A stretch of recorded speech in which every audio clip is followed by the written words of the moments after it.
Controles, yes. He's chilling over there. I see him. Is it nice? How's he feeling in the team so far? You being pally with him? Of course, we're feeling good because he was playing for Chengdu and asked the major, and he's quite an old player and have an experienced player. I mean. Yeah, I want to ask about that. Yeah, he's been knocking around for quite a while. So you feel like he's bringing in a bit of like a good, calm attitude, you know? Like I imagine it's like this is the top level he's played at. So I feel pressure might come in. But for a player who's got an experience like him, I feel like he should be pretty calm, right? Yeah, of course. Okay, very nice. Yeah, I see him over there. He's looking sturdy, bro. He's looking calm, you know? I think he should be good to go. No, I wrote down some stuff in here. Yeah. Oh, Thunderpick. You did third. We screwed up. You screwed up? Okay. You and Aurora play a lot. Do you class like Aurora as a bit of rivals at the moment? Yeah, it felt kind of that way, but you know, it's the third place match. Yeah. Yeah. I mean, you always seem to be playing them. So I won't be playing them as this event, so it should be chill. But yeah, I mean, I'm happy to be back in China. I mean, the food here is pretty good. Is there any types of food? Are you going for hot pot? Are you going for like steamed buns or anything? What are you going for? We went for hot pot, but we often go to Korean BBQ because our Mongolians, we like to eat meat. Yeah, and okay. That's our only one power resource. Yeah, okay, yeah. And we tried one hot pot. It was local, spicy hot pot, but it was the soup is not drinkable because I was surprised because in Mongolia all hot pot in my local country is there the drink soup and vegetable, the meat, everything is eatable and drinkable, and I was kind of shocked and yeah. It's kind of concerning, bro, because I've had hot pot a couple of times. Bro, I'm drinking the soup. Are you not supposed to drink the soup? Like in China, is that a thing? Because they said it's not drinkable. The soup is, yeah. But why not, though? I mean, like, because the soup is like kind of my favorite part. You know, you have some of the meat, you know, and then you drink soup. Okay, weird. Okay, I'm a little worried now because I have been drinking that soup. But yeah, my problem is with like Korean barbecue and like hot pot. It's like I like to eat a lot, you know, as you can see. So it's like I feel I eat too slow and it doesn't fill me up fast enough, you know. Sometimes I want to just like, so you feel like you get your fill, you know, you're feeling stuffed. Not really. No, yeah, okay, the same as me though, but it is good. I do enjoy it. I went to a place last night. It was like a barbecue sort of meat place, but it was good. But anyway, I don't. Oh, heroic first match. I can ask about that. How do you feel? Heroic, good team, shit team or what? Of course, every team is. We cannot underestimate every team because everyone is practicing and doing their job. So we'll try to do our best. Very professional, you know. I would have said they were a shit team. No, I'm kidding. They're a good team. But anyway, thank you for your time. Good luck. Really appreciate it. Have a good one.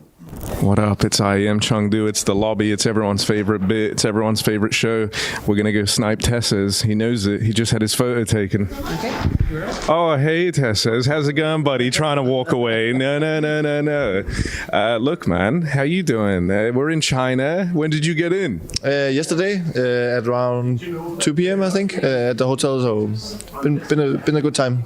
Hotel's nice, isn't it? It's very nice, and they're taking good care of us. So you got like the whole pool situation in your room. It feels like one. You know, like the huge bath. Have you been lucky enough to get that? Yeah, I have a big bathtub and big shower. So yeah, I can't complain. Yeah, no, you can't, bro. Okay, so there's been some conversations. The best Danish player, I think it's you, but everyone says blame F. Who do you think the best player in Denmark is? Well, I don't like to say myself, but I think if well, of course I want to be, but I think winning some titles and playing well individually, you kind of need to be number one in Denmark. But let's see when the year is done to see who have accomplished the most. So that's all we can do. All right then. Obviously, your teammates pretty famous in China. Nico, Monesi, especially. They love him here. Do you get a lot of love as well? A little bit, but there was a situation at the airport where I was traveling with Nico in the same flight, and I got out of the airport first, where everyone was shouting my name, and then Nico came, and suddenly I was not the prioritization anymore. But that's how it is. But you can understand it, and it's just fun. Yeah. No, I actually saw Nico getting swarmed at the airport. It was good, man. It's good. Yeah. Well, man, it was good chatting to you. I'm going to try and snipe more of your teammates. Do you know who's done? Have you seen who's had their picture taken? Maxim and Ilya. Oh shit, the big two. All right, thank you, Tessas. I'll slide on down. Oh, what up, fellas? Sorry, I don't want to interrupt your video. There's filming upon filming, guys. It's the lobby. You guys love the lobby. Look at Maxim walking away, bro. Okay, I'll go with you, Ilya, bro. How are you doing, man? You're looking very fresh. You look good. Yes. You feeling good? Yes. I like this. This is good. I think we're gonna like Brokey style quick fire this. Bro, you ask questions very simple. Yeah, that's fair. That's fair. Okay, then what about this? The show match at EPL. You first picked Nico. How come? I just wanted to pick my friends, to enjoy to play with my friends. I mean, we had the chance to win, you know. I mean, it doesn't mean that we didn't have any chance because of the lobby they had. I think we had a very good chance. Yeah. All right, then. What about here in Chengdu? You think you got a good chance to make a deep run? You guys just came off the back of making it all the way to the finals at EPL. Do we have a chance? I think yes. I mean, we spent a lot of time for preparation, so I mean, we are pretty ready for the tournament for Chengdu. Let's see. Very basic answers. I think everyone answers the same, so I'm not gonna be a bit annoying, you know. All right. And now you and Nico, pretty famous in China. People seem to love you guys here. Have you got any cool gifts and stuff yet? Have you had any good interactions with the fans? No, I had when I arrived in the airport. We had a lot of fans. I saw the fans waiting for you guys. I saw Nico, bro. They love him. They were so ready to embrace Nico when he showed up. Of course, man. He's a legend, man. Of course. I mean, we had a lot of fans. I got some gifts as well, like with some toys, some tea, some. Mostly it was like toys, teas, and some things to eat. I don't know how to say it. I don't know what I even got, you know. But it's just written on Chinese. I don't understand anything. Yeah. So I mean, everything's fine. You think you're gonna learn any Chinese? I don't know any words except how to say hello, thank you, and that's it. That's really all you need, bro. Like, especially when you're you. Everyone likes you in China, man. Obviously, you have artificial intelligence to speak with them. You know, you just say on the voice, you know, and it translates, and they're like, oh, what the fuck. You know, bro, it's so easy. Bro, like you translate to them. You know, yesterday we went to the mall to eat. We didn't know how to order. We just left after 2 minutes. Dude, hang on, wait. But if you go on Alipay, it's got like the translate thing built in. You know that? Like we struggled to eat, so after we went to McDonald's. Fuck this shit. It's the easiest one to order. What did you get at McDonald's? A Big Mac. Big Mac. I don't recommend to eat McDonald's. It's not healthy food, guys. Just eat whatever you enjoy. So. Eat whatever you enjoy. That's wise words, Ilya, bro. Good luck, man. I like talking to you. Nico, I got to speak to you as well. I have to. We're in China. This is kind of your home away from home, bro. They love you here. Yeah, it's nice. It's Chinese fans are crazy, and I love coming here. It's amazing. Dude, I want to talk. It kind of hits you as soon as you get off the plane. Like genuinely, everyone said it as well. Tessa's even said they were cheering for him when he came out, but then you came out and everyone was cheering for you instead. So, you know, they they really love you here in China. Do you love them back? Yes, I do. I love, as I said, I love coming here. I love everything about Chinese events. Arenas are packed as well. They're very passionate. They want to get very close to players as well. You know, they give gifts as well. They make you feel very, very, very welcome. So it's nice coming here again. What when we're kind of here, because you guys were here last year as well, right? For Chengdu 24. You know. What's it? I don't even know where I'm going with this, bro. You guys were here last year, right? Oh, yes. Okay. And then after this, are you going to be in Hong Kong? Yes. Oh, okay. Exciting. Dude, okay. That's pretty good. It's kind of the goated flight alignment, like not having to do the back and forth. Who are you guys playing first in Hong Kong? In Hong Kong? That's a big test, bro. I know it's a completely different event. Isn't it Spirit, no? The Spirit. Yes, it is. And they're on the same side of the bracket as you guys here. There's a chance that you get back-to-back Spirit matchups. Does that kind of excite you? You want to beat these guys some more? Yeah, I mean, it would be nice to keep the tradition. You know, I had in G2 versus them, so we'll see. I like that, man. Overall, vibes good right now for you guys? Kind of getting some good results, building in the right direction, no longer in like I don't even want to say a slump, but like it was just slow to get going when Maxim joined, right? right? So you feeling like you're moving in the right direction ahead of the major? We definitely show some progress throughout the last 3 events we have played. So yeah, I mean, even losing the final to Vitality was a bit hard, but I think it's very important that we kind of understand that we are moving in the right direction, that we are improving on certain maps. Players are feeling more comfortable within the roles. We could have seen Ilya, showing his, signs from back in the days in G2. So yeah, we feel good. We are seeing progress, and now it's just about kind of maintaining the consistency, right? I think this event is a good test for us to see, are we, like stable, or we still have some hiccups here and there. So obviously we still have some maps that we have to work on, such as Inferno. We need to make sure it's not a big weakness for us as well, because it can be hard to start best of 3 with losing Inferno, and then we have to work on pistols as well. So there's still a lot of work to get done ahead of the major, but so far it's been good progress, I would say, and we'll see how it goes for this one. Because I know, like, with tournaments before the major, sometimes the big focus is usually on the major ahead, but like this tournament is stacked. This is kind of like the major before the major. It's 9 out of 10 top 10 teams, 14 out of 16 of the teams here qualified to it. So is the vibe in Falcons, like, you're locking the hell in. There's no saving strats. This is the time to like show the top level. I mean, for sure, there's definitely no saving strats. I think there's no really space for it in the circuit that we are in right now. So definitely very stacked event. As you can see, our second game is already against Spirit.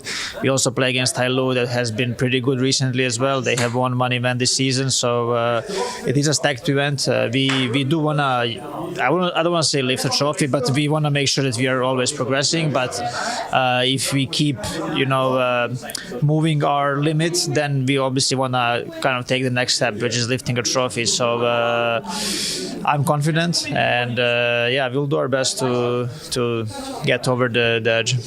I love it, man. Thank you, Nico, bro.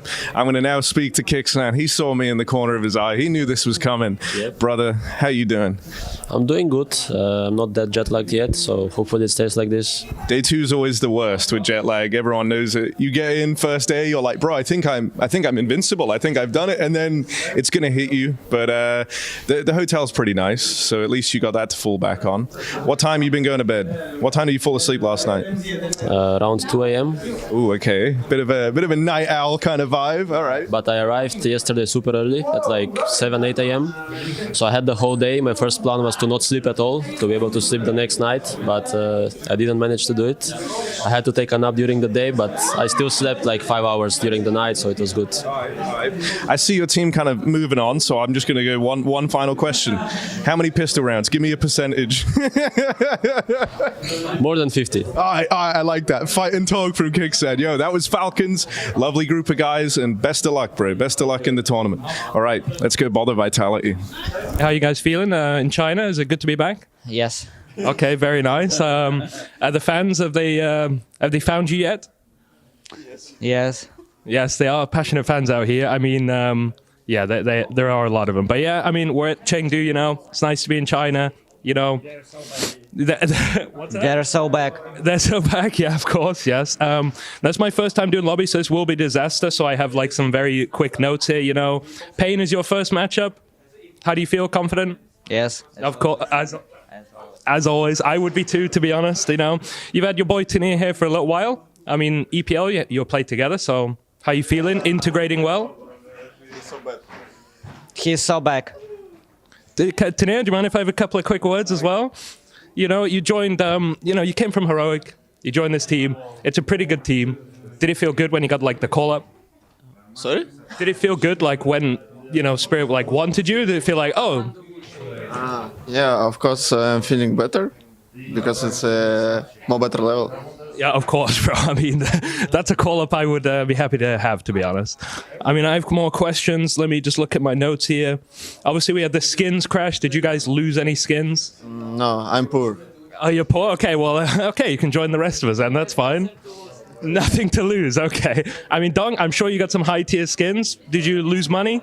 No, I have like 0 mine skin. Okay. I mean, you guys did it right, to be honest. I mean, We are very smart players. very smart. Okay. You just didn't bother with it. But it's a good time to pick up some stuff anyway. Let me look at here as well. Okay. Yeah, EPL was the last event you guys played, so I mean, I guess you had a lot of time to like get in the team and like incorporate, do some prac and stuff. Yeah, we have had maybe 2 weeks for practice, like around that. Okay, I mean that sounds decent to me. But everything working well. Have you stolen any spots or anything like that, or are you just playing normal? Secret. Oh, a secret. Okay, yeah. Okay, of course, you guys can't say anything, can you? Like, you know, going into like Dust 2, you know, exactly where are you playing and like, what are your tendencies? Where do you like to stand exactly, just in case any teams want to like, you know, punish that? Sorry, что он спросил? Где ты любишь стоять, если другие команды хотят тебе наказать? Твоя любимая позиция? On Dust 2? Yeah.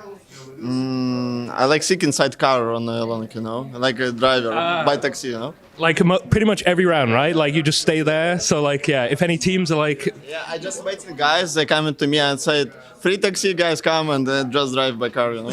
okay, brilliant then. That's perfect. All right, well, thank you very much. I mean, I think this was like 2 minutes, which I'm supposed to do maybe. So I think that's not bad, really. Thank you very much, guys. Good luck. Chopper, I do have one question for you. Of course. Very basic, very quick, okay? Yes. So I watch some of your streams sometimes. Yep. Thank you for streaming, by the way. But you stream in 120 FPS? Yep. How and why do you do that? It's because one time I saw James stream. Yes, yeah. James, yeah. And I saw how smooth and perfect picture from him, and just told him, bro, how do you do that? And he said, it's 120 FPS. Oh, and I stole that. I want to say thank you, bro, because James stream, I was watching his too, and I noticed it was 120 FPS like ages ago, and like it kind of annoys me that every player doesn't stream 120 FPS. It looks so good, so I hope we can use this as a push to make everybody stream 120. I mean, what? It's a little bit input in CS, but it looks nice for people, and I think it's better than quality of CS. So what I'm trying to do behind the scenes as well is I'm lobbying to try and get our streams in 120 FPS. Probably not possible tech-wise for the big streams, it's very hard.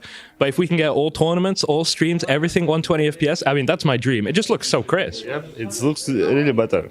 Okay, well, thank you very much. I should ask you quickly, Tinir, you've had a bit of prac with him. How's he looking? Is he looking good?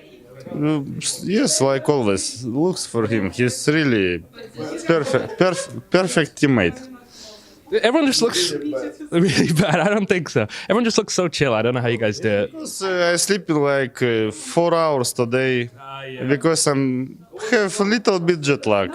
Yeah, the jet lag coming over here is kind of weird. It's like it's different than like going to America. Like you think it's going to be better coming this side, but it's really not. Like when coming to China, it's every time it's two first days it's jet lag. 3 days is perfect. Yeah, 'cause I'm on my second and I got 8 hours, so I'm very happy about that. Yesterday, I woke up at 3 a.m. and stayed awake the whole day. So, yeah. Well, I hope you guys recover with your sleep. It should be, of course. Today, just living with coffee cup, like put it on my hand and drink every day. Yeah, I need to go. Yeah, sorry. Thank you very much, Chopper. Yeah, good luck. Yo, and we're here with Perfecto. Perfecto, how you feeling? Good. Have Hey. a little jet lag, but it's okay. I mean, I think we all do. I mean, the jet lag coming over here is pretty brutal. Do you sleep well? Yep. Oh, that's pretty good then. Not bad. I mean, China, it's good to be back though. I mean, it's a nice place. I mean, the city's kind of crazy. I'm very like China all the time. It's my second time in Chengdu, so it's amazing city. So very happy to be in again here. So it's nice. And the fans are pretty wild, that's for sure. Perfecto, bro. I mean, I wrote down questions my first time doing lobby, so I apologize, bro. You know, you brought in Bist. Bist? Yeah, how's it going? Is it going all right? Yeah, sure. It's young blood. We're happy to play the first tournament because we want to play on Shanghai. Some shit happens, sorry. And now we're ready to play with all stuff. So.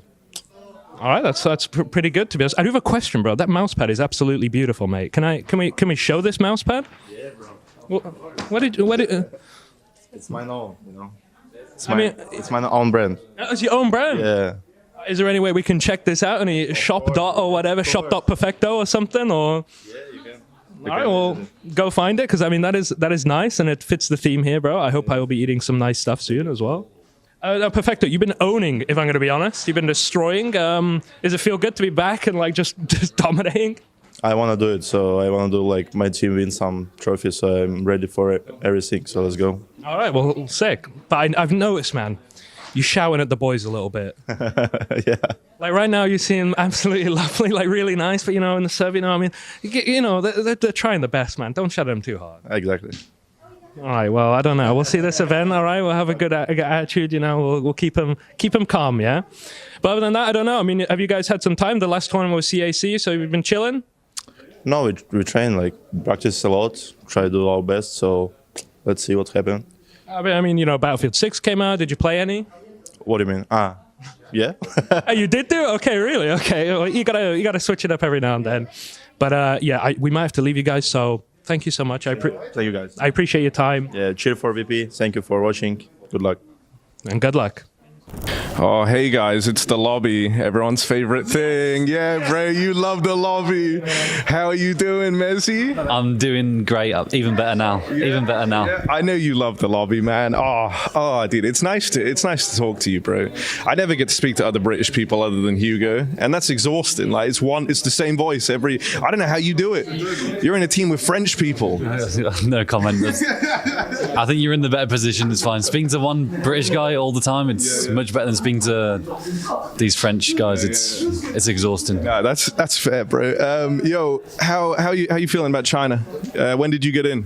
A couple of days ago, we came in a bit early because we did a meet and greet with some of the fans, and yeah, it's been still adjusting. I think to woke up at 4:30 this morning, but we're adjusting slowly. We're adjusting slowly. No, man, that's good. You know, who'd you fly with? British Airways? Unfortunately, British Airways doesn't fly out of Birmingham as well, so it's tough for me. But I ended up with the French people, unfortunately, again. So it's somehow I find my way with them all the time, and it's just the way life is sometimes. And you dealt with these cards, you have to deal with it. It's fine. It's fine. All right. I actually really like this check-in with Messi, but I got to speak to the rest of them, man. All right, get your photos done, lads. We'll go to Rops. How you doing, bro? Look at you all dripped out, mate. You look kind of, dude, you look kind of fire right now. I'm liking the jacket. I'm liking the fit. Look at this, bro. It's an ESL jacket. Holy shit, it's an accidental plug. There we go, bro. If you want to look like Rops, you can maybe pick one of these up. I don't know if we sell them. This is from ages ago. Oh, okay, never mind. It's a kind of vintage item, actually. So, yo, you guys just won at EPL. Kind of getting back to trophies. That was nice to see after a slow start. Is the vibe now good as a result of that? Are you guys kind of locking back in time for the major? Who said the vibe was bad? Well, I mean, I don't think it was bad necessarily, but, you know, I don't imagine it feels great when you win everything and then you stop winning everything. Thoughts? Thoughts, yeah. I mean, winning, best feeling in the world. Losing, worst feeling in the world. Yeah, that's fair. That's fair, bro. Dude, you guys are all such trolls. I actually really like the energy. What's the kind of vibe in Chengdu with the whole... Like, I'm looking at this as the major before the major. Yeah. You have 9 of the 10 top 10 teams, 14 out of 16 major qualified teams. No saving strats. Is that the vibe? I mean, we're slowly picking up another Grand Slam, so it's quite an important tournament, actually. Dude, you wouldn't mind being back-to-back Grand Slam winner? Yeah, why not? Well, to be fair, technically I am. With FaZe and... Yeah, okay, yeah. So you would actually be the three-peat Grand Slammer, which would make you the best player on Vitality. Thoughts? If the facts say that, no, but it's, achievements are most important for players, and I will never say no to another one. Yeah. Here in China, how famous are you guys? Because I see Nico, Monacy, Donk, they get a lot of fanfare. How big are Vitality? Well, we're big for sure. I mean, we already had our own meet and greet one day before, or yesterday rather, sorry. And how was that? It was exhausting. A lot of people, as you can imagine. A lot of engaging with the Chinese fans and just showing back some love. And I mean, there's a lot of people here, and they all come here to watch the tournament and get a chance to meet with us. So yeah, we're providing as we can. What did you get any like cool gifts? Because I know they like to give like physical gifts here, man. It's kind of sick, actually. Even I've got some keychains, and they don't even really know who I am. So surely you got some cool shit. I think the best part about China is like not just the gifts, but the way they do the gifts is very, very unique and very personal. They put time into like researching what the player likes, what's their hobbies and stuff. Like the most interesting and my favorite gift was a Linkin Park vinyl from I think last year. That was really sick. Yeah. Are you a big Linkin Park fan? Oh yeah, I like that. Okay. So wow, they really did do their research, bro. Okay, that's nice. I'm gonna try and speak to, I don't know, Apex or Flames maybe. But thank you, Rops. I always appreciate you giving me your time, bro. My pleasure. All right, that's Rops. You guys love him. Apex, brother. Oh, bro, I'm sorry, man. No, come on, brother. I'll make it quick. You look great, bro. Thank you, bro. I appreciate it. I just kind of wanted to like come on to you a bit. You're one of my favorite pros. Are you? Always have been. Right? Yeah. Okay. Are you famous here in China? Even me, yeah. Even you. Usually I never sign anything. They prefer like my teammates. Yeah. But here, like, Apex, what the fuck? I'm like, They say like, oh, Apex, can you help me find Zaiwu? Yeah, exactly. I didn't know I had fans. Yeah. So yeah, it's good. Bro, I love seeing you at events. You're always so smiley, so happy. And you've really kind of embodied that. Even in the elevator this morning, you saw me going to the gym. Thank you for showing me where it was. Dude, with kind of breaking the... I don't even know how to phrase like oh my God, what's happening? I don't know how to phrase the second half of the year for you guys, because it was just you won everything, then you didn't win everything, but you finally get back to winning at EPL. Do you think the timing of that was really quite good? Like with Chengdu, Hong Kong, and the major, this little streak of events leading into Budapest. Do you think that it came at a very good time? Well, first of all, the thing is, we started 4 events in a row at the first part of the season. So we knew that if we started to suck at the first one, it would be tough to get back, because it meant maybe our preparation was not that good, and that's exactly what happened. So for me, it's tough when you don't have like a great preparation and you do 4 events in a row. It can't go better. You know what I mean? So for me, like it was like 4 events, but it was like so much close from each other that it was okay. So yeah, our goal was to win either EPL, Chengdu, or Hong Kong before the major. Well, we succeeded on the first one, so why not being greedy and want another one before the major? I think it will be fun. We know that I wish we could succeed the same way we did in the first part of the season, but no one ever did 7 events in a row, so I think it's gonna be tough. But the sure thing is we practicing a lot. My teammates are still, and I are still really hungry to win trophies. It's scary when you get used to win trophies back to back. Then you don't win for 4 months and you're like missing it so bad. Like suffering from success. Exactly, you know? Yeah. Yes, exactly. So I was. It's exactly that, and so we really want to get back to get some Ws, some trophies. It's fun to have a lot of trophies. So yeah, I just want to get back to that, and I set up a new goal for myself. As I won 34, I think overall. I won 40 in before I retire. So you need to put new challenge to yourself all the time. Because I remember back in 2024 in Cologne, they asked me what I wanted to achieve, and I said either Katowice or Cologne and a major. I did all 3. So you need to set up new goals, and why not also winning another major as well? So let's see. All right. Well, I think you got to get out of here, bro. I guess you have a lot of stuff going down today, but I always love talking to you, Dan. Have a lovely Likewise. Thank you. Have a lovely day. That's Apex, ladies and gentlemen. Everyone's favorite IGL. Let's see who we get next. I should know, but I don't. Twist, in China, how are you feeling? I feel great. Very nice. I saw you had a little welcoming party when you landed.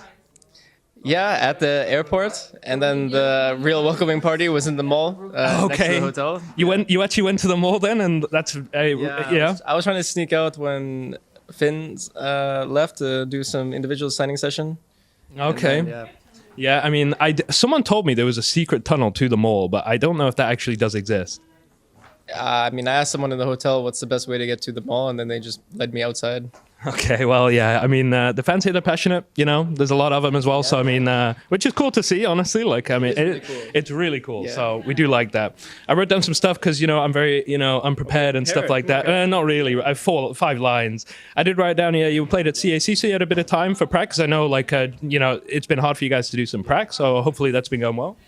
Yeah. I mean, fingers crossed, but practice has been great, so we just need to, translate that into officials. Okay, very nice. I did feel kind of bad for you guys at CAC, because it's like, it was a tough event to go to, obviously, the lack of prac, it would have been hard regardless of who you faced. So do you kind of wish you faced the better teams and lost to them, because then it would have just felt a bit nicer, you know what I'm saying? I mean, every team that...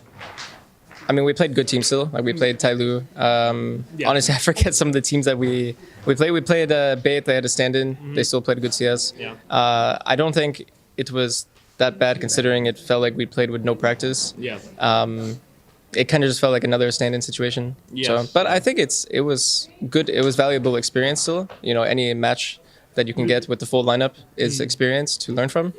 And yeah, practice was good. So I mean, I guess it's good. Like, losing is better for prac in a way. If you're just owning, bro, there's nothing to learn. So I guess, like, okay, that's pretty good then.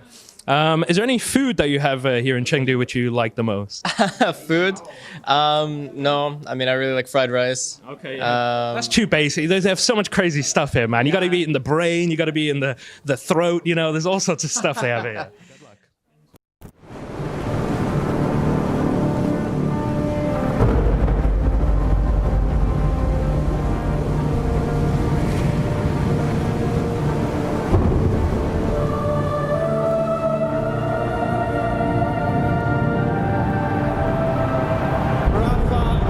Making history. Absolutely phenomenal. And Ace is the champion of the Intel Extreme Masters World Finals. Storm's still not quite done. MC is going to take this fight, though. 3 seconds left. Last 2 rounds of matches got to start it well for ESC. And this is a massive move for Zez, but he's not content with just a Nexus kill. He wants to step out. And it's all done. A Trollic with it. Unbelievable Rogue with a 4-0 victory over Classic. And they did it again in the grand finals. It's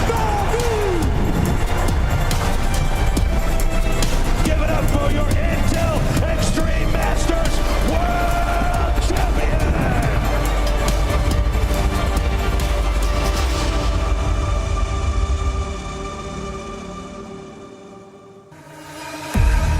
Well, it is the Intel Extreme Masters, and it is the year 2025. We're starting to get to a close, but all things considered, still so much more Counter-Strike to run you all through. My name is Trey Saranthus, joined by Mr. Joshua Steele Nissan. We are live from Stockholm, actually. I had to really think about that for a second. Timings are a little bit different, but just 17 months ago, we saw FaZe pick up this trophy, and now it is something where I can say I am excited, and we should Chengdu this. Isn't that right, Josh? Fool me once and fool me twice. What's that saying go? You can't keep using the same tagline, man. I haven't used that one. Okay, I've heard you say it. Where have you been, Josh? Tell me about some of where you've been at. Unplugged, disconnected, and out in the real world. What's that like for those of us that have never? There's like clouds and sunlight and grass and stuff. And depending on where you live, there's sometimes desert and sand and no grass. And no life whatsoever. No life. Well, nice. I'm glad you got to touch those couple blades if you found them, Josh. Thank you for that. Now, we did have an entire year almost of Counter-Strike up at this point. We found ourselves in November and just obviously getting us back into Chengdu. Let's kind of run through the motions of what this year's looked like from top to bottom. Yeah, I mean, there's a lot of things that have happened. There's a lot of different winners.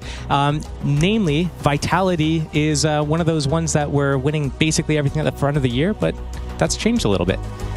Yeah, just a little bit. Here's the timeline as it stands. Obviously, a couple pro leagues in there this year, a couple of Intel Extreme Masters as well, and then we will all culminate that into what will be the major over there in Budapest with Star Ladder. So overall, though, we've seen the highs and highs, we've seen the lows and lows. Anybody really poking out to you other than Vitality? I mean, that one's an easy grab, I would think. It is an easy grab just because they've been there, done that. I mean, we can always point fingers to the usual suspects of, MOUZ, Spirit, Falcons.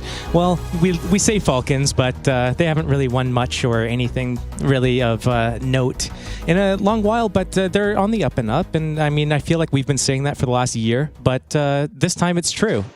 Yeah, this time it is true. But then again, for Vitality, yeah, they did find like an unachievable level almost, like level unattainable if we're thinking about South Park in sort of World of Warcraft terms. But for Vitality, they were eventually stopped. They were stopped, and it was going to be quite a year for them if they were able to get a second, ESL Grand Slam in one single year. But that obviously cannot happen anymore. Instead, they're only able to pick up one of those, a major, and some other Tier 1 titles. So, if you're a Vitality fan, you're not getting the superior era that you wanted, but you still got a pretty damn impressive run. Yeah, I don't think that, I think if you go along doubting that, then you might be, just a little out of your mind. For the side of Vitality, it has been pretty much just the ups. Now, if we look at the other side of the coins here, you've talked a little bit about Maus. There's a couple of Falcons that might be able to be sprinkled in there. There's Team Spirits, the Mongols. There's a couple of shining stars, if you will, Josh. Yeah, I mean, you look at any of these teams, and a lot of them have shown a lot of growth and progress, but for some reason, every time they take a step forward, there's always a step back for any of the teams that you just noticed. Like, you look at Maus, for example, and they make that change at the beginning of the year with, that big whole Spinks is going to Maus, and he's doing it to win trophies. And have they really done that? Not really, but when you look at kind of where they've landed, it's been a lot of top 4 finishes, a lot of grand final showings. They just can't close it out. And when they finally do beat Vitality, for example, in a semifinals and make it to the grand finals, it's almost as if that was their grand finals, and then they just lose in the actual real tournament grand finals right after that. Well, how does a team like Vitality, obviously winning things will give you the bravado, but if you're a team like Maus, where's the aura? Well, it's definitely something that people are getting magnifying glasses and telescopic lenses and stuff, just trying to find something somewhere, because it's not really in your face at all. But they do get the performances done. I'll tell you that much. Sure, yeah, man. They get a lot of runner-ups in there, and that's for a team like Maus, at least. A couple of honorable mentions that we could go along here with as well.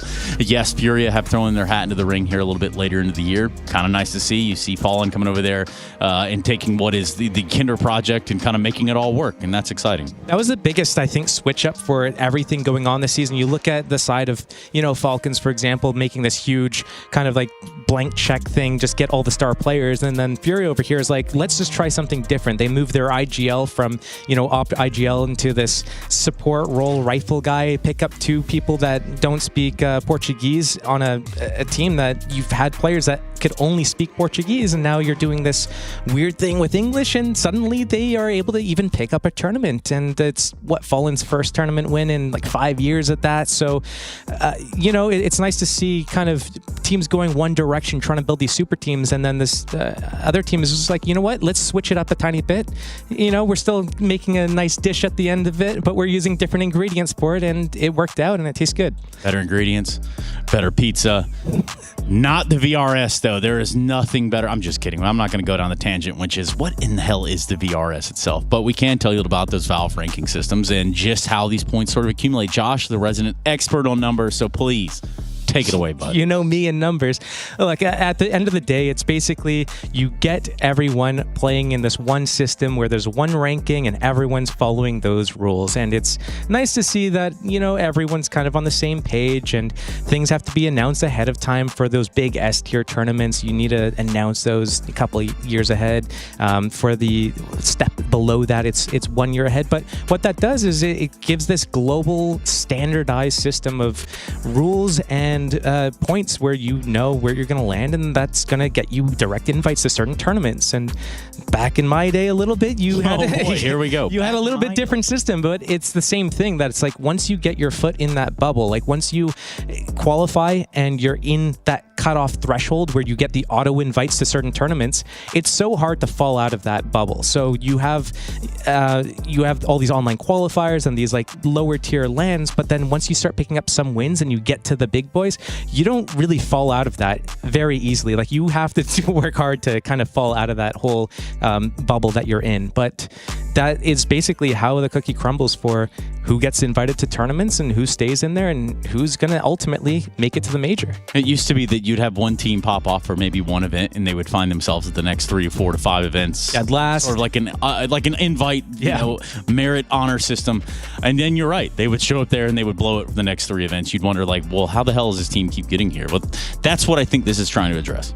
I think, you're going to have a lot of, because back in the day, I mean, you had these more open circuits with these open qualifiers where teams were able to do it, but it was very difficult to break into that threshold because it was like, okay, you have one spot for all of North America, you have one spot for all of, whichever region going to this event. And, if you were that one team, you could break through, but now it's a little bit different. It's a little bit more open circuit where there's no, backdoor, well, maybe there are, but I don't know. Backdoor dealings. Backdoor now. dealings. Right. Josh, maybe there are. I don't know about these, but I'm sure other people do know. There. Let's talk about some backdoor dealings. Now, as a man who might know a thing or two about dealing in the backdoor, tell me a little bit about how this might work out if we start looking about what the implications of IEM Chengdu are.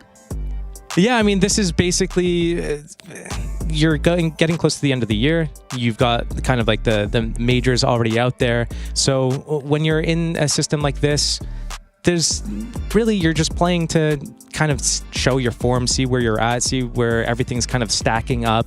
If teams have some more to prove, maybe there's some exterior thing going on. If backdoor dealings, like if you're a team like maybe like Vitality, you're gonna try to pick up as many S tier titles because you want to win another ESL Grand Slam. But if you're a team like Falcons, who has spent millions of dollars on creating a roster, maybe you need to actually pick up another top 2 or maybe even win a tournament. Listen, I'll let you talk about the Falcons until your face is blue. But the truth is, that's our first match today. It'll be Falcons Tyloo. So if we just go around just the outsides of the bracket, minusing that matchup, what are you thinking? What are you feeling? Well, there's a couple of interesting things. So we're seeing the Mongols coming up here, and we all know that there's a little bit of a change up in their roster because one of their players is gone, and Sensu, for whatever reason, is on the bench, and they're bringing in a player that used to be representing the Mongols several years ago. And it's going to be interesting to see how that kind of falls into play with Heroic as the first matchup. Well, that's exciting, isn't it? It's going to be interesting. It's going to be interesting. What are your thoughts? I mean, obviously for the Mongols, a roster change just seemed kind of strange. I mean, we can only be privy to some of the stuff that goes on inside of a camp itself, but never all of it, right? Yeah, I don't think anyone, unless you're part of that inner workings of how everything's going, which conversations are being had, you can only really just guess what's going on. And it's really difficult to, lose your best performing player, but maybe there's like a silver lining in it. Maybe, okay, we're losing him, but we're bringing in this other thing that allows us to practice more, that allows us to add more things, that allows us to change the way we play because, sometimes teams are catered around their star player and how they want to play. And maybe these kind of exterior forces, held the Mongols back to a certain degree, even though Senzu was their best player. You don't really know how this is going to shape up. Maybe it's a blessing in disguise somehow. Maybe. Maybe. Think optimistically. I'm just going to say, glass is mostly full and empty at the same time. That way, we could tell you a little bit about how that is going on in the group of A with the Astralis over there. We'll keep that party moving along as group B as well. That Furia that we just spoke of and some of the teams that really poke out off the edge of the paper. Vitality, we're talking about some of their praises. You've got a FaZe clan in here. You can't really sleep on them at all times. Now that, Furia has thrown their hat into the ring, that definitely helps their case. Then you got like the curious cases of, say, the G2s and the 3D Maxes of the world, right? Two teams that I feel like can often piss somebody off in some fan base. Well, it's really easy to piss off fan bases in this game, but there's a few matchups here that really stick out. You've got that Mao's FaZe clan. I mean, FaZe has been going through these weird changes. They brought Twist back. They're looking good. Mao's has been looking good all year, so that's going to be a pretty interesting game. The G2 that won, in London against 3D Max, that's been, crushing other tier 2 opponents.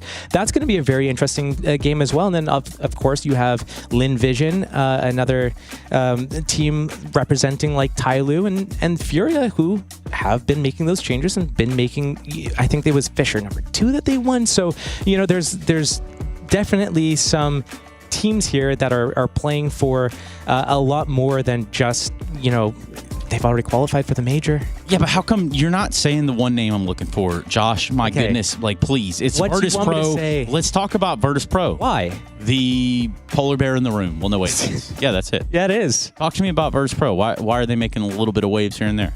I mean, because their roster, I don't know, because it doesn't really make sense. They're going up against Vitality in the first round. We'll see what happens. What you tell me then? Are you happy about the polar bear in the room? Man. It's fine. You have all these other teams out there, and you're thinking about the polar bears. Why? Because the seasons are changing. It is time for the polar bears to come out. You know, it's getting colder out here. That's an obvious thing. And they have no implication on our first matchup of the day, which will be going down here momentarily. But Josh, before we even step foot in the server, before we even get any rounds flying down range, who is going to win the Intel Extreme Masters Chengdu 2025, buddy?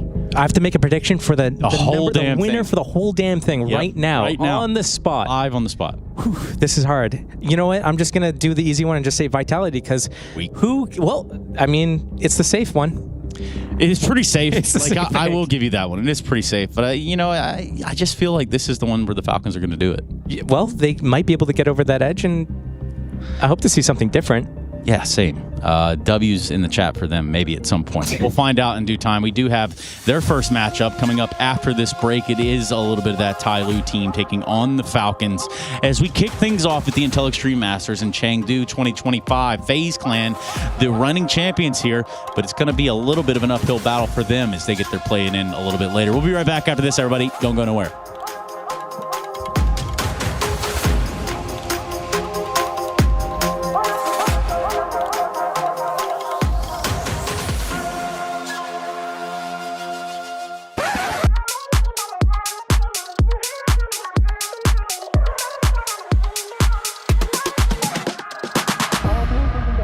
Here's to the challengers, the ones who don't just settle for decent elo, but hunger for something more. The ones who don't just queue for another match, but prepare for war. You can doubt them, overlook them, even count them out, but you can't stop them. Right now, I'm with Dupree, who I can see has got tears. While others play for fun, they play for legacy. This is ESEA League, where challengers take their first step. Hi, this is Basement Dweller's first advertisement. And our second drop is, it's up, actually. If you're seeing this, it's up. It's available on the ESL shop. We had our first go at a jacket, and I'm really proud of it. I've always had an interest in clothes, but, seeing behind the scenes how the sausage is made has been a lot of fun. And if you like the clothes, tell me. If you hate the clothes, tell me, but try them before you slag them off. I think they're really comfy. So yeah, that's my advert. I'm gonna try again. I'm gonna record another one.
ESL presents the Intel Extreme Masters Chengdu in partnership with Intel,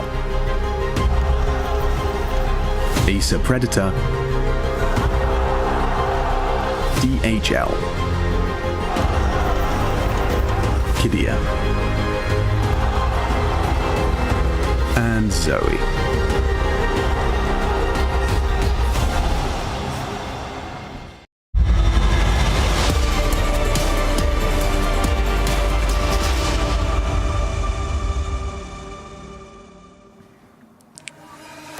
Good Good morning, welcome back on in to IEM Chengdu. We are here for the B stream, B for best stream. It is time for Furia and Lin Vision. A big discussion to be had around these two teams. It's your boys Elfish Guy and Pilski back again, all the way from down under. This is truly a global show, Pilski. We've got the analyst desk over in Sweden, the event in China, and we're here in Australia. But I tell you what, obviously the fact that we've been able to make it happen in the Elfish studio is exciting. So we'll see how that goes. Brand new Elfish studio just got built. Yeah, look, unfortunately my flight got rerouted to Queensland. Sorry to dox you, but they told me that was the only way I was going to be able to cast this tournament was if I did it in your bedroom. So unfortunately, I've had to cop that. I'm trapped here for the next couple of days, but at least I get to watch some awesome Counter-Strike. Well, luckily, it's not just us in the studio because it is IEM Chengdu. It is the city of the panda. So we've got the panda here as well. This panda, I actually got this panda when I was born. That's a funny story. Okay.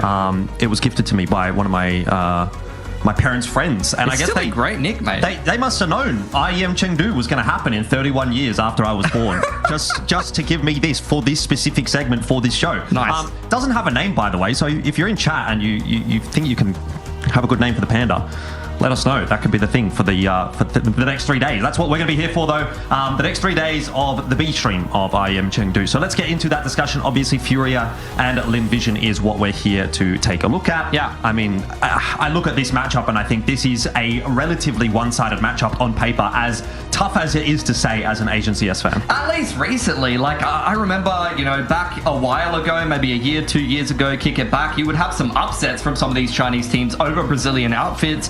We had that one very silly game, I remember, where Lin Vision was able to upset Furia, but ever since you've had these imports come into Furia and they've kind of thrown in a little bit more of an international flavor, they have been dominant over the last couple of months. They've won themselves a couple of tournaments. You see there in the Blast TV Austin Major, where you did just get demolition from Furia, the imports going crazy, backed up by K Serrato, when there was really nothing that Lin Vision could do on Nuke over there. But that was about 4 months ago, I believe. That's the good news, I would say. Unfortunately, it never really gets easier for Lin Vision because Furia's only really gone strength to strength with these international imports since they picked them up, and I feel like Lin Vision has fallen off a little bit, unfortunately. Yeah, I would tend to agree with you, particularly on that last statement. I don't know that we're necessarily going to see, let's say, major form Lin Vision again here at IEM Chengdu, although that is obviously something that is still floating around as a possibility, especially in the lead up to the next upcoming major, which is, not too far away now. I think there's a lot of positives, obviously, to take away for Furia, though. If we want to angle the discussion back in that direction, obviously, you mentioned the imports. You bring in Molodoy and Yakinda. And another name that I would even just throw in here, I think, as well, with all of this kind of happening, is Fallen and his transition away from the AWP into that rifling role. Yeah. Things have looked really, really good for him as well. So, yes, you've got these two guys that are kind of just popping off, but also the system itself for Furia just seems like it's working from top to bottom. Yeah, for sure. I think even top down organizationally, I remember a while ago you got that interview where they said, you'll never win with a full Brazilian lineup. And, there was a whole lot of question marks around that statement. But I think now you're seeing Furia prove that out, having been able to pick up multiple tournaments this year. You've seen them skyrocket in terms of the rankings overall. The imports are performing very well. Molodoy showing that he's one of the better AWPers going around at the moment. And who better to kind of bed you into the tier 1 environment than a legend like Fallen, who knows what it's like to play those big pressure games with the AWP, to take a little bit of a backseat and focus more so on the IGL league. But to be fair, his rifles look kind of sharp as well. Yeah, it's been a bit of a meteoric rise, really. It has to be said for Furia. You can see on that previous graphic, right? Like 6 months ago, sort of around that 20th in the world area. And now they've essentially boosted themselves up into, at least as far as VRS is concerned, #1 in the world. Now, we've obviously had a number of conversations around that particular position, especially when it comes to even the Mongols in the past taking #1 on the VRS. It's like, is this the #1 team in the world? I don't think anyone would necessarily say that they are, but they are making a good accounting for themselves, and those 2 wins in particular at the Dynamic World Championship and Fisher Playground 2 are 2 really positive looking results. The only thing that I would say with regard to Furia and those results and this rise has been that, you look at those kinds of wins that they've got, and those tournaments are not quite the SS tier. They're not the S+ tier tournaments that you need to win to be considered a best team in the world. But what they have ahead of them here at IEM Chengdu would largely actually be considered that kind of a tournament, right? You've got the best teams in the world here. I think at those previous events, there might have been a team or two missing where you might say, oh, well, Vitality wasn't there, or Spirit wasn't there, or this or that, or whatever. But you don't really have that argument, I don't think, necessarily with Chengdu. I mean, for the most part, you've pretty much got across the board the top teams in the world here at Chengdu. It's a very important part of, I guess, the season as well, because we're just in the lead up to the major. Again, everybody's going to be wanting to perform here. You might not be putting 1,000% into this one, but you want to be getting yourself into a good position momentum-wise going into that major. So I think everyone's coming into this one all guns blazing. And if Furia could take a win here at IEM Chengdu, that would be a really, really big scalp to take. I think they've got a good side of the bracket here as well. I think LVG going to be one of the lower ranked teams to be taking on in this bracket overall. Then you've got to make your way through G2, who can be a dangerous outfit for sure, but you're just happy to be on the opposite side of the bracket to Vitality and Maus. I believe they got knocked out of EPL by Vitality, who went on to win at Furia. So they don't want to be taking on that matchup sooner than they might need to, I'd imagine. For Lin Vision, I mean, this is a tough run. They're seeded against one of the very best teams in this tournament, ranking-wise at least, and form factor as well, having picked up a couple of events recently. But even if you go further into the bracket from there, there's a lot of teams that they have lost to in their previous outings, losing to G2 when they recently played them. So I feel like even if you do get an upset over Furia in this opening matchup, it's not going to get easy for you if you're Lin Vision. Yeah, and look, if we're going to start thinking a little bit about this from Lin Vision's perspective, I do find it difficult to really make the argument that they're going to be able to get it done in a best of 3. I think if it was a best of 1, maybe they could take it to Dust 2, something like that, then, they would potentially be able to make something happen. Like, that has been their go-to map. That has been the map that they've, really done quite well on. But as far as being able to win in a best of 3, they've sort of struggled. I think they did a lot of their work, really, again, even at the previous major where they made that deep run in BO1s, right? They would go quite well in those BO1s, and then they might have to get through like one BO3, for example, to make it to the next stage in a couple of instances. And there was a lot of conversation, obviously, around Lin Vision at that previous major. That kind of felt like it's been their peak for this year so far. Whether or not they can hit that again this year will remain to be seen. But it really kind of has to come together now or at the major. And in order to do that, obviously, you'd be looking at someone like Amelia, which sounds like a strange, statement, right? I think I say obviously. I don't know if that's necessarily actually obvious, because most people would look at Lin Vision and say, well, we want to see Zaka perform, we want to see Starry perform. But frankly, when Lin Vision had their best result, when they did play well, it was actually, strangely enough, off the back of Amelia. He went 1.23 in stage 1, 1.11 in stage 2. Didn't do quite so well in stage 3, but he hasn't been able to follow that up in any of the tournaments that they played internationally post-major. So if we want to see Lin Vision make a run like that again, I'm going to say, yes, Zaka and Sari have to be performing, but somebody else is going to have to as well. Maybe it's Amelia. And speaking of Amelia, we have an interview ready to go with the man himself. So let's have a listen and see what Amelia thinks about IEM Chengdu. Amelia, getting to play a Tier 1 event in China, what does that mean to you? Good morning. Are you excited to be playing in China? Yes. Are you excited to be playing against Furia, who beat you in Austin? Of course. What's going to be different this time around? Revenge. What have you been cooking up? Anything you're going to be doing differently? No. Same game plan? Same. Well, let's see how it pans out. Thank you so much, Amelia. Good luck. Thank you. Thank you. Man of many words, Amelia, there. Yeah.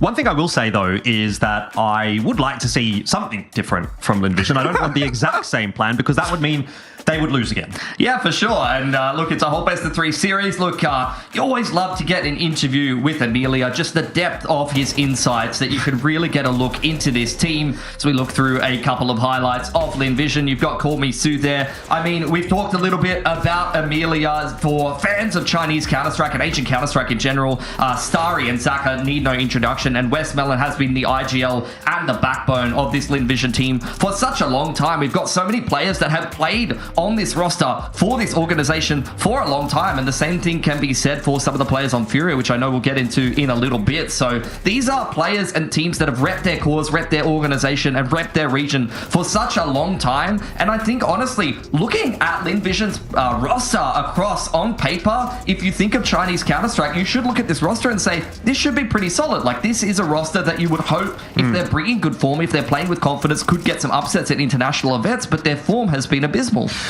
Yeah, I mean, I tend to agree with you. I think there is that star power there in the form of Xhaka and to a lesser extent Starry, but I do often kind of wonder whether or not they've really got the depth in that lineup. You know, I think we definitely have a lot of positives to say about Westmelon in terms of the level that he brings as an in-game leader in the server, but you know, when you look at Amelia and even Kormisu, I don't know that Kormisu has necessarily wowed us with his individual level in most occasions, and it kind of feels like you're just missing that third sort of element that most teams often have when they're coming into the server. You know, if Zach is not playing super well, who steps up, who makes the difference? Well, it can't just be Starry. No, it can't. And I think that they do have a well-rounded rifling core, but like you just don't see some crazy star player. I think it needs to be an effort by committee. It needs to be a good game plan. That's usually what you'll see when you do get some good play from Linvision. Linvision will go ahead and pick Dust to their Furia start out on the T side. This is one of Linvision's go-to most famous maps that they've been playing for quite a while. Furia, I like that they're going towards Overpass. That's going to push Linvision a little bit further out of their comfort zone. It's a map that sometimes does get avoided a little bit more in some of the minor regions and doesn't see as much play. You will see teams go towards the middle of the map pool and just play your, you know, Dust 2, Ancient, Mirage, Nuke, Inferno, these kind of maps. So to immediately go towards Overpass, you're going to have to see a good game plan from Linvision, and we'll see what they're going to be bringing into that. Yeah, definitely an intriguing one. I mean, look, even when we're looking at Dust 2, I would say for Furia, that's not exactly the worst of maps to find themselves on. I mean, I guess just statistically speaking, it is of the map pool the worst map that they have got. But, you know, they play at a decent amount. They've got some wins on it here and there. And again, Linvision isn't exactly one of the highest rated teams. So, you know, looking at this as a potential world where maybe there could be a 2-0 to come through here for Furia. For me personally, I would like to see Linvision get off to a good start, you know, show us again a little bit like what we had hoped to see in that post-major period that they haven't necessarily been able to deliver on a consistent basis. But what is that going to require from them today? Well, again, we've talked about it. Xhaka, Starry, definitely, but then one of Amelia, Kormisu, and Westmelon probably also having a pretty good day today. And I think, you know, you're talking about obviously that form drop-off that we've seen from Linvision, and I definitely agree with you in that regard. I think a lot of that is, you know, we've heard a lot of sort of instability around the roster, not in terms of roster changes or anything like that, but there has been some external factors, let's just say, kind of maybe weighing on the minds of some of the Linvision players, perhaps the team as a whole, that, you know, it takes your mind away from the game a little bit, right? Especially after you've been to such a high kind of in that previous major. I have to kind of put two and two together there and say, like, maybe there is some kind of something outside the server that's having an impact on Linvision in terms of the mental coming into the game. But hopefully that will not be the case today. They've had a little bit of time off and they'll be ready to jump into the server against a very strong opponent. Here we go. It is time for Furia and Linvision, the first match on the B stream for IEM Chengdu. Yeah, let's see if the Chinese fans can give Linvision some energy here on home soil and cause a little bit of an upset. This would be the map that they often do get it done. Furia will start out on the T side, so it'll be them to set the tempo, and it's a bit of a slower tempo to start things off. Smoke to Xbox, Molly onto Cap. Will push Xhaka away. Was looking for an opportunity in the middle of the map, but it'll be Starry to find it instead. Nice nade into the smoke as both Starry and Westmelon fight for a pick, and they'll be able to find it. Yeah, good start. Be happy with that one. Starry thinking about getting up to some funny business, but it is Xhaka in fine form today. Nice couple of taps to the heads of Yakinda and Kesarado. Both of those players going down, and if that is the Xhaka that we're going to get on a more consistent basis throughout this best of three, that is definitely going to make this a more difficult game to win for Furia. Flash avoided by Fallen, and he has been able to trade one back, but still numbers needing to fall apart. Yuri's found himself a double Starry, luckily there to trade it back, but again, this is the danger for Linvision. They're not quite as clean sometimes, and there's a chance here for Fallen in the 1v2. A man of much experience, waiting for a mistake. Do have the jiggle there, spotting him out, pushing down catwalk. Amelia just having a little bit of a look, or rather Starry having a little bit of a look. Amelia tucks himself onto the site here, no armor for him. So Goosh looking mighty dangerous, but Starry creeping further towards him, wants to try to find some trade potential as we hit 28 seconds on the clock. Grenade will be useful as well if Amelia just gets the info, but decides to do it with the headshot instead. And that is the pistol round going the way of Linvision. A happy start on their own map pick. Yep. A lot of domes being hit. Can see one in the cams there. Need to readjust that position potentially. Wanda sitting there in the background. to see some Aussies on the stream as well. But this is the form that you need to see from Xhaka opening up this game, especially on the CT side. A little bit of shakiness there, so you didn't get it done as cleanly after a great start as you would want for Linvision. Force will immediately come out in reply here for Furia. Molodoy's on the scout. Galil going to take a duel with the Famous, and Westmelon once again finding a pick in the middle of the map for Linvision. A little surprising to me to see Xhaka not on the scout here. He's typically someone that likes to angle toward the scout. I imagine that might be something we'll see a little bit more on the T side in those kinds of ecos.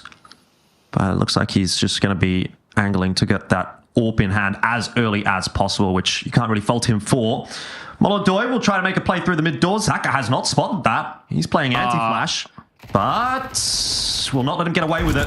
Not for too long anyway. It was, again, a little bit messy, a little bit janky, but they get the job done.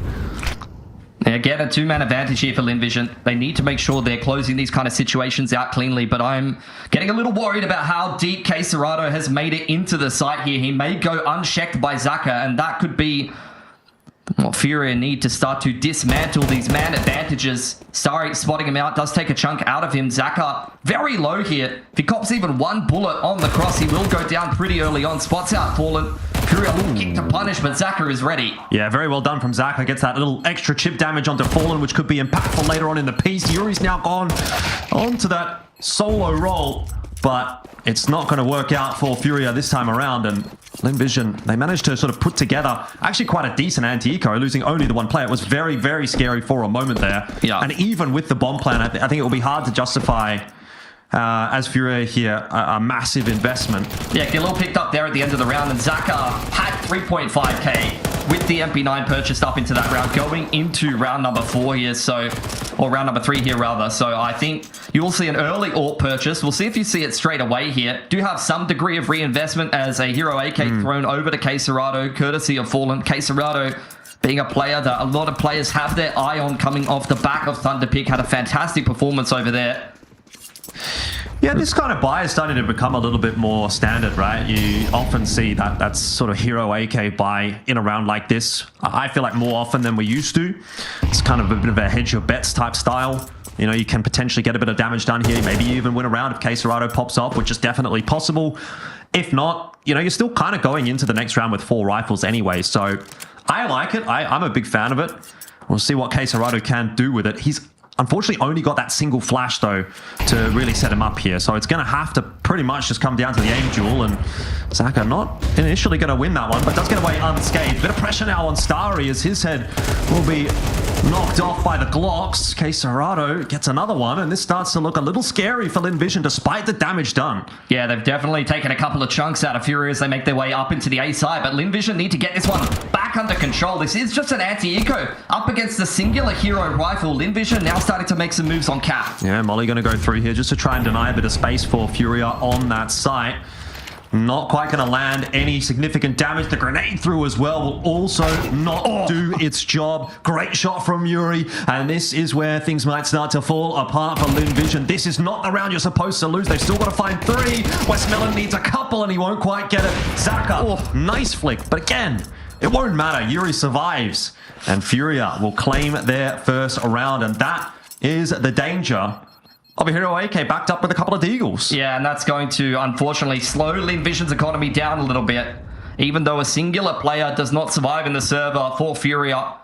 Do see 4 rifles dropped over from Linvision. That definitely gives an opportunity to reset here in the next gun round for Furia. Not really much brought into that round. Just a singular Hero AK and a flash is enough to get it done for Furia. Nice Deag headshot sprinkled in there by Yuri. And Furia just taking enough time to tuck themselves into that A site. Linvision taking way too long to get organized, unfortunately. Molodoy not spotting out anyone on the cross here early on. Quick pacing straight up cap from Caserado. Catches Xhaka completely off guard.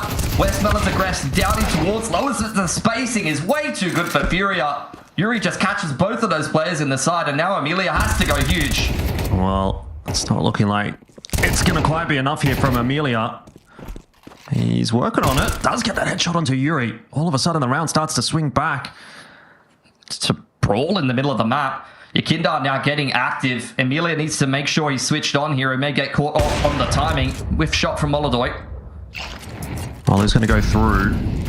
Molodoi does catch Amelia, so all of a sudden it is on the shoulders of Call Me Sue in this 2-on-1. He's got the right read to head toward the A site.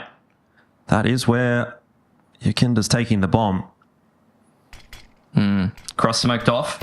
It's going to draw his attention over there, and you can see Yakinda takes that as an invitation to just hop straight up and catch him on the cross there.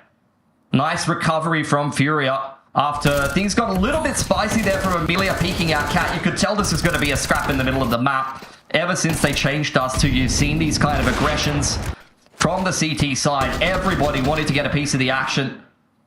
But unfortunately, after a couple of exchanges, Furia does win the XVX. And like we said, all of that damage done in the previous round by that hero AK has come and bear its fruit.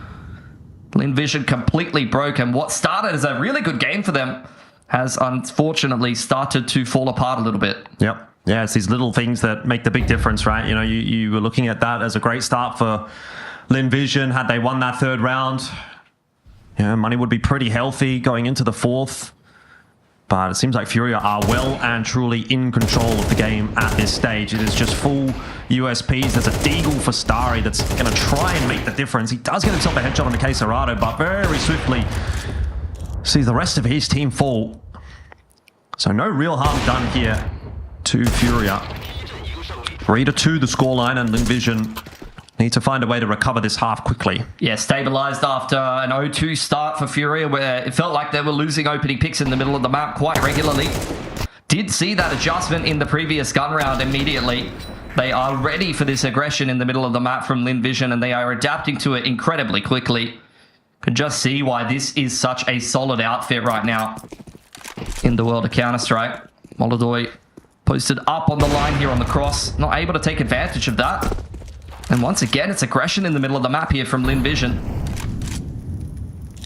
Oh, Zaka just gets deleted by Quesarado, and there's really nothing that, unfortunately, Linvision has to say about it. It seems like now that Furia have started to get the ball rolling, there may not be a way to stop that. Yeah, now you're seeing Fallen continuing to take these duels.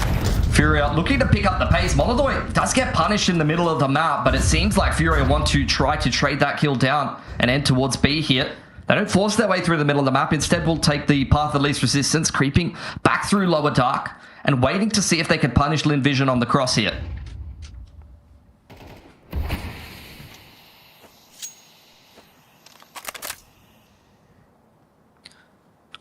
Quesarado will get that job done on to Starry, nice and easy. Another aim duel one for Furia.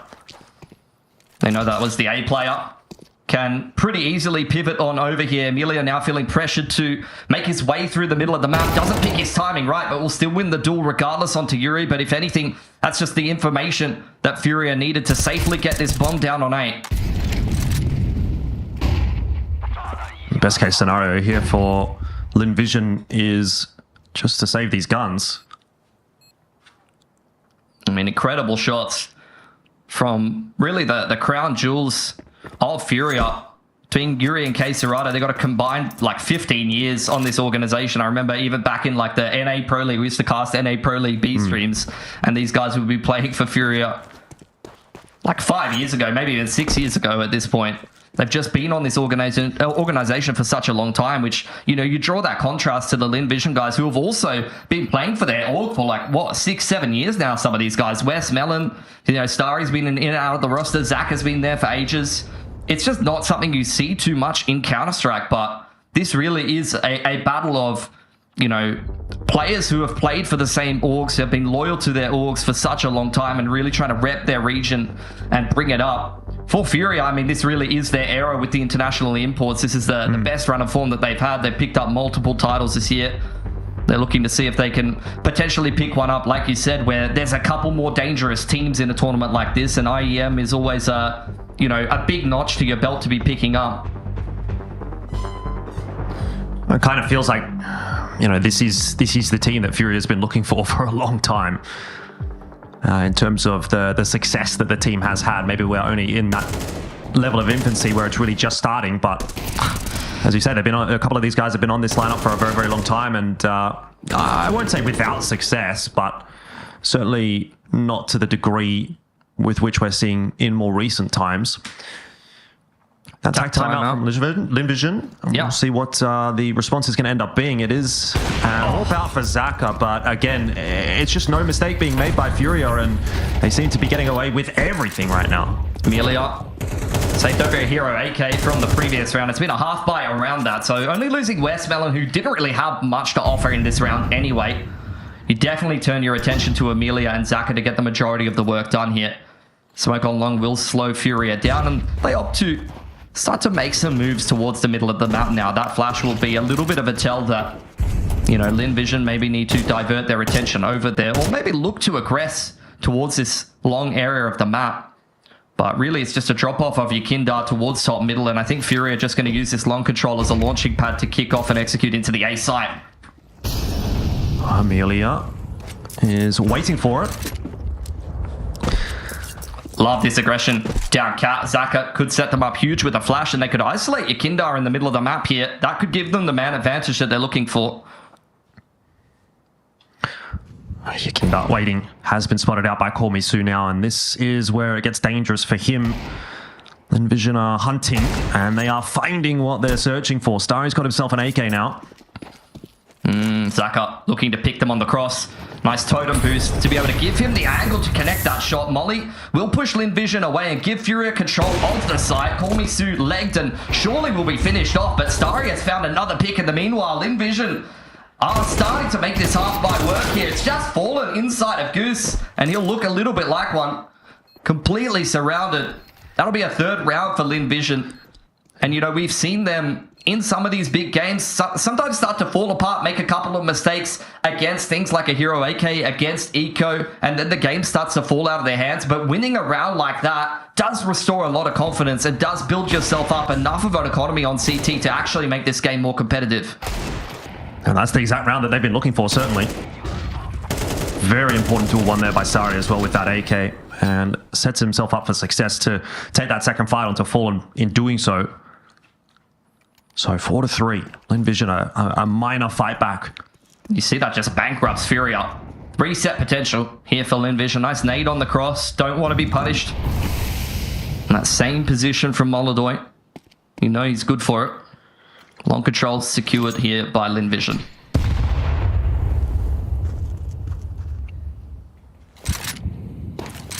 Furia start to make some moves towards the middle of the map now. Molly towards Cat. Won't push Zaka off the angle. He's biding his time, waiting for his opportunity. Trigger finger definitely itchy at this point. Molly's going to push Zaka away. He won't stick around too long to look for that shot. Yakinda as well starting to probe the bedroom doors, and this Molly will be a problem for Amelia. He's forced to peek, and Yakinda's waiting for it patiently. With success as well. Now we're down to the 5-on-4. So Zaka has to re-aggress and try to find something, which he might just do. Spots the head, misses the flick, and now it's all on Starry, who misses his shots, and Zaka is between a rock and a hard place. There's nowhere to go. Lin Vision have been picked apart in that round. It's just a clinical round from Furia. Right from start to finish. Perfect util just to be able to minimize risk, continually pushing the AWPer off the angle. Molly isolates Amelia over on long.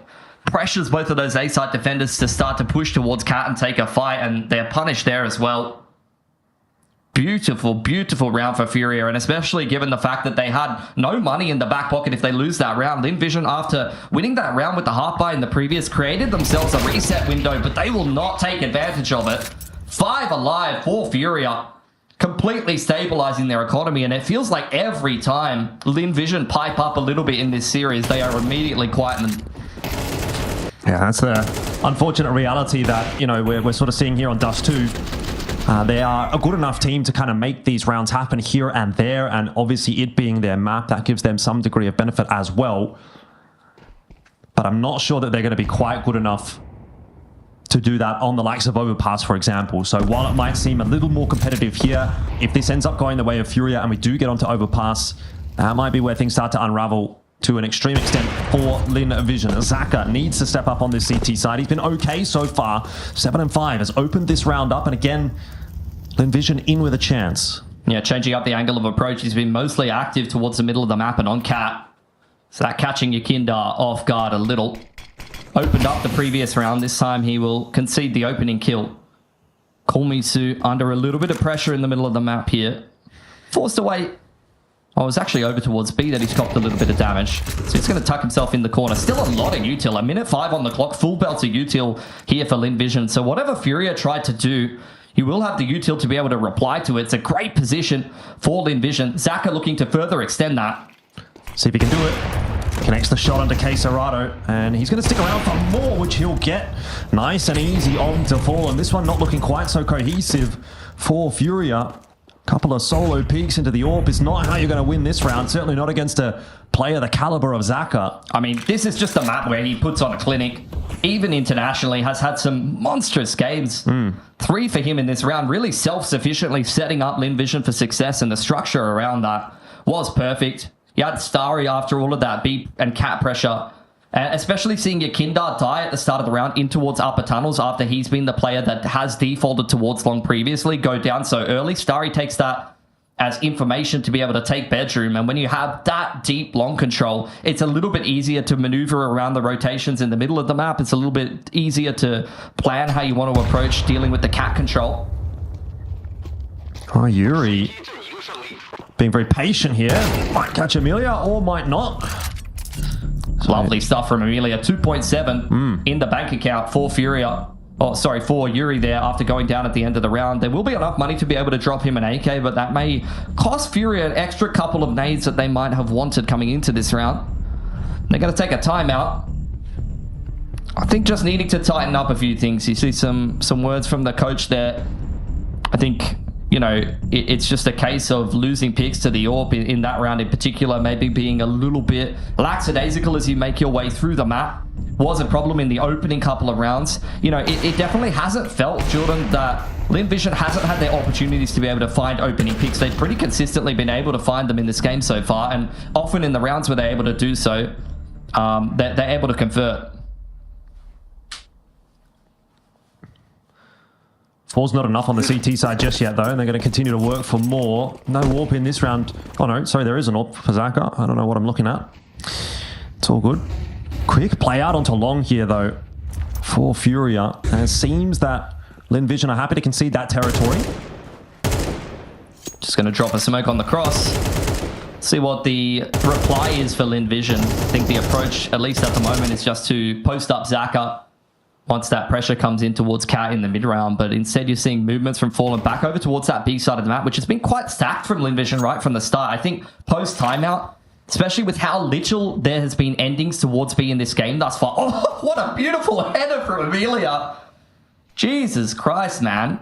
I mean, he's got a solid head on his shoulders. You saw at least that much in the interview earlier. I'll just leave it at that. But yeah, there's definitely a lot of real estate there to be blocking that smoke. Now pressure in towards upper. Lin Vision looking to fight in the mid-round, and it's gone perfectly for them. Another opening pick. Oh, Westmoreland's going to have to drop that smoke, so they are going to be aware that he's stuck in that corner. But Zaka on the other side of the map, happily waiting for Yakinda's push. So 3 on 5 ensues here for Furia. Lin Vision looking kind of dangerous in Chengdu thus far. 2 opening picks for them. Again, nice adaptation post-timeout from Furia. He's able to give them, again, a 2-man advantage and shut down what Furia was looking for. You know, they started off with a big B stack there, Lin Vision, expecting an earlier play towards B, but as there's no B ending in the mid to late round, they go for some aggression, look for information, and the setup just works perfectly. You know, they concede that long control where Furia takes early on, and they just trust the setup and trust the game plan, all posted up in the middle of the map. 3-man setup on B that they turn into a mid-round push for info, and it's just a beautiful round to even up the scoreline here for Lin Vision. They're, you know, as expected, really incredibly competitive on Dust 2 here. Yeah, and I think generally they have a pretty good T side as well. So, you know, you're starting to look at a point now where they feel like they've kind of got to a pass score on the CT side of Dust 2. I think you can definitely get away with a little bit more, but certainly not too much less. So we're at a point now where, yeah, it's been a little bit up and down. It's been a bit of a roller coaster session here for Lin Vision, but they've hit 5 and they have a fairly strong economy at this point, so they could start to push for 6 or even 7, and at which point that's then going to put that pressure back on the shoulders of Furia. There's another good shot from Zaka. He's connected to the tag and he's aware of it. Molodoi down low. I mean, not a kill, but it helps. This is the success factor that you were talking about in the pre-show. Emilia's doing very well for himself, and then Zaka's going monstrous once again on Dust 2. This is the win condition in full effect from Lin Vision. Yeah, Zaka, another shot connected. Hasn't missed at all with the AWP, so it's a good thing that he's connecting onto legs and through walls, because if not, Furia would definitely be down 2 players here.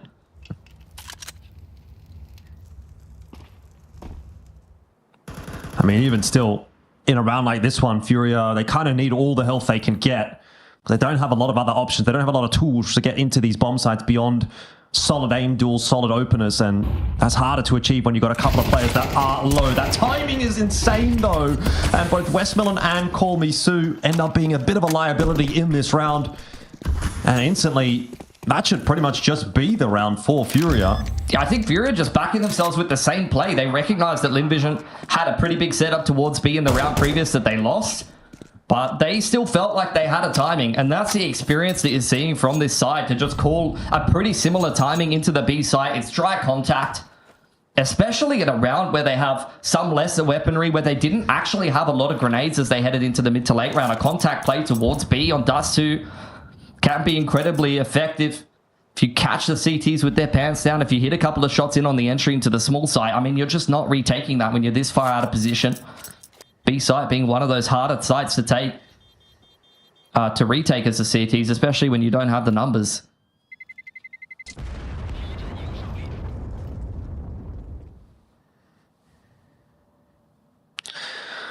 Well, 7 is not going to happen for Lin Vision.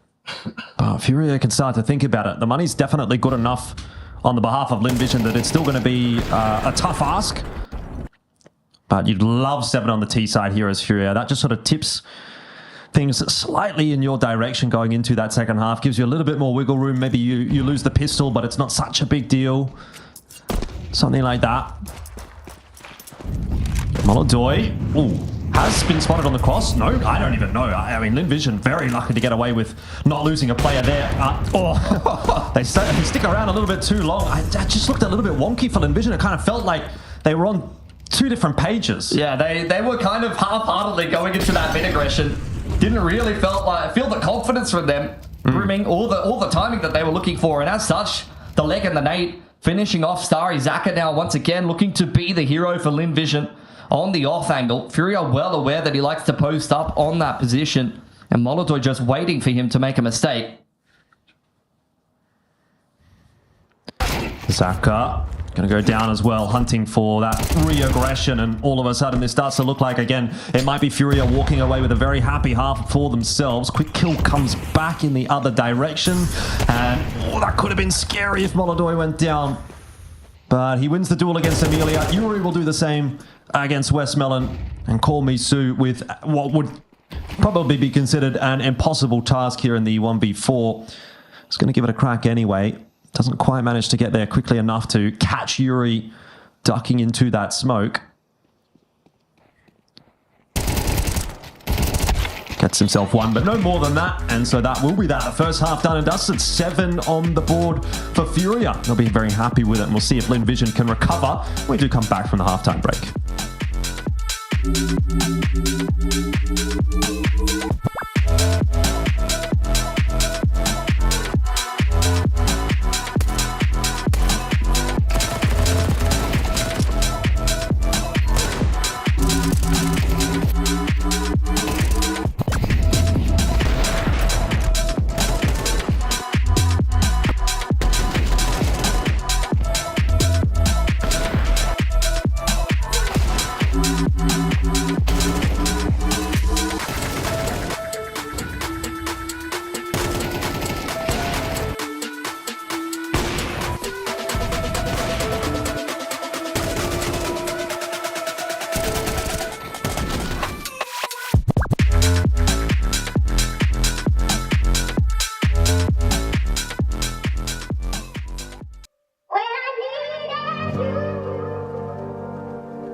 Welcome back on in for the second half here between Furia and Lin Vision. A bit of a topsy-turvy first half, I think it's fair to say that was.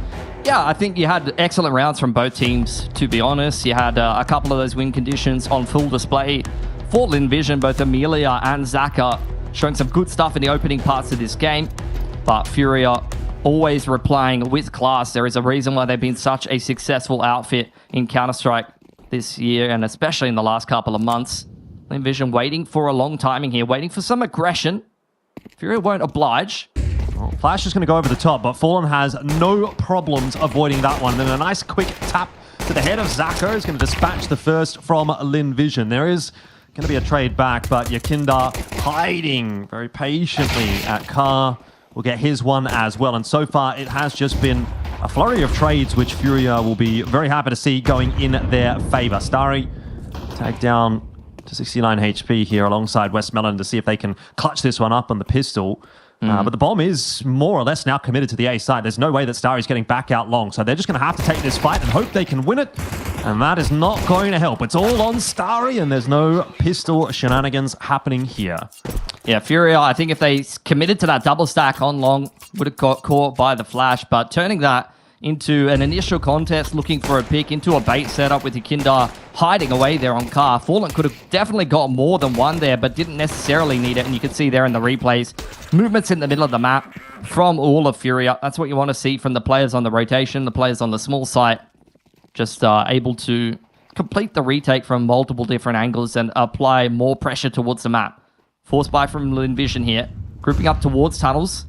Off angle from Molodoi.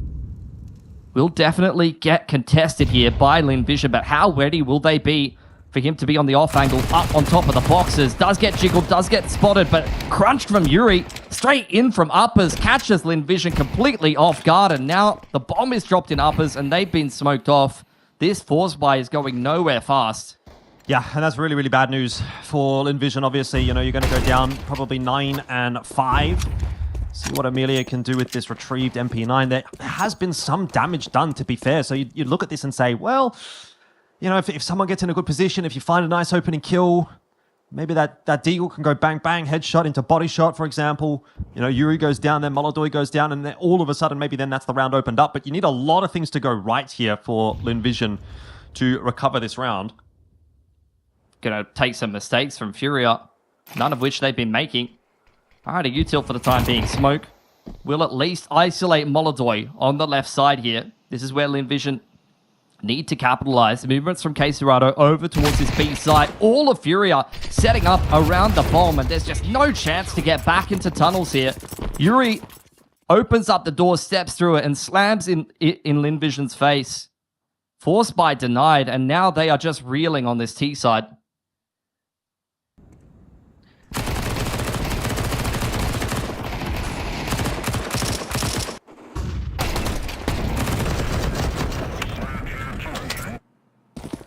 I'm going to need to see a bit of Lin Vision magic. It's not going to be this round, you'd think. No, especially with the MP9s. Looking hungry as ever. Furia just going to run it back. Exact same setup.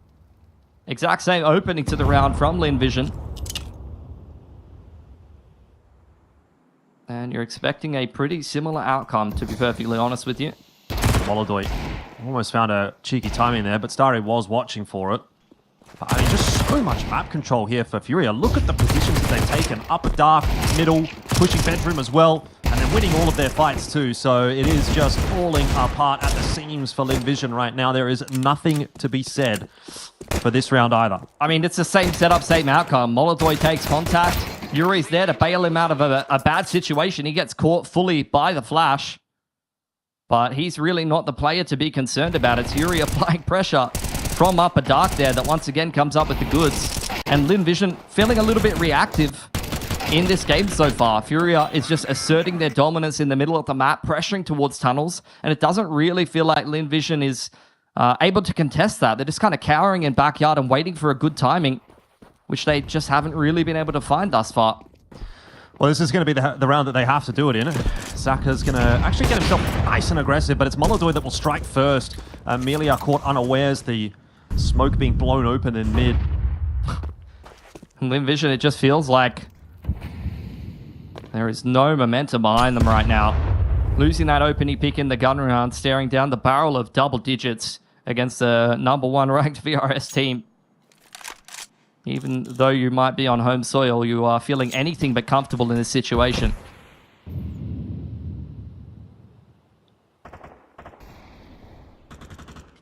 Yeah, they do seem to be a little bit out of ideas here. You know, it's not really quite going to plan. So we're going to try and work a little bit of mid-control. Not getting anything, you know, the molly behind the doors. You're hoping that there might be someone playing close. Get a pick out of that. Doesn't happen. Used a lot of your important util.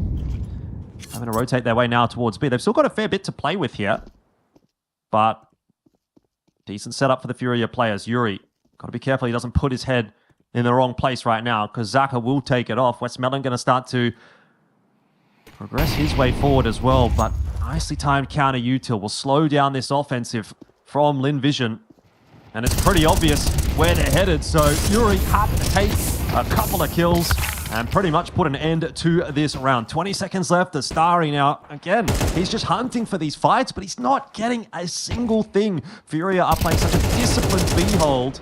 Yakinda will fall, but time is of the essence now with 10 seconds left on the clock. Got to move their way forward. Starry falling, bomb drop. That'll be the round done and dusted.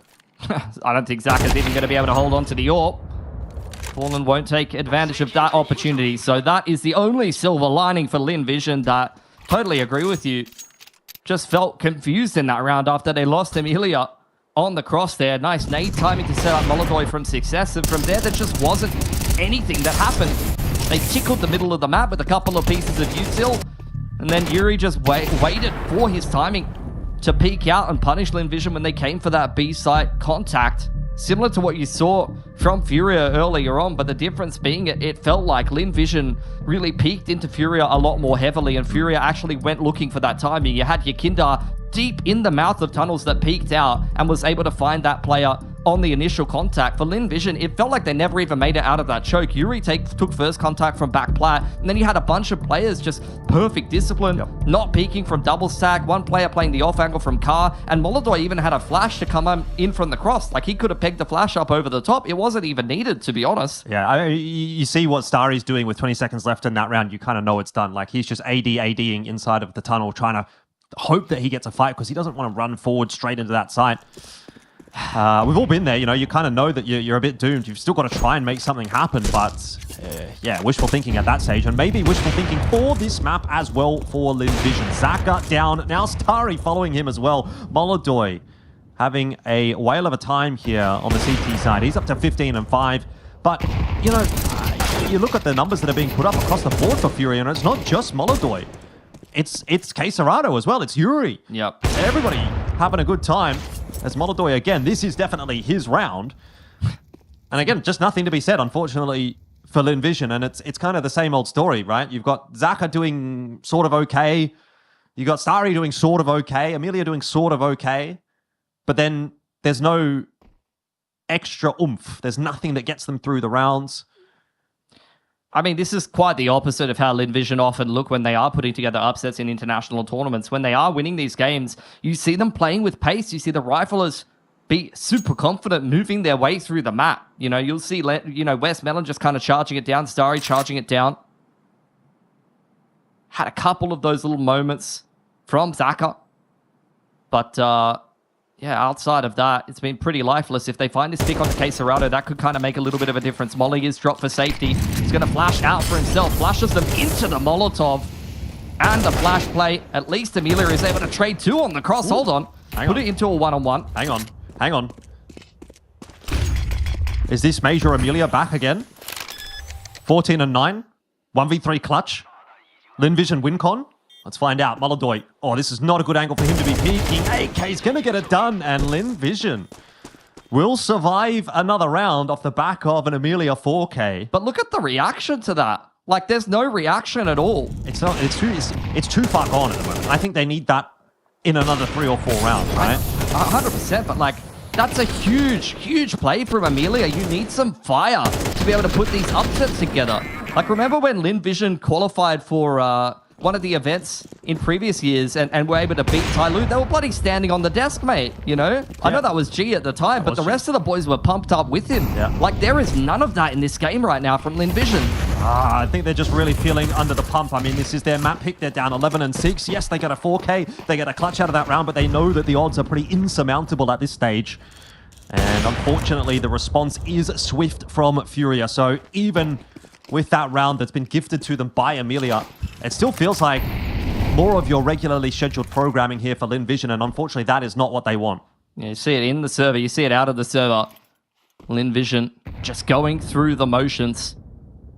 Harassed as they make their way through the map by either the AWP or well-placed HEs. Chipping away at them.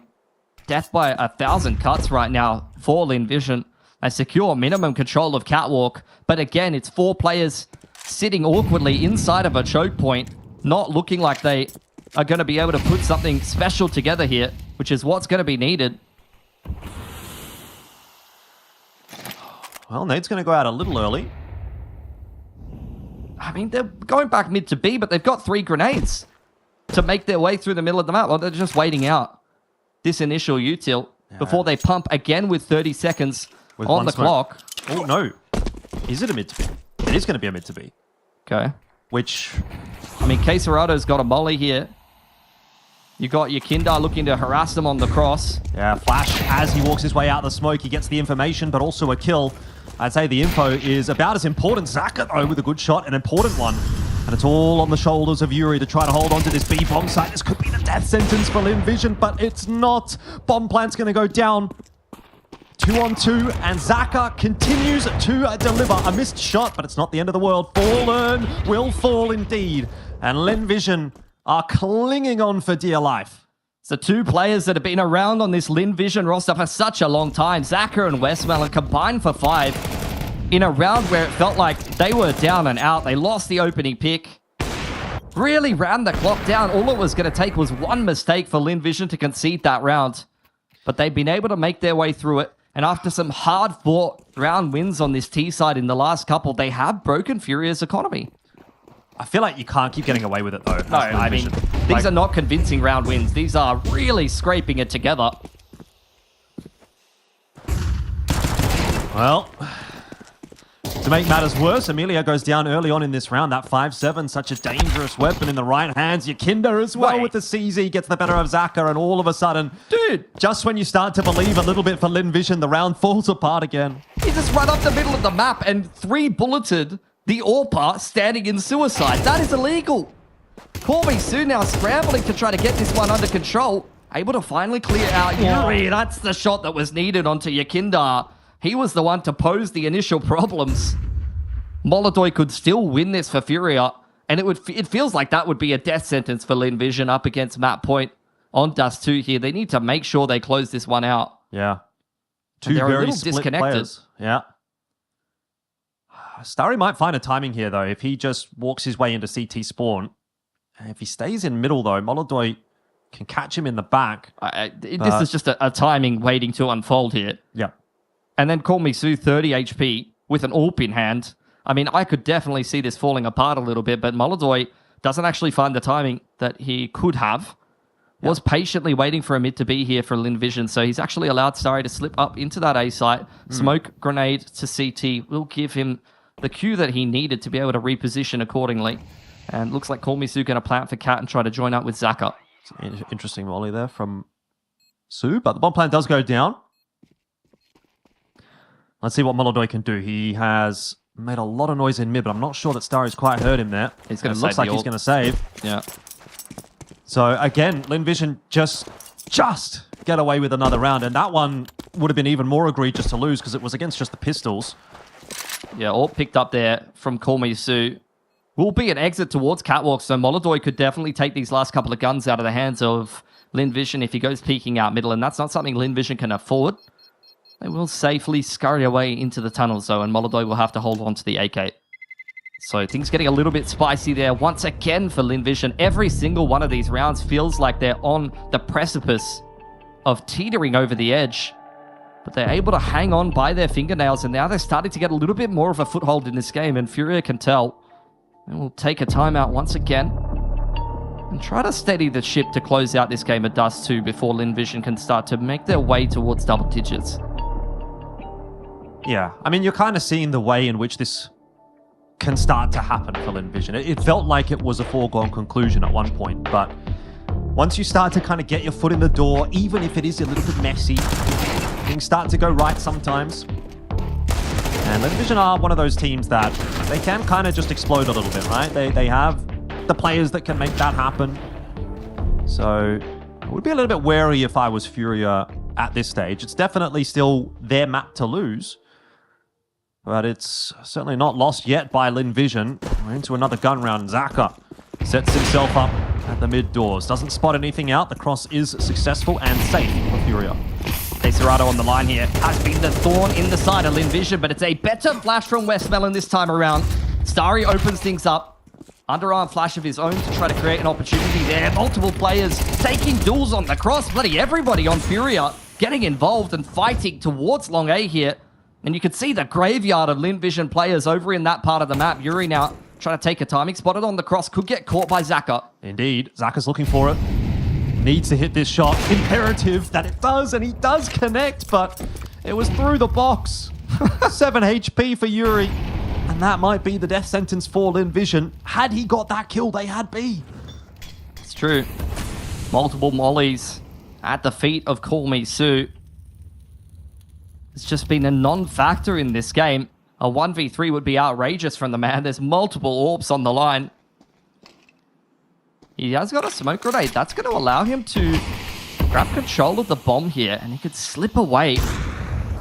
It's great. He's pilfered at least that. Yeah, but where does he go? I mean, B-side... He's forced the rotation from Yuri here. He doesn't have a lot of time. He's waited it out a little bit. But with 25 seconds on the clock as that smoke starts to fade, he is going to have to make a move. Fallen 74 HP here, relatively healthy. Will not connect his shot, and that is the opening that Call Me Sue is looking for. He's just going to book it over towards the A side, and he will be getting a plan. Yeah, Fury are very disjointed here. Yuri quite low. Yakinda high HP. It's a quick timing onto Long that you might not be ready for as Call Me Sue. You don't get the mistake you were looking for onto Yuri, and now he's getting peppered by Yakinda.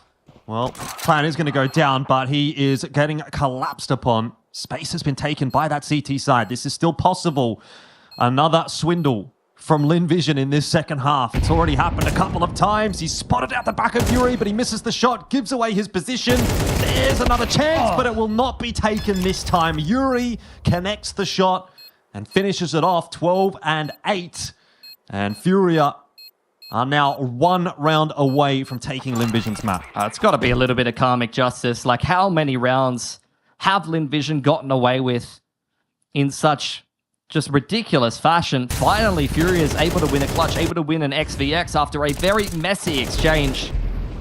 I mean, I like it from Linvision, and maybe it's a side effect just of how Dust 2 plays nowadays, but you're just getting these chaotic, messy rounds, and I think in those kind of situations, that's where Linvision can get away with a little bit of BS here. Right. I think if you play a bit more of a straight-up game against Fury, you're probably not going to be able to come out on top as much as you would like. Extremely important round. I mean, it goes without saying because Fury is on map point here, but for Linvision, down 4 rounds behind Furia. They take a timeout knowing that with that last round coming down to a 1v1, they have reset potential here. They can win this round, they can break Furia's economy, and that's going to make their path back to overtime a little easier. Definitely not over. Mac 10 and a Deagle isn't what you want it to be working with. Coming into what could be the final round of Dust 2 here. Backs against the wall for Linvision. I mean, Nora Galil for Zaka. Again, that orb always kind of feels so pivotal for Linvision. So to see Zaka with a Galil is obviously less than ideal as well. But here they go, quickly into the B bomb site, and so far it's so good. Again, that 5 IGL Westmelon double entry might not be enough. Molodoy arrives and puts a stop to it before it gets too exciting. Amelia in transition, Yakinda there to pick him up. And right now, Zaka just waiting patiently inside that smoke. They don't know he's there. And Yakinda will fall. So all of a sudden, we're back to the 2-on-2. Now Fallen tucked in the corner. This round is just fraught with danger for Linvision at the moment. They're just waiting for one of these CTs to peek them. Molodoy on the line here. He's already connected to, and there's 2 more on the cards here to close out this map for Furia if Linvision give him an opportunity. But instead, they're going to head back. It's the right call. Yard. Yeah. I mean, it could be around the world. Back to long here. Back it up, Terry. It's going to burn a lot of time off the clock here. Do you have a smoke for the cross and a couple of mollies to potentially like molly off Cat? That's where you could see Fallen rotate to. This is nice though from Furia as well. They're kind of reading into that timing, thinking there's a good chance they're transitioning now. So they molly upper dark. They sort of half start to transition their way over toward the A side, and they might just beat Linvision there. They've got Molodoy watching the cross. He will be smoked off, but a player up on short will be a problem. Tagged in there from Fallen. He gets the headshot onto Zaka and just backs away. It's all on Amelia now, who is once again going to be tasked with yet another clutch. Look, the objective for this game for Amelia was simple. As we heard in the interview, it's time for revenge. Oh, and here's where he might get it. Nice kill on to Fallen. That's the first, but not the second. And it was so close. But once again, so far for Linvision. That is 12 going to 13. And Furia finishing off map number 1 in their favor. He had some moments there for Linvision, but unfortunately, I think just not enough of a well-rounded performance from everybody and looking a little bit lifeless on the T side at times. Especially when they found those opening picks, you could tell some disappointment there from Amelia. I think Linvision really starting to come to terms with, if they haven't already, the fact that they just haven't been an international contender for a little while, but it's a little bit even tougher to swallow when you're not able to get this opening map win here on home soil, on Dust 2, a map that you usually are able to find some of these upsets internationally on. Yeah, look, again, I think you have to say the scoreline was maybe a little bit closer than it felt that game probably could have or maybe should have been for Furia. I think they were definitely in a position to close that one out a little bit easier than they did. But as is ever the case when it comes to these teams coming through from Asia, the game gets a little bit chaotic. We obviously sort of live and breathe this region a little bit. Pilsky, we've seen it from start to finish, from the ground up. These games always sort of just end up a bit like this. And, credit to Linvision for obviously sticking in there and making it close. And even that round could have definitely been winnable. But unfortunately, you go down 13-8 on your map pick. It means you've done something wrong. Was it the first half? They didn't, quite close it out as well as they could have. Maybe they could have got to 6. They could have got to 7. Obviously, weren't able to do that. A bit of a rough start to the second half as well. Something going a little bit different there for Linvision in 1 or 2 of those rounds a little bit earlier on in the map, just to give them a bit of extra time there in the second half, or maybe relieve some of that pressure.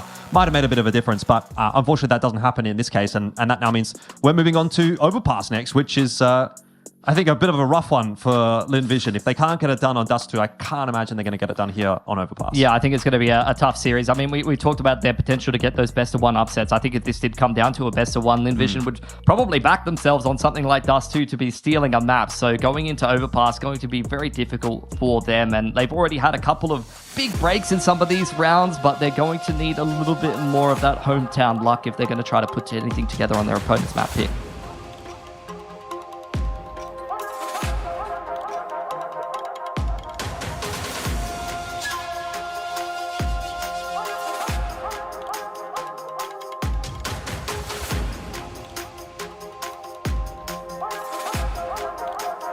Here's to the challengers, the ones who don't just settle for decent elo, but hunger for something more.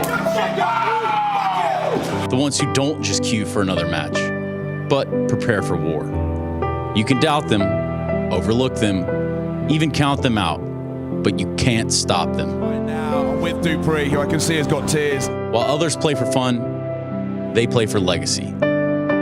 This is ESEA League, where challengers take their first step.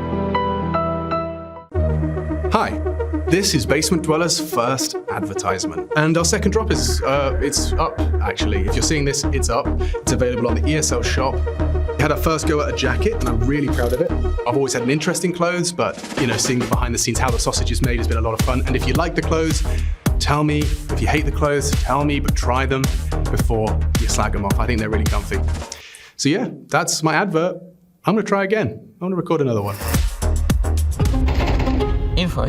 One close sight, and one taco. One close, one range. Один близко, другой рампа. Ele tava rampa, ele tem perna.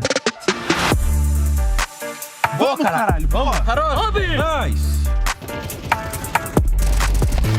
Damn, he was 24. I should have finished him off. Pause. Ele. Galera, bora fazer aquela tática da SK, lembram? Malek, you go con smoke left side. Make sure to go short. We're gonna be going monster. We're gonna be spamming the smoke. Castratus is gonna cross it. Bolovoy has the cross. Okay, you got it? Make sure he understands. Короче, Диба. Ele vive o jogo.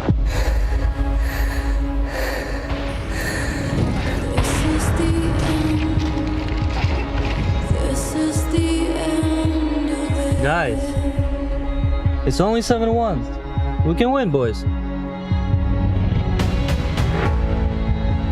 It's just Molodoi and Yuri in a 2v4 now. And this is where you wonder if that communication will come into play. Eu vou flashar pra você. He'll flash for him. Vamos dar flash, sim. Ok, давай. Ok, go. Ok, vamos. Flashei. Boom. Boom. Boom. Boom! Guys, I understand what is boom. Okay. It can still work.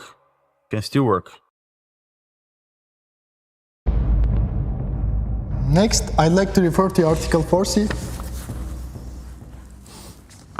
The APL catering menu from Saturday, 4th of October, which reads as follows: German sauerkraut, British with boiled potatoes, or Turkish doner kebab with crispy, caramelized lamb slices, served with a delicious garlic and cocktail sauce, fresh vegetables wrapped in a crisp handmade dürüm.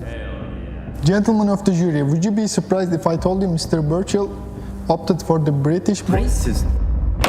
Guilty. Chill, Zanti. Let me flash you out first, then you headshot.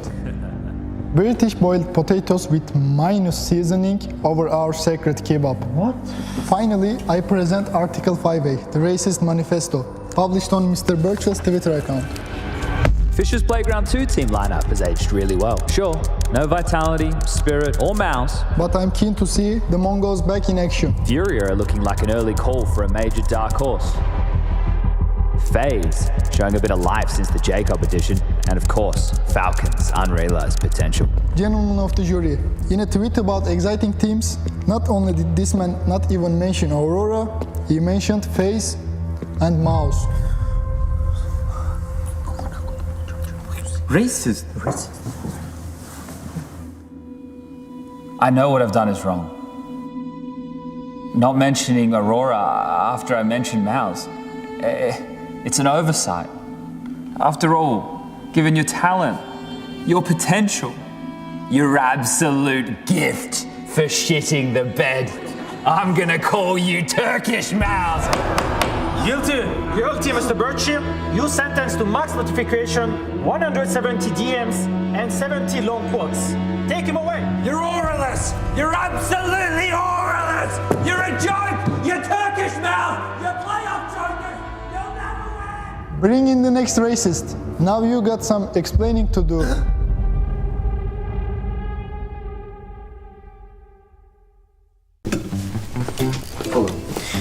I really want to branch out. I feel like I have so much more to offer. I have so much more range. You're telling me, bro.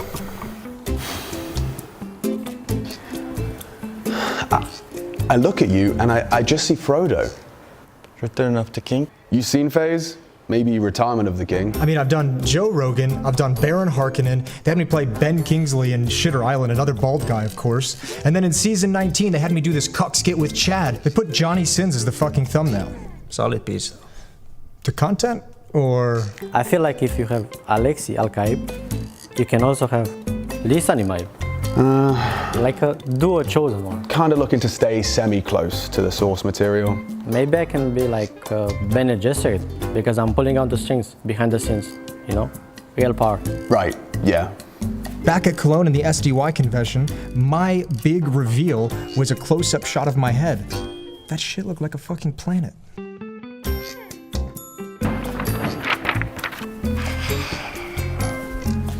So, what makes you think you'd be a good fit for the role?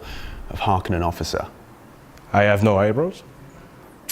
No makeup required. I mean, the only time I've ever even been able to play a non-bald character was the Boros skit. And they had the camera guy stand up in a chair and make me look smaller. Don't change an accent before the cast. Look, you've got potential. But I don't know if you're ready to take the leap. The fuck? I don't know. I don't want to be typecast like Moses. Typecast is better than no cast. I'm 21, man. Turkey it is. I know a guy. He's a family friend, and it's really good price, bro. Man, this is disrespectful. They're farming us. Yeah, they really are. And you know what? I'm sick of it. I'm sick of this whole thing. I'm gonna go tell them exactly what we think.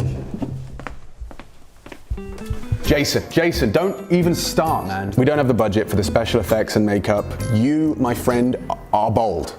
You know, and that's where you really... It's where you shine.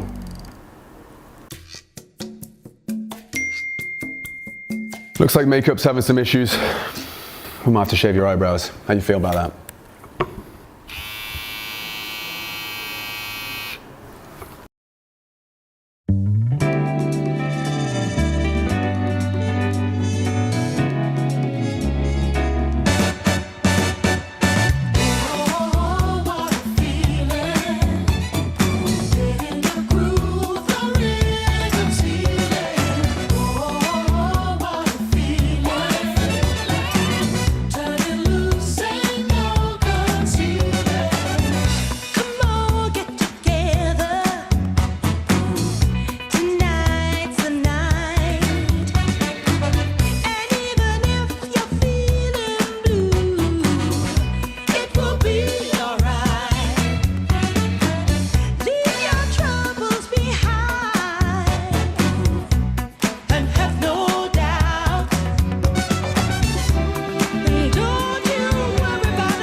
a magical moment, and not every moment can be precious like this. So come on, here's something you don't want to miss.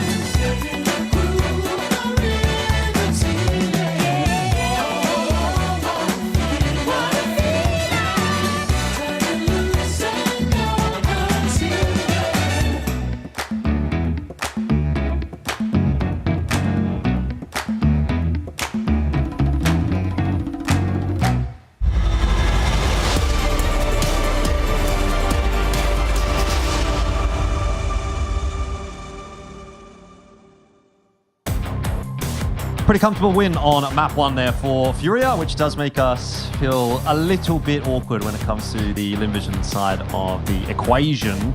Overpass is up next, and I have to imagine that it's going to be a pretty tough ask for Linvision to get much done in this series if they can't get it done on Dust 2. Yeah, I mean, they've lost the last 2 games of Overpass in a row to Game & Legion and Tai Lu. Both were pretty one-sided against them, whereas I think Furia's on like a 6-map win streak the last 6 games of Overpass that they played. So I dare say that they were confident going into this series, and their confidence is only growing, having been able to dispatch Linvision on Dust 2. It's really between that and Anubis. These are maps that they've kind of been famous for getting upsets internationally over some pretty solid teams in terms of World Counter-Strike, but it really doesn't feel like it's coming together today on home soil for Linvision. And I think with Mongols also making a change going into this tournament, you're starting to get a little bit worried for some of these Asian representatives in this Asian tournament over there in China. Let's quickly talk about the last map, though. Kesarado and Yuri both playing pretty well on that one. Obviously, Molodoi, he also performed. I think in general, it's kind of the names that you sort of expect to see for Furia doing pretty well. Yeah, I mean, it was an effort by committee, and that's what we've seen at recent tournaments as well for Furia. But over there at Thunder Peak, where they did win, you saw both of these guys hand in hand, just going ham in all of the maps played over there. Up to 15 years together between Yuri and Kei Serato. They really are Furia. This is Furia's identity. They've even got some matching earrings going on there. So, you know, similar stances as well. I mean, when you spend so much time with each other, it's like an old married couple, you know? You start to look like each other. The body language is the same. You're both sharp in the server. That's just what ends up happening. I suppose so. Just update you guys. Obviously, you saw down there in the bottom right, there was a little timer for Overpass starts in. It will be a little bit longer than that. There seems to be a couple of little teething issues over there on the Furia side of the stage, so we'll be figuring that out. And by the way, this is actually on stage as well, Pilski, as far as I understand. Apparently it's not. Okay, well, only A streams on stage. But what I was going to say there is that there is an audience for IEM Chengdu from group stage, which is actually really cool. So that's not for this game, but for the A stream game. But you know, that's really cool. That's not something that we get a lot of the time. So I think obviously both these teams are going to be hoping to get onto that stage. Furia look like they're on their way to doing that. Linvision, maybe not so likely, especially if they do lose this series. We'll probably see them on the B stream again tomorrow. So that will be less than ideal for them. But hey, maybe they can make something happen here as we head on to Overpass. It is, of course, Furia's map pick, and they are up 1-0 in this series. So a lot of work needs to be done by Linvision. Yeah, no crowd buff for them, unfortunately, as they head into a very worrying prospect that we see here on Overpass. They will start out at least on the CT side, though, which they had a better time on over there on Dust 2, especially when they were able to win the pistol. They were able to start to get Zaka going on the AWP. He's been in fine form today. This map is often an AWPer's paradise. Oh, that's the first thing that you see to start this game off for Starry. He's already copped a goosh to the dome.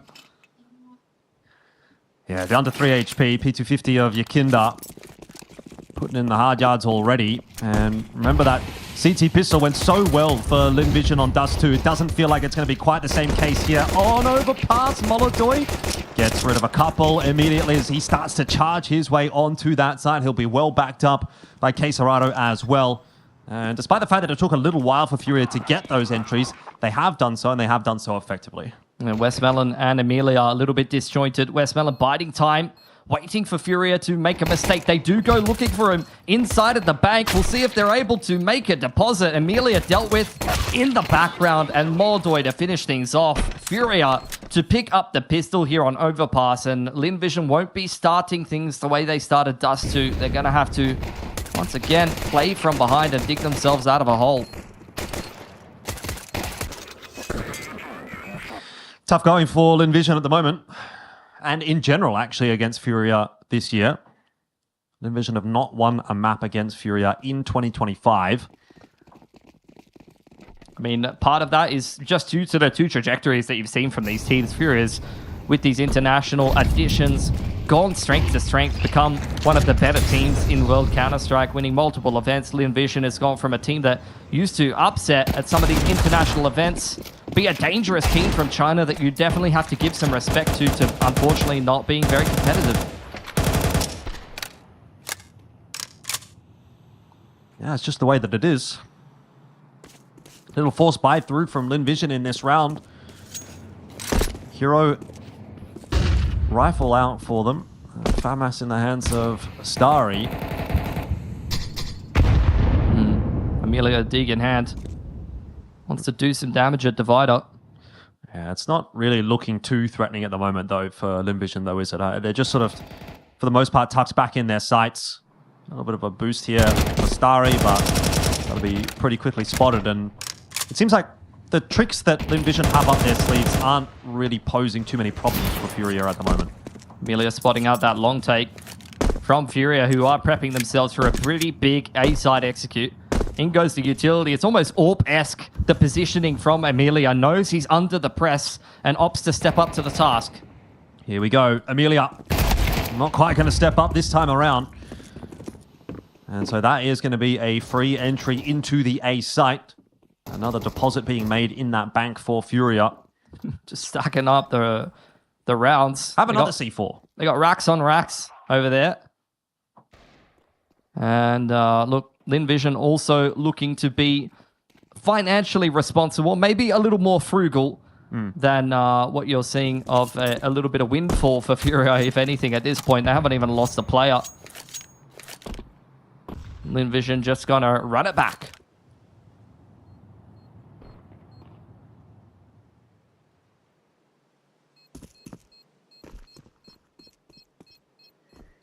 A patient start to the map, I guess. Nice and relaxed. It's pretty early in the morning over there in China, I think. Be about 9 o'clock when this match started, local time. So probably about 10 past 10 now, if I'm doing the calculation correctly. Yeah, and I think unfortunately Lin Vision looking a little bit sleepy, if anything. I think Furia are too, but they're just bringing like such a caliber that they're able to get this game across the line anyway. 10 past 11. Not 10 past 11. Still. I mean, 10 a.m. starts fine. Yeah. But for certain gamers, you know, sometimes you're not ready. Well, certainly no excuse for Lin Vision. That's not quite gone to plan. Yuri getting caught by a flash as he tries to make his way up connector. And it's potential to cause a problem, but will be dealt with by Yuri and Fallen pretty comfortably in the end. So, again, no problems in the underpass. Call me Sue here with Eagle, unable to connect. So far, so good for Furia as they just kind of wipe the floor with Lin Vision at the moment. Just looking a little bit too easy. Con setup dismantled by basic utility. Players kind of picked apart. It's a nice shot from Amelia, but outside of that, not really too much to write home about thus far for Lin Vision. But if the game keeps going in this direction, you're very quickly going to see Lin Vision set into the lower bracket in the opening game of Chengdu here. Yeah, almost expecting it at this point.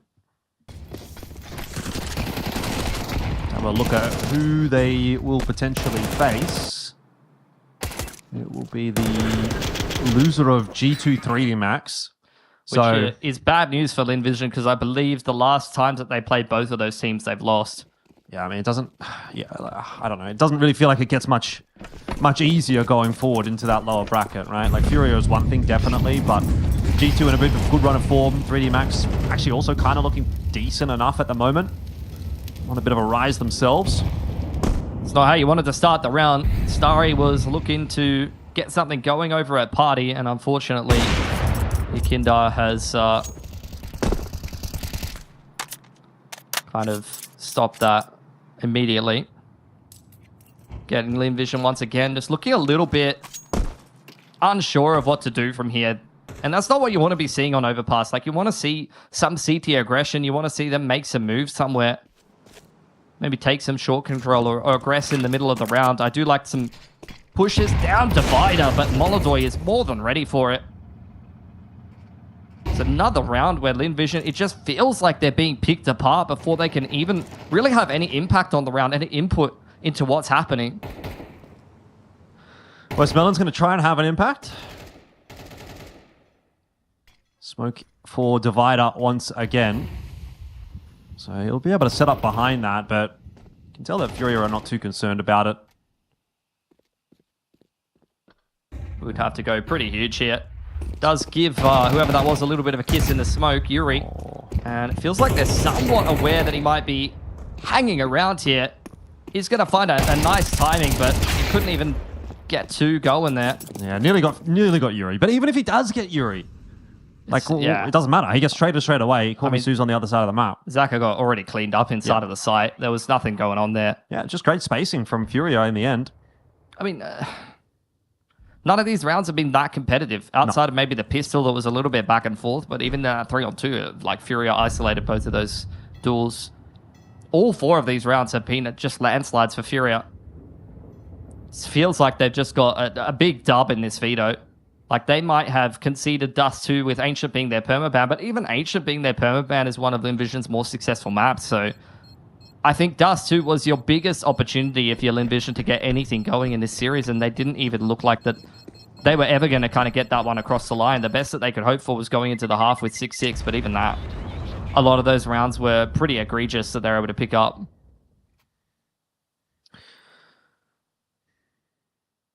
Just hasn't really felt like there's been that many convincing rounds won by Linvision in this series. Can only really think of like 2 or 3 where I was like, that was a great round. Yes. You know, the rest of them, it's been like, yeah, you probably shouldn't be getting away with that, and Furia might be a little sleepy coming into this matchup. Yeah. Another tougher round ahead here for Linvision with the money that they've got available to them. If they buy into this round, there's obviously, first of all, no AWP. Maybe they don't want that anyway. Can't imagine why they would, though, given that they are on that CT side.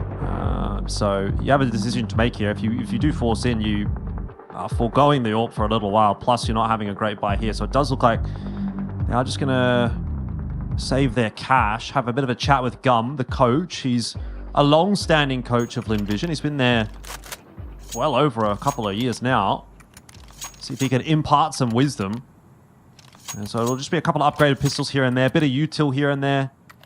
But it doesn't fill me with a whole lot of confidence that we're going to see much out of this round either from Linvision. It's really going to be off the back of Sue. Feels like they're trying to play the long game, but if anything, they're kind of digging their own graves at this point. You're going down 0-5.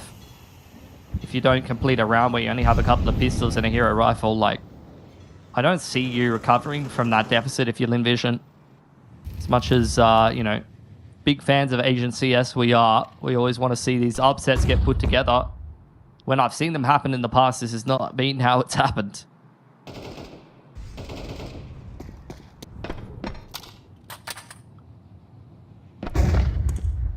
Flash through, sets fallen up to have a little bit of a look here at short water. Love the double flash in case there was an anti-setup. You will sometimes see that where you get people like kind of tucked up around the connector and there's some players on short. And after the first flash, you'll get players charging down short, which they would have got caught by the second. That was the rifle for Call Me Sue. 1 for 1 for Yakindar, who really is pretty much a bit of a money man over there on A long. Spots the full setup, and now Furia know that they can get a little bit more active towards short here, but West Melon is handing out dinks for free. He's got 4 more bullets left in this CZ, and 4 will be enough to catch up with Molodoy. 3 on 2. Rotation has come in from Amelia. He's tucked in the corner here with a 5-7, which can be dangerous in its own right. He hears that jump on short. He'll call for the transition. Here comes Starry from behind. Timing's looking good for Linvision as Amelia will be spotted out. That's really clean from Yuri, and K Serrano wins his duel as well. Now it's all on Zaka. Needs a quiet drop, but he won't even get that far. And disaster averted for Furia. Linvision with a little bit of a better timing. Maybe a little bit of a better position from Amelia. What if he's crouched on ramp instead of tucked in the corner there? They don't clear him quite as easily then, but it doesn't matter. It's another round for Furia, and Linvision, it feels like that was their best opportunity to make some inroads in this first half, and unfortunately it will not go their way. The fact that they took a save in round number 5 there means that they are placing premium on the AWP. They could have gone for a rifle-centric buy in the round previous, but they really want to make sure that Zaka has the stick in his hands. Over on the other side of things, though, T-side AWP of Molodoy going deep onto this short line, looking for someone to peek him on the cross. He will be punished, but cutting down the numbers early on and dropping a whole belt of utility over there on West Melon. Yeah, it's a huge util dump from Linvision at the start of the round. I don't know that they're necessarily expecting someone to be that progressed up short. Another Molotov, another smoke to go through into Monster. And the action slows down for a moment. Fallen has got the bomb in hand, so probably doesn't want to get too over-aggressive in this position at the moment, but also with the way that Furia have been going about things, it maybe doesn't really matter. Furia casting a pretty wide net here. Players all over the map waiting for some aggression in the mid-round. Envision will not oblige, so now Furia starting to throw some util pressure towards Monster. Once again, looking for a player to make a mistake over on ramp side. Yakinda over on the other side of the map does lose his tool to Amelia. There's some potential in this round now for Lin Vision as Furia group towards B. Yeah, Komisu having a peek into Monster. Doesn't see Quesarado, but seems like he was prepared anyway. Counterflash comes through from Starry. Quesarado couldn't see anything. Another duel goes the way of Lin Vision. Amelia got out safely, and now Zaka getting involved as well. Across the board, Lin Vision coming online in round 6. Fallen looking to keep this one expensive, though. Plenty of cash in the coffers of Furia. The same can't be said for Lin Vision, so a couple kills at the end of the round here for Fallen will be worth their weight in gold, and Lin Vision not feeling bold enough to go for a hunt. Just Zaka posted on this line, and he doesn't miss those. That was the round that Lin Vision was looking for. I mean, dare I ask, is it too little too late already? I mean, you've given 5 over to Furia on T side of Overpass. This is going to take a massive recovery from Lin Vision to get it into any kind of serviceable CT side. Well, it's going to take plenty more of those, but at least it was quite clean for Lin Vision. Both teams with still quite a stable economy, so we're going to get a couple more gun rounds in the next few. Or either one of these teams start to feel under the press. If anything, it'll be Lin Vision. Down 105. Now pressure on Starry. Has already been isolated and picked off over towards Party previously, so Furia earning the respect from him as he makes his way back towards Barts. Looks like it might be a bit of a slower approach this time from Furia. Try to work a little bit of that map control. Feels like they have just been working the middle of the map so well. You saw Lin Vision in some of those earlier rounds contesting the middle of the map a little bit more, and they were punished quite heavily for that. So you see Lin Vision, at least in Connector, over towards Party, playing a little bit more hands-off. Oh dear. Amelia's been picked off. Molodoi claims his prize. Yakinda has spotted the player close as well. And he'll deal with that comfortably. Great flash in to assist from Yuri. Just goes from bad to worse for Lin Vision. The layers of flashes are just so beautiful from Furia. He had the first flash that pushed that player off the line. It's sheer panic as he tries to pedal his way back into A. And then the second player, Starry, thinks he's about to mop up and catches a face full of white as well. Molodoi now on the hunt. Positioned, I think he was pegging a couple of those flashes in the back lines. Able to go 1-for-1 with Westmelon, so the AWP will be dropped, but Fury just don't really care. Quite happy to trade down rifles with a CT side that is starting to run out of cash after they invest in the next round. Su can't even get away with another kill to put a little bit more economic pressure back onto the shoulders of Furia. Everything going to plan for them at the moment on the T side of Overpass. Immediately replying with another round. Amelia spammed out a divider, and then, like I said, those beautiful flashes layered up over the garden bed there. Feels like whenever Lin Vision try to have some input in the early to mid round, try to fight, even if it was a bit more of a reserve fight, it's not like they're charging down long or fighting Party or fighting inside a con, short B. Like, that was backside of divider, or sorry, the middle of divider, and over towards the garden bed on long. They let Furia have a lot of the map, and then set up a couple of little traps in the middle of the map, and they're still punished. It's like, for Lin Vision, you're starting to get, I guess, a little bit concerned that you're not able to balance this act of, should we play really reserved and not get punished by the just perfect utility usage of Furia in the early to mid round, or should we just go to the other end of the spectrum and actually just put pedal to the metal and try to just win some of these messy exchanges in the early round? Got to do something. Down 6-1 on the CT side of Overpass is really not where you ought to be. Another early monster smoke. We got Ollie in for short. Trying to prevent Furia from making their way forward into playground, but that won't last long at all. So the next option is going to be a nade into the con smoke, which does not reveal any information. But at least it does give them the ability to take that short water control. Call Me Sue sticking around for the moment. Yukinda could have a nasty timing here. Zaka, a little bit too much to do.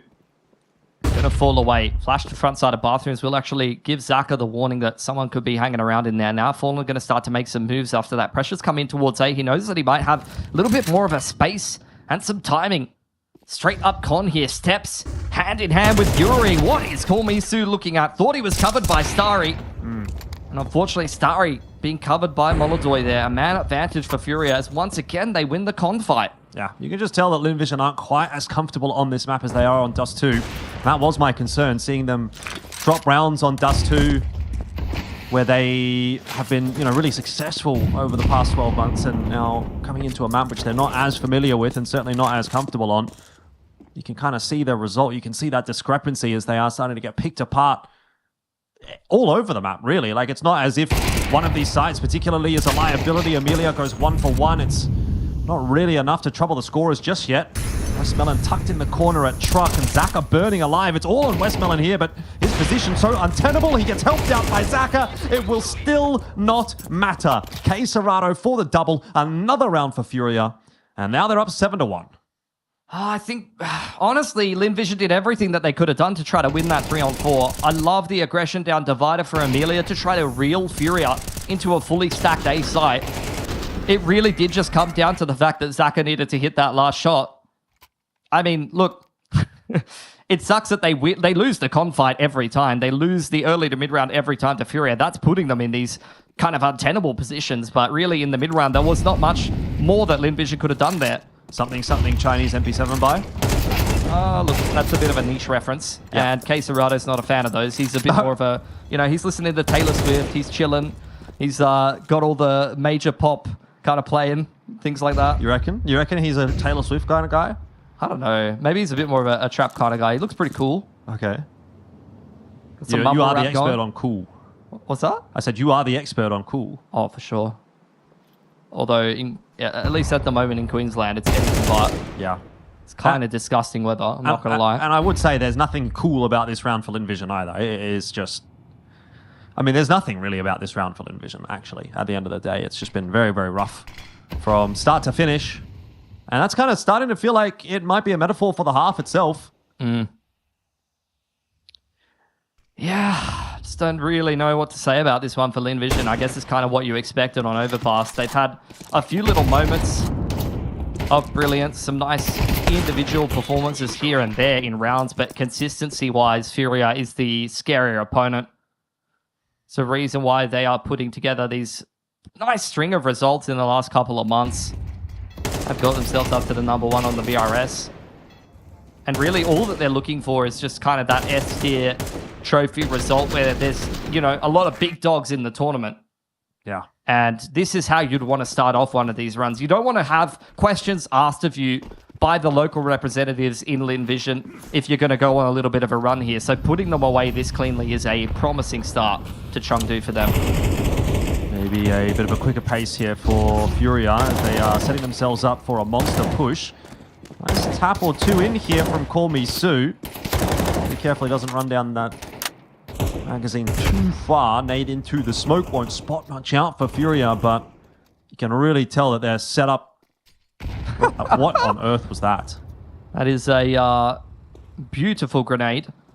Yeah. Now the contact setup coming out here. Unfortunately, the CT's caught by the timing from Furia, fallen straight up into the site. Westmelon scrambling for anything, but traded by Molodoi. Yeah, decent enough for Furia, but they've still got one or two more pieces of the puzzle to put into place, and that is it in fire. Amelia burning. Down to 3-on-2. Some damage being done here by the Lin Vision players, but again, numbers are good enough for Furia that they're feeling confident. Bomb plant's going to go down, even despite the artillery. I mean, the only numbers that matter are the ones at the top of the scoreboard right now. It's looking like Furia are going to pick themselves up a 9th round. And I'm not feeling it for Sari. He's doing the ADAD inside of graffiti again. He's not going for this one. Zaka's going to hold on to the ult. It's a nice multi-frag from Westmelon. Like, it really feels like he's trying to bring the drive and the fire that they need into this map. Whenever Furia have been making moves towards the B site. He's been able to deliver a pretty nice looking multi-frag, but outside of that, there's no one really helping him out. Zaka will get away with the AWP. They're just going to go and save in T-spawn.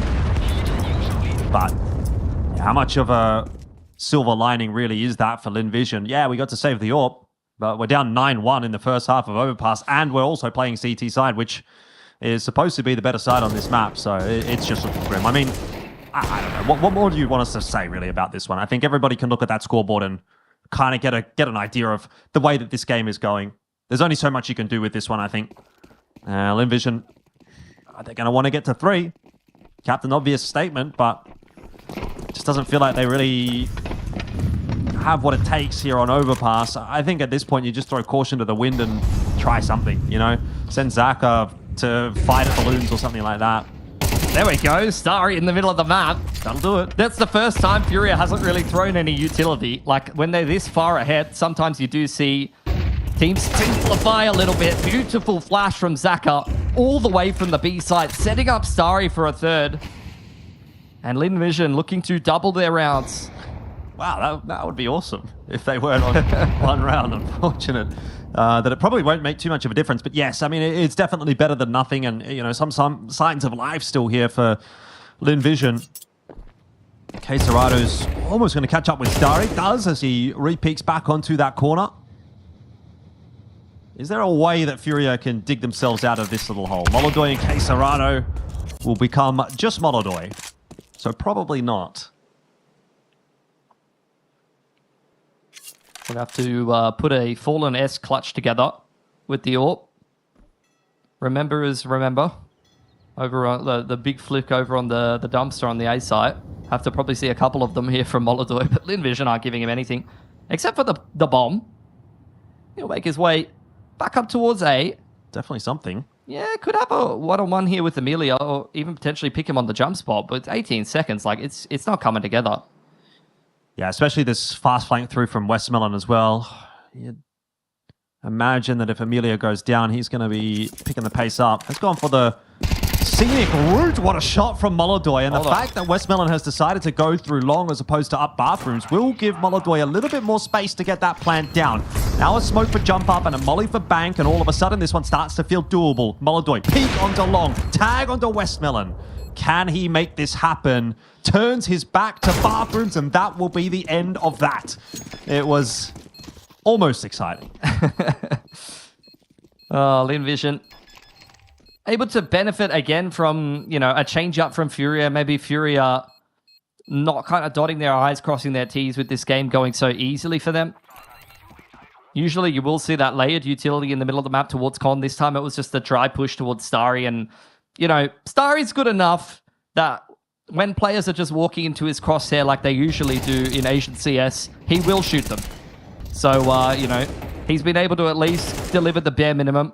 And that's really kind of all that was needed from Linvision in that round, to be honest. Furia not necessarily posing them too many problems, but unfortunately in the rest of the rounds, it's kind of been the opposite. A chance to try to scrape even 3 rounds together. Not that that would really remove the sinking feeling that Linvision is feeling. As we head into the halftime break, they'll probably have to sue in that regardless of the outcome of this round. And this time, Furia are not going to make the same mistake. Nice layered mollies in towards Con.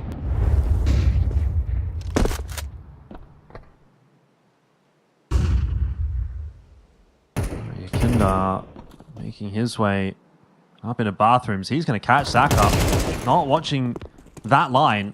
And that is a lot of space that's going to be taken very early in the round by Furia. Starting to put that pressure onto the A-bomb site. There is a nice kill in there from Starry, but he is in all sorts of trouble. Had to try and get that smoke down, otherwise he would have burned to the Molotov, and Fallen takes advantage of it. A-site in the possession of Furia now. Bomb plant goes down, and they've still got Queserado kind of lurking around in connector, so they're not concerned at all about what's happening behind them. It is a localized 3-on-3. I thought Linvision could have taken that flood timing there, but it really just feels like they are kind of turtling behind this utility, taking a while to get involved, and that's going to give Queserado an opportunity here. Or Fallen, who will actually be forced away from the truck and forced to take a fight, which he will win. Yuri in there as well. There's just nothing to be done right now for Linvision, it would seem. 10-2, a dominant first half on the second map here from Furia.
Looks like it's going to be a rather swift affair here between Furia and Lin Vision. Map 1, reasonably competitive, a little bit up and down, but a comfortable win for Furia.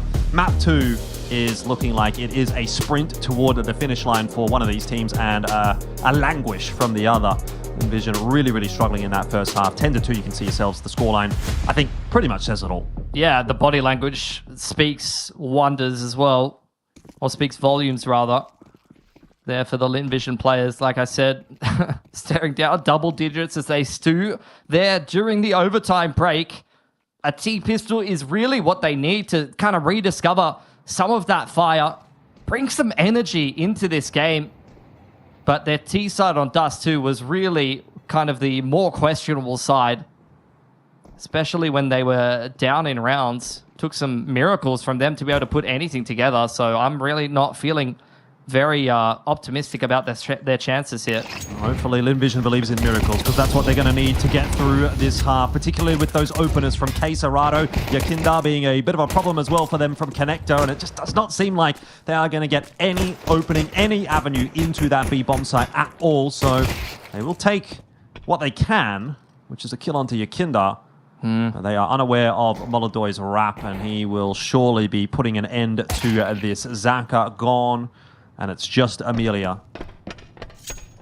Gonna run his way all around the map. Did he He's trying to bait some footsteps. So he's Yeah. got Molodoy interested, but Molodoy not making his way up the stairs, instead posting all the way at back con, and Amelia, he's not ready for that because K Serrato's keeping him very interested right now. Great salesmanship from Molodoy. K Serrato. Maybe a little bit too much so. Molodoy will still close the deal. 11 for Furia. Yeah, Molodoy was just having a cheeky peek at the ladder. He was not watching. You love a good ladder. Like, think about it, you know? It's good safeties. What can you do on it? You can clear the gutters. You can get some roof work done. But unfortunately, as far as the ladder speaking, Furia right up the tippy top of the ladder in terms of the rankings overall, and then you have to go down many rungs before you finally envision. And that's what we're seeing in the server as well. Well, quick play from Linvision. This time has, to an extent, worked out. 1-for-1 immediately, but Yuri and K Serrato are in there to shore up that hole. And, yeah, well, they got an entry, but it wasn't really the entry. I mean, so that's just 7.5, 8 years of chemistry between the two of these guys playing on this Furia squad. They were site partners on Dust 2, and you can see even on this map as well, attacking a site with these two guys in tandem is a nightmare.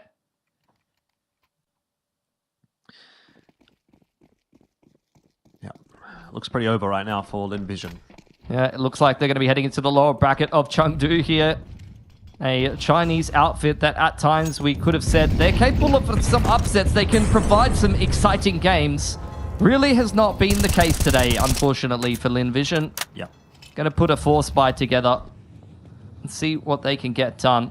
Yeah, I think that's very fair to say. It also looks like it's been a little bit rough for Tai Lu, so it might be a disaster class for Asia in Chengdu. Amelia gets timed by Yakinda.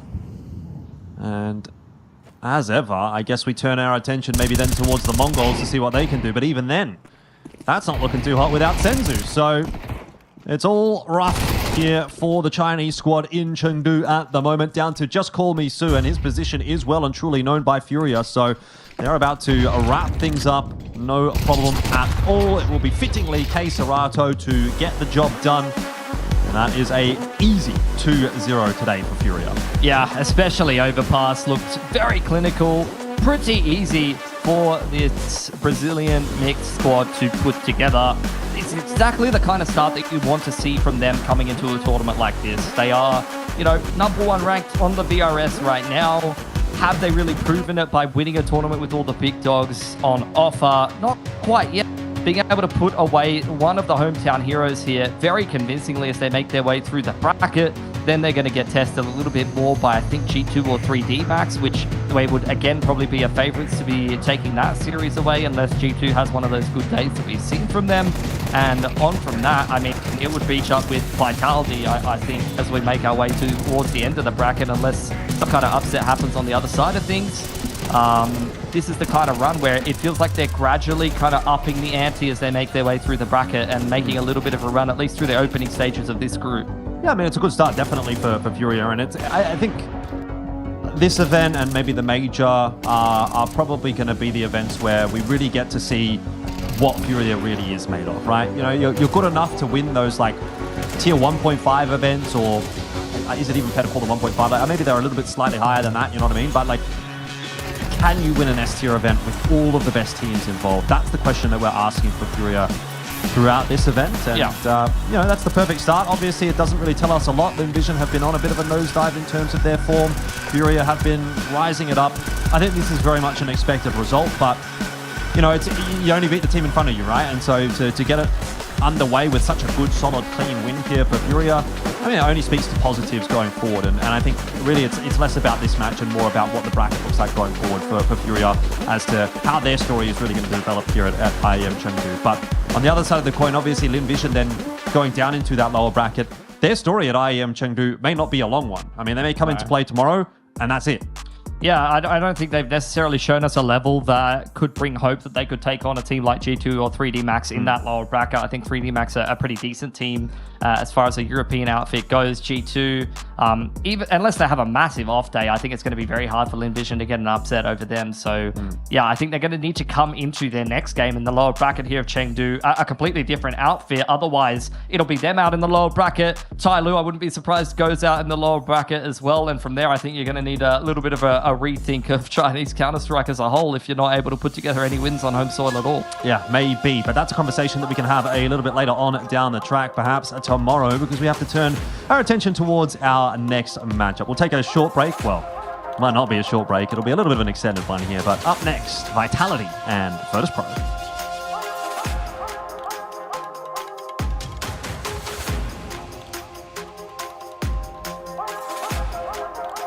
And look who I've found in the wild, bro. He's looking in at the signing session right now. Is it Falcons in there, G? That's who you play first. It's my idol. That's his idol. You wanna go get something signed? Yeah, I want it. All right, so cool. Yeah. We were talking earlier. You played Monastery last year in Chengdu. You get to play them first here to open up. Is it going to be like your revenge story? No revenge, only injury. Okay. Injury and the Counter-Striker. Injury play with Monastery. I like that, bro. You're always a very happy guy. You excited to be playing an event here in China? Yeah, very, very excited. And bro, who's the most famous player on your team? Famous player? Jamian, of course, for sure. Our MVP. Yeah. Okay. Do you think the crowd will be behind you guys or Falcons in your game? Who's going to get more support? It's hard, isn't it? That is hard. You know, Falcons in China have a lot of friends. Maybe 50-50. 50-50? All right, bro. And are you guys feeling confident, like ahead of your opening game in this event? Yeah. Okay, I like that, bro. I like that. I'll let you go rejoin the rest of your team. I don't know where they've gone. You're in here all alone. Only me. It's only you. All right, G, brother. See you. Oh, no, there we go. Nailed it. Saved. Okay, have a great day, bro. Thank you for this. Oh, we're doing it again? Double up. All right, have a great day, bro. See ya. That's G. Hang on. That's G. Everyone loves him. It's lobby, yeah. They put me in charge of the lobby, bro. I'm just so I'm supposed to ask you some questions. Yeah. How are you feeling? Feeling pretty good.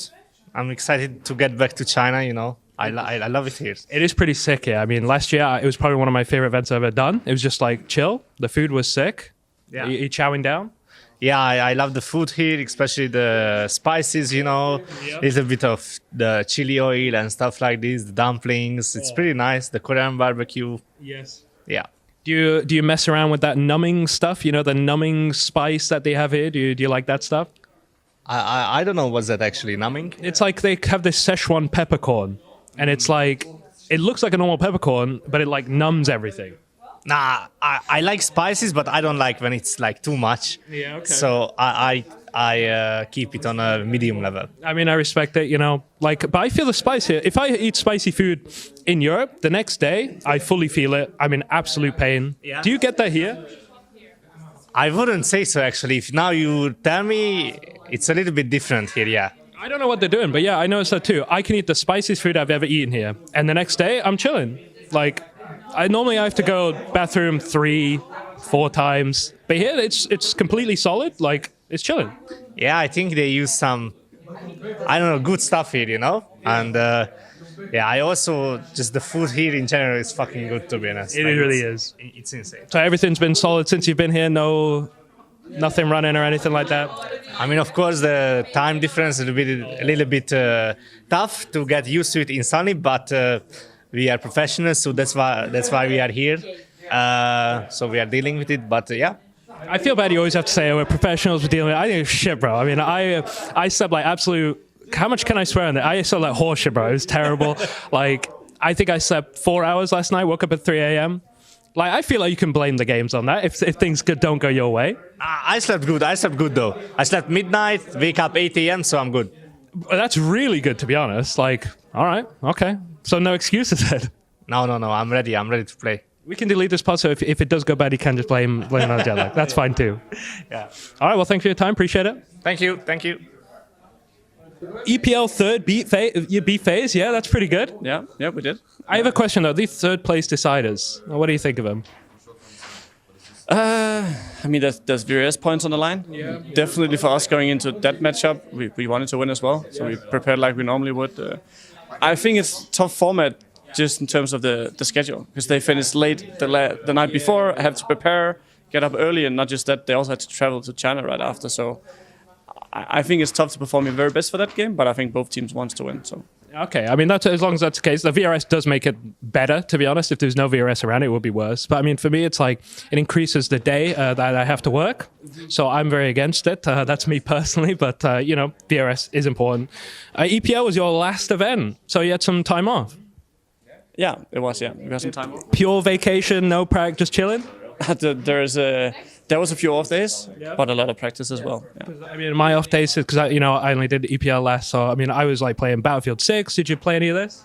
No, not at all. Maybe some of the guys did. No, but yeah. Play some like Dota or something? No, not really. I mean, for me, I play a lot of Path of Exile.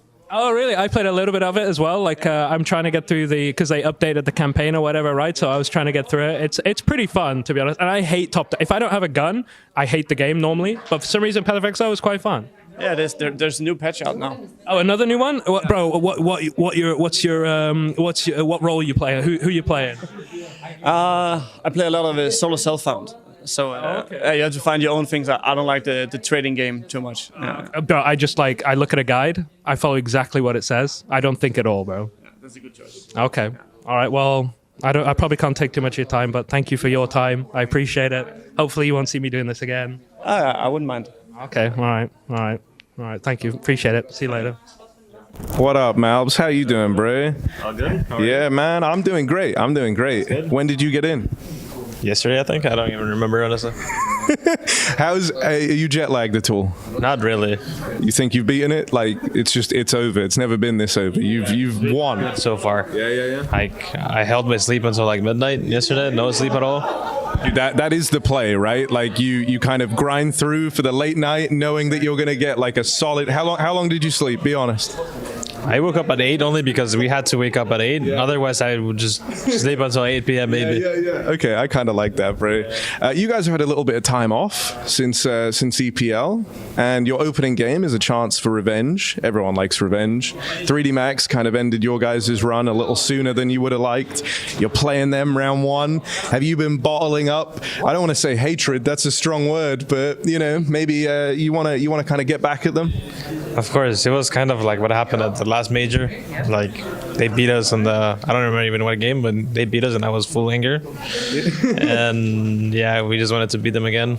And hopefully it's going to be like that this time.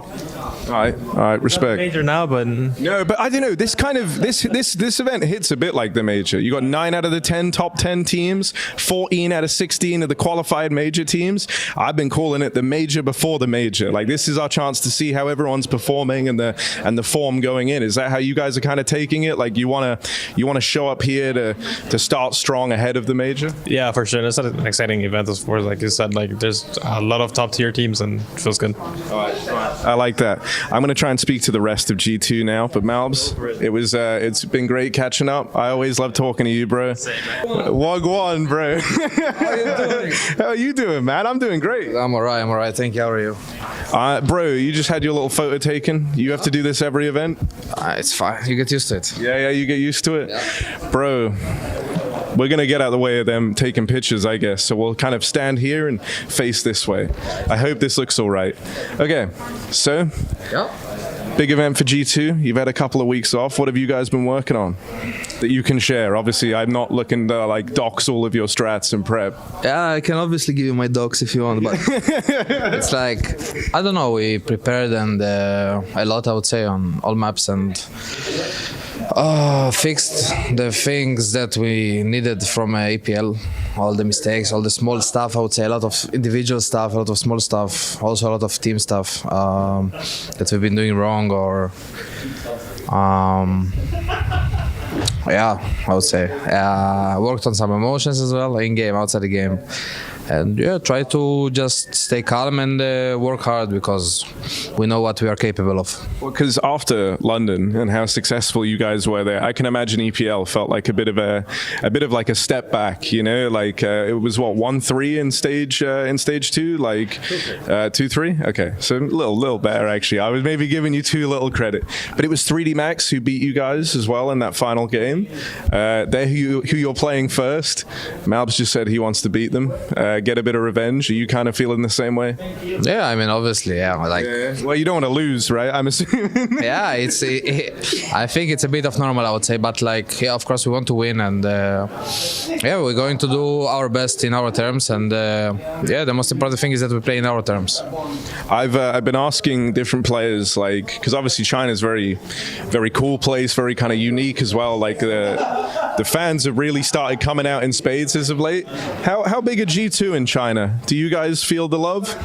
I mean, in general, even when I wasn't in G2, like every time that I saw like vlogs or something or pictures, that I know the fan base here is amazing for G2. And now that I'm in G2, I can feel it, really. So, first of all, it's amazing, and yeah, like I appreciate it a lot. Like we all appreciate the help, the support, like the love that people are showing us. It's really nice. Who do you think they like the most in your team? The fans? Is it Hunter? I feel like surely it's Hunter, right? Yeah, it should be Hunter. Yeah. He was on like the original G2 that everyone thinks of, right? So he's kind of, but me, I don't know, a couple more years, I think you're gonna be the big name, bro. I don't know. I'm not really looking into it, but yeah, for sure it's Hunter. I think he's been here for me. He's in G2 for a decade, I call it. For a long time, he's been a lot. He's been in many tournaments here, and yeah, I think he's showing also love from his side, so it's nice, and I think that's why fans like him. Yeah. Hey, bro, how you doing, Matt? Bro? Doing fine. I also kind of fun here with the photo shoots, but we're doing fine. Yeah. Dude, okay. It was Heavy God who kind of pointed me in your direction. He said we should catch up. So how have you been getting on? You sleep good? No jet lag? We're trying to sleep as best as we can, to be honest. Of course, all of us probably woke up few times, but I think we are not the only one. It's going to be probably all of the teams, but I think we are hanging okay so far. We'll see. We're getting ready for the match from tomorrow. Yeah. How do you feel about your opening game and just your side of the group overall? You played 3D Max first. They were the team that beat you guys at EPL. Everyone else has echoed this idea of wanting to get some revenge. Is that kind of firing you up a little bit? I mean, yeah, for me it's also a bit personal because there is Buddy, my ex-teammate also from Fnatic, and he's my good friend. So I think there is going to be extra fire for sure. We know how bad we played last time, and there's nothing what we can show as a team, as individuals. So I think we're going to do way better compared to what happened last time, like us against 3D Max. Yeah. All right, I like that. You guys also had some time off in between EPL and now. Was that kind of like a nice, a bit, I don't want to say needed, right? Because you kind of, you like grinding, but you had success obviously in London. You go to EPL, things don't really work out. Do you think it was like a good timing right before the major coming here to have a couple of weeks to kind of fix everything? Honestly, I think the timing could not have been better because after like we were together 3 months on stuff, and it hit us literally on APL. Yeah. We tried to make it out, but in some rounds we were like ghosts, to be honest. We knew what we are doing better, like what's good, what's bad, but we felt like, I don't know, we were losing everything, we couldn't shoot also. That was one of those parts, and we saw from top of the matches, like from Skybox, like how we were playing, everything was just awful. And I think it was needed for sure because we also have many stuff to work on, and we managed to do that in those 3 weeks, and we are feeling ready for sure, and hopefully we'll bounce back again. You guys seem, I'm just gonna, little big up for G2. Out of all the teams I've spoken to, very confident right now, man. Very locked in. I'm getting the same vibe from everyone. You've all enjoyed having a couple of weeks to go over everything. I guess kind of for me, this tournament very important. There's a lot of the top teams here, a lot of the major teams that you're going to be facing ahead of the major. So is this like full steam ahead, full locked in for G2? No time for like a slow start, jet lag. You're taking it very seriously from the get-go. No, that was one of the most focused points, and one of the most important. What we said to each other when we arrived, that we need to be like focused because it can be only 2 matches here. We can go back home, and it's not gonna be nice. So we have to prove everyone. We have to prove, especially from ourselves, that how good we can play, and we are here to show it again, and hopefully it will go our way. I like that. I see the rest of your team left you here, like the heroes they are. Classic. So I'll let you go catch up with them, bro. But best of luck, man. Always good talking to you. Oh, we're back here. No, we got a Yeki here. First of all, Sveki. Sveki. Oh, who taught you that? Jay, who's like one of the observers. He's Latvian. And so I learned some things, like you heard me say "Azvēs savu muti." You know, I don't want you to do that now, but there was one more I learned actually. Yeah? It's "Tu esi maziņš kukainis." You're like a little ant, or like not like an ant, but how do you even say it in English? I think bug. Bug, yeah. Yes, yeah. Because I wanted to learn something like I want to squish you like a bug, you know, just some like nice phrases. That's cool. There's a problem, you learn shit and it's all like horrible, you know? Yeah, I do the same in Portuguese with the Portuguese teammates, but it's probably not safe for work. Yeah, okay. I mean, yes. Well, I'm not going to understand it, so whatever, but yeah, no. But maybe people outside are going to understand, you know? Okay, yeah. I did want to ask, by the way, do you have any time off recently? You been back in the DayZ or anything? Or Actually, I was. I'm doing the not playing the game kind of thing. Like I mean like CS. Yeah, okay, yeah. So outside of officials and practice, I'm not playing the game. I'm not, because I played so much like during August and September. I played many phases and I spent a lot of time in the game. So right now I'm doing the floating type thing, and I'm spending my free time doing something else. So when I was home before this event for a couple of days, I actually grinded some DayZ. It was very, very fun. Which map? I played Chengdu. Okay, very nice, yeah. It's a nice map. It's a bit, Chengdu, I like it, but it's a bit big, you know, like that's my only problem with it. Sometimes it's hard to find people. I've never tried Livonia yet. I've tried Sakal and I've tried Chernov. Yes, yeah. So Sakal's dog shit, bro. Don't play that. Namalski's still goated. That's still sick. I tried it only when it came out, you know. So it was pretty cool because it was like something new, you know. But yeah. Okay, fair enough. But I understand what you're saying with like only playing during officials, because like when you're pugging all the time, it's like good. It feels like your mechanics are staying there, but like it's a different environment and it's like a different feel, and it's like when you play officials, I'm sure like the lock-in level is way more. It's a completely different game. Like pugs, unless you put yourself, if you have a goal during these pugs or whatever, to like, oh, I'm gonna practice this or I'm gonna do that or whatever. The game is completely different. You only get bad habits from it. And if I want to practice my individual form, I would rather go that much. That's I can definitely understand that. And even though like I have like a lot of games on Faceit, and I pug a lot, but even I came to the conclusion that it's just not worth it. Yeah, okay. I mean, I can actually understand that. I mean, it's nice. You get to play some other games. You get to kind of chill. Yeah, I mean, like spend time with my girlfriend, you know, like play some DayZ. I play with her, so it's very fun. It's very fun. I mean, like, because like between this event and EPL, Chad and I were just playing like Battlefield 6 pretty much. Oh, like the new one. How is it? It's pretty good. We played a little bit of the BR just before we came over. We won one game, you know, so we feel pretty good about that. That's cool. That's cool. But he's been begging me to get back into DayZ, man, and it's sick. But you need to be in the right zone to play that And game. it's also you need a little bit of free time, maybe like 10 hours. You know, You like, can't play it for like 30 minutes. Yeah, exactly. Yeah, you know, until you meet some like guys, actual players, and whatever, it can be like 3 hours, or if you're unlucky, even more. Yes. Yeah, well, I mean, I'm kind of happy you get some time to play some other stuff because I feel bad, you know, you guys have to grind non-stop. So, I mean, that's pretty nice. Yeah, you know, like Caserato plays Infestation. It's some random game that's kind of like, so... Infestation like the War Z game or something? I can't remember. Yeah, it's like a, I don't know, I don't even know. Like, I've never played that game. I think it's like a battle royale where you're running around, but I don't think it's a battle royale. I don't know. It's similar to DayZ to some degree, but it's like a little bit more animatic. Everybody's kind of spending their time however they want. Mulder's grinding because he's young. He's 20 years old. You know, we have three players who's 26. Yuri's 25 or like 25.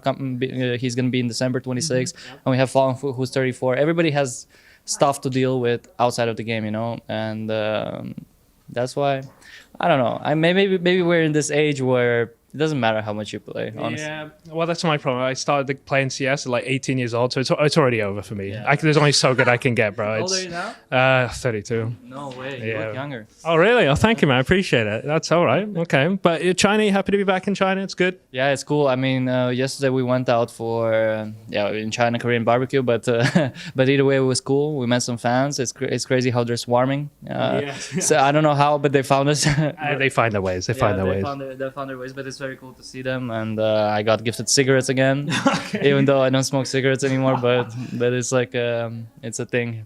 I don't roll because I don't smoke either. But if they give it to me, it feels bad to say, oh no, I don't smoke. So I will accept them. I don't know if I'm gonna touch those things, those death sticks or whatever. But maybe. Who knows? Last time I was in Chengdu, I was flying from Chengdu to Dallas, I think, and I went from Chengdu to Dallas and then from Dallas to Europe or something like that. And I had from China had like 55 packs. Just given of like gifts. Yeah. A little side business. Yeah, and I went to US and then from US to Europe, and all the 55 packs came back to me home. Okay, well, all right, well, perfect. Safe and sound. Okay. Safe and sound, yeah. Well, yeah, okay, I don't want to take too much time, but thank you for speaking with me today, and I wish you the best of luck. And I also, I don't support smoking, so guys, I'm not like advertising you guys to smoke or whatever. I'm just telling you a story about cigarettes. Pure professional. All right, thank you very much. Thank you. Oh, it's Navi and it's Bit that I'm going to be talking to first for the lobby. Bit, you love the lobby, bro, don't you? No, I hate lobby. You hate the lobby? That's fair, bro. That's fair. How you doing, man? I'm okay. Have you always been this tall? I swear you've gotten taller. What the hell? I feel like I need to kind of really fix the posture, bro. How's the rest of the guys doing? When did you get in? What was it looking like? You feeling good? No jet lag? We came here, I think, yesterday morning. I think we kind of fine already. So it was one whole day. This is the second, so kind of third day will be good. And Navi obviously have had kind of an interesting year, but the results trending up as time's been going on. You had 6 start in Cologne, obviously, with Makazi that didn't keep up, but then you go EPL, make it all the way to the quarters, grand final at Thunder Pig. Does it feel like things are moving in the right way? I think we constantly improving every day, so it's important to keep moving. All right, I like that. I might try. Who do you think we talk to next? I see Alexi's already trying to get out of here, bro. He's trying to leave. I think we can take Ima. Ima? Yeah, I'll get him, bro. I like talking to Ima. All right. Thank you, Bit. Good luck with the rest of your day. Oh, hey, Ima. It's the lobby, bro. You love us. No, come on, man. You can say like 3 words, okay? Okay. How are Navi gonna do? Very good bye. Very good bye. That's Ima. Everyone likes him. Okay, we can do it for real? Yeah. Yo, bro, how are you doing? You're always all smiley and happy. I feel like you just played in Thunder Pig. How did you feel about the final in hindsight? You guys were close to winning. It was good until one point, Yeah. At one point you were feeling great, actually. Yeah. Yeah, and then after which. Yeah. Do you think you learned a lot from that? Yeah, obviously we at least us we learn from after every game, I will say, especially after losses, because you can check what went wrong, what can you do better, and so on, and then you can be better the next game. How much have you come to China? I was looking at you guys. You guys haven't been to China a hell of a lot. Like Shanghai Major, obviously, but I couldn't find much more outside of that. I'm probably missing some. Have you come to China much? No, that's it. Shanghai only. Okay, that was right. Yeah, okay. Damn. So it's your second time. Dude, Chengdu's great. Have you looked around at all, or have you just kind of been based at the hotel since arriving? No, we've been, I think, 2 days, if I'm not wrong, before.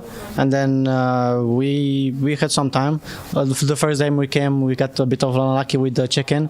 That we arrived, like 4 of us, beside Alexi, I think, at 6 a.m. And check-in was at 2 p.m. Oh no! So you're just waiting around, bro. We had 6 hours to walk. I was walking. I think I did like 30k steps and stuff like this. It was nice. Dude, if you end up playing really well this tournament, that means you have to do 30k steps every tournament. I hope you realize that. Hell no. Oh, dude. Okay. Well, definitely try and check out some stuff. Navi, do you guys have a good fan base here? Because the Chinese fans, they're very dedicated. They're very cool. They really want to meet like the pros and give you stuff. And speaking to some of the other guys, and they were saying like they put a lot of thought into all the gifts and stuff like that. Have you been enjoying like seeing the Chinese fans? I mean, I think yesterday I've been for like a small walk to a shop. I wanted to buy something, and then I managed to get away from the hotel because there are a lot of fans outside. But when you come back, it's over. Yeah, like it's over. You cannot escape. And I think I was doing photos and signing like with 50, 60 people. Like I couldn't leave them there as well. And then I did with every single of them. And also we're gonna have a signing session now. Yeah. We are going actually right now there, and we're gonna meet a lot of them. And then yeah, I think the support from them is like huge. They are big fanatics, I will say. And then it's pretty nice to play. And I heard that the group stage, I didn't know, the group stage with fans. With crowd, yeah. It's cool, man. I like that. It's cool even that in China there's enough fans for that to happen nowadays. Like CS really feels like it's caught on big over here. I've heard some crazy numbers as well as the week goes on, like sold out the weekend. So I hope you guys make a deep run and you get to enjoy all that. Do you think everything's been trending in the right direction? Like I was just talking a bit and he said like, feels like every game you guys are improving, moving in the right way. EPL quarterfinals, grand finals at Thunderpick now. You know, what does that mean here? Does that mean you lift the trophy in Chengdu? I mean, obviously, I'm pretty sure we are not thinking about lifting trophy, even though we are Navi, prestigious team and stuff like this. But like you said, I think we just need to take step by step. Obviously, I think we are in the right direction because since we added Drain, we are like, we did good in Cologne, but then we dropped and then we started to like, let's say, build up something step by step, and then let's see from now. Like I think the real test for us is going to be the major, and we'll see what happens there. The last thing for me is I saw an old comment from Zway doing the rounds not that long ago where he said about Makazi. He said he won't last 6 months on Navi. He's been on the team now 4.5 months. Are you guys going to kick him in a month? No. I mean, I'm not sure why he said that. I'm not sure if he really said that because you can never know. Like, I don't know, maybe, for example, you go on Twitter, post something, oh, you heard me saying something, and then yeah, that's fair. That's fair. It goes viral and so on. But yeah, it's just some community like talking shit. You think Makazi's doing good? Yeah, he's doing pretty good. Especially at the beginning, he had a lot of information to get. Especially that he took some of my positions that he needs to speak, and it was a lot of information for him, a lot of changes for him, and I think he's adapting pretty well. All right, sweet. Well, that's Ema, bro. Thank you so much for this. I'm very glad that we did get to speak to him, and we got more than just 3 words, so big fan. Take care, Ema, bro. Good luck. That was Ema. This was Navi. This is The Lobby. Amelia, do you mind if I have some very quick questions? Of course. Come on. Is that oh, yeah? Okay, all right. We'll get right into it. Yeah, it's good. I'm back in China. You know, you're from here, so I mean, I'm happy to be here. You happy that we have some CS back in China? 啥意思啊？没听。Okay. Yeah. Okay. Yeah. Good stuff. You and Amelia. I mean, you and Yimfat, Jimmy. You good friends with Jimfat? Brothers. Yeah. I see you changing your like names and stuff. Like. Yes. I am in part. Yeah. He is Jimmy Cock. Jimmy Cock, okay, yeah, we like that. Yeah, he's a good guy, like you and Jimmy. It's a nice friendship to see, to be honest. I mean, will you say hello to him here? Yes. Yes, okay, nice. Yeah, you'll hang out and stuff. Can you teach me something? I have one phrase in Chinese that I learned when I came here last time. I'm going to attempt to say it. 请给我车个. What? 请给我车个. You mean I need repeat? Like it's like this one, please. Yeah. Is it right? Yes, it is right. It's right. It's good. It is good. It is good. Yes, it is good. I've said this in like a 7-Eleven or something, and they were confused. So how do I say it? 请给我车个. 请给我这个. Oh, 这个. 请给我这个. Yes, good. Okay. All right. I will try that. I will try to order a steamed bun. But I think that's, I guess, recommendations. Like, is there any food that I should get? Like a steamed bun, the meat pies. 嗨，听懂了吗？螃蟹。老酸奶。老酸奶? Yeah. Okay. 老酸奶 is yogurt. You know? Oh, yogurt? Chinese yogurt. Yes. Chinese yogurt. Okay, well, I'll go check it out, to be honest. Well, Amelia, thank you so much for your time. Thank you very much. Thank you. Thank you. Thank you. Thank you. Thank you. Thank you very much. Thank you. Thank you. Thank you. Thank you. Thank you. Thank you. 谢谢. Thank you. 谢谢. Thank you. Thank you. Thank you. Thank you. Thank you. All right, we don't want to keep you. I don't want to keep you. Thank you so much, guys. Thank you.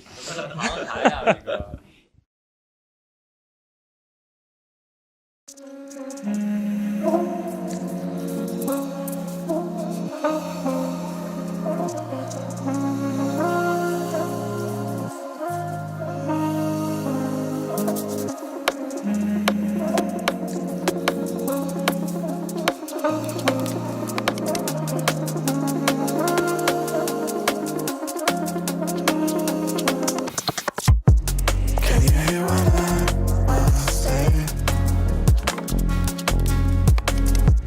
I've been feeling quite away from you, but the time is down, it's a thing, and I feel better.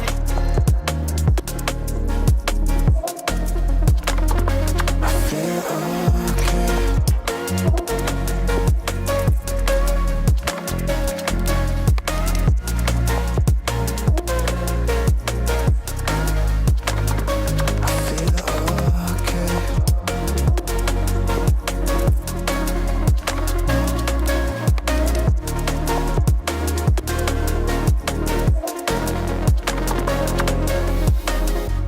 Can you hear what I wanna say? I've been feeling quite away from you,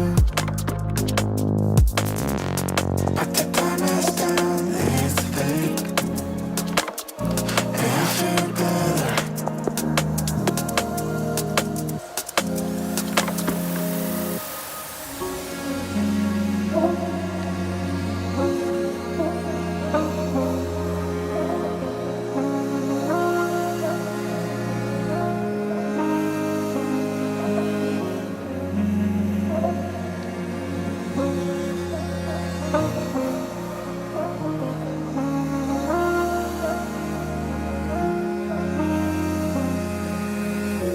Can you hear what I must say? I've been feeling quite away from you, but the time is done, it's a thing, and I feel better.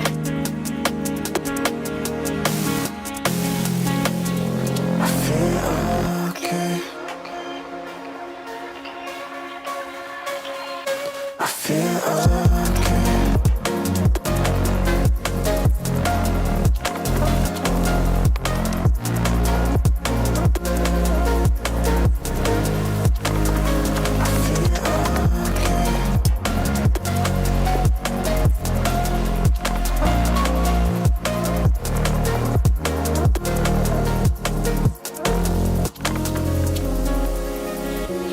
Can you hear what I wanna say?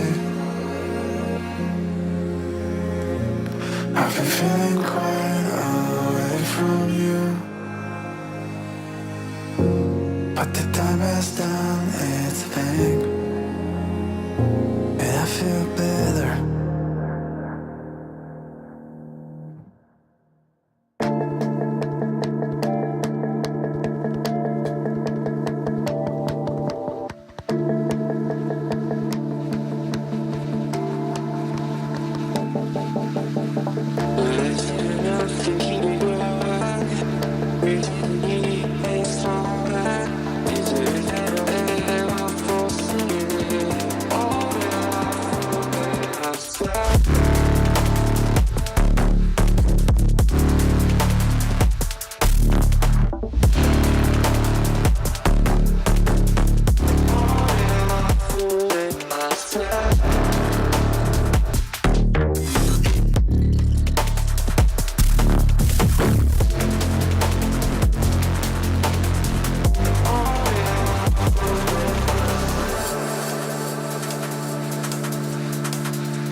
It's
I've been thinking about your love tonight. Two hearts gonna make our worlds collide, baby. I just wanna be the one to treat you right. Two-step in me, baby, slide, slide. I've been thinking about your love tonight. Two hearts gonna make our worlds collide, baby. I just wanna be the one to treat you right. Two-step in me, baby, slide, slide. I've been thinking about your love tonight. I just wanna be the one to treat you right. I've been thinking about your love tonight. Two hearts gonna make our worlds collide, baby. I just wanna be the one to treat you right. Two-step in me, baby, slide, slide.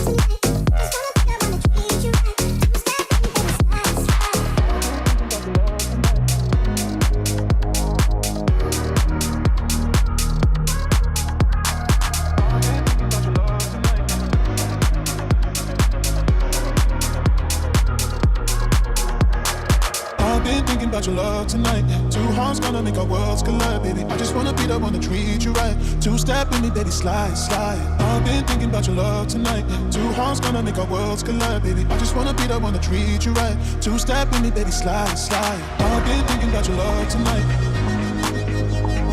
I just wanna be the one to treat you right. I've been thinking about your love tonight. Two hearts gonna make our worlds collide, baby. I just wanna be the one to treat you right. Two-step in me, baby, slide, slide.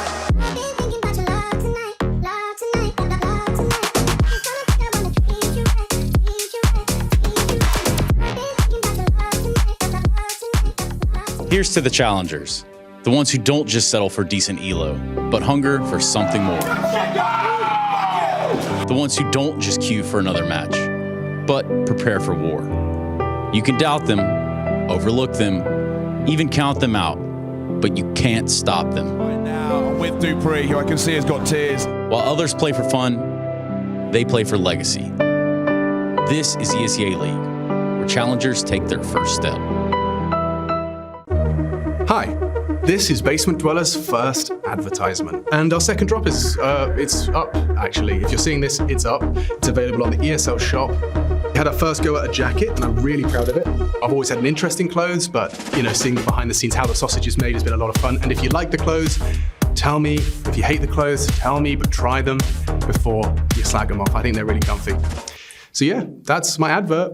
I'm gonna try again. I'm gonna record another one. ESL presents the Intel Extreme Masters Chengdu in partnership with Intel, Acer Predator, DHL, Kidia, and Zoe.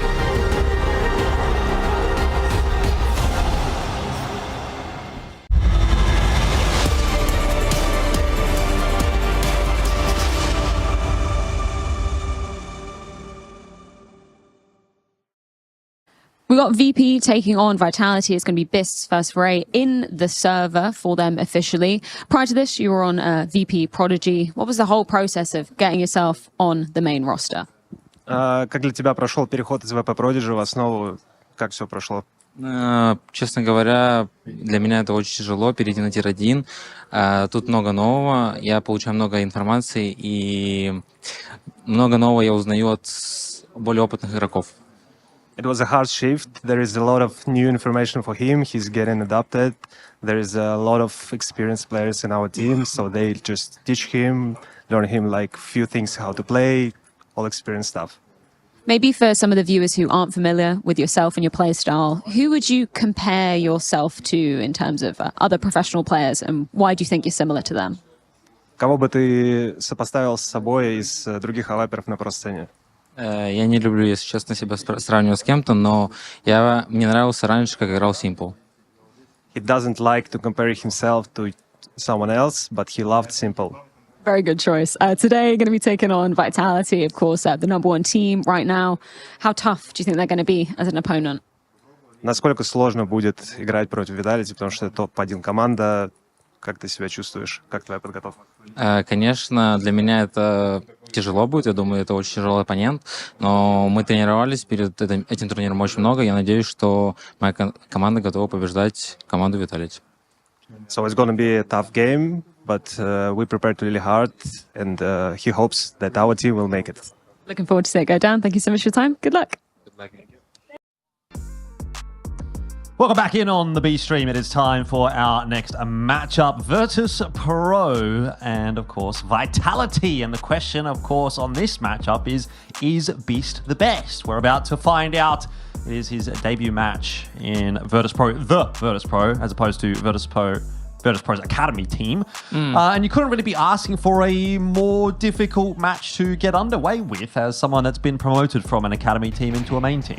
Yeah, I mean, it is called VP Prodigy, and I guess this is one of the prodigies that we have to look forward to in the CIS region. It feels like they just crank out talent non-stop, but seeing these organizations actually backing themselves and bringing up a squad of younger players has been a winning formula for many different orgs, and you've seen some of these up-and-coming players play through their way through some of these academy systems and then get their chance over on the main stage, the big stages at some of these better tournaments on various rosters, sometimes on the rosters of the orgs that they actually come from, and in this case that'll be BIS coming up to the main Virtus Pro team, which I think is going to be a little bit more of a difficult task because this is not a team that necessarily is a team that's been performing. I mean, me personally being of Polish heritage, Virtus Pro is a kind of organization and a team that I think back to is like, yeah, I'm really excited about this game, but as of lately, I don't think, unfortunately, that's been something that you could say about Virtus Pro lately. Yeah, but I mean, to be fair, they've kind of been tinkering with the lineup a little bit. Obviously, some new additions, some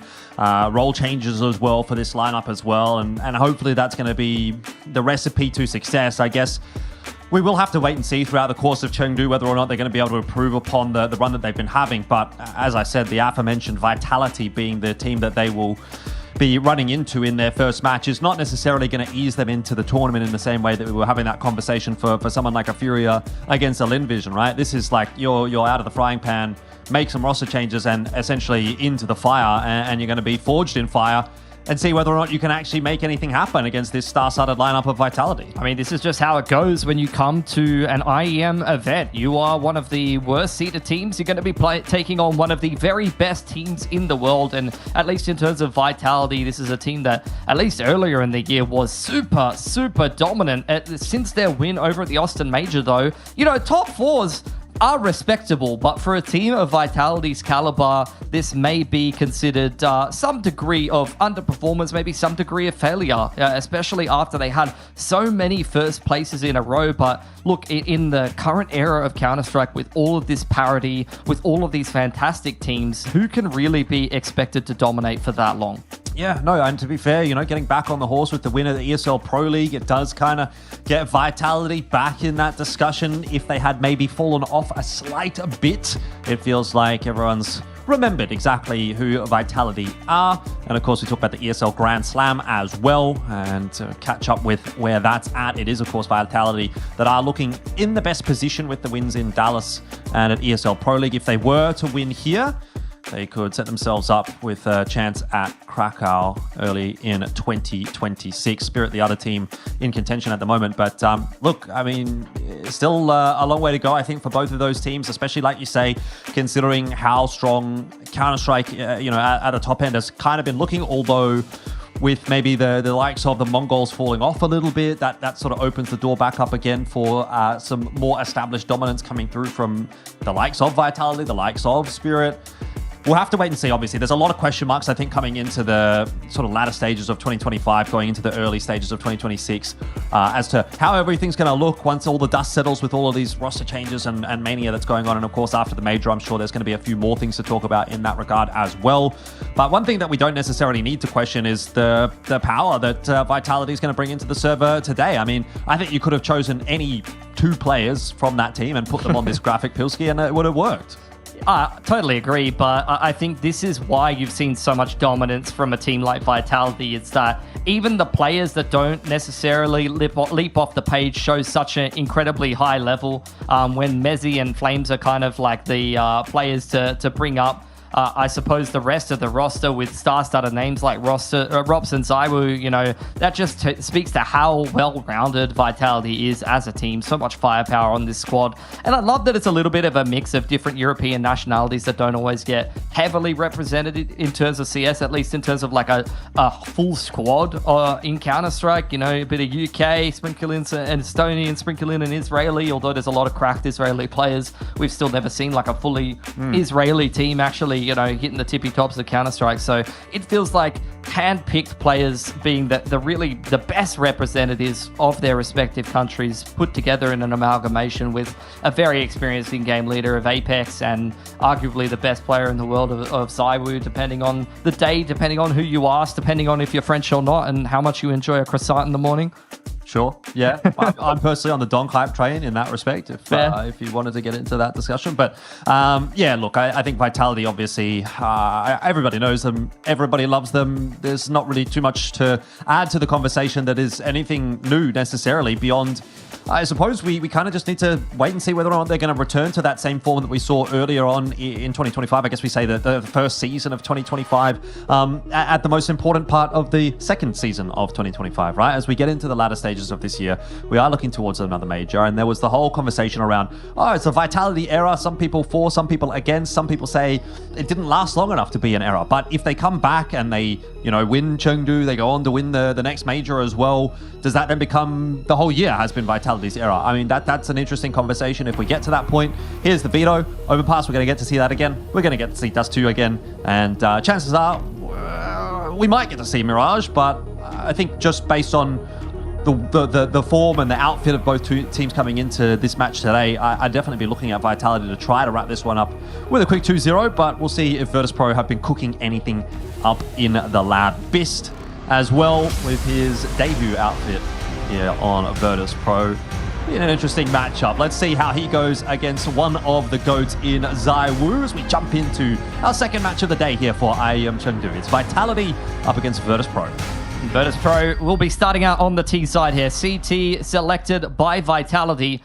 Had heard from Virtus.pro in the interview that they had prepared hard for this match, and I think a good start here on the T side. Get the AWP going on Bist. If he has a really nice debut on the CT side, then maybe you could be cooking with gas, but it's still going to be a lot to ask here, especially when you're attacking into a fully stacked B site here from Vitality. Well, he's going to be the one throwing the util, so we might have to wait and see a little longer, but it is Vitality that are well prepared for this. 3 players on that B bomb site, 1 for 1 to start things off. Virtus.pro still looking for those inroads that's going to give them the bomb site, and they are not getting them. Mezzy and Rops, the dynamic duo on that B bomb site that are doing the damage, and rotation came through from Apex for a little bit of an assist there as well. A stable hold on the B-bomb side to start things off for Vitality in Chengdu. Yeah, it was a decent timing. Look, they went for 1 for 1 in the early round, but once they made it onto the pillar, I mean, that's where the pillars of Vitality really come into play. Big multi-frag from Mezzy to kick things off. It's a good start on the CT side, as expected from Vitality. And for Virtus.pro, they're going to take this one a little slower. Deke out for Fame, but nobody else purchasing anything into this round. They are trusting their game plan on the gun rounds to get things done.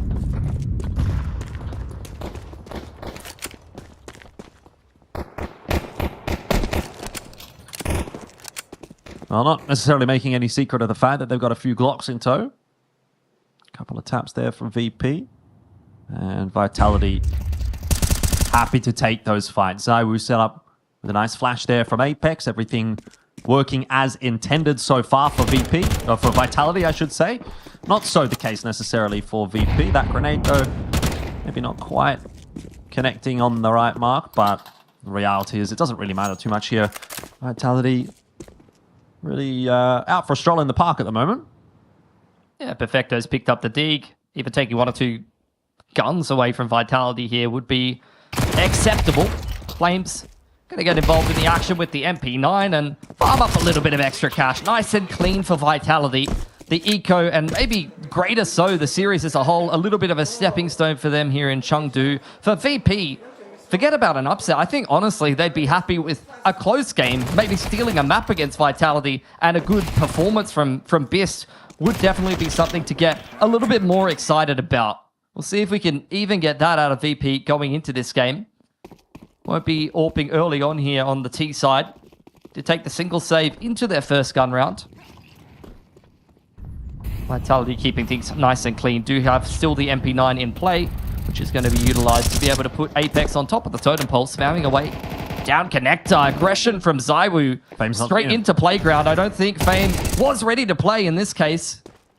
Yeah, that's criminal that Zywoo's able to get away with that. I mean, we'll see if he actually does get away. It looks like he will. Smoke still up. Molotov into playground. And he backs off. Aggression shown all over the map there as Mezzy just walks his way down Monster. Gets away with a little bit there as well, even with that kill on Deflit. Sure, it ends up being a 1-for-1, but VP need to be doing a little better than this against Vitality. Yeah, very clued on. Isolating the lurker there and getting information enough for Vitality to lean a little bit more heavily towards B. Flames wants to wait for this smoke to dissipate. In fact, it's a flash over the top from Apex. These are the little plays that just mean Vitality are on another level. You can see it in their gameplay. Every little edge that they can take, they will run with it.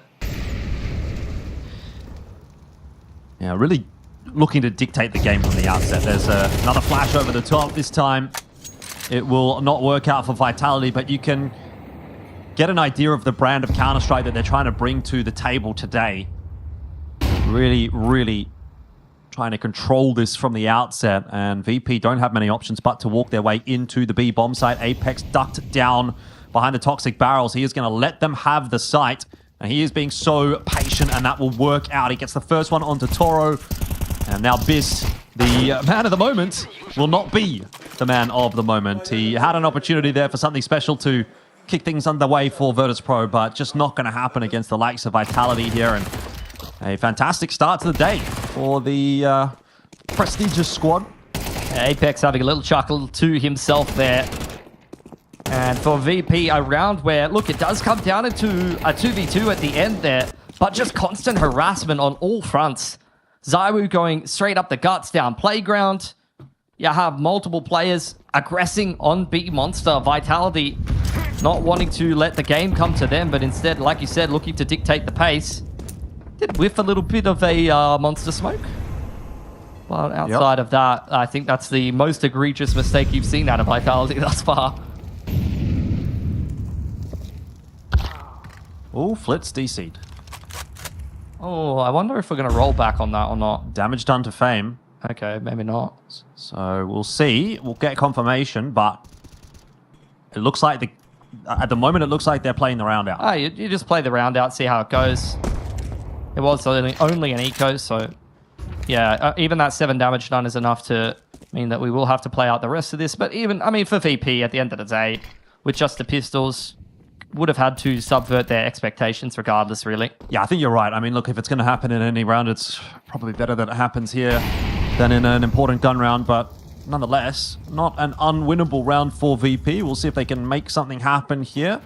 Even down on numbers, they're going to give it a crack in toward that A site. Nade breaks open the smoke. Zywoo spots the info, but immediately taken down by Fame, and that'll be in the M4 in his hands. So with 30 seconds left on the clock, they're trying to give him a bit of time to find a pick, but it's just not forthcoming, and so it will be swept aside pretty easily again by Vitality. 4-0 now the lead, and I imagine we'll have a short pause here. Yeah, give a little bit more time for Flit to get into the server. So, give a little bit of time for VP to kind of settle things down. You know, haven't really had too much of a chance to get involved in this game just yet. Did see them immediately pick into Overpass, and they will have known that they're going to have to start out on this T side. So we'll see what their game plan is going to be once we actually started to get into the meat and potatoes of some of these gun rounds. If Vitality is even going to let them execute that game plan at the end of the day is another question entirely. We've already seen in that opening gun round the amount of disruption that Vitality is looking to accomplish in this game early on. And from there, you know, that initial aggression in playground from Zywoo with the rifle, now he's undoubtedly going to get the AWP going. And he's probably going to have it in his hands for quite a while, because the start that Vitality's had on this CT side is going to really afford them pretty much anything that they want to put together on this CT side for quite a while. Yeah, 100%. I mean, I think a lot of the conversation around this matchup that interests me at least is more about what BIS is going to look like at this level Yeah. of play. You know, I think obviously we all have our sort of reservations to an extent about where VP's at the moment. There's been a lot of moving and shaking happening there. I don't think the expectations are necessarily too high for them in this matchup in particular. And to an extent, we kind of know what we're going to get from Vitality. It's just a case of making sure that they're coming into the server and coming into Chengdu in decent form, and that seems like it's a tick in the book so far. So a lot of the question marks at the moment are, what does BIS look like? What roles is he going to be in? Sort of how is he going to be set up? I mean, you saw him even in the pistol. He's tossing the util. So I mean, on the T side, that's probably going to have to be what he's going to be putting together, because he's probably running into that AWP role. Yes. So he's going to be supporting a little bit more, maybe put into some of these post plants, if he's going to even AWP at all on the T side. That's the question I was like kind of leaning into, because first of all, you're down 4-0. You've got basically no money here to really work with. So if we are going to see him with the AWP, it is going to take a little while in this first half to get that underway. Yep. So I'm already kind of like almost looking forward to the second half, which is, again, where you'd probably look to the AWPer in a little bit more of a capacity, especially on overpass, to kind of be having some degree of impact. Obviously, Dust 2 as well in this pool. So there's a lot of options or opportunities available to him, you know, assuming the economy is there for VP, which, you know, that's not necessarily a given when you're playing against a team like Vitality. But I am hoping that we're going to get to see him with the AWP in a couple of good rounds coming into this matchup, because, you know, I was having a look at his numbers and the teams that he's going up against, and he looks like on paper not a bad shout. You know what I mean? Like he's got some decent numbers here and there, and, you know, give him a crack, see what happens. You never really know until you put someone into the tier 1 shoes. As far as T1 Counter-Strike's concerned, he is kind of like initially a side character in like you know, he's a random like feature in like the Team Liquid drama, where everyone was memeing on them a little bit for losing to VP Prodigy. And BIS was partaking the main character in that particular game, and he was kind of owning them. So I think like that's already little flashes of his potential in much like lesser circumstances, much less pressure. You're an underdog in, you know, one of these online events that is just looking to kind of cause a little bit of an upset to a prestigious org like Team Liquid. He's been able to do it there. This is a little bit greater stakes. You know, we're in a, you know, kind of studio environment at a big event against one of the most dominant teams this year. It's going to be a bit of a tougher ask from the man, but there's no doubt that if he steps up in this kind of environment, that the potential is going to be there. You know, you've seen that potential in VP Prodigy. It's just a question of whether it gets realized in a, you know, more pressured environment. The other thing, just greater as a whole for VP, is just like, I'm looking at this roster and the names that have made their way through VP as an organization as of late, and how little success that they've had. It feels like every player that they're putting through this roster has been more successful outside of it. Right.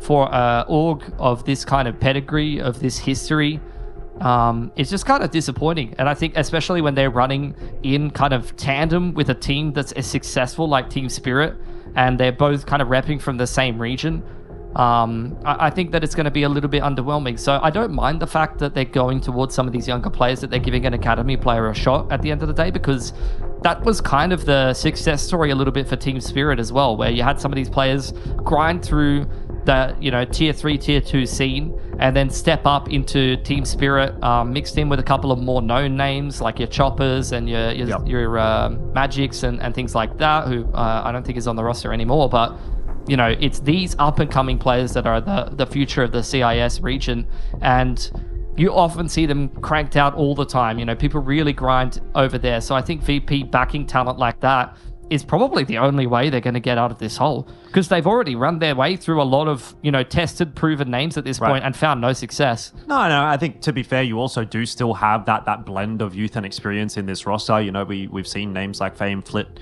and Perfecto especially around for a very, very long time.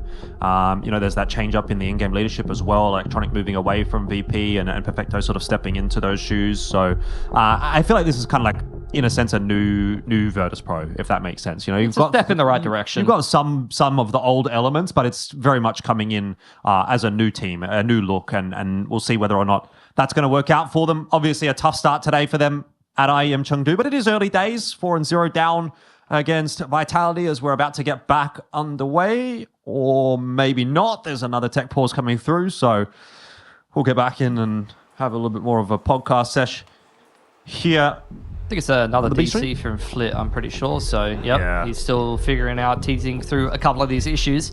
We did get a little bit of glimpse into the buy there and get one of our questions answered. Right. Indeed, heading into this first big gun round number 5, where they do have the cash for it, you will see Bist with an AWP in his hands. And Zaiwu has also, after going down in that previous round, invested in an AWP himself. So already you're going to see Bist try to ply his trade on the T side of Overpass here. Might get a little bit of an AWP duel. And then look, if he's able to pick Zaiwu early on, I think that's going to be a pretty good feel in round number 5. Yeah. To start to build some confidence. If you can pick Zaiwu in an AWP duel, or find some picks with the AWP against a team of Vitality's caliber who usually won't give you too many opportunities, then I think you're feeling pretty good about yourself as a prospect. It's going to be surely an intimidating prospect as well, but let's see how he goes as we are getting some fist bumps over there in China, in Chengdu.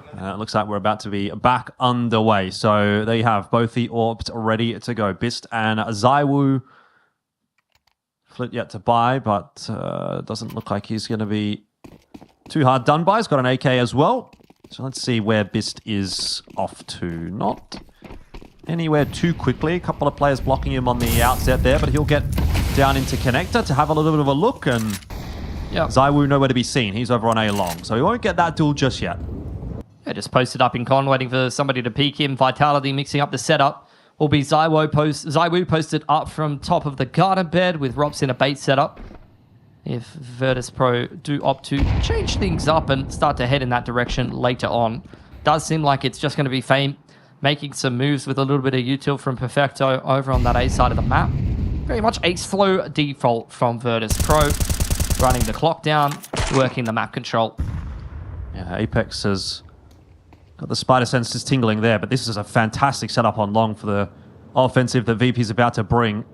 There'll be a flash over the top that's going to blind Zaiwu, but Rops, he got the back of it and doesn't quite land his spray. There we go. Bist is the best, apparently. Hey, it's one round, bro. Relax, calm down.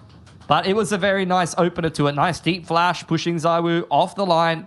Dealt with Apex in the closed setup, and then posted up for the repeat is Bist. Already passing an easier first test. VP now with 30 seconds need to make sure they don't trip over themselves really in this 5-on-3. They're taking a very long time to get this going, and there's a couple of players from Vitality and Divider. Yeah, this could be a problem, definitely. See what Apex is going to be able to do, but he's a bit of a swindler. He does get that job done. Bist is low. Hearing the footsteps of Perfecto in bathroom, so he'll be coming that over to his teammate as well. Flames is ready. 10 seconds. For Perfecto, and if he gets even one more right here, that could be the round over. Bomb drops, but it's not going to matter. The kills do come through in the end. A bit too close for comfort for VP, but they get their first round on the board. I mean, it's very much in CIS style, taking every single second to be able to finish off the round, but that is where these kind of players do flourish, do thrive. Definitely influenced by the old school kind of Na'Vi style of running down the clock. And then mixing in some of the newer, like, aggressive rounds where they're really sending it. Can get a little bit of a mix of styles because you've just had so many different influences in this region at this point. Another tech pause. We're not going to have a DC this time, just working out a mic issue. So it shouldn't take as long to fix that up and work through those issues. But this is classic day one stuff. Just a few little teething issues that we need to work our way through before we can get going with the smooth games. I mean, that may have been part of the reason why things were a little bit hectic at the back end there for VP. If someone's trying to make a comm and it's not going through, you know, everyone's like, what's going on? But they got the job done in the end. So all's well that ends well, and hopefully this campaign can get off to a bit of a better start for VP now that they've got that round under their belt. Let's remember, obviously, they're starting things on the T side here of Overpass, so yeah, we're not expecting astronomical numbers out of them necessarily. I think the goal will be 4 or 5 in this first half to say we've got something done. Especially because they haven't been able to pick up the pistol or the first gun round there. They've kind of lost to a pseudo bonus from Vitality early on, so I think winning a round in that fashion, reasonably respectable. But they're going to need a couple more of those in a row to really work their way into this game and start actually evening things up or keeping things close on the T side, if they can even do that. But going into this game, they will have known. I think the perma bans were pretty set out from both of these teams coming into this series. So VP, they will have known they wanted to pick Overpass on in here, and they will have known they're going to have to start T-side. So that's where, as mentioned before, we need to see what the prep was, what the game plan was, how comfortable they can make Bist. And so far, so good, at least in that last round. What are your thoughts on the Vitality jersey? No longer the bright yellow. I kind of miss the bright yellow. It's a definite meh from me. I feel like I'm liking the VP. I'm seeing 5 traffic cones right now. This could have been the battle of the highlighter colors. Right? We could have gone for highlighter yellow versus highlighter orange.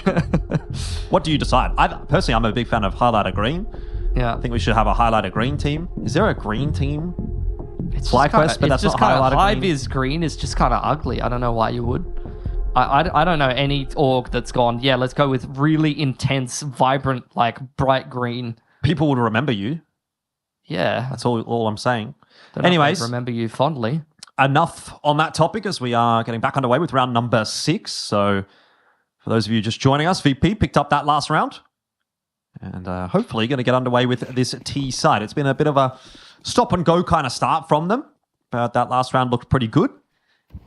Bist getting the AWP in his hands as well, nice and early on in this T side, being able to get one of those opening picks onto Zywoo himself. Does speak volumes to what he might be able to bring to the table here today for VP. And again, Bist is set up in a position where he's looking for that opening pick. This time through Connector, waiting for the boost. He doesn't get it, but it is kind of nice to see this new guy coming into the team. They're giving him some degree of responsibility. Toro really under pressure though, and Apex just takes him down himself. I mean, it's just perfect play from Apex. He's jump spotting, he sees the smoke timing, and then when he hears the molly bounce off the wall, that's when he throws the nade and goes in for the spam. Like, he's reading the tendencies on that T-side default so perfectly, just using nothing but sound and info to be able to get an opening pick. And these are the small edges that just means, like, Vitality's just on another level. Like, there's only so many teams that you see do stuff like this.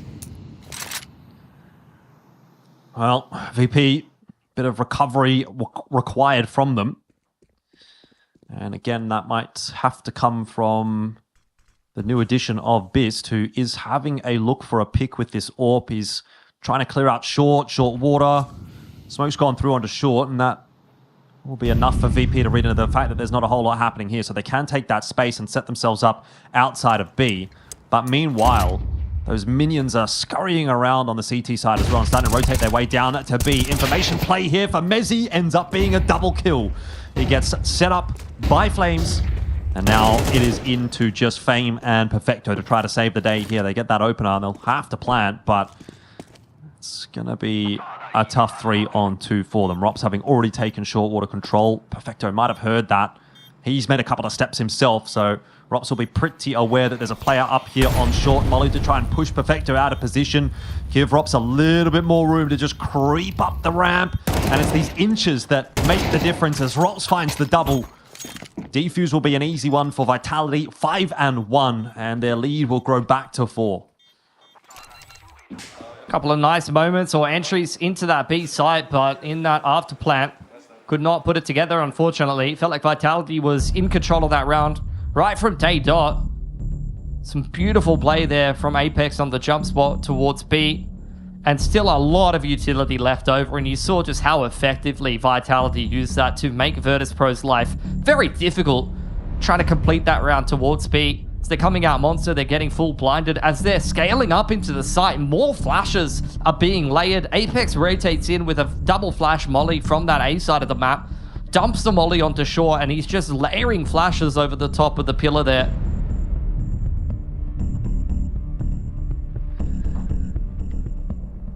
Well, tack timeout. See if that makes much of a difference here. That was beautiful as well from Flamesy and Mezzi, setting themselves up for that success in the monster tunnel. Smooth sailing thus far for Vitality. Another monster smoke out. Start the round, as is pretty standard. Molly as well toward Playground. That'll be smoked off by VP. So pretty standard opener again from both teams. VP again, it's just this default approach, trying to mask any info towards the middle of the map with multiple smokes towards short and outside of connector. They molly out connector and take some control over there. But it's been very similar pacing, and you're seeing Vitality adapt to that. Look how much util they're still holding on to 1 minute 20 in the round. They don't burn it early round. Very aware that VP is just going to really run the clock down, and as we head into the late round, they just want to bank as much utility as they can to make VP's life very difficult finishing these rounds. It's calculated aggression to be able to inform the rotates.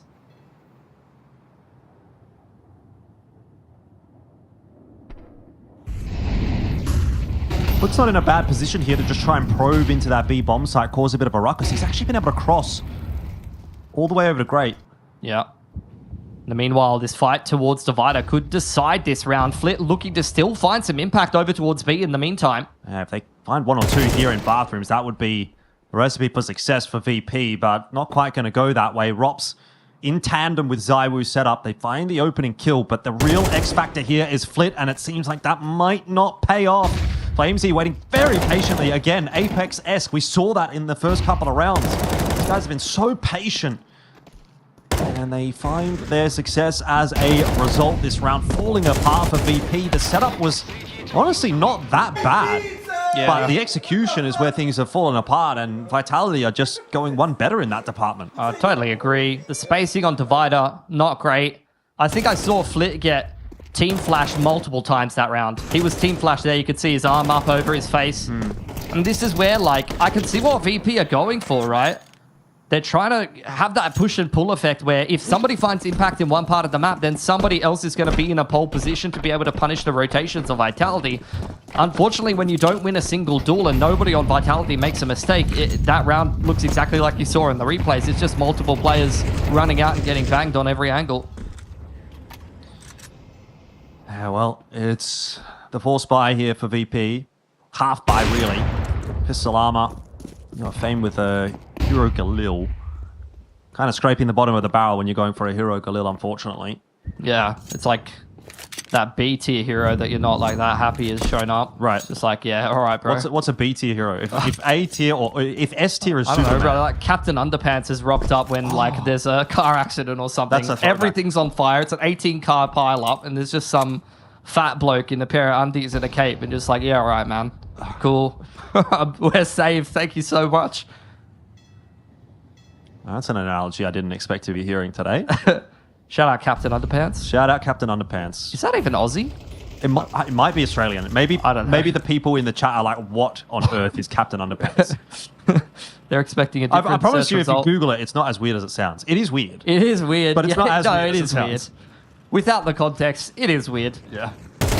Well, that's a good start to this round for VP, and a great flash in onto Mezzi as well. It's going to disrupt his position. All of a sudden, this goes from being what probably should have been an uninteresting round to actually probably VP's second. Oh, could get a little bit of a boost up into heaven. Put Perfecto on the hunt. He's doing some sneaky moves because he is currently a secret agent, unless he's gotten an assist somewhere. So looking to crack the donut, so to speak. Maybe find himself a rifle somewhere or other. A lot have been pilfered. You see a couple picked up by VP. Trailing 6-1. This is the round that they needed to find their second here on the T side. Finally hit that timing that they were looking for and recover their economy a little. This will give them some more legs on this T side, Jordan, to start to close the distance on Vitality. Give them access to pretty much a whole nother buy and maybe put the AWP back in Bist's hands. In saying that, though, it does need to be followed up with something here for VP, right? We saw a few of these kinds of moments for Linvision, for example, in our last matchup where you thought, oh, okay, that's a round that looked okay. That'll get them back into the conversation. But then immediately it gets shut down and it's like, well, it was all for nothing. So let's see if they can actually put 2 or 3 together here, VP, or if this is going to be, once again, a complete shutout from Vitality. Orbs out for Bist. On same side of the map as ZywOo. Early on here, just posted over towards Playground. Totem pole boost towards short. See that progression smoke outside of con and towards short for VP. I'm waiting for the round where they actually start to make some use of that. Rops, once again, dodging the flames. See if he goes unchecked inside of connector. Oh, he doesn't look like it's going to dig Rops out either. It's not Hasn't quite spread. Cleared the stairs, which is, I think, what the intention was. Yeah. So I think, I mean, I don't think they were ever actually going to go looking that much in connector here, seeing passiveness on the backside. I mean, it's a minute. Like 50 seconds has been burned off the clock here, Jordan, and VP, they've thrown utility, they've tickled around the map a little bit, but they haven't really been making any moves, and Overpass is such a big map. This is again going to be another round where it comes down to the last 20-25 seconds, and there are still a couple of grenades in the back pocket of Vitality. And Robs was lying in wait for such a long time. Does get cleaned out by Perfecto. 35 seconds now, and VP still looking a little bit disjointed.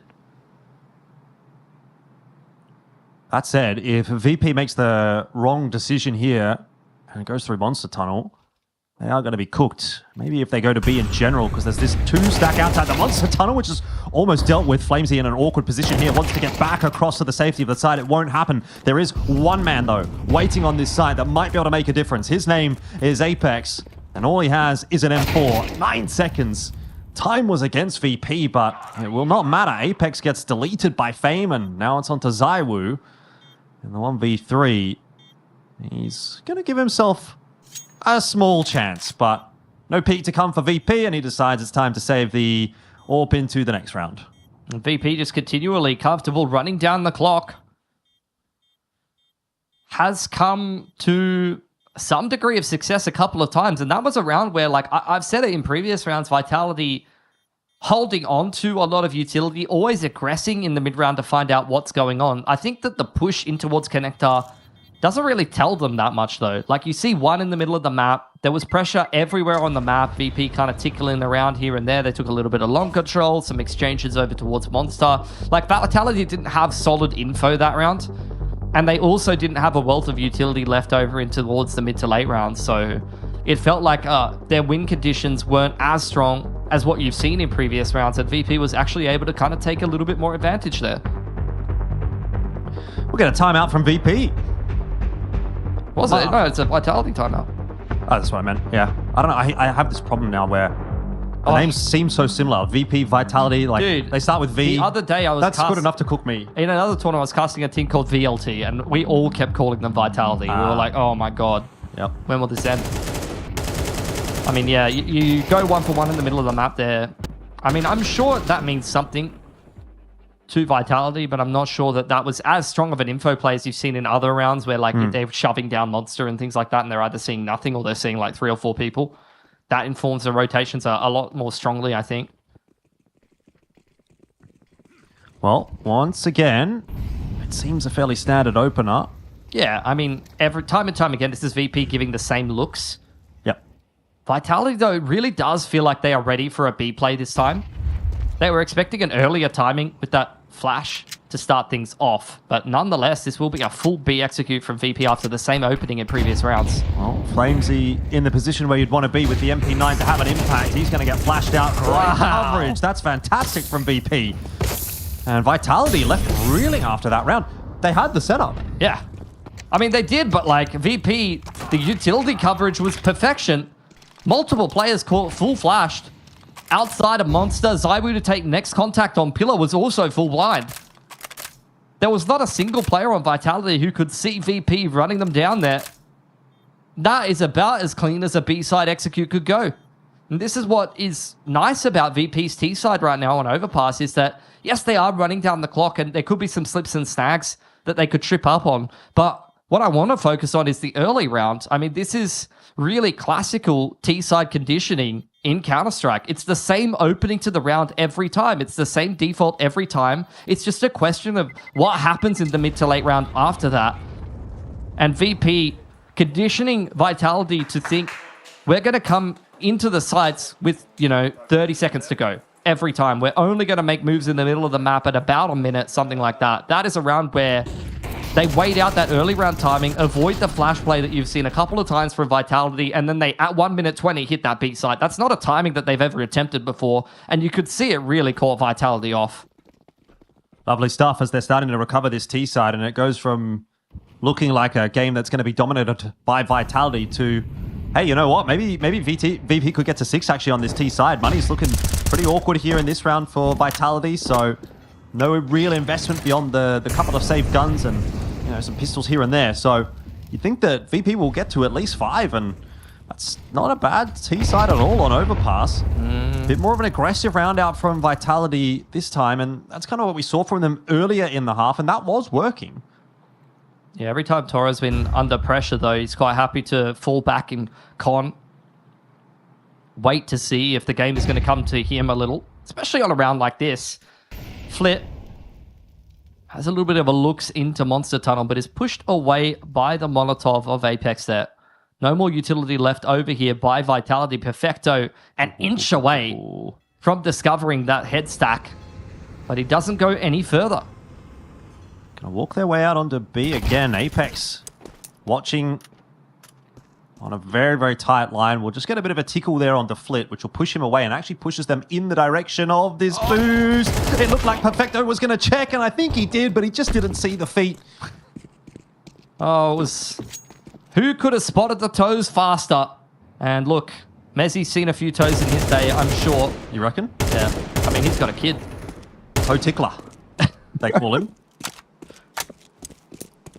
4 on 5 though here for VP. I don't even know. Are they? Yeah, they're going for it. I mean, it's a very bit discombobulated looking round here, but important entry from Toro and Bist, and that is going to be enough to allow them to plant the bomb again at the 11th hour. VP are making it happen. This is crazy. This is some pure wizardry from VP against one of the most dominant teams this year. They are arriving precisely when they mean to. Last 20 seconds, time and time again, pulling the rabbit out of the hat. Rob's looking for exits. That's all that's on offer in a round that felt very winnable after that initial exchange towards that short pipe. VP 5 on the T side of Overpass. Okay. All right. And you know what? This isn't even like anything crazy from Bist. This is just really good T side calling from VP. Which means like they've got enough legs here to actually have a little bit of a crack into this CT side. Of course, you're playing against Vitality's T side. That's not going to be bloody easy, but this is where you have a rookie like Fizz who is going to get a chance at a couple of AWPs, you know? Like in that second half, as a rookie player sometimes coming into your map pick, if you're getting stomped by one of the better teams in the world as one of the lower seeds coming into a tournament like this, you might only get to buy the AWP one round, and then if you make one mistake, the AWP's dropped, and then you never get to AWP again. It's like, oh yeah, all of this practice that I've put in with the AWP, I never get to actually show it off, but he'll have the chance to have a couple of cracks in this game. Can I perhaps interest you in a 6th on the T side? I'd love to see it. Zywoo. Might love to see it as well because he's not had any impact in that round. He was expecting the jump spot. Again, it's the same kind of thing that I was talking about. The conditioning you've seen for a VP. They've never done that before. It's always been slower rounds. Zywoo's thinking, oh, they're running the same T-side default. I'm looking for the bloke jump spotting on top of the slide. Instead, it's old mate Fame to slide onto his angle and just take his head off. Flit's gone down in the meanwhile. So it's not the perfect start to the round for VP, but they have a lot of space on this top side of the map that they're going to try and exploit. We're in the 12th round, and Zywoo hasn't even had the chance to do anything with the AWP this game. In the whole CT side of Overpass. That's crazy. Slow progression up long. It is Rops' job to defend that, and he is looking mighty locked in. Won't be tested. I don't think you can see anything except for his crosshair. VP going to make their way back towards Con. They have that one player lurking around, hanging around outside of the Monster Tunnel. So once again, it will be the B site hold. Flamesy and Mezzy to defend. Flamesy dropping that smoke over on the Monster Tunnel, and the CTs will dig their heels in over there. There's going to be a quicker play here from VP. Bit of util getting tossed on in. Fame giving away the game. They know that they're coming from short, and this is a scary prospect, but the opening kill goes the way of VP. They've got some trades here and there, but maybe not enough. Vitality will strongly hold for the final round of the half. 7-5. It's anybody's guess as to which way this one will go. So we'll take a halftime break and come back and see if VP can make it happen on the CT side.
never meant to stay.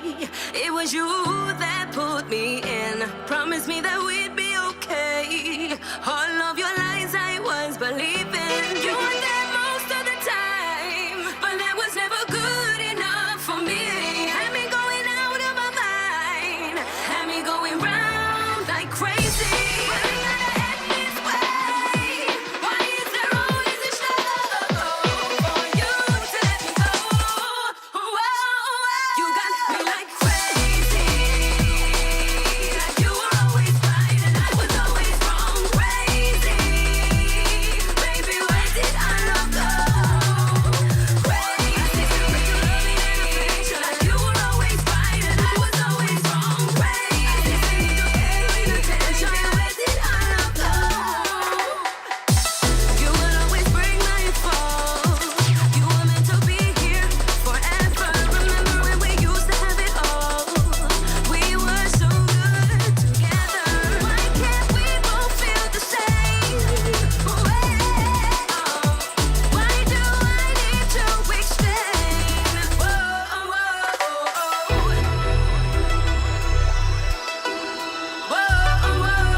Here we are for the second half between Vitality and VP. And call me crazy, Pilsky, but I kind of liked what I saw there from VP.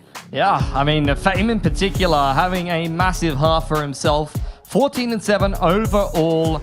Did find 2 opening duels that he was able to win for himself. And 14 of those kills were headshots. And, I mean, the reason why that's so important is I feel like VP were running down the clock into these sites late round and had very little time to convert some of these kills. Fame was able to put together 6 multi-frags. Some of those situations really dig VP out of kind of deep waters, so to speak. Yeah, it was a little bit touch and go for a moment at the start of that half, but they really recovered it nicely. 7-5. We'll see if VP can get underway nicely in the second half. Really looking to hold on to short water. That flash is going to put Toro high and dry on his own. He does get the job done onto Flamesy. And that seems to be enough for VP to say, all right, we'll take that and let you have that short water control. Yeah, big trap set up around short there. One flash dismantling it enough for Vitality to come away with only a 1-for-1, given the fact that they were running into a pretty big setup, all things considered. Vitality just cutting noise, not giving Virtus Pro anything to work with. Deep position on B long there for Bist. Could go for a little bit of a push in the mid-round and actually get a bit of a flank down bathrooms. Indeed, he will. This could be a round-defining play if he picks his timing right. Might need to slow it up a little, though. If he goes now, he's going to be spotted. I think he's gone a little too soon. He'll have to take the fight to Apex or just turn away and get deleted in the back of the head. So it's on to Fame now. Dualies in hand. It's definitely the weapon to do it with. There we go. 2-tap. Now a third onto the head of Apex, and the round falling apart a little bit. Mez can't salvage. VP are here to play on Overpass. Fame is just going crazy. 17-7 in this game against a team of Vitality's caliber.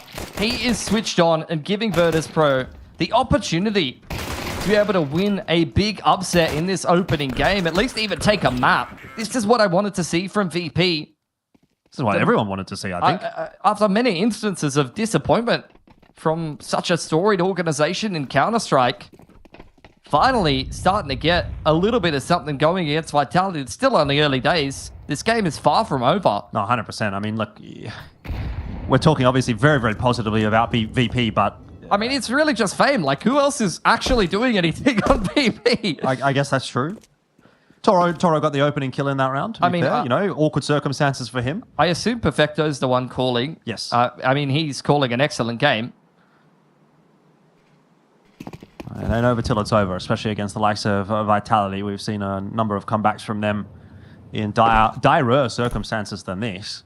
Good timing for Flit. Nice flash from Perfecto to set it up. All of Divider cleared out in an instant from Virtus Pro, which allows Fame to turn his attention towards Long. That is indeed where his attention needs to be. It will be the contact play out from Vitality, and they just get farmed. Another 3K for Fame. He's up to 20 kills now. And the scoreline equalizing 7 apiece. Vitality to put a T-side together.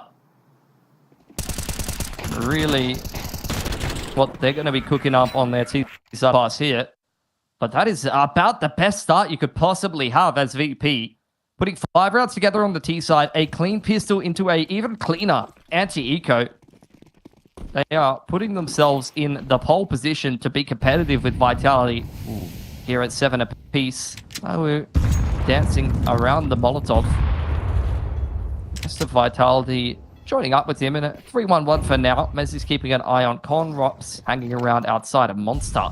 Does seem like Virtus Pro want to contest party. This is going to be a battle for position, really jostling back and forth, but that util appears to be enough to have forced VP away. They're still hanging around, though. It really feels like they want to take a fight in the middle of the map here. At some point in the round, they just haven't quite found the angle of approach that they were looking for. Still hanging around on front bathrooms. They hang around long enough, they are going to find it. Flash to Long, that'll be heard by VP. They're thinking about re-aggressing. Nobody watching for it. Zaiwu turns, but he turns too late. Bist will take him down. There's another kill to come through, this time for Flamesy. So back again in the favor of Vitality, but Fame hanging around. He might have stuck around a bit too long. Flamesy will capitalize on those footsteps. That might be a fatal mistake for VP. Yeah, they were cooking something there, but dismantled by a couple of unfortunate timings. Just onto Perfecto and Toro on their respective sides of the map. Vitality just playing this one by the numbers. A 1-3. Rops ready for any kind of short B aggression. And the rest of Vitality stomping their way up into the A side. Perfecto, retake from Bank. Does spot them on the... that was not Apex, ladies and gentlemen. That was not Apex. Let's calm down.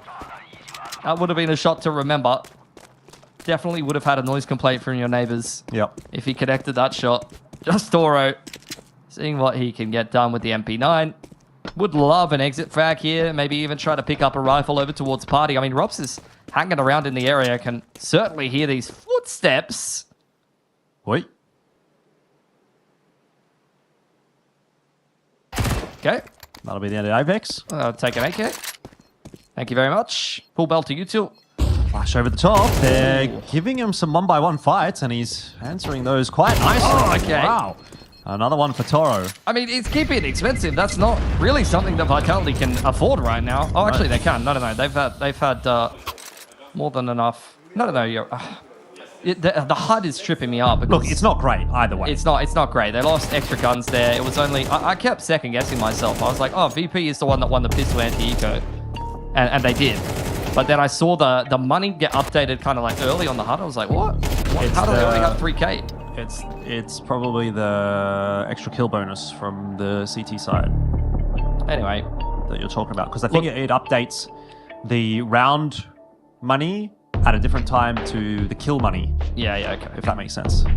Well, either way, only one gun surviving is not really what Vitality were looking for in a round that was meant to be so clean. Toro keeping it expensive. And, come on, mate. And that's Switch good on. news. We need the high five. It's all right. It's important. Maybe they've got their own little approach. I think, look, there's some reset potential here for VP. Now he's got Biss with the all-pout. First test for him. He's not even going to have an all-pro on the other side of things. So he's going to have free reign here. Getting aggressive. In round number 16. Where's he gone? Just going to line himself up a flash.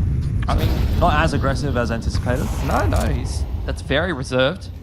It's about the safest line you can be taking here on the CT side of overpass, which tells you a little bit about VP's overall approach. Like, I feel like you'll see an up-and-coming AWPer want to play with a lot of, gusto and get involved in the game, really take an opening opportunity. I think the fact that Beast is just digging his heels in, backside of Divider, he's even all the way back to the site here, means that VP is backing themselves to close out the mid to late round. Maybe that's because they know that Vitality's money is a little bit cooked. They're not going to have the grenades that they need to work with heading into the mid to late round if they run a bit more of a long drawn out default. But the same can be said to VP. They're also running out of nades. Let's spotted them. So no secrets as to what Vitality are up to for the most part. Just the one smoke from Flit will be dumped over onto Monster side, so that's going to kind of disrupt Robs. The main brunt of the push has to be made through short here. They've got time to wait if they want it. Robs will offer some resistance through that smoke, though, to try to throw a bit of a distraction, but the flashes have gone a little awry. Both Perfecto and Flit winning their opening duels. Both blind according to the kill feed, but it's not going to matter a damn bit. Didn't feel like it, did it? I mean, this is what I was saying. I'm like, VP are so passive in this early round against Vitality. Like, I would think a team like this would be thinking to themselves, man, we need an opening duel to go our way. We need our AWPer to get active against a team that doesn't have great money, won't have an AWP, or maybe enough flashes to be able to push him off the line. VP, it's a complete different approach, kind of similar to their T side, really backing themselves in the mid to late round, quite happy to sit all the way back on the sites and just break down the execute when it comes in.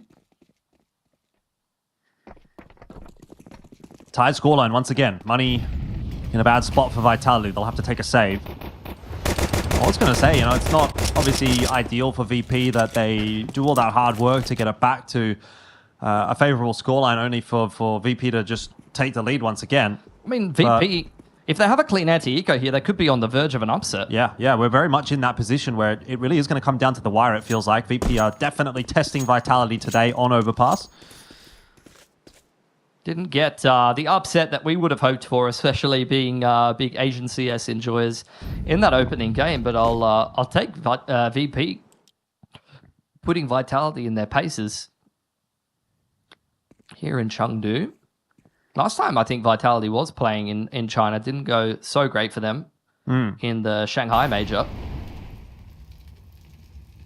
mean, China doesn't have great air quality, so... There you go. It's better now. A lot of electrical vehicles in China now. True. So they're doing a lot in that regard. But that's by the by. Biss has picked himself up a kill in this round, and the rest of Vitality kind of just cowering away in the bathrooms. It's not gone too kindly for them on that entry into A. VP take the lead again, 9-8. I want to see how Vitality start to adapt to that. The fact that you're just seeing VP sit all the way back. It's like hands off the wheel, They're just in cruise control in the earlier portions of some of these rounds, quite happy to let Vitality do whatever the hell they want. They're going to hold in their crossfire and break down the round when Vitality actually tries to get into the site. Yeah. Also, we'll see. I mean, we'll see if we get some more aggression from VP. Like I said, the T-side conditioning was fantastic. They're well aware of their own tendencies and how to play around them, so that's where you could see them do exactly this. Big move up into party and through the middle of the map. It's only Toro on the B side, on his lonesome. He's taken a big chunk out of Zywoo and taken Flames with him.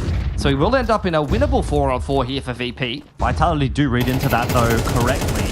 There's nobody else on the B bomb site, so they'll take the site quickly. They'll get a reasonably quick bomb plant here as well, and they even take short water control, so it's not going to make for a easy retake for VP, particularly now that Fame has gone down. Mezzi taking the fight to Bist. He won't get the better of that one. We are back to a 3-on-2 now as the grenade. Perfect dunk in onto Zywoo, but this is the X-Factor position. Rops catches Flint, then he gets Bist as well. The information didn't come through quick enough, and Vitality hold on again. They equalize the numbers, and now we're at 9-9. It seems we're approaching an overtime very swiftly. VP trying to stay one step ahead there. Like I said, kind of being aware of their own tendencies, mixing in some aggression. Vitality doing quite the opposite, simplifying with just a monster execute into a B-side after plant that they're able to win. Both teams running a little bit lighter on the cash here, so somewhat of a swing round at 9 apiece. This could be a defining round as to who picks Overpass up here. Once again, aggression from VP. Flit and Fame getting active in Party and Connector respectively. But at least as far as Fame's concerned, he has got some serious backup. Oh, missed shot for Bist. Could be a problem, but there is coverage there from VP to trade it down anyway. So 1 for 1. I don't think they'll be too disappointed by it. Perfecto's position, an interesting off angle. See if Vitality dig that one out. It doesn't look like Apex is really across it at the moment, but he has spotted him out now. And now that information has to go through to Flamesy, who will recover it nicely. But meanwhile, Robs has also gone down. So this is a much more chaotic round. You talked about the conditioning from VP. This time they've thrown a real spanner in the works. Yeah, I like that they backed themselves as well. After it doesn't work out in the previous round, recognizing that Vitality throwing in a B timing. execute, they go back to a default. That's a timing that doesn't go well for Fame, but Flit is still in play here. Very much so. Same can be said for Toro. He's over towards the garden bed. Flit going to opt to sculpt into the back of Connector and cut the middle of the map. So he may catch them on the rotation back to B. Are they going to check it? That's the big question here. Surely they've got to at least trade 1 for 1 here. As he gets it done, but it costs him a lot of his health. So Molly in to cut off the rotation to the B-bomb side. He's just going to have to gamble a plant here quickly, and it looks like he'll get it down. Full belt of util for Toro. Yeah, he does have a molly. Can definitely flush him off the site. Won't even be required. I think he does see Mezzy on the cross there. Mezzy wanting to try to take his head off before he can even make it into the site, but instead will change up his angle. It's good enough. I mean, it delays him a little bit there. It buys 5 seconds for Mezzy, and he's got a lot of time that he does need to buy. This molly's going to go in the wrong direction. Mezzy's now crept his way all the way up to short, and Toro will check it. The headshot was required. It wasn't connected, and Toro will win the round for VP. Yeah, it's rough for Mezzy. I mean, Toro is coming off of the elevation. It's hard to connect the headshot that was needed for Mezzy with the model moving like that. He puts 3 bullets into Toro, and that's enough time for Toro to win that one-on-one. Money, pretty awkward here for Vitality. What are you doing as the IGL? Are you calling for a hero AK here for Vitality, or are you taking the save? Yeah, I mean, there's a lot of different ways you could go with this. Half buy? Could see a half buy, could see 1 or 2 hero AKs. I think it's just hero AK with a half buy around the rest of it. Yeah. Keep the economic pressure on a VP who only managed to scrape through that round, courtesy of a one-on-one from Toro there. VP need all of these little edges going their way to be able to put together an upset. That's some underrated movement. It's a full investment here for Vitality. Wow. They smell blood in the water. They know that Virtus Pro are mortally wounded after that last round. But the same can be said for Vitality. Could kind of be signing their own death warrant if they don't get through this round with a win, and definitely if they don't get through this round with a plant. Yeah, I mean, a lot of util tossed in at the start of this round from Vitality, so that's going to signify to VP that there's something behind this buy. Quicker pacing towards Party. Bist falling off the line once again, posting himself up on quite a passive angle. Easy one delivered to him by Apex. The first nail in the coffin here for Vitality. What's plan B? Might be walk on long and see if they can find themselves an opener over there, which is where Fame is set up. He has been the man of the moment. Tagged down, and there's a player close to Zywoo with the scout. Going to swing with Mezzy. Mezzy's still falling, though. Still makes this a reasonable round thus far for Virtus Pro. Bist missing that shot. Does go down to 5 HP. The paper cuts are starting to cause a bit of a problem here for VP. There's so many players on this A side for VP because you see Toro has pushed all the way through the other side of the map. He has got B on lock. There is no way you're going to be able to pivot back down here, and not without great difficulty for Vitality. Not that they're even looking to do that. It's creeping up on this short angle of approach. So many players stacked over here for VP. It's a decent flash up over the top, but the crossfire from VP is better. 11 rounds for Virtus Pro here, and look at the money of Vitality. Yeah, it was a risky force buy, and it's a force buy that has not paid off for Vitality. Brilliant start for Bist. Well done from Fame as well to get himself the 1 for 1, and then this side hold went perfectly for VP as well. So you'd think that VP will be getting to 12 pretty comfortably here, and then Vitality will have to try to dig their way out of that hole. 26 and 11 for Fame. It's just destruction leading the charge for Virtus Pro, but leading the charge for Vitality is Flamesy, straight through exactly that. Flames inside a connector. Flit has isolated that duel onto Robs. Lurker dealt with courtesy of a beautiful flash from his teammate. Yeah. Another round where Vitality is trying to make moves, but they're dropping players on the way through the map. I've just thrown caution to the wind in that round, Vitality, but it has not worked out. Trying to go quickly and catch Virtus Pro off guard, but... I mean, yeah, they're looking for that player inside a con. It feels like Vitality, like, they're aware of what the tendencies and the setups are from VP, and they're trying to throw in certain rounds to be able to catch those tendencies, but they're just not calling the rounds in the right rounds to be able to find impact, you know what I mean? Like, they're calling the round where they're looking for that con pick in the round where VP are just chilling back. Another attempt in toward the A site, and 3 players waiting to greet them. Nice.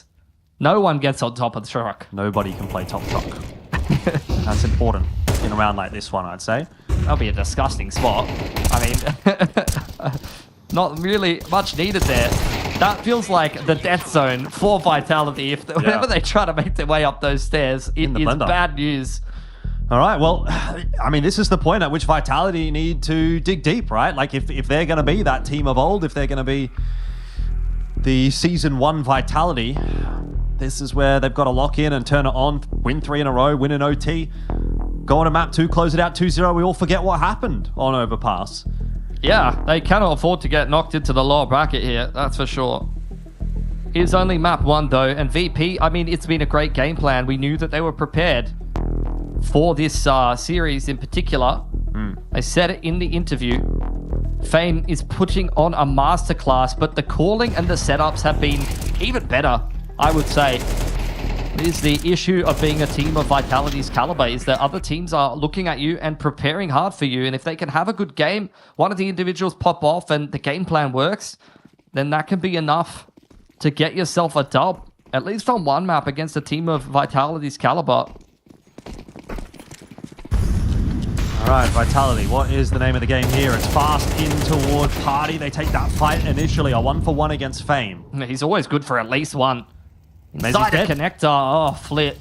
It's perfect timing from him. I mean, in the early rounds, VP just continues to come out ahead here. I mean, this might just be wrapped up with the 4-on-3, but we'll see what happens. Rops is in a bit of an interesting position. Wow. Perfecto gets the better of Flamesy. Now down to 2, Vitality faltering. Oh, Flit pushing up the flank as well. Zaiwu, knife in hand. He doesn't even know what bloody year it is.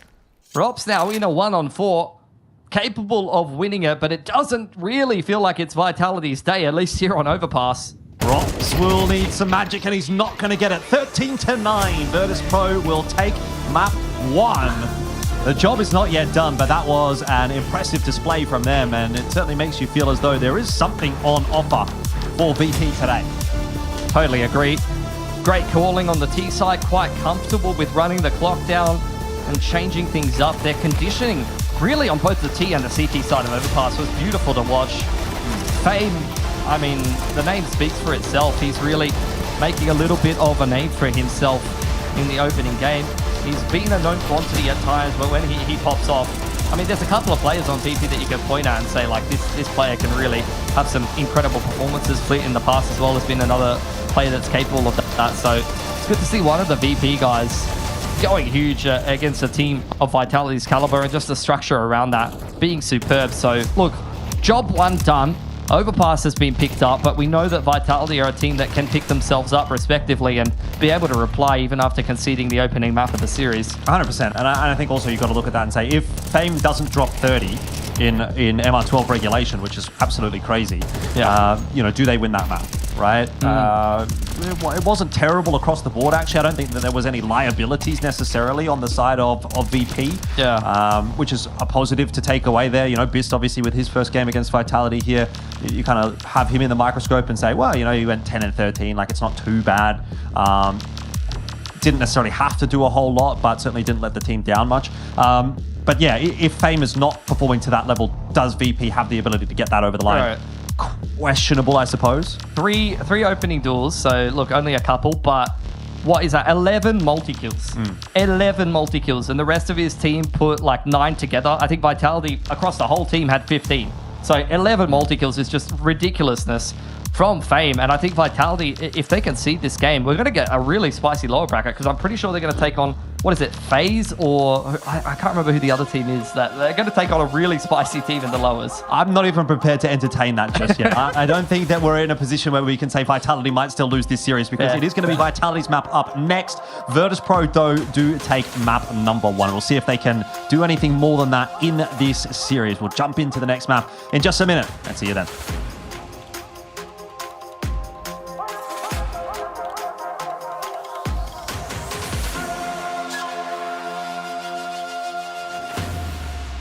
Here's to the challengers, the ones who don't just settle for decent elo, but hunger for something more. The ones who don't just queue for another match, but prepare for war. You can doubt them, overlook them, even count them out, but you can't stop them. Right now, I'm with Dupree, who I can see has got tears. While others play for fun, they play for legacy. This is ESEA League, where challengers take their first step. Hi, this is Basement Dweller's first advertisement. And our second drop is, it's up, actually. If you're seeing this, it's up. It's available on the ESL shop. We had our first go at a jacket, and I'm really proud of it. I've always had an interest in clothes, but, you know, seeing behind the scenes how the sausage is made has been a lot of fun. And if you like the clothes, tell me. If you hate the clothes, tell me, but try them before you slag them off. I think they're really comfy. So yeah, that's my advert. I'm gonna try again. I'm gonna record another one. I think FlameZ, me, and Xertion. I think first one is Donk, second one is FlameZ, and third one Xertion. Well, for the opener of the year, for number 1, it's easy. It's Donk. Not really much words needed to say. He's just a level above everyone still, in my opinion. He's just doing things that other players can't. FlameZ number 2 because I feel like he is really important in Vitality's success this year. And I think that he plays his role really well. And for Nico because he deserves to definitely be in that top 3. I mean, if we count Donk as opener, I would say number 1. Number 2 could be FlameZ. 3 maybe Xertion. Donk, easy, Xertion. And I'll put myself. Yeah, put yourself. I can put myself. Yeah. Third.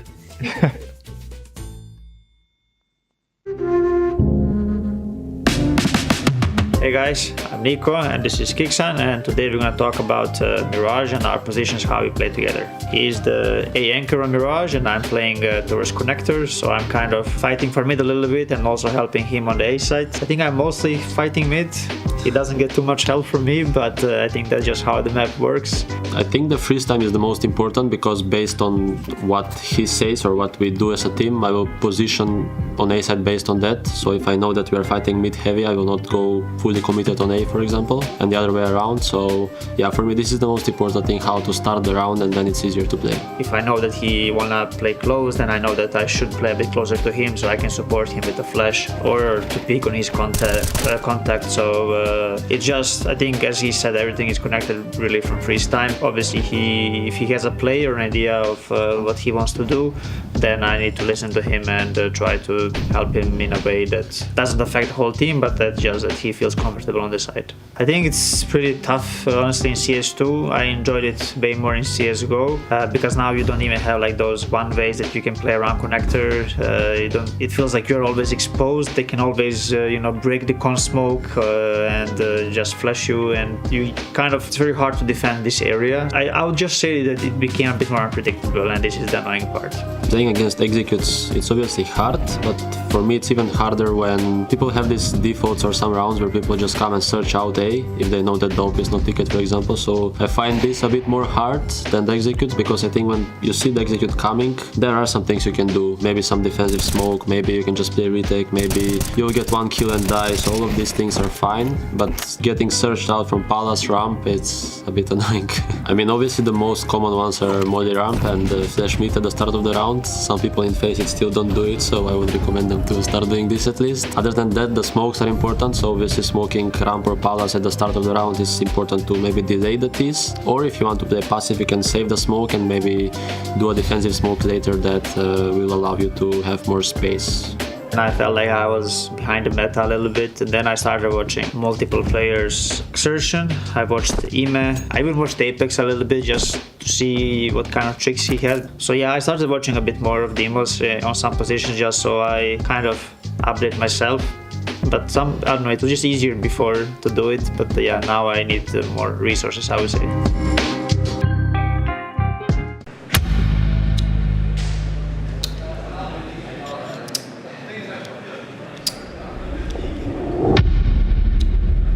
Look who's back. Bro, you got a voice change or what? Bro, he's always had a high-pitched voice. Only you can hear me. Look straight forward and act normal. Listen, Giga Chad, my shooter has his aim pointed left side of the fucking head. Right, someone tried this before. Well, how about today, big head? Do I have your attention now? Nearly. That could have been ESL production. Could you at least take out a bystander? I'm not gonna do that. For what reason? Budget reasons. And the fact that these bullets are reserved for you. Nice. Okay, I'm sold. You see, Rasmus, I've grown a little tired of these double standards. The joke is, literally anyone else misses a shot, apparel. You miss a shot, Giga Chad. They get an eco ace, stat padding. You get an eco ace. Giga Chad? No, you never ace. Not even against eco. You clearly haven't seen me play lately. Oh, believe me, I was watching. Here's how it's going to go. You're going to whiff every single fight until you lose this game. People are going to be suspicious. Oh, they won't notice a thing. The casters will. That's where you're like, where's the trade? Waste those bullets like you wasted your superstar's crown. Attaboy, Rasmus. I'm starting to think you could do this without me. Perfect. The clutch. Now do what you do best. What are you doing? Do not test me, Rasmus. Go on, Giga Chad. Clutch the round and we'll let the fans really see that big brain of yours.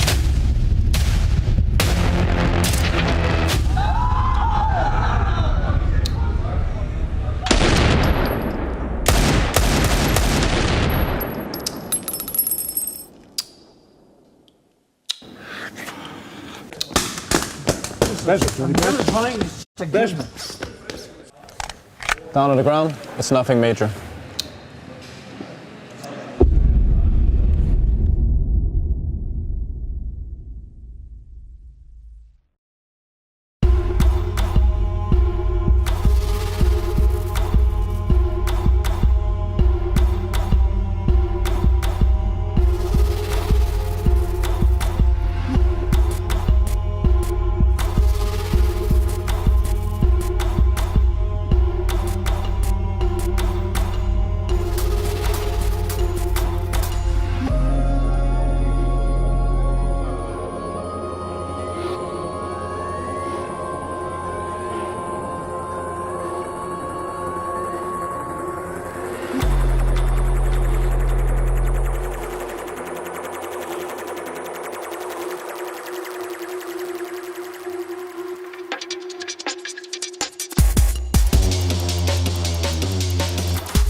I will ask for one of the 3 attributes, okay? Let's use our intelligence here. Mm-hmm. Yeah, let's use our discipline to execute smart utility. Yeah? Yes.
Welcome back. You've joined the Virtus Pro fan club stream as we are here watching VP dismantle Vitality one round at a time. They at least win themselves overpass, and it was in a, dare I say, okay, convincing fashion. Yeah, I mean, it was really kind of 2 factors. Fame being one of them, and some really good calling and a good game plan and overall approach being the other one.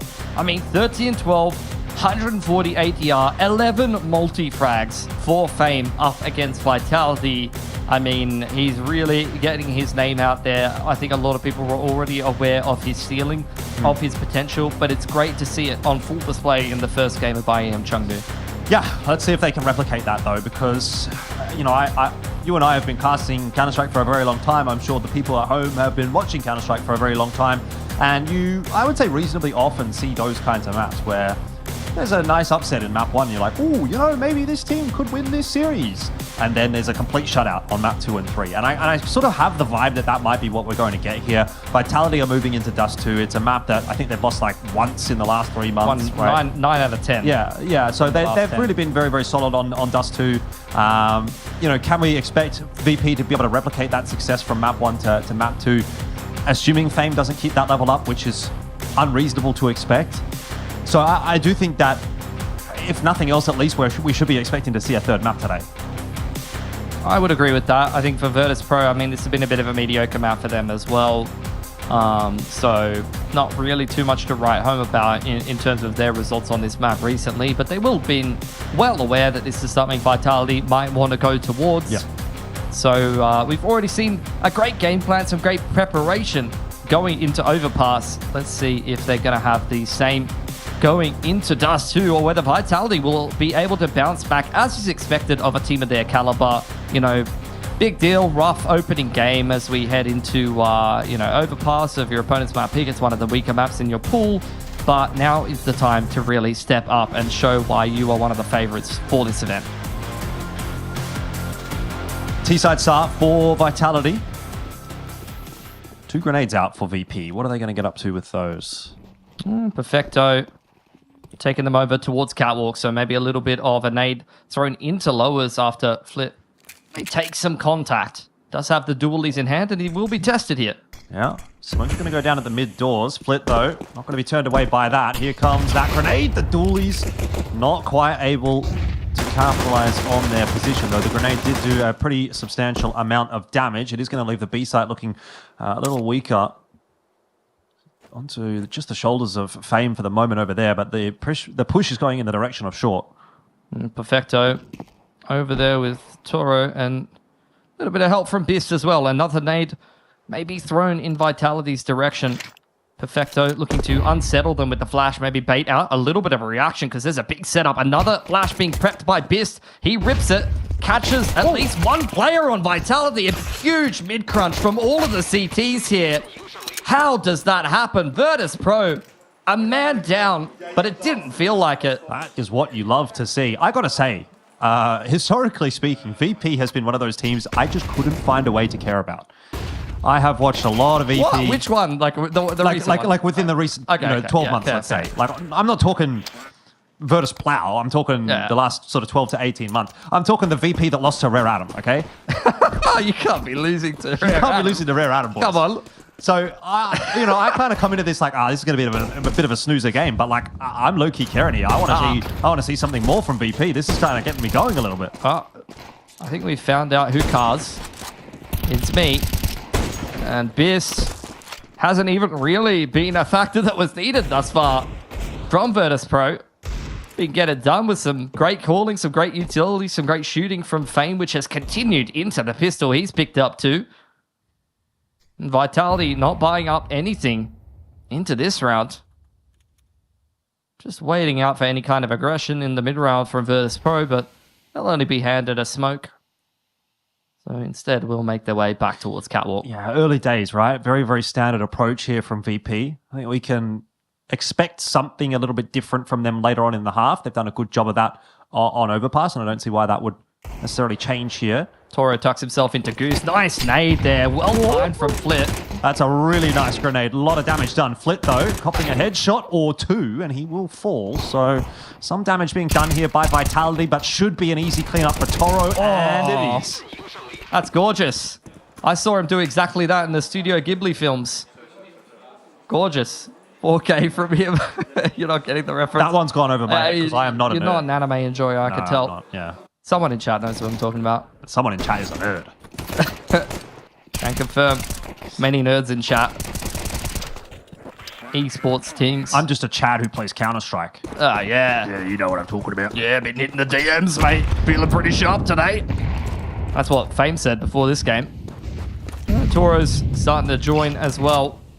Nice little anti-eco farm for him will give him a little bit of confidence. Vitality waiting for their timing to test him on long. Yep. Humble him a little bit after a nice multi-frag in the last round. Well, first gun round will be a big one here for VP if they can get underway with a win.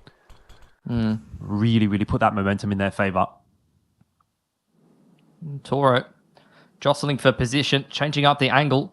After the smoke does go down, looking to potentially play anti-flash. He's aware that there could be a timing here for Vitality, but the contact approach catches him off. Yeah, just a bit too worried about that flash. It's going to end up being his undoing, and it might actually be the undoing for this round in general. Flit, the only defender on the A side, his position is well and truly known. They just keep going. I mean, at this point, it's just a save for VP. Legit. Unlucky, guys. Just two bad timings. And it's back to the drawing board for Virtus Pro. Not the way that they would have wanted their first gun round to be going, but Vitality will definitely take that.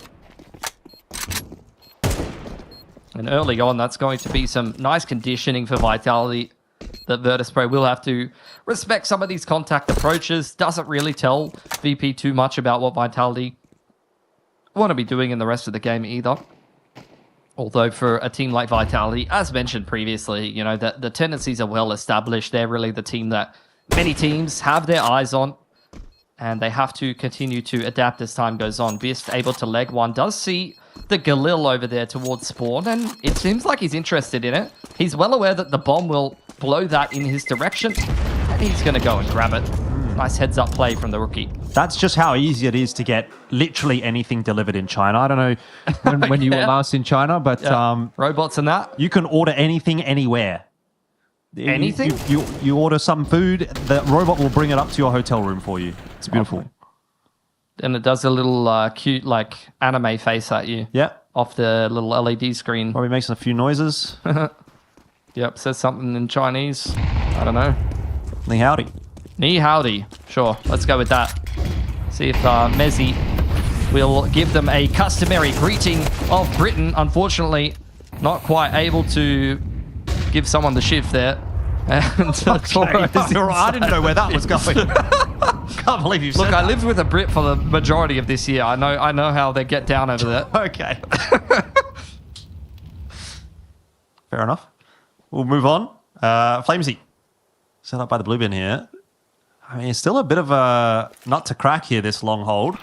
Got a player in pit, player at car, and you've also got Flit up toward the site itself. So three-pronged defense. You are going to see the Well, it looked like a peek through from VP, but they don't have any flashes really to set this up at the moment. Toro's a sneaky boy. Someone's got to help this guy in pit. No, he's waiting in the wings. They've left him high and dry, but he's found Flamesy nonetheless. Help my boy! Just trying to take any Where more are time. They? And VP, they well and truly know what is on the cards here. Big high-low between 3 different players that Vitality will need to dismantle, and it's looking too difficult for them. Biss from up on high. All right. Flank comes in as well. You know what? That's okay. If you let Toro die and then you do that, that's okay.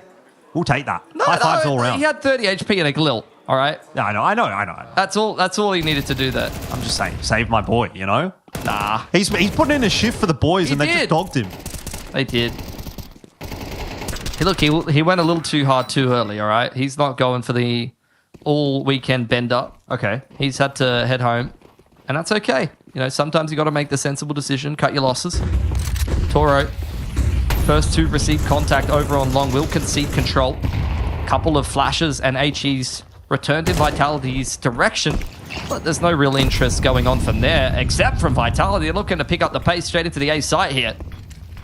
Oh, the Molly will slow them down for the moment. They've got a smoke off the cross. The grenade is so good, and then the shot's in as well. Here we go. Toro delivering again a double kill. And VP are looking like a V team in the server at the moment, which would not have been something I would have believed if you would have told me before we started watching this game. Rops has a moment, an opportunity. And nearly gets himself two. Can't quite capitalize. Another individual putting on a clinic for VP in this game. It's Toro's turn to frag. Do have Flit waiting for the rest of the boys to make their way up cat. Just biding his time inside of CT. Mezzy and Apex. Couple of grenades between them, but they've got a little bit too much work to do here. It's not a bad grenade, but the headshot hits a bit different. Apex with the molly to try to slow things down. He's going to try and make a play of it. Smoked off immediately. Defuse inside the smoke and good coverage from Flit. It will make for an easy finish there for VP. Giving a bit of extra time to go hunting for a gun. Is there an AWP? Yep, Flit's got it. 3K on a couple of these players from Vitality. Like, they are pretty broke after that last round. Toro, what did this guy eat between maps? Some kind of, like, protein bar, you know? No, bro, it's China. It's Chengdu. Spicy food. Spicy food? He had a hot pot. That would be impressive. He'd probably have to have one of those like mini hot pots brought to him. Yeah, I'm sure you could do that. On the little burner in between maps. No, the way they do it is that it comes in like a bag. Oh, yeah. In a really warm, hot, like it's boiling hot in a bag. Yeah, yeah. And then you pour it in the bowl yourself. I was just in Bangkok, man. I'm well aware. It's good. That's the goods. Just 4 bags in a bigger bag. Yes. Soup and noodles. You like bags? We've got bags. We've got bags on bags. Not the bags you're thinking, but we've got bags. I mean, the way Toro's playing, I wouldn't be surprised. But look, we're not going to continue with any allegations here. Vitality maybe receiving some fraud allegations if this game keeps going the way that it's going. VP really looking good to tee themselves up for a 2-0 upset. A win on Dust 2 would be pretty bloody legit. Yeah, yeah. I don't think anyone was expecting this. I mean, we were watching the pre-show, I guess, the start at the top of the show with Stunner and Steel on the desk, and Stunner asked, "Who do you think's the sort of the front runner?" And obviously, you know, Vitality was the first name that came out there. Yeah. Well, what about now? Oh, what about VP? What about Bist? Oh, forget about Bist. Apex hits him with the Ferrari peak on the scout. Can be difficult to deal with at times. Plant going down for sure here. VP haven't made any moves into the middle of the map. They're going to try to complete this retake in from CT spawn. Well, let's not get too excited just yet, because this is a round that could go very awry for VP, and that could allow Vitality right back in the discussion. Good shot from Fame. Toro just waiting patiently, but he's going to have to activate at some point. That smoke is definitely causing problems. Here is another kill from Perfecto, and Toro has bided his time nicely. He gets some good damage down. There's a kill. He's in the 1v1. He needs to move quickly. Does have the defuse kit and wins the duel and wins the round. VP, by the skin of their teeth, are going to get through with a 5th. And they got so much value out of just a couple of flashes and mollies. Coming from such an awkward angle of approach. I don't know how they were actually able to get those mollies up onto Cat. They were throwing that window flash coming in from CT that was catching a couple of players. Felt like they were fighting their way out of a wet paper bag, trying to run up from CT spawn there. But somehow they were able to break out. and scrape together just enough time for Flit to win on one-on-one. Another small moment that could have really gone either way, similar to that clutch that Toro was able to win on Overpass early on in the first half. Few of these touch and go moments going the way of VP. But if they're able to put together an upset, that would kind of undersell saying that those moments were the difference as to why VP actually were able to put together this upset. I mean, it's just been solid Counter-Strike on top of a couple of these breaks going their way as well. It's not over till it's over. But 5-1 is looking very good. All out for ZywOo. That could be the difference maker. Finally. I mean, I feel like that's the first thing I've seen him do with the AWP this entire series. Like, he wasn't able to do anything with it on the CT side of Overpass. I don't think he really had it very much on the T side. It just really has not been a factor for Vitality. And part of that, I mean, might be down to individual performance, but part of that is down to VP's game plan as well. Like, I feel like a lot of the time, they're just not giving many opportunities to the AWP. Maybe that has to change going forward, because that was a solid shot from ZywOo. Has set Vitality up nicely for this round. But knowing what I know about VP now, I have some degree of faith that they might still be able to make something happen here. Flit's got some info. Flamesy going to peek him and go down. And in the meanwhile, by the way, ZywOo tagged down to 17. Damage is being done all over the map. And here's a push in that will get the better of Perfecto. And that might just rip the game open for Vitality. This could well be their second. Yeah, Perfecto, he's calling an excellent game, but individually he's had a rough series. And that was a frag he needed to deliver. He was in a great position to be able to do so. I think Rob's kind of checked that angle on top of Heaton quite lazily there and still was able to come away with the duel. So, yeah, look, Vitality taking advantage of that. We'll put them together a second T-side gun round here. Money on VP is starting to run a little low as well. I wonder what they're going to be putting together in that next round, because they really don't have very much loss bonus built up here. I don't know they've got any loss bonus built up. Yeah.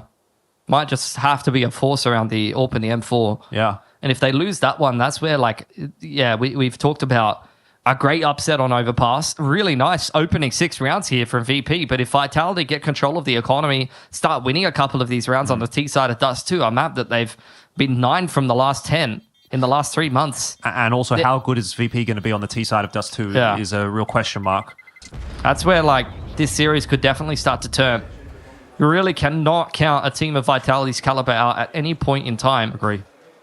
For anyone that's been watching, especially their dominant run of tournaments this year, the kind of comebacks that this team has put together, would really just be a pretty routine day at the office for Vitality to turn this series around. I think it's up to VP to ensure that that can't happen, right? We know that Vitality have got it in them. We still don't really know what to make of this VP yet, but we are impressed by the early signs. Bist doing what he needs to do in this round. Going to try to get aggressive. He's pushing through the mid doors. They've set Toro up as well to try to work his way down middle. That M4, see if he can take an early fight. He's going to get some assistance from those players at the long doors as well. Yeah, Messi not completely aware that he's in a spot of danger here in the meantime. Vitality have forced their way into this B site. Messi punishing the peak. Trade. Does come in from Flit, so at least one gun found on the other side of the map. Virtus Pro, look, overall, picking up a second rifle going into that one. 5-7 handed to Perfecto. Makes it very clear what the intentions here are from VP. It's really just looking for damage and trying to min-max the money heading into that next round. And given the fact that Fame only had 1,400 there, he was essentially double eco going into this round. Finding that extra AK from Messi on that side of the map is actually pretty big for VP to put together a better buy coming into that next round. Yeah, it's a good round for VP, definitely. It's a small win, but a win nonetheless. Take what they can get. Small edges are necessary against a team like Vitality, but Vitality, that's a second round in a row where they've been able to abuse that beat timing a little bit. That's where I'm looking at someone like Perfecto as an anchor. In the past, has had a reputation of being a fantastic anchor on some more star-studded teams. Nowadays, I mean, especially with the weight of, I'm assuming, the RGL duties in this particular series, maybe not looking as switched on, as sharp, as untestable as he did in the past, but he needs to rediscover some of that form, because if Vitality decide that you're a liability on that B side, they will just keep coming at you. Yep. Big round coming up. Let's have a look and see what the setup's going to be. Fame over towards the B site this time. And ZywOo spots a late cross. It's a slower approach in the early rounds here from Vitality. Waiting to see if VP's going to mix in some aggression early on. FlameZ really self-sufficiently exploring the middle of the map. Without too much support from the rest of the team. Gonna have a boost up, so a little bit more of a lean to defending mid to B. Should that come into fruition later into the round. Both teams holding a lot of nades into the mid to late round. A minute 10 on the clock and VP still with plenty of utility, but this is exactly what I was talking about. You see Vitality just holding for any aggression in the early round, and now it's time to go once again and try to breach that B side. But this is where Perfecto is actually boosted up to defend the mid to B, and you've got two players ready to defend this B site from Virtus Pro, so I like the adjustment. Yep. Also not really seeing anything on long, so VP pretty happy with the information that they've got at the moment. Yeah, you think you were going into Perfecto, but you're going into Flit and Fame. It's going to be a little bit harder of a sight. Flashes into mid. Perfecto biding his time. Molly's going to fizzle. Won't be able to dig him out, so Perfecto's going to be good for one, but the B hold has not gone Perfecto. Yeah, I don't think it matters who's on B right now. Vitality are still going to run you over. That felt like a much better setup from BP, you know? It was a mid to B split. Perfecto got a free B, but the hold inside of the B site was a non-factor. Picked apart far too easily. And that's the third round in a row that Vitality have pretty effortlessly cracked that B site. It's going to demand some respect here for Virtus Pro. They're going to have to take a timeout or make some adjustments fast because, look, what was a 5-1, 4-0 lead at the start of this game is very quickly starting to swing in the other direction. Definitely. Yeah, momentum shift has very much come through. Toro not being able to find his way into a lot of these rounds recently. Was the standout at the start of the half. The X factor for VP. He was doing a lot of that work over towards the A side, but Vitality have said we don't want to go A anymore. So it's time for a tack timeout here, I imagine. Yeah. There we go. Gonna need some serious adjustments here from VP. We'll see if they want to tackle this issue head on with just some small adjustments inside of how they want to be holding the site itself. Maybe change up the setup a little bit, or whether they do want to start to actually change up the overall macro approach. Maybe some more aggression into the middle of the map, get a little bit more active on lowers, and kind of tackle holding B from that angle instead.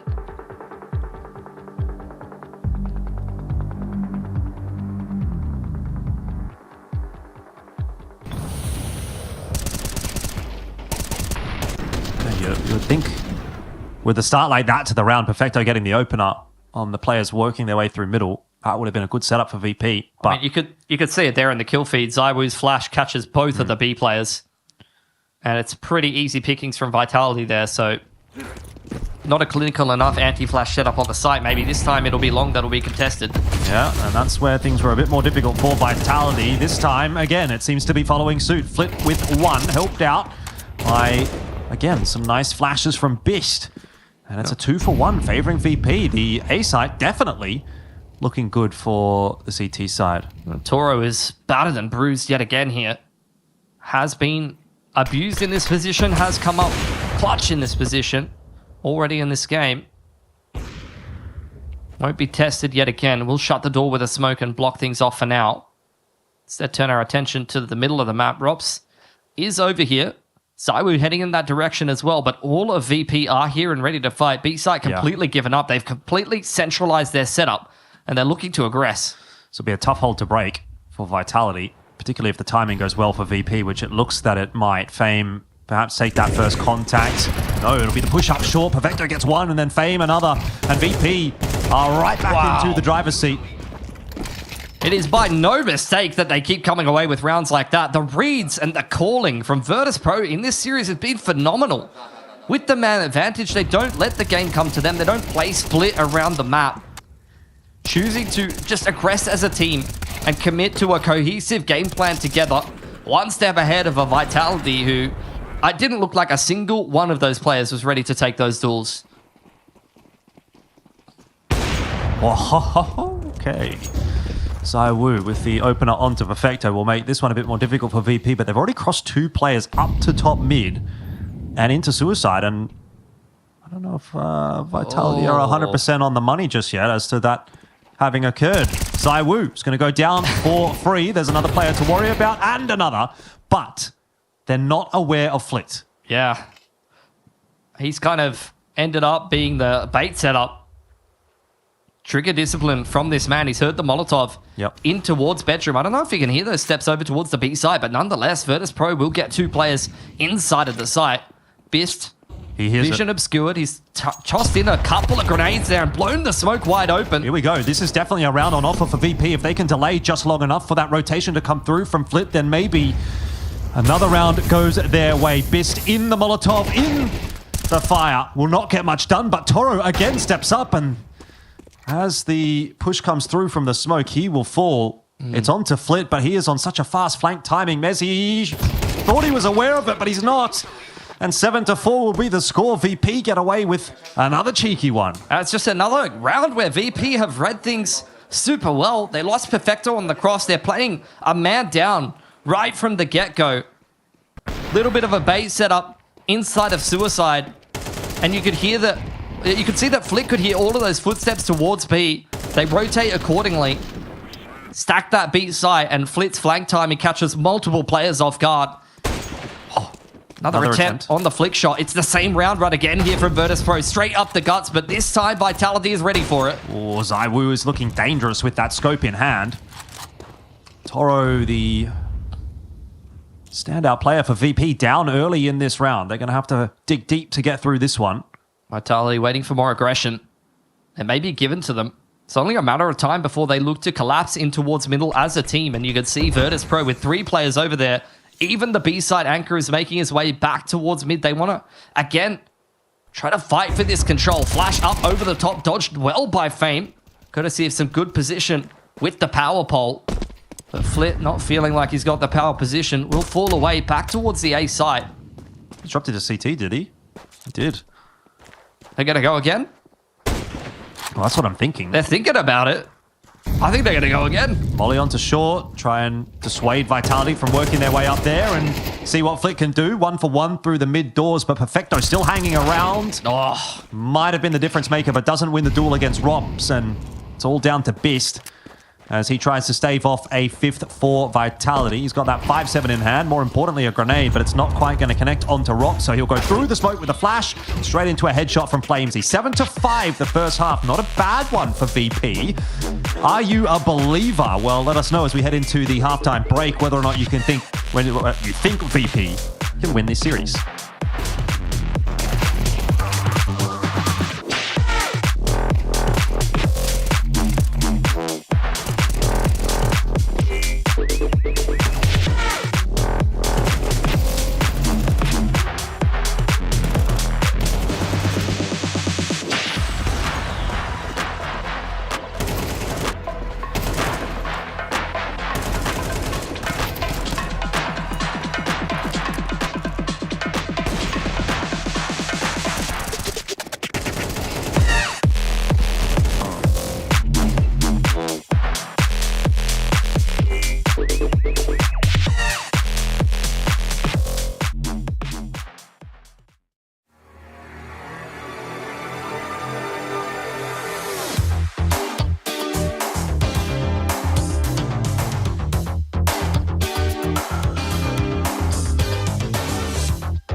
VP win map 1. They're up 7-5 here on the second map. It feels as though the 2-0 may be within striking distance for them. The question remains, though, how solid is their T side going to be on Dust 2? They knew that they were going to play Overpass coming into this series. They were very prepared for that, clearly. But how are they going to look here on their opponent's map pick on T side with a new lineup? I'm quietly confident. The calling on Overpass was excellent, and I think the calling on the CT side and the mid-rounding was fantastic from Virtus.pro. And yet again, this has been a game where an individual has stepped up. It was Fame on Overpass. Toro's been the one to do the lion's share of the work here on Dust 2. Oh, look at this setup, though, from Vitality. Everybody on long is getting their head lopped off.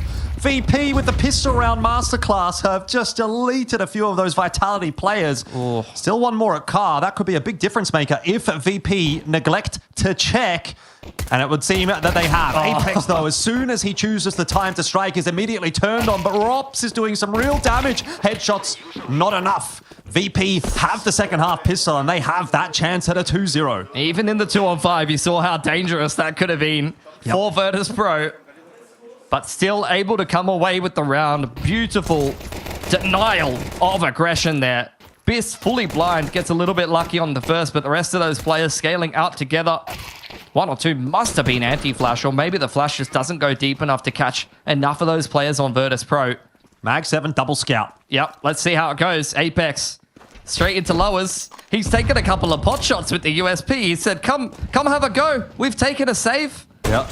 He's being very cheeky about it. The scout will rattle off, though. They'll be well aware that at least one of these players has gone for a little bit of a purchase. Yeah, and I think if they're really sort of switched on here, VP, they've seen enough utility to think, okay, this is an investment of some sort. There was 2 nades thrown into the long doors. There was a smoke outside of B. You're kind of putting two and two together here that there is an investment from Vitality in this round. Pressure on Catwalk there from Virtus.pro, but immediately making their way back towards double doors. Both of the scouts heading in that direction, though. Zaiwu and Mezzi, hand in hand, looking to harass the T side as they kind of meander around Xbox right now.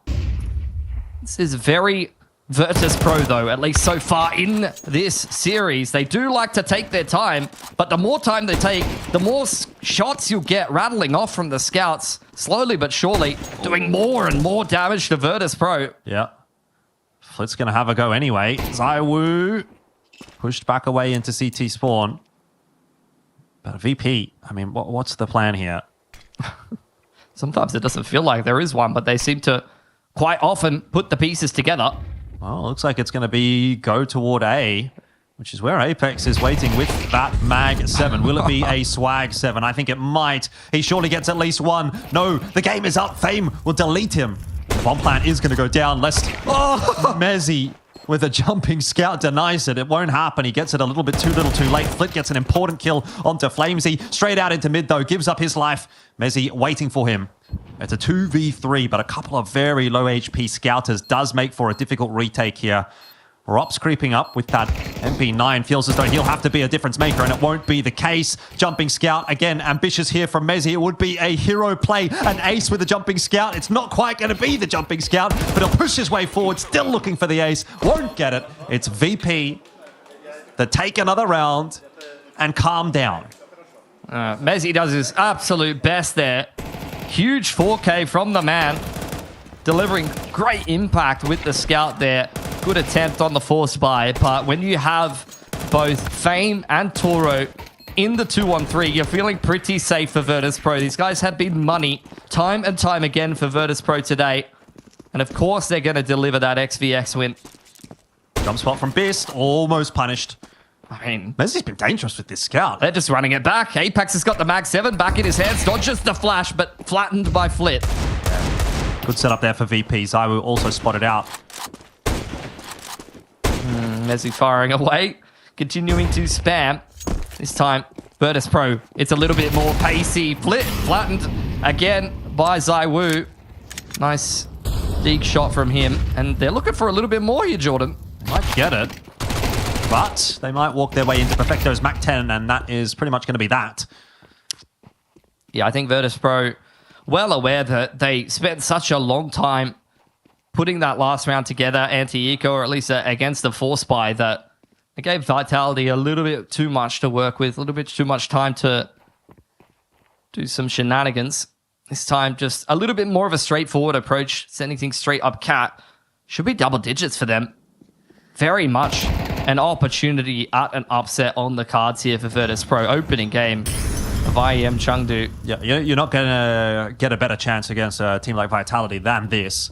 To reiterate, I mean, we do have the other game going on the A stream. It's the grand final rematch, I believe, from last year's Chengdu between Mouse and FaZe. That is who you're playing in the lower bracket, the loser of that series. So you could potentially have Vitality up against a Mouse or a FaZe in an elimination game of the group stage. That would be ridiculousness. Yeah, it's a tough tournament, this one. A lot of good teams at the event. VP was probably not one of those teams that you would have put into that category, but apparently we have to reconsider. I mean, that does make an event like this so much more interesting, though. Unfortunately, haven't really seen, especially the hometown representatives, be that competitive in a tournament like this, but you need a couple of those teams that you don't expect as much from to deliver, and it seems like VP, at least here in Chengdu, will be the ones to do that. Nice shot from Beast on the cross. Rops barely clinging to life here. A little bit of a tickle there for Flit. I wonder if that was heard by Mezzi, who was sort of just floating around in middle. Hands off the middle of the map here for Vitality. Set up much more heavily towards holding on to that long control and defending the B site. Mid to B would be a pretty good call at this point. Yeah. Mezzi still a lot of utility, but Rops was legged earlier on, so I don't know how much he's really going to be able to do on this B site. It's a good kill from Mezzi. That's the opener onto Biss, and Perfecto getting tagged down. He's at least made that cross with relative safety, and he'll hide inside the smoke for the moment, waiting for the rest of the troops to get themselves in position. But they're not having an easy time of it. Zywoo's in CT spawn. He's actually dropped the bomb. Perfecto's timing is key here. And he does spot out Mezzi. He can't quite flick it on the Rops, who was very low. Rops with the double. You asked, what could he do on low HP? Well, that is exactly it. And that might be a round winner for Vitality. When he gives his opponent half a second to react and immediately snaps his head off, it doesn't really matter if he got legged on the cross earlier. 30 seconds on the clock. Flit, if anything, looking for damage. Flamesy slowly closing in from Catwalk. A much-needed recovery round from Vitality to avoid what could be very close to series point from Virtus Pro early on. They're giving themselves a little bit more room to work with here. Yeah, that's just such a critical kill for Mezzi. And Zywoo over the top of the smoke as well. Gets himself one, which is going to be a real helping hand. But still a bit of a ways to go here for Vitality. It's be a big round for them to win. You can see Virtus Pro very much running out of money at this point. This main man on this rookie with the AWP. Oh, can't quite connect the shot. Would have been a great opener for Virtus Pro to find. Yeah, timing was almost there. He waited. Just waited a little bit too long. Back towards the middle of the map. Mezzi set up with Apex to harass Virtus Pro as they try to make moves towards Catwalk here. Need to make sure this close corner doesn't go unchecked. Seems like VP for the moment are happy to wait it out, as has become customary for them. Flash into the middle of the map. Mezzi has a little bit of a look at Xbox. Virtus Pro waiting for some aggression there. Flamesy further reinforcing this hold towards mid and Catwalk with Zywoo on the line. This is going to be a bloodbath. Mezzi stomping around in middle will not get punished on the exit. So much utility in the back pocket here for Vitality. They feel like with 45 seconds on the clock, they should be able to hold this late round approach. Missed opportunity from Zywoo. Yep, they've lost a lot of control on short, which is going to be a bit of a cause for concern. Molotov to go through will relieve some of that pressure for Vitality, and they can turn their attention back toward middle. But at this stage, I don't think they know exactly where VP are going to go. Apex looking to disrupt. Wants to come up huge here on this mid to B. It's a beautiful flash from Mezzi. Yeah, 20 seconds left on the clock, and time is really starting to become a problem for VP. Apex's kill has slowed them down dramatically. Still one more player to find on the B bomb site, but they've got to be aware of that push coming out through the smoke as well. And Rops again gets himself a double. That will be the mid to B deleted once more by Vitality. And 2 from 2 rounds at Virtus Pro. Try to go for that approach. Biss being hunted down. Apex running at him. AWP denied. $150 in the bank account Vitality are here to play. They do not want to go into the lower bracket of Chengdu this early on. Vitality is locking in. VP need to find a way to lift as well. This was a huge round from Apex. Big stuff as well from Rops, it has to be said. It's just a perfect flash there from Mezzi. You had the molly and the nade to hold them at bay from Apex, and they set up the flash play exactly when they know VP finally has some space to make their way through the mid doors. Every single time Virtus.pro tries to pull off one of these mid to B approaches, it's just a disruption in the mid round from Vitality. It's never a clean execution. It's never an easy inroads straight up that B ramp into the site. It always takes them ages to be able to make it happen. And that's where there's room for mistakes for Vitality to punish.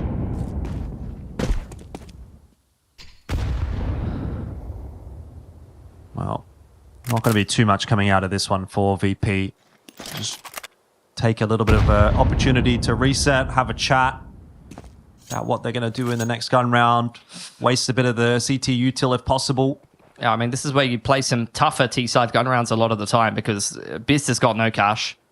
Somebody's going to have to go down to a Tech 9 or something like that, and the rest of the team is either down to Galils or they're going to be a little bit lighter on the util. So compared with what Vitality is going to be bringing into these next few rounds, they're going to have plenty of cash to work with. They're going to have the AWP up on Zywoo for quite a while. This is where I would think he would start to get more comfortable and get worked into this game. He just really hasn't been a factor at all this series. Can only really remember 1 or 2 shots from Zywoo this entire series long. We're pretty deep into the second map here. Well, you wouldn't want to give him the opportunity to get going on a third. It's Apex that's doing the lion's share of the defense on the A site this time around. On 1 HP, will not be a 1 HP wonder. 10-8. VP still hold on to the lead, but it is closing. Hoping for a plant there. Try to shore up the util a little bit more on a couple of these players. Maybe get Bist even on a Galil, but will not be allowed. A shutdown from Apex.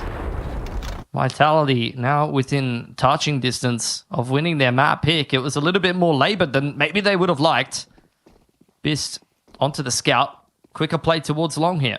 Well, Long was working for VP on CT side. Let's see how it goes on T side. Fame and Flit eating a lot of damage on the way in, courtesy of a grenade or two. Just a reply from Vitality. Long control secured from Virtus.pro, but this is where I was saying they have pretty light utility in a round like this. They might not have the grenades they need to be able to run a more drawn-out gun round where they work the middle of the map after initially taking long control. So I was wondering if they're going to just use the long control and kick off that A-side execute. But instead it will be this. They're going to work their way all the way back to B and look for a timing. They know that they pulled the rotation away over to that A site. So now they really just try to catch Robs. If they could just catch Robs on the right timing, that B site is free, and they could definitely win an afterplant there. Well, Bist is doing his best to try to fake the A site take. He's dropped the smoke for the cross. He's done a bit of damage actually there to Flamesy as well. Robs wisely has dropped his own smoke, but a contact play into B feels like it is the best option here for VP. And as you say, if they can catch Rops, they can win this round. And he is in a very catchable position. A 1-for-1 is exactly what VP is looking for. Bist surviving as well on the other side of the map is still going to be a bit of a factor here. The rotation through middle will be slowed down as they're worried about him. The plant's gone down. VP trying to hold this B side against the retake from Vitality. No flashes from Vitality here, and there are still a couple of mollies from VP. Very uncomfortable to get this retake going if you are Vitality. They know that they can't go through upper dark either because there is that ever-present threat of Bist coming through from A-Long being somewhere. He's floating around and they're aware of that. Flip gets aggressive, goes ahead of the play, takes himself a 1-for-1, and that should be enough to win it here for VP. Perfect call to go towards the B bomb site. They've got a lot done with a little in that round. And once again, that will restore the faith that VP might be able to make it happen here against Vitality today. I mean, this is not a coincidence. This is not a fluke. This is just perfecto calling from Virtus.pro. Pardon the pun. Saw the same thing on Overpass. Some great conditioning over there. This time, limited util, a little bit of a lackluster buy. Long control into an isolation of that B anchor. And you could see how impossible it was for Vitality to retake the B site without any flashes. Could not break that hold. Double AWP now out for Vitality. Looking to change things up. No AWP on the side of Virtus.pro. Bist just has the scout. Double scout was effective for Vitality earlier on in the half. So I imagine the double AWP might be able to get a bit of work done as well. Molly's going to stop the progress of Apex up short, but it still looks like it's going to be a mid-crunch here for Vitality. Flash being lined up by Zaiwu. Flit has spotted the info, and he'll get a Molly down on short as well, which will perhaps disrupt this from the CT side. Yeah, it's a complete disengage there for Virtus Pro. Nice little spot out there from Flit on top of Xbox. Means that the jig is up for Vitality. I don't think VP is going to be falling into that trap, and Vitality will accordingly give up the mid control now. The AWPs have not even had really a chance to find a pick yet, and we've got a minute on the clock. This is exactly what we saw from Virtus Pro on Overpass. They don't give these AWPs any opportunity to get involved in the round, and if you force them into a retake, that could make things difficult. Well, Perfecto gives them that chance, but Zaiwu only the tag this time around. It's a massive setup in mid still here from VP. I mean, they've been so unsuccessful mid to B. Surely they don't go for it again. I think they're going for it again. I mean, there's the mid to B smoke, unless this is a fake and they're going to work their way up short. But if it is, they're fooling me. It's not going to be the mid to B. They're just going to contact play their way on B. Just Rops over there. He does have an AWP in hand, but he is very much on his own. 18 seconds, though. And Mezzi is going to set himself up nicely for a double in mid. This has fallen apart for VP. Rops with that AWP, holding on nicely as well. That is perfection and exactly what Vitality wanted. Just two players that needed to deliver in an individual position, and both of them passed in the test with flying colors. Multi-frag for Mezzi on double doors, and Rops dancing around Heaton. It's the kind of level that you expect from the individuals on Vitality, just styling on a team like Virtus Pro. It's so surprising to me that so many of these rounds when they've been running down the clock, they have been successful. Those are the kind of rounds that you'd be expecting from Vitality against VP style. You're running late into a site, you expect these players to just mop up. Well, back to the pistols now for VP. Running out of rounds to play with, that is for sure. I mean, this is where you wonder if the story for VP is going to go from they could have 2-0'd in this opening game of Chengdu to, oh, we barely didn't win Dust 2. And then Mirage, unfortunately, ran out of steam a little bit. Yeah, it's a possibility for sure. What are they cooking in this round? Bista's got a smoke. Do have some progression smokes on Catwalk and mid, but those don't really trouble Vitality too much. They're quite happy to play the range, play hands off, knowing that Virtus Pro do have the pistols. It does Seems like VP have got a mid to B obsession. It's beginning to be a little bit of a problem, I think. Yeah. I mean, you look at this and you'd say it's probably going to be a B finish again. Yeah. Bomb is over in that direction. There's a progression smoke at tunnel as well. Mid smoke blown open for a second there. Nothing seen by Vitality. With Mezzi up close and personal, I don't imagine the VP are getting out onto this site with any degree of success, but that is about as good as it's going to get. I mean, there's just too much for Rops to do there. He's trying to wiggle his mouse around, find every little angle, but maybe Vitality will disrupt them before they can even try to get the plant down. Apex walking his way, completely unchecked through doors. Flit at least able to trade, but there's two players just waiting in the window. Zaiwu finds the first, Flit 1-on-2. I don't know if they saw him. He's in the smoke. Flames is watching it. Maybe they did. A round for Vitality. And the gap grows to just 1. Yeah, a bit of a heart stopper there for a moment. The pistols got a little bit too close for comfort, but Vitality recovering well, sensing that the plant wasn't down there for VP, who had to go looking for it in upper tunnels, and Apex just intuitively taking that timing on double doors that was needed. They definitely saw him cross there into that smoke. That's why it was so easy for Flamesy to just sit there in the window and watch the smoke. So it was a pretty foregone conclusion in that 1v2. 10-11. Virtus Pro have got to be feeling a little bit hot under the color now. Did win their opening map pick, have been front-running this game of Dust 2 right from the get-go, but they are still the underdogs, playing one of the most successful teams this year. And also a team that doesn't very often lose on this map. Flash completely catching Toro off guard. That's a callback to Overpass. That's exactly what you were seeing over on that B side of Overpass. The flash is up over the top of Monster. They are not afraid to aggress on the extremities. Rops doing much the same thing. VP now down 2 players on the verge of evening up the scoreline against Vitality, but not in the way that they would have wanted. Yeah, Perfecto hoping for a miracle there. He's not going to get anything, and Flit walks right into the crosshair of Robs. This double AWP setup has been quite effective for Vitality. I mean, I can see why Vitality are mixing it in. A lot of the time you are having these slow contact approaches. You're running down the clock late into the round, and the approach in the late round, especially after a bit more of a drawn-out default, isn't always aided with utility all the time. A lot of drier contact approaches, only a couple of flashes in play. If you're thinking about, attacking one of these sites, you need to guess the setup well. You need to place your flashes in the correct positions if you even have any that late into the round. And if you don't, then the AWP is definitely going to have some value. I think you even saw Robs over on Plat getting a lot of value there with even the M4, so you can see why he's picking up the AWP. He's saying, these angles are already really working for me early on in the game, and AWP's just going to make things even easier. Flamesy going to have a little bit of a look here. He might well find Perfecto. It'll go in the other direction. Not a concern really for Vitality. They've got so much money. And that's a wild spray that's going to get the job done. Did he go down after time? He did, 500. Oh, man. The second time this game for Virtus Pro. Yeah. It's rough. I mean, tag timeout to come through here for VP.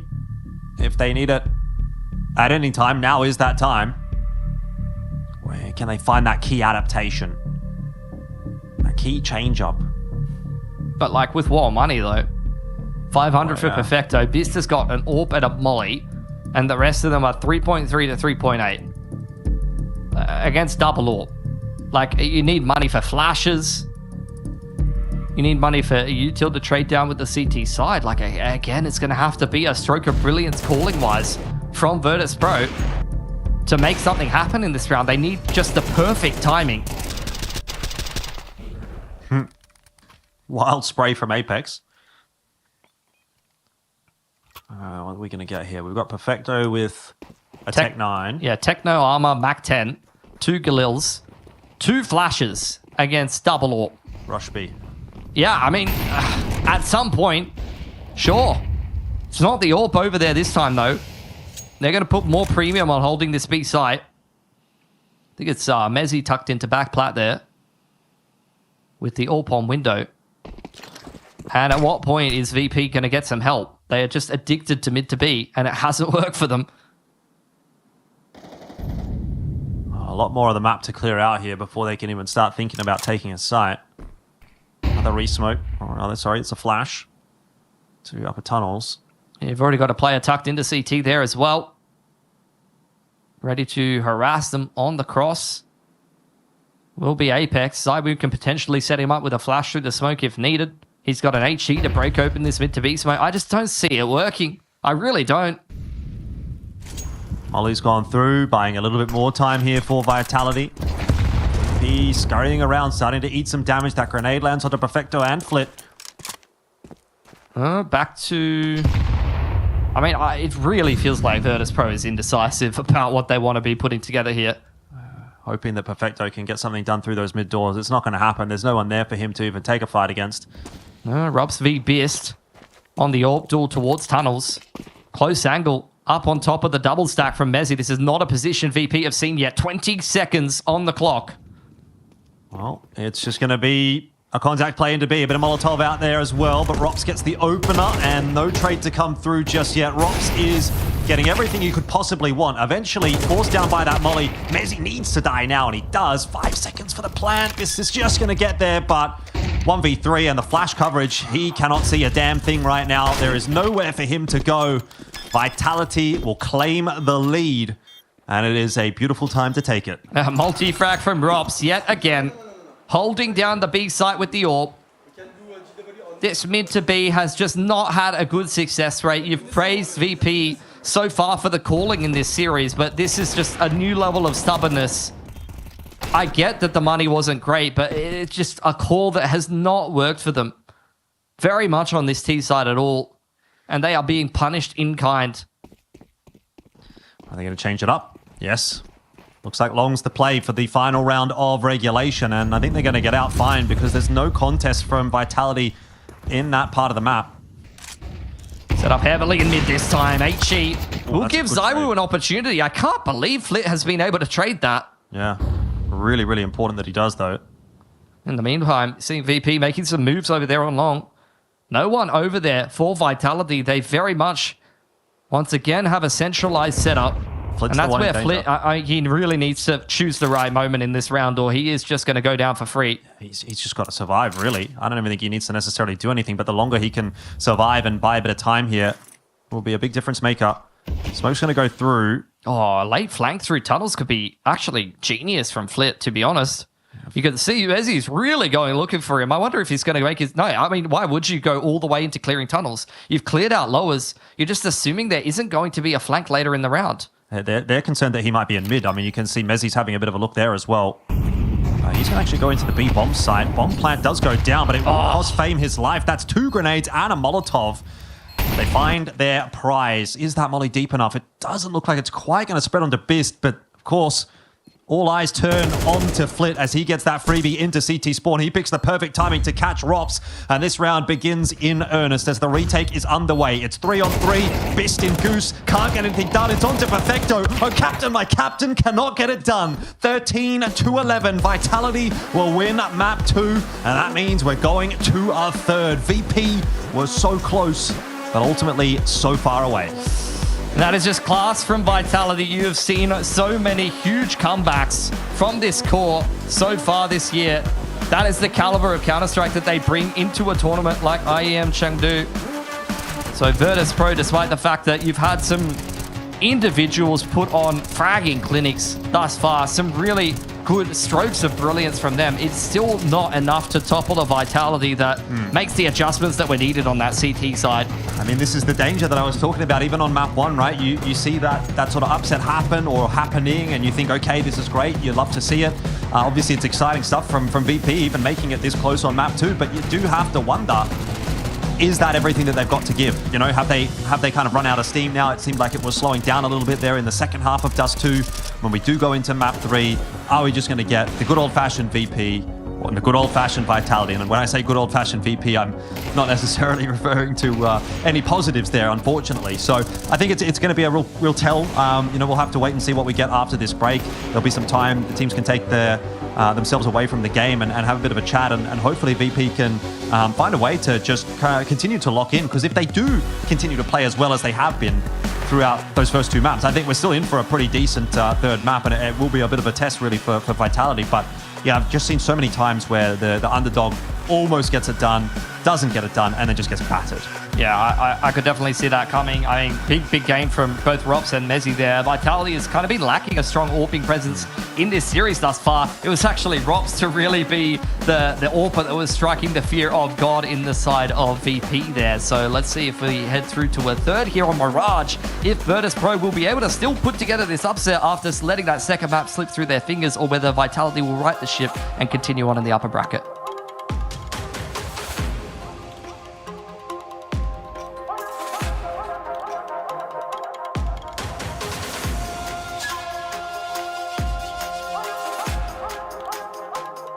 Here's to the challengers, the ones who don't just settle for decent elo, but hunger for something more. The ones who don't just queue for another match, but prepare for war. You can doubt them, overlook them, even count them out, but you can't stop them. Right now, I'm with Dupree, who I can see has got tears. While others play for fun, they play for legacy. This is ESEA League, where challengers take their first step. Hi, this is Basement Dweller's first advertisement. And our second drop is, it's up, actually. If you're seeing this, it's up. It's available on the ESL shop. We had our first go at a jacket, and I'm really proud of it. I've always had an interest in clothes, but, you know, seeing behind the scenes how the sausage is made has been a lot of fun. And if you like the clothes, tell me. If you hate the clothes, tell me, but try them before you slag them off. I think they're really comfy. So yeah, that's my advert. I'm gonna try again. I'm gonna record another one. Hello, I'm Exertion, this is Brolan, and we play Inferno B-side together.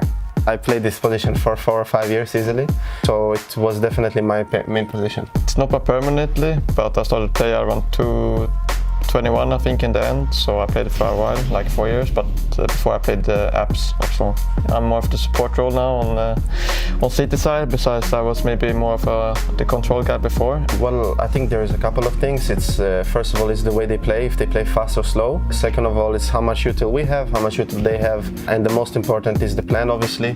We should always try to have a plan from the beginning of the round, and then when the mid-round comes, we have to come up with another plan, and I think on Inferno it's really important that you're connected also with the A side, so it's a task we have to do. It's a long rotation, so you need to be maybe more in readable areas and try to read the opponent more. But yeah, obviously not only stay on one position. I feel like especially on B side, you are rotating a lot, so yeah. It has to be between two for me. It's either the deep banana smoke, if you want to fight, and the retake smoke for wall. I think it's super important that you know those two nades, so that you can actually contest some up control and you can make the T slow down. As well, I mean, of course, you're maybe not smoking deep banana as a B-side player. It's mostly the A-side guys who is doing it, so yeah. Obviously, I think shotguns can be pretty interesting if you know how to use them, and MP9s is the easiest choice. I think FAMAS is not that good on banana. It's not that important to have, at least. No. I think MP9 is always the better choice, almost, on this bomb side. I think the most challenging thing at the current meta is to hold it, like in the late rounds, to hold the B execute. I think if the Ts manage their utility a little bit better than you, you are kind of forced to either play with information, if you want to push one of the sides, or to gamble, because I think playing 2B against a full B execute is really, really difficult. I think that's, for me, the most difficult part about it. Just going straight to a side setup is will be tough for sure.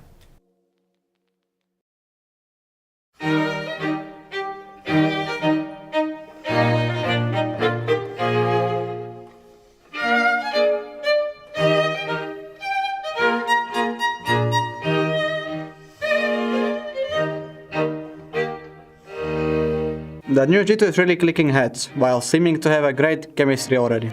I mean, I agree. They just hit all their shots on train. G2 fans witnessed one map era, XDDD. The G2 map pool is still super thin. G2 just trolled the veto. Inferno was free, Mongols have a terrible Inferno. We should ask Bossman about that. G2, whenever in advantage round, they panic and start jumping like idiots, lol. I mean, a bit for check. Sometimes, yeah, sometimes it happens probably. Every time I went all in with G2, they shit the bed. Unlucky. Only man with balls and high IQ know G2 will win this. Minus balls, plus win. G2 strat book. Hunter might be the best Kovac currently. I said it, better Kovac insta after first clutch when we played official. So looks like IEM is a final boss. Okay. How can Heavy God and Matas be so consistent? Those two are truly elite players. Thank you. Thank you very much, thank you. Mongols will eat a Heavy God for breakfast, as bra. Nobody except Heavy God can eat that much. I agree. Is it correct? Is it correct? I agree. I agree. Heavy God is so overrated. As one tap kills, he crouch and spray. I agree. You know where Heavy God is because he just missed some bullets. But that is comments. Heavy God save us. True, true. Daewoo Matisse is a fucking machine. Damn, bro. Can't believe Matisse stuck on Fnatic for years. Matisse tried to help but ended up cosplaying as a sandbag with 617. Yeah, I don't even remember this match, so thank God. I had 617. He was used to only playing online banana caps for Fnatic, so I get it, traveling is tiresome at first. You can take a man out of CCT, but you can't take CCT out of a man. Probably betting, yeah. I agree. Matthew's first time ever on overpass, the guy is totally clueless almost every round. I don't think he's like extremely tilted or something, it's probably his face. Yeah, that's true. That's true, that's my face, I'm angry. Mouse and Matty is farming donk.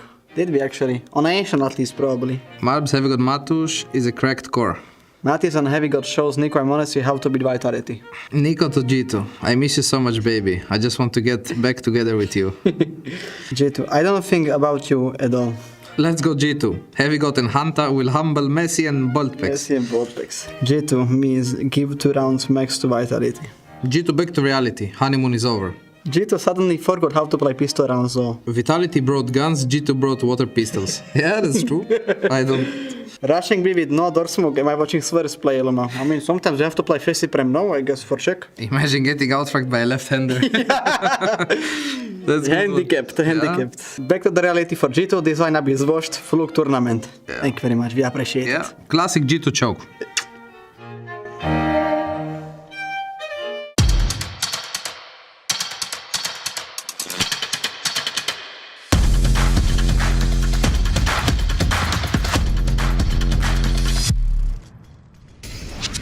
Hey Future Pros! A-execs on Mirage are a staple of the map. Let's look at an all-hands-on-deck execute you can do with your team. For this execute, you will need 5 Future Pros, 3 smokes, 3 mollies, and about 7 flashes. Future Pro number 1. You'll be throwing the CT smoke along with some flashes for your players coming out of the ramp. To throw your smoke, stand in the middle point of this wall section. Aim to the middle of this wood sticking out of the tower. Then jump throw. For your flashes, there is no specific lineup in this example. Just bang them over the right side of the wall above the lamp. Future Pro number 2. You will throw the balcony or shadow molly along with a flash. To throw your molly, stand against this pillar and position yourself so the edge of this light is just visible. Aim above this light fixture and running throw the molly after a few steps. This version will only molly the top of balcony. To cover off shadow instead, use the same lineup and run forward longer before releasing the molly. Then bounce a flash off this wall and pick your timing when to peek out from palace to support your teammates. Future Pro number 3. You will throw the jungle smoke, along with a flash to help you entry and clear out anyone who could be close. To throw your smoke, run to this beam and find this spot on the floor. Aim at the top of the wall in line with the left edge of this big brick. Then throw your smoke.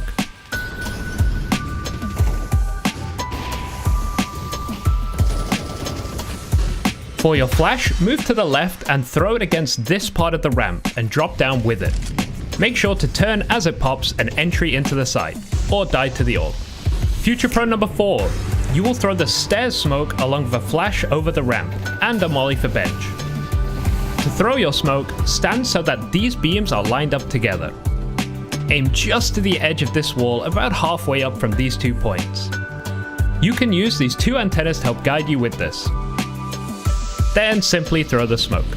For your flash, just toss it over the ramp. Finally, when you have a bit of space on the ramp, pull out your molly and throw it to the left of your jungle smoke.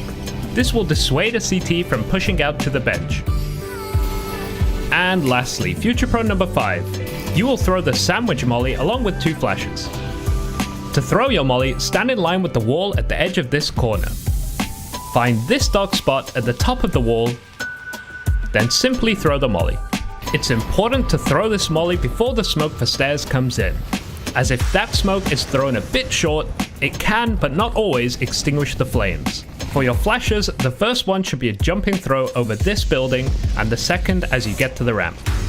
You can throw it into the jungle smoke and potentially stop a CT from pushing, or spamming through the smokes. This is a great A execute, but requires some good synergy with your teammates. If you have a 5-stack you queue with often, I'm sure you can all get on the same page and get that bomb down on the A side of Mirage.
Welcome back to IEM Chengdu. This is the B stream, the best stream. That's what B stands for, at least as far as I'm concerned. And it has actually been a pretty good game that we've been getting to take a look at here. Vitality up against Virtus Pro.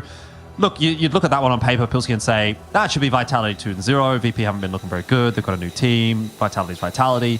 But actually, the game's been quite interesting. VP have definitely showed up, and here we are on map number 3. We are, and look, if you're joining in from the mainstream, you will be well aware that the winner of this series will take on Mao's. Loser of this series will be taking on FaZe in the lower bracket. Looked at times like Virtus Pro would be the team to be taking on Mao's, but they've just barely let Dust 2 slip through their fingers after front-running for a lot of that game. Saw Rops pull out the AWP and some magic from these Vitality individuals, despite the fact that it feels like today they've been a little bit off. They've been playing, their B or their C game thus far today against Virtus Pro, and Virtus Pro have come well prepped and ready into this series. You see some outstanding maps from Fame in particular on the first. Toro had a great start to the second map, but did start to slow down after that initial kind of hot streak from him. So we'll see if VP is going to be able to steady things on Mirage after barely, missing out on the opportunity to 2-0 one of the favorites for the tournament and knock them into the lower bracket. We've seen this kind of situations happen before from these underdog teams where, the better team drags it into a third map and shows their stamina and experience, and does come away with it a little bit more convincingly. So I want to see Virtus Pro kind of deny that narrative and once again show us a really, really good third map here. Otherwise, it's going to kind of be a disappointing end to a series that has been so exciting and has delivered so much thus far. Yeah, I would agree, but I also look at this with some degree of excitement and hope, because I think Virtus Pro have showed enough today to make me believe that they actually can do it. It's not been like a streaky game necessarily from them. They've had some actual good rounds, some pretty good calls, different individuals stepping up at different moments, that kind of thing. So I think there's definitely a formula there for Virtus Pro that might work, but here we are on map 3, ready to find out if VP can become the Vitality killers for IEM Chengdu, or at least the Vitality knocked down into the lower bracketers, or if they themselves will be getting knocked down into the lower bracket. You had it right the first time. 9 players set up around A, though, and Flamesy starts things off very well for Vitality. Yeah, is that going to be a metaphor for something more throughout this half? We'll find out. VP up to their usual tricks, and that is to say not up to a whole lot, actually, on the T side. They're quite comfortable with silence. Quite comfortable to just wait a little bit longer and see if anything will change. And indeed, something will change. Aggression from Vitality. Flash. 2 players dive their way into the ramp. Flamesy having a think about going in for a second helping, but instead feels he's been satiated enough for the moment. Apex gets a little bit of damage there onto Perfecto, but nothing really of note. It is going to be the A hit. And Vitality have plenty of members there to defend, and Rops gets away with a little too much. So this pistol round on the CT side is going to go comfortably the way of Vitality, and that is really not what you want to be seeing for the health of this map, I'd say. No, definitely not. Bist has made a meal of that one. Catches 2 players not looking at him creeping out of Palace and can't connect a single frag there. It's a round that starts off poorly and continues to spiral further out of control for a Virtus Pro that has been quite competitive today. Has won themselves their fair share of pistols. That one was just a non-starter.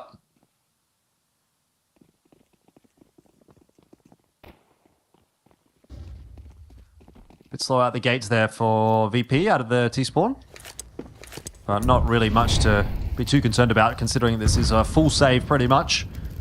Flit's got himself that P250, but really nothing of note for VP. So seems like they're going to have a chat. Seen Zaibu just take the dualies into this round, so really wanting to build that ult fund nice and early on. He's been a player that's been pretty absent thus far in this series, so if he really turns it on in this third map, that's something that honestly VP might not know what to do about. Yeah. He's not really been a player that VP have had to worry about yet today. 100%. So if he really starts turning it on here on Mirage, I don't know if they're going to know what to do with themselves. They already had a number of problems against Rops's Orb last map. Yeah, I mean, just to back up your eye test with some stats, I was the lowest rated player for Vitality in this series so far. It's been 10 frags a map thus far. Yeah. Funnily enough as well, Bist is also the lowest rated player for VP so far. So both of the AWPers struggling to have the impact they would want. I mean, we had all eyes on Biss going into this series. I've quickly forgotten about him, to be honest. Fame was really drawing a lot of eyes in that map of Overpass. And then, look, Toro had some good moments. Flit has had some good moments. The calling's been good from Perfecto, even if the individual level hasn't necessarily always been there. You've seen a couple of key whiffs from him. Might be able to get a bomb plan here if they can get out of apartments. And it looks like that's just going to be denied by Apex. Quick rotation in there from Vitality. All good in the end, so not a single kill yet in the map for VP. Some smiles there for Vitality, looking a little bit more confident after how those first 2 rounds have gone. Feeling like they are well and truly back in control of things. But we'll see if Virtus Pro can continue to put on some good T-side rounds, or if they have kind of run out of steam a little bit. It was some masterful calling on the T-side of Overpass. Started off well, but then once we started to get into the later stages of the game, the calling was actually quite poor from Virtus Pro. I feel like really tried to force the mid to B approach over and over again when it really wasn't working. I mean, part of that was just down to the money that they had to work with. They didn't really have many other options to run a slower round or a more drawn-out default against a fully kitted CT side. So we'll see what the Mirage T side is going to be looking like. Early contest in towards B. You're already boosting up a player outside of Windows. ZywOo up the ladder. Comes alive early here for Vitality, and that is going to be problems for Virtus Pro. Continuing to deliver here. Oh no, it's happening. ZywOo is online. He's got himself the 3K, looking for more. Gets a bit more greedy than perhaps he should have, as he will eventually fall to fame, but you've got the insurance policy of Mezzi. And luckily also of Apex and Flames. So 3-0 for Vitality. Couple of inroads made there by VP, but realistically speaking, I think Apex has summed it up nicely. Yeah. I don't think I've seen ZywOo multi-frag with the AWP yet today. So in the opening round to see him... that's a shot. Yeah, that's a very nice one. I mean, he brought the dualies into the anti-eco. It's very clear that he wanted to get the AWP online. I think, honestly, after how the first 2 maps have gone, might have been pulled aside by Apex or Xtaz and said, like, all right, man, like 2 maps of ZywOo off is something. Oh, Rops has got a problem with his monitor there. It's no, he's saying good job to it. He's giving it a nice pat. He's saying, you've been very good today. I was looking at him. He was like checking the height of the monitor. Because, you know, now on these new Zoe monitors, they have like the measurement basically as to how high, you know, you want to have it. And he seems like the kind of guy that knows down to the millimeter exactly where he wanted it to be. And I think it was a little bit too high. Yeah. He was really sussing it out. Yep. Long gone are the days of, you know, players like Top Gun just rocking up and being like, oh, whatever. How many people... I'll just use it. How many people even remember Top Gun? Probably not that many. Like that's a reference that, especially considering we're speaking to... It's like more than 10 years ago now, but like there are definitely players back in the day that would just... I mean, it's so professionalized nowadays, esports, but there are players back in the day that they would just rock up, be like they wouldn't even have a config or anything, you know? Yeah. Just rock up, be like, oh yeah. That feels good. Yeah. Off we go. We'll try this sense today. See how we're feeling. Default crosshair. I'll give it a go. Seems good. Yep. What about mouse color? I mean, that's starting to become a thing now too. My mouse has always been black, but now you can get white, red, pink, yellow. I've seen yellow. Would you have a yellow mouse? I think yellow is pretty cool. Yeah. Okay. Highlighter yellow, highlighter orange, traffic cone orange. I mean, look, I actually like the highlighter orange there for VP. Like I said, it's giving traffic cone. It's giving Aussie tradie on a Friday afternoon, smashing down a meat pie at the servo. Absolutely. He's had his sickie, he's had his V, he's ready to go. Toro's got the haircut for it too, actually. It's true. I mean, if there were any players that were going to have like bright orange hair, it would be Chinese players, it would be Russian players. Right. Those are the only players that I've seen dye their hair an egregious color. I don't think Toro's full natty there, though. He would definitely fit in with the Weasleys, but that's a story for another time. I'm also Ginger, so I can say it, guys. There's the Molly interconnector.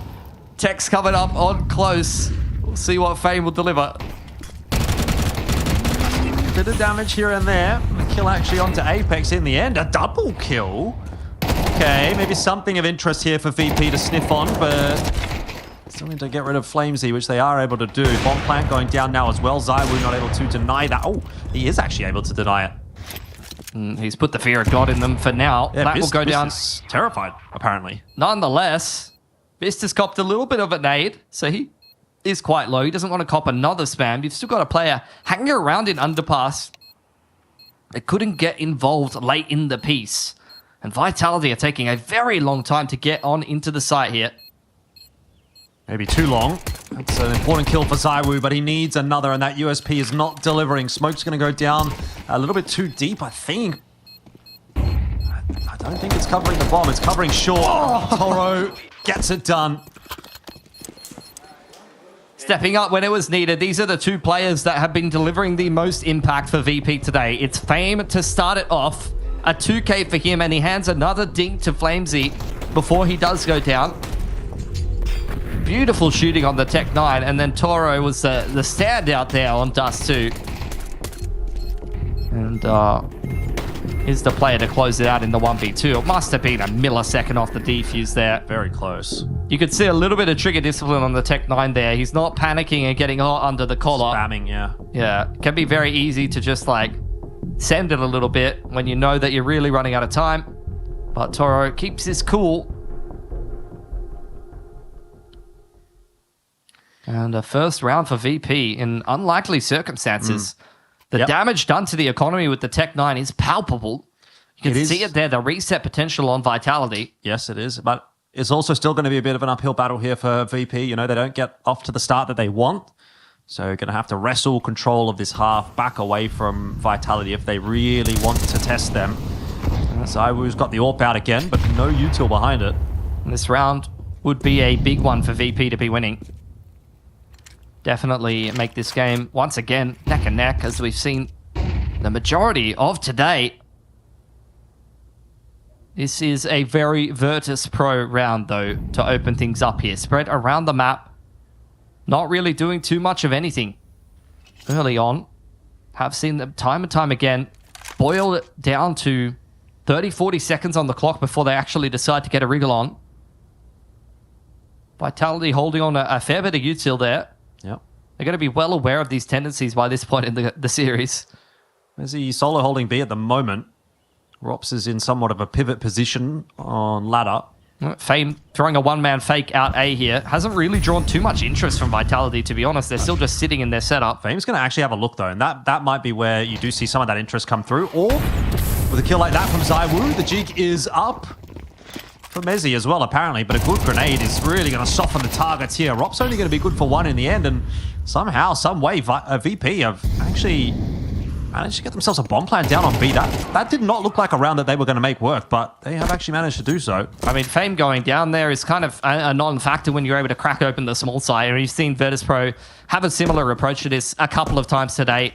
They are very comfortable just boiling down the mid-round and simplifying things, just saying, like, we're just going to throw a fake out A, see what you can get done, and then we try to hit that very sharp timing into B, and if we're able to get the entries and trade out, having pulled that rotation earlier on, even if it's not a full commitment of a rotation, I mean, you're never even really expecting that against a team of Vitality's caliber. You even just expect one extra player, not on that B side of the map, and then we just trade out effectively. We can win rounds like these.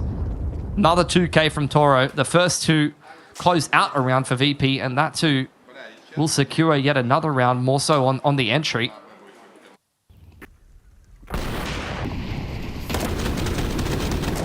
Lovely stuff. Good molly over there onto balcony. Does crack open the setup, and well traded by Toro. That's the round that they were looking for, Jordan. Does break the economy of Vitality, but when you do have an 8K on Flamesy and an AWP on ZywOo, who has started to warm up in this series, you can't take these rounds for granted. 100%. ZywOo going to set himself up in middle as well. Going to try and get into the action early on in the piece, but VP have no interest in heading in that direction. Once again, it is going to be Bully the Brit. Let's see if he's feeling like a merry man or whether he's a little bit sad. Scurrying away back to NBK, but there's flames behind him, both figuratively and literally. As his teammate scurries back out of market, not even thinking about the rotation of Vitality. Yeah, instant save call. I mean, his flames over on that flank, actually. Maybe looking for some damage, if anything, and just to hold on to those rifles. Totem, boost up rather, pole position for Flip. It's out of player in con. But Apex going down, that was just a USP. Yeah. We're not really going to mind too much about that. Yeah, they've just sent the pistols there to go and have a bit of a look, see if they can find an upgrade. It's not going to happen. It's another nice timing towards B. Virtus Pro, I mean, cracking it open in the last after an A fake, and then once again, an early round timing towards B anti-eco. These kind of anti-eco rounds can be good rounds to condition your opponent and show your tendencies and your comfortability towards what site you want to be leaning towards. They have good money now, Virtus Pro. I think the recovery after that Tech 9 round put together by Fame and Toro has really changed the game here. Yep. Yeah, it's good to see VP continuing to test Vitality here. It's been a much more enticing series than what we would have anticipated when we started watching this game. I'm loving it. Yeah, it's good competitive Counter-Strike early on in the tournament. I mean, one of the lowest seeded teams against one of the best seeds, and you're getting a series this competitive. Bodes well for the rest of the tournament. Yep. There's the change up for Vitality, though. Zywoo on the extremity. On that deep info line all the way down B apps, which is going to allow Vitality to do exactly this. Much more heavily stacked up in towards the middle of the map. Multiple riflers looking to try to disrupt and contest this default. It almost gets himself something there, but Flamesy on his way out to safety, and now that flash is going to be the undoing of the offensive initially. Good trade in from Bist. Need more of that, but Flames on the off angle. Catching Fame, and now it's starting to fall apart a little bit for VP. They're not finding quite the inroads they need. It's good coverage from that short position. Somehow Flames has just danced his way around the A side. He's back at triple now. But the fact that he has survived has been what has put a stop to this one for Virtus Pro. Same position for Toro, that he put a 1-on-2 together, but a little bit too much to ask when he's caught a nade that hard. Cleaned up well by Flames. Good recovery from Vitality to take a fourth. Virtus Pro. Plenty of cash on this T side to be able to recover from that, though. They are going to continue to chip in more T side gun rounds. Great flash from Flames in towards connector there. I felt like Flip may have had a timing in that round, but quickly denied by Vitality. A few perplexed looking faces maybe there for VP, if I'm reading into the body language a bit too much. Maybe some harsh words going around as well. Clearly had a certain idea of what they wanted to do there, and it didn't necessarily get executed in the way that they would have wanted, is kind of the read that I was getting from that. And you saw that in the server. They had a definitely pretty strong mid to A approach going for themselves. Flit was deep up connector. I mean, he's had a tough time getting into this game, and he's the one who gets isolated by the flash play. So I think, look, maybe a couple of stern words headed in his direction. But it really felt like he was kind of saying, like, I got this, just relax. I'll get it under control. Yep. This round hasn't started well for him. You know, you can see from the facial expression after catching a couple of nades there that it really kind of is spiraling bad to worse. It seems like it's getting a little frustrating for VP, but early days. Once again, does seem like they are trending in the direction of that B site. Well, they're actually making moves towards underpass. So maybe a bit more pressure on the middle of the map. At least for Vitality, though, it's a full retake setup on this A site. I think if it does get tested, it's just going to be Flames to play retake there. See both Robs and Apex set up towards connector. May contest mid hand in hand with Mezzy, because once again, Zywoo's been posted up on this B side of the map. It's rifle-centric gameplay towards middle. Nice pop flash into connector. Smoke to top con as well. It's going to be answered by a bottom con molly, but of course the Molly burns out a little quicker than the smoke does, so that territory is still going to go the way of VP. 30 seconds. Apex is having a look in toward middle here to see what he can do, but it's all about Mezzy right now. Apex does ultimately strike on the back end. That offensive has been ripped apart in the blink of an eye. I mean, Virtus.pro just don't have an answer for Vitality set up right now. ZywOo posted down B-ups, and all of these riflers inside of middle, and it really just feels like they wait for the first player to take contact with Virtus.pro, and that's kind of the go signal. As soon as Mezzy makes contact from Cat here, that's where the rest of Vitality just dive out and get involved. Apex, straight out a window. The con players swing together. They're just waiting for Virtus.pro to make a move in the mid-round, and as soon as they do, it's all guns blazing, every player fighting together.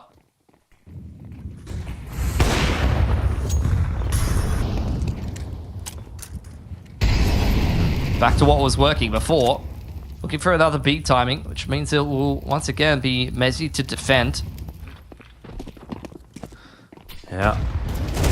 The old B-Apps jump spot. He actually gets a nice kill there onto Fame. And he's given himself a little bit of a room as a result, which is quite important because Toro is starting to work his way onto that side. But Mezzy with a fantastic 3K.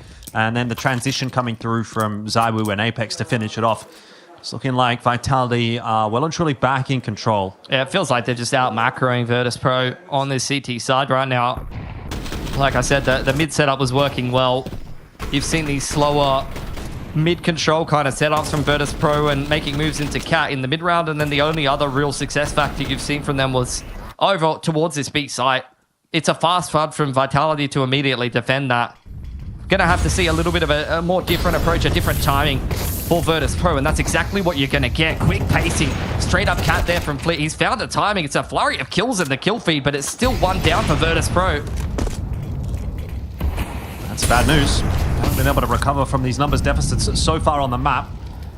This one might look a little more achievable. Perhaps a bomb plant open to them if they can clear out CT spawn, and that flash was a good one, but Rob's playing anti-flash, makes short work of it. Yes, it's a bomb plant for VP, but nothing more than that. Just the small details, isn't it?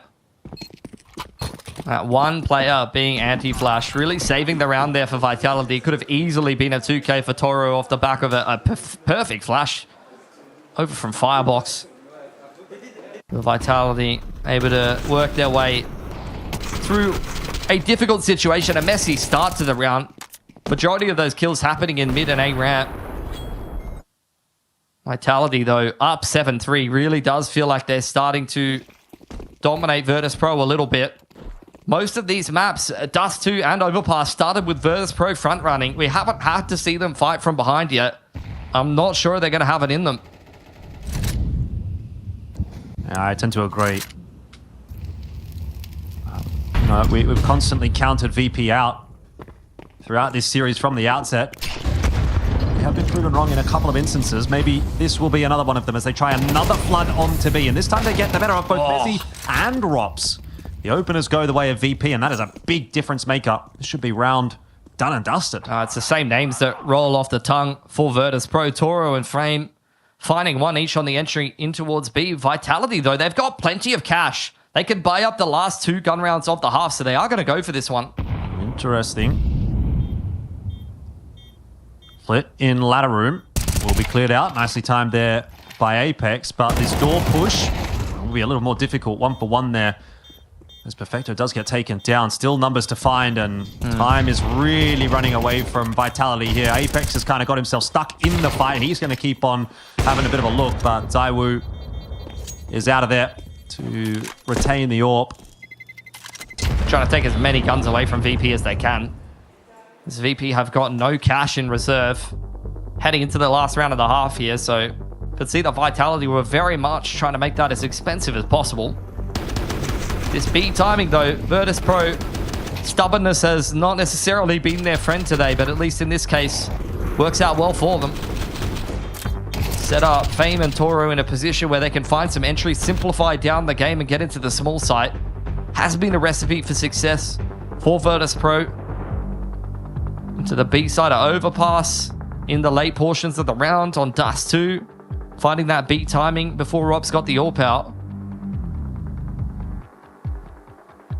What are they going to show us into the last round of the half? We've had 7 5s, all 3 halves, in the first 2 halves, rather. Could be another one if VP can scrape together another T-side round here.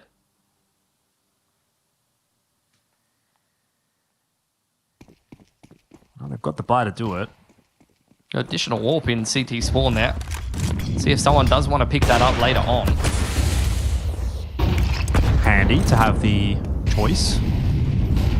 And Flit, the only player on the lurk here as the execute comes in towards A. He wants to try to activate in the mid-round, maybe trying to slip into Con. Fame, great timing out of A ramp, finds the entry onto Flames. This might be where Zybu's going to have to activate again from CT spawn. Flit, though, in the meanwhile, has been taken down. So we're back to a 4-on-4, but VP still flooding their way in onto that A side through the cover of the smokes. Vitality happy to let them get that bomb plan and play for the retake. There's a 1-for-1. Apex down, but he got his one before he fell. Rops in as well for a trade.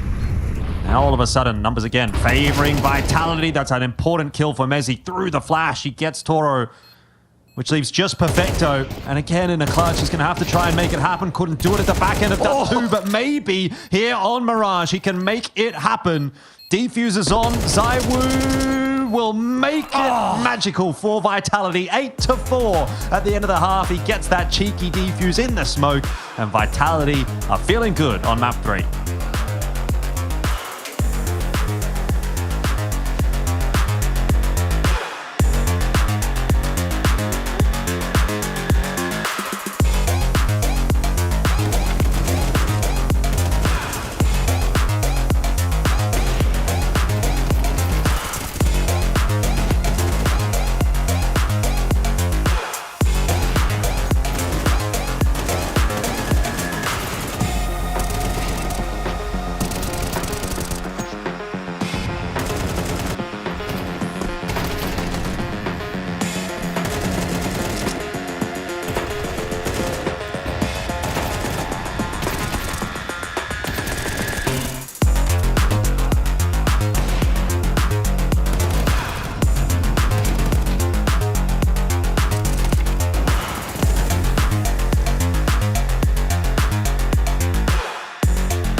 Well, it kind of felt like we were always headed in this direction after Virtus Pro picked up that first map. We had some degree of hope, but there's always that lingering thought in the back of your mind that they're playing against Vitality. And Vitality doesn't really lose on Dust 2 and often doesn't lose best of threes. And, well, 8-4 in the third and final map is the scoreline. Vitality leading. VP need to find a way to lift here. I mean, speaking of lifting, that's what you've seen from ZywOo. He's put 10 kills a map together in the first two. He's put 10 kills together in the first half and not had too many issues. A lot of AWP shots connecting as well. He has definitely come online here right when he's needed for Vitality, and it seemed like they want to show VP that they can do exactly what was done to them in the first half. Creeping up for the contact. Exploited by Perfecto will keep the pace for now. A lot of players on cap that could be there for a quick eye from Virtus Pro. Perfecto ready to stand and deliver. He's only got the USP in hand here, so he's going to have to hit some headshots. And takes the time to actually drop off to Van instead. Well, Vitality are waiting very patiently. Get that molly through, and now the flood ensues. The flashes over the top. Bist can't see anything. He does have some backup on short, but nobody landing the shots. Finally, Fame Acto chiming in. Was looking okay until ZywOo just does something. I don't even know how he's picked up all three like that. And he gets Toro as well. Well, we were asking, you know, where is ZywOo? He had a bit of a slower map 1 and 2. He's arrived, that's for sure. He's back. Big 4K in the pistol round. Hope we get to see a replay of this. Looked like he was spinning around on every angle. Yeah. Perfecto, 1 bullet in the mag. Does dive out off that contact to Fame, and Fame rather, and he just gets 180. Yeah, that's ridiculous. Nice double peek to close out the round as well for Vitality. Another pistol for them. VP under the pump here, Jordan. They've started out every single one of these maps so well in this series, but Mirage has been a different story. We were kind of questioning, will they run out of steam as we head into the third map? And this series kind of right itself, and unfortunately, that is what it seems to be happening here. Versing a team as the big underdog after letting the second map slip through your fingers, a chance to 2-0. You lose both pistols and the star player starts going ballistic. I don't think there's much hope following that sometimes.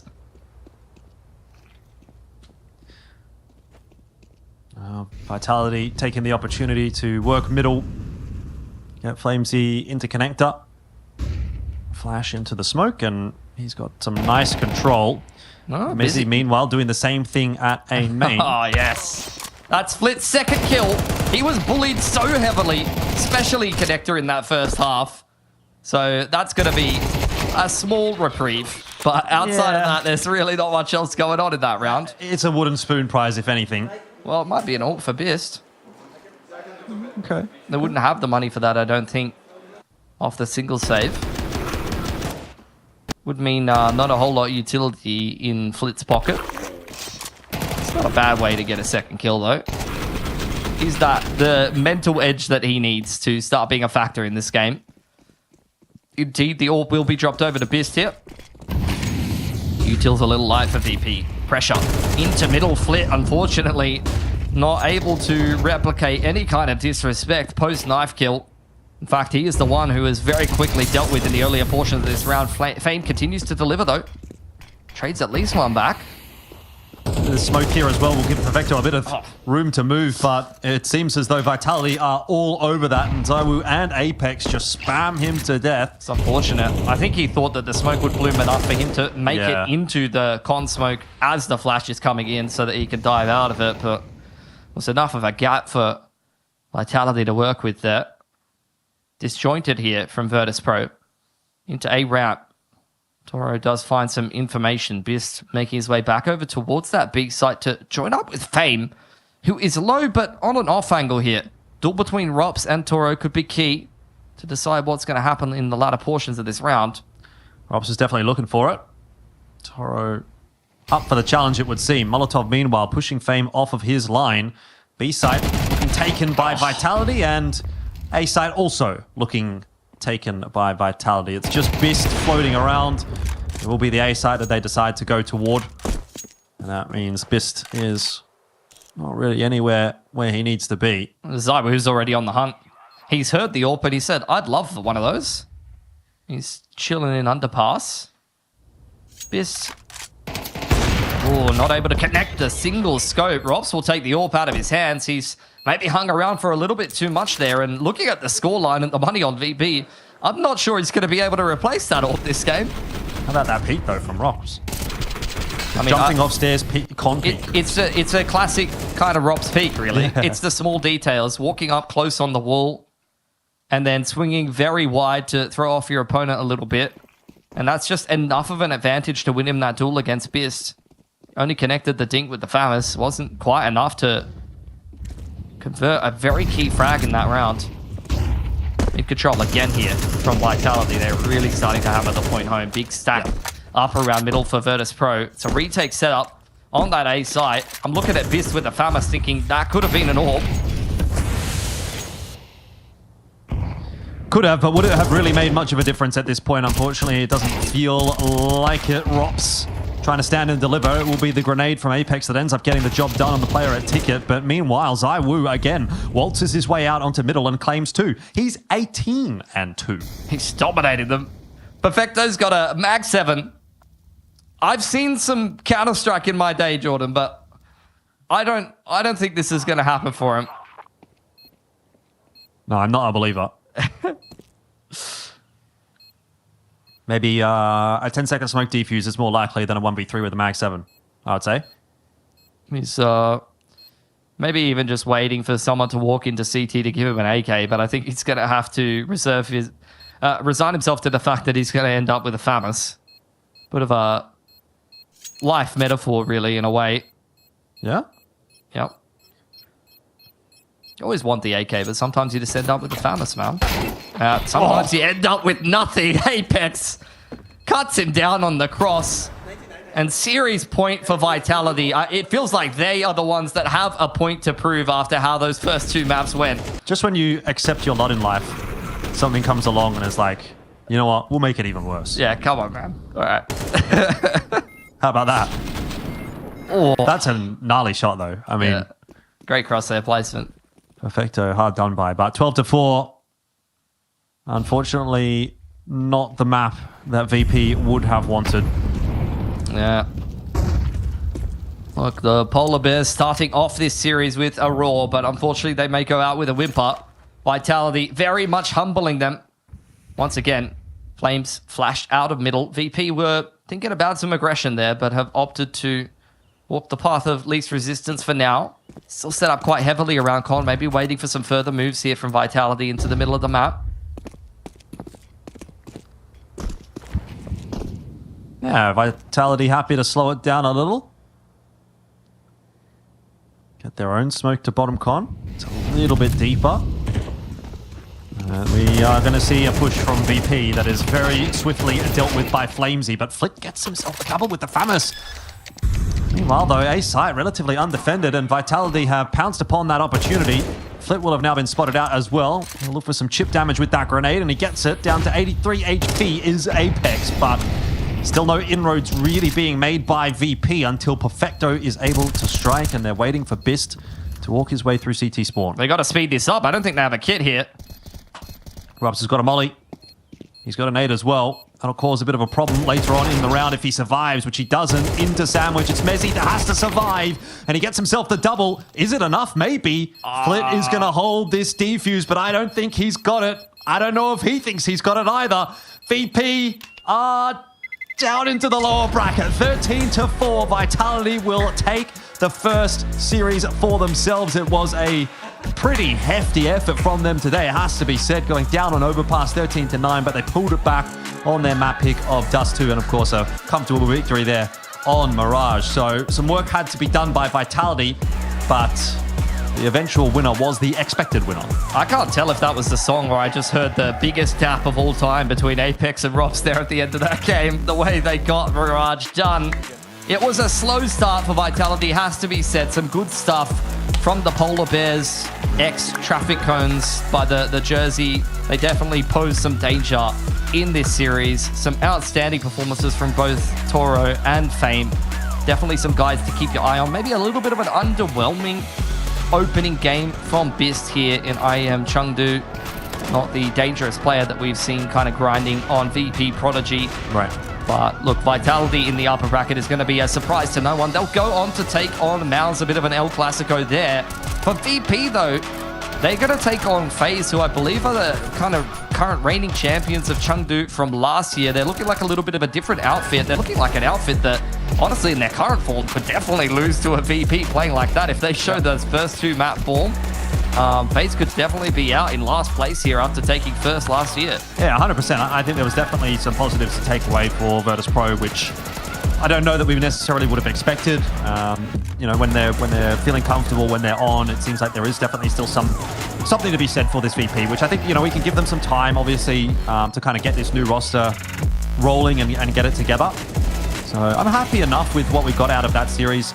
Probably more so from VP rather than from Vitality. I think a bit of a slow start here from Vitality.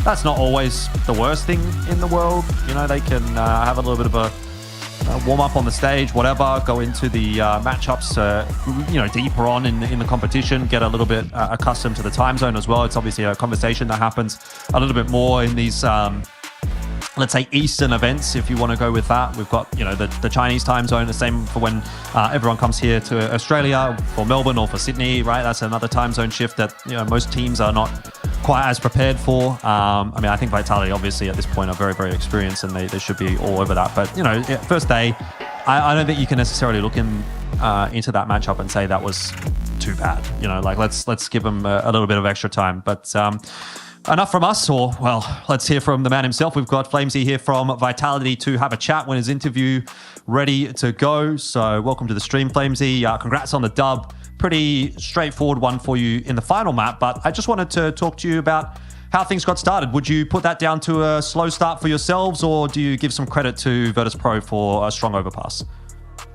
I think we started quite strong, like we had good plans and everything, but we didn't play good the late rounds, and they're an annoying team in the late rounds. They play really different than other teams, so you're not used to it. You know, they're 20 seconds and they go back to B when they were just 3 on A, and these kind of things catched us off guard too many times, and we kind of lost to it.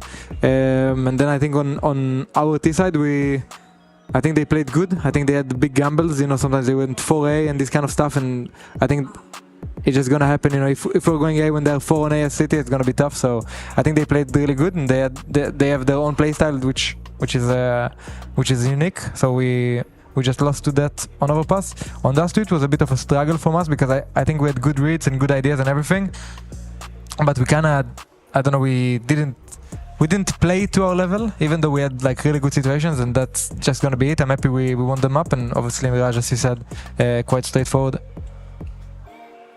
Yeah, I wanted to ask a little bit on what you touched on, which is like when you're playing against a team that has their own unique style, they're really running down the clock in a lot of these situations. Like, what kind of adaptations did you guys make? Like, I saw that Ross was pulling out the AWP on Dust 2. Like, were you guys holding extra util, or was there a certain kind of change in approach that you guys needed to make in that series?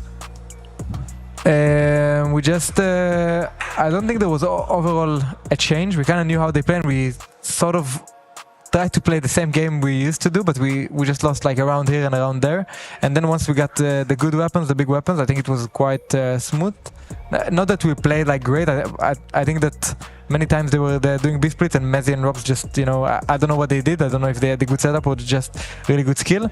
But we kind of had the direction of what they're gonna do, and the B players really played it well this game because they didn't come A that much. So yeah. All right, one more quick one before we let you go. Obviously, looking like you're going to be playing against Mal's tomorrow. Just give you quick thoughts on that matchup. Well, we're excited. I think all of us. We didn't play Mal's in a long while, since Blast London. Last season we played them every second tournament, so every tournament actually. So we're quite excited. I think I'm not sure how is their form right now, but those kind of games, to take the rust out of the way at the beginning of the tournaments, are always good before playing such a good team, and we're excited to play against them. Awesome. Thank you very much for your time, and stay away from the hot pot tonight. Thank you. Have a good one, boys. Cheers. See ya. Yeah, look, obviously, solid day at the office, I guess, for Vitality. You know, a couple of things maybe that on their side they felt should have worked, maybe didn't necessarily work. But, you know, you're still a good enough caliber of a team to kind of get over the opening stages, the opening hump. And I think that's really all that we need to expect from a team like Vitality on a day like today. Tomorrow will be a bigger test, obviously, against a team like Mouse. Yeah, totally agree. I think, you know, sometimes you do need to be a little bit objective and kind of see some situations not going your way and to kind of not lose faith in your approach, especially when you're a team of the caliber of Vitality. But definitely going to need some more fortune going their way. I think they'd still be the favorites going up against Mouse, although it'll be a very spicy matchup going into tomorrow. But I think if they're going to get pushed this hard by VP, they definitely need to be showing that Mirage level form in their game tomorrow. Speaking of which, spicy matchup coming up next. It is G2 and 3D Max. So we'll take a break here and see you guys on the other side.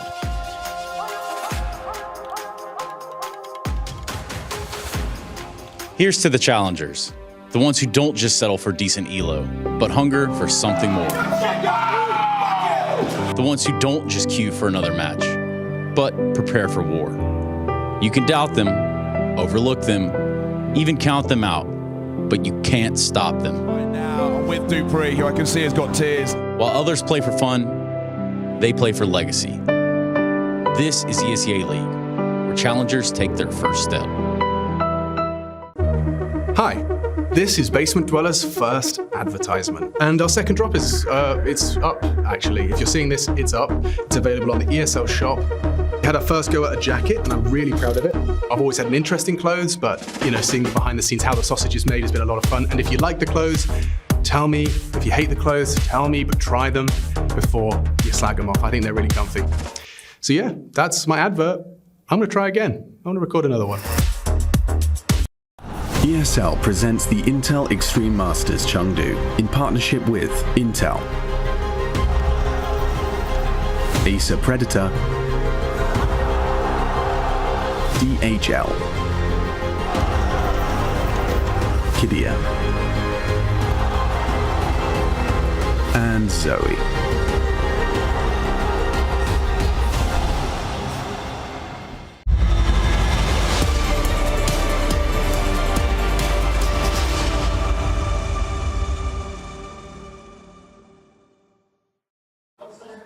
G2 taking on 3D Max next up on the B stream. Some pairs. It's been about 3 weeks since we saw you guys last playing an official. Can you tell me what the team's been up to since then? Well, I think we rest. We also did practice a lot, and I think we developed a lot. We also talked a lot about our game and our style and how to approach the next this event and probably the major. So yeah, we just prepare for this event, and we are putting a lot of hours, I would say. Of course, I mean, the undoubted highlight of the year for G2 has to be winning Blast London, right? When you come off an event like that with such an amazing victory, and then subsequently, you know, some quarterfinal finishes, some, you know, at least deep playoff runs, what do you learn from that kind of experience of, okay, there's the high, but then kind of coming back to reality? I mean, the learning part is just about developing. Obviously, we won an event like really early in our way, right, on G2, on this team. So I think obviously we learned a lot in terms of like how to approach when we have many tournaments in a row, mainly not for this season, but mainly for the next ones. So that's something we learned, how to approach those, and yeah, I think we are in a good direction, I would say. And finally, 3D Max, your opponent today. You faced them back at EPL. What's going to be different for you guys today? I think we are more hungry right now. I think on EPL we were a bit burnt, and you could see like in our mood, in the atmosphere and everything. I think we are hungry now. I don't know what's going to happen on the match, but we are going to give our 100%, and we are going to be supporting everyone in our team. If anyone makes a mistake, we are not going to focus on it. We are going to focus on the positive thing, and I think that's what this changing basically. Thank you so much for your insight. As always, Sunfairs, good luck versus 3D Max. Back in the server for G2 Esports, facing up against the team that they did last time in 3D Max. A bit of a change up here on the B stream now as well. It's good to see you all back for some Counter-Strike, third match of the day here at IEM Chengdu. Yeah, look, Komodo, I think it's safe to say that we've been given one of the I guess the hotter matches, I think, are kicking off IEM Chengdu. Obviously, 3D Max taking on G2, a rematch of what we saw in EPL, with 3D Max maybe turning a few heads and taking that victory. And I think it's a nice redemption arc potentially set up here for G2 in what is being touted as the major before the major.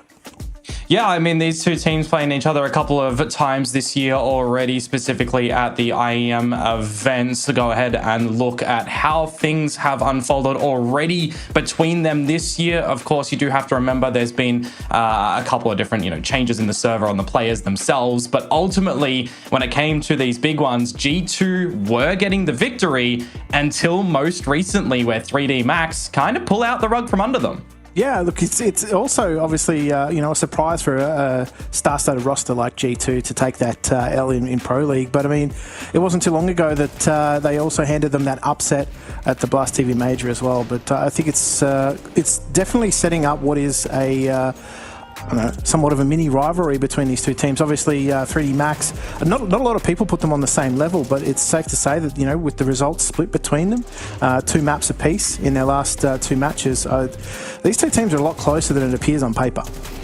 Yeah, for sure. And I mean, they're taking different strategies as well coming into this tournament as well, right? On one hand, you've got G2 who have kind of gone back to the bootcamp style and reassessing the situation with some changes internally. They're like Hunter's really starting to develop his own little nuances in the IGL role, where he's always predominantly being led, not doing the leading. And on the flip side for 3D Max, they are just doing tournament to tournament, really getting the reps in the server. So, you kind of feel like, which team does it favor in that regard? Is it better to continually keep playing, or really take that step back, have that time to formulate a couple of different things? Yeah, absolutely. I think that, the question mark over G2's head right now is sort of what have they been able to do in their time off? Obviously, as we just touched on, that exit at ESL Pro League Season 22 at the hands of 3D Max has given them some time away from competition to go back to the drawing board. And I think I was listening to an interview earlier with Heavy God, and he was saying that they've worked on some things, even some emotional reworkings within the team, so like handling emotions under pressure. And I think obviously when you're such a big more heavily favoured opponent in a matchup like this, when things don't go your way, you kind of start to tilt off the wrong side of the bed.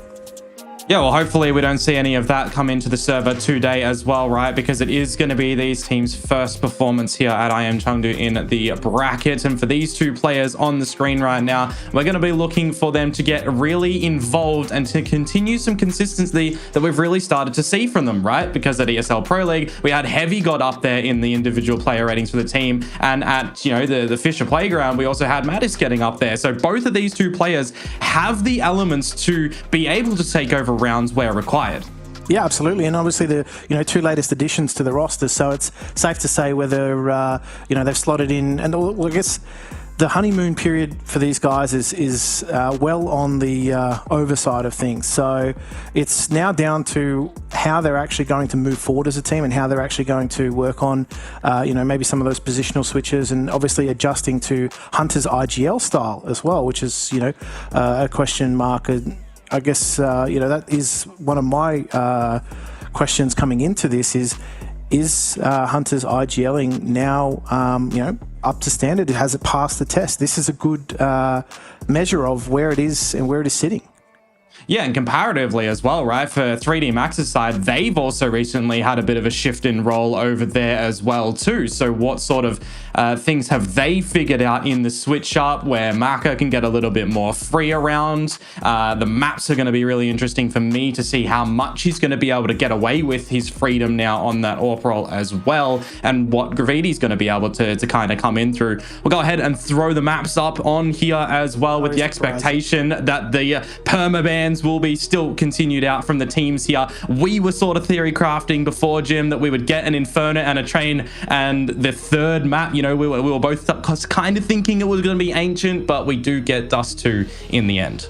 Yeah, it's interesting because their last couple of matches head-to-head have featured Ancient in the pool, but we were just wondering what that left of field potential play could be. We knew it was not going to be Mirage or Nuke. They were the two permabans for both these two teams respectively. But I think Dust 2 as the potential third map could be interesting, and I know Train is always one of those maps. It's a fan favourite, always has been and always will be. Yeah, I mean, successful results on that for G2 in the last couple of months as well. You go to your practice, you just want to try and get a little bit better on that, of course, but we are not starting off on Train. At least we are guaranteed that. We're going to be starting off over on Inferno, which is going to be a strong map for both of these teams. We'll see who is going to get off the races here at IEM Chengdu between G2 and 3D Max. And we'll see what we are going to be in for with this particular tournament. Obviously, we get to see where the individuals are at, whether they've actually shaken off some of that jet lag some of the players were talking about, whether they've executed that strat perfectly, right? Like, yeah, lag itself's a bit of a strategic mission. Well, there's no lagging around the server at the moment for these two, is there? It is just straight balls to the wall in your face over at this A site at the moment. And the Doolies are going to start to sing a little bit for Heavy God already with 2, but as he falls, the site now for the taking and for the plant. Yeah, heavy presence over towards B. No good for the A site defense. They're flooded. However, the retake's actually still a possibility. Is it going to be sitting shoulder to shoulder on the way through? Exercise has the flank. But it comes down to the 1v1. They're going to do the dance around the bomb box, and I think it's just going to be enough. Bloody yes. He has got himself a round win now, and he did it in style. Yeah, Exercise was looking for the 4K, just trying to dance around. You got that reload coming on through. Just a pretty no-nonsense pistol rounds to come forward in the grand scheme of things, right? Just in your face, get that straight up mid, try to force yourself in towards the A site, you get the plant, and I am liking the fact that G2 are recognizing a bit of the vulnerability when that plant does go down, but you overlook a couple of the corners, you can't really situate yourself as 3D Max with some pure comfort, but with the plant, he's going to see Maka go for that force up with the scouts. We'll see if he can get some cheeky shots out here. Actually got to think better of that and get rid of it to the pistol. It would have been a bit of a risky force, not going to lie. Yeah. Second thoughts coming in. Obviously, the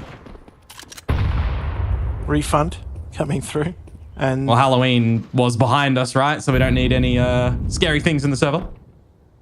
No, true. I think the closest thing we get now to scary things in server are ghost chickens. I haven't seen them in a while. This is true. This is very true.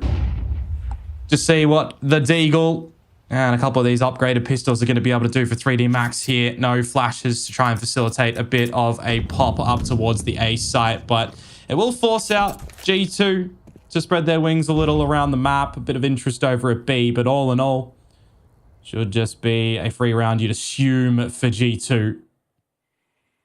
You would assume, but I don't know. I've seen some T-sides punch holes in CT defense pretty easily. Uh-oh. Out like that. This is where things get rough. Well, they can. Great nade. Going to soften up a bunch of these 3D Max members, and now they are kind of a little bit stuck, but are stretching towards the site. Just mopped up by Hunter. One stolen by Heavy God. And for Body, I mean, your position's kind of already noted at this point. There's not much you're going to be able to do from the apartments. Maybe there is. He gets away with it. If he gets away with it, that is highway robbery, I should say. But that grenade just stopped them dead in their tracks, made them all nice and squishy. And Hunter says, "Thank you very much. I'll enjoy the money and enjoy the stats boost." Oh, G2 are going to be happy that they do get the boost of the pistol round under their belt as well, right? Sometimes that can always be a fickle thing when it comes to their name. First big buy rounds to come on forward now, and St. Pius is going to surprise with an AWP in the very beginning. Not going to be able to do too much with that over at top mid. Meanwhile, Body, though, off yonder, going to crack Melbs MD's head straight off his shoulders. Yeah. Good opening entry to take as well. Smoke at the top mid just blocks Sun Pius from having any opening early effect. So they're just trying to factor out what their known quantities are. And obviously these two teams have played each other more than their fair share. So just some individual tendencies being accounted for in the opening early round utility exchanges. But okay. This will be interesting. The smoke blown away. Doesn't quite get the result they're after, but they do get some info. Yeah, I was definitely hoping to be able to pick up 1 or 2 in that scenario for sure. Because now a bit of a reset comes into the round. And you got to cut some corners as G2 if you want to keep the start of your CT endeavors on this map nice and flawless.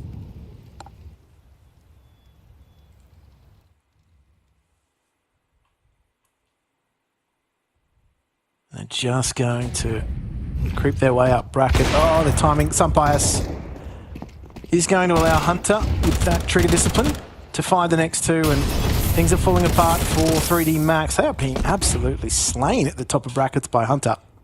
Yeah, he has just absolutely destroyed them at that point in time. Sunpius draws all the attention away, and the fact that he gets away with 3, even through the flames at the end, is just disgusting, to be honest with you.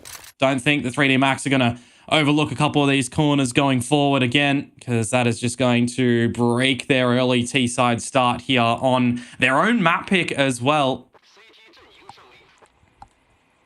And just Exercise will take this AK in towards the next round. So we'll see if he's going to be able to do anything with that. But a problematic start for 3D Max. Brilliant if you're G2. Yeah, absolutely. Keeping it nice and clean as well. I think it's not easy to do that with a FAMAS. You know, not at all. Traditionally a rubbish weapon, but Hunter makes it look nice and easy. If you're lucky, you're kind of kicking yourself there, because that's your opportunity to trade. And they could have punctured this A site potentially, but it's to be done. Yeah. I hear the Molotovs are better if you rattle them before you. Oh yeah, you know, you got to just get that explosive primed and ready.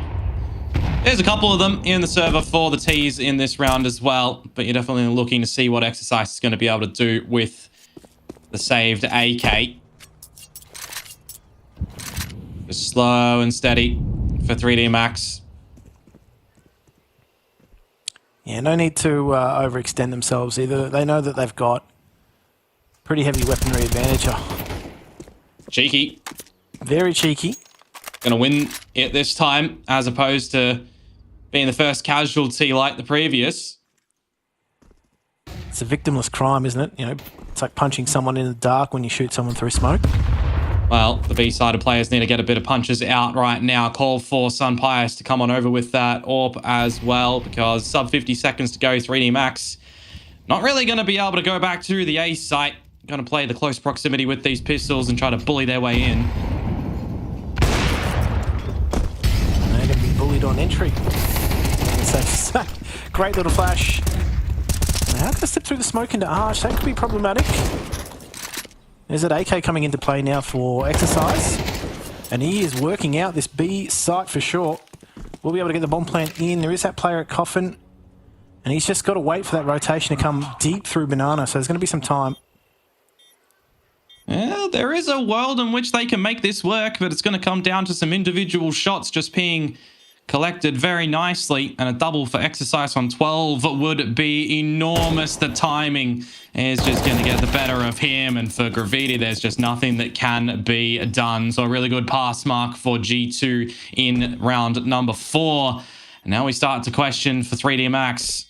Are you going to start to get into this server? Are you going to have a timeout first to discuss things before your next rifle round, or are you still happy with how things are being communicated enough to just have your own hand at it? Yeah, they definitely made things very difficult for G2, didn't they?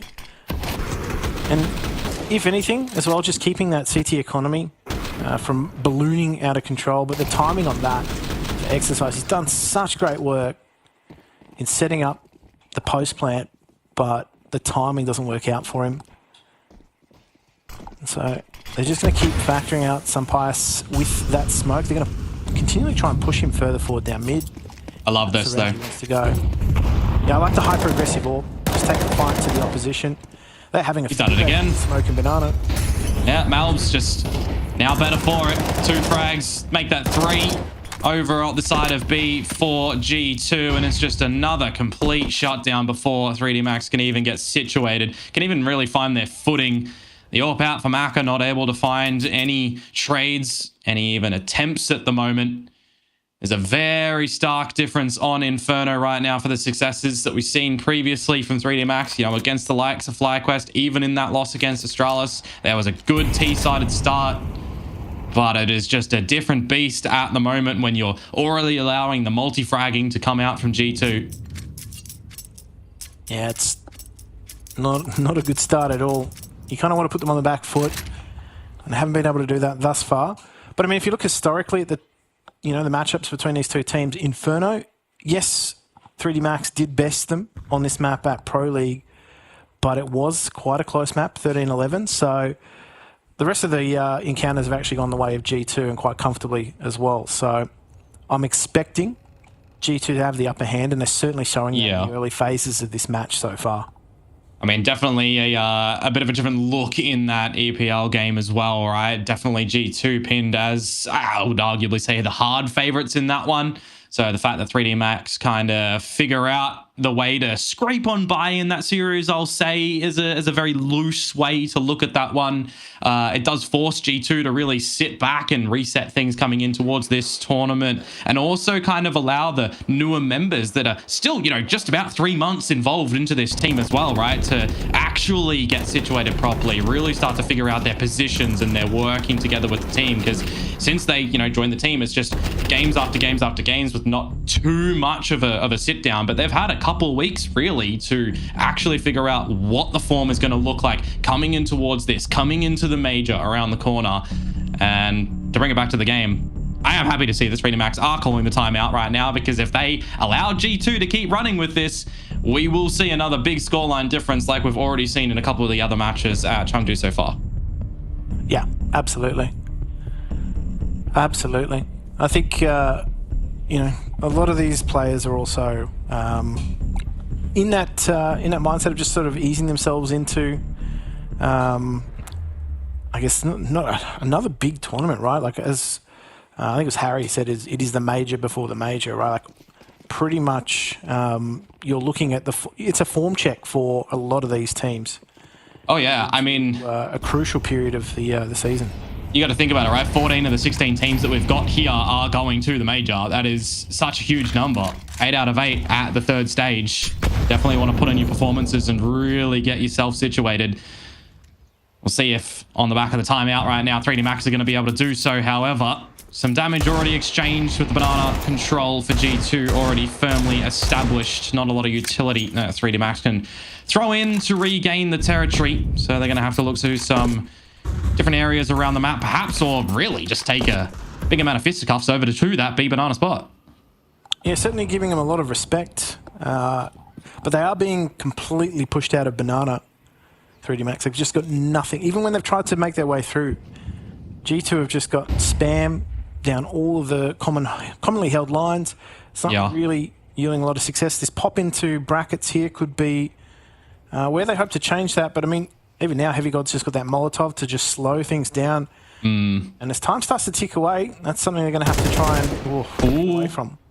Well, util starts to come out, or lack thereof. Just the molly and the smoke for 3D Max to get on in. Exercise, see you later. Time starting to tick on down, but Graviti starting to get closer to the library. If he can remove the AWP from the equation, it could be a little glimpse out to what they could do in the round, but the time is just really getting away from them. They need to get this bomb into the site. And with the crossfires still being established by Heavy God, it just becomes difficult. I say that, 10 seconds.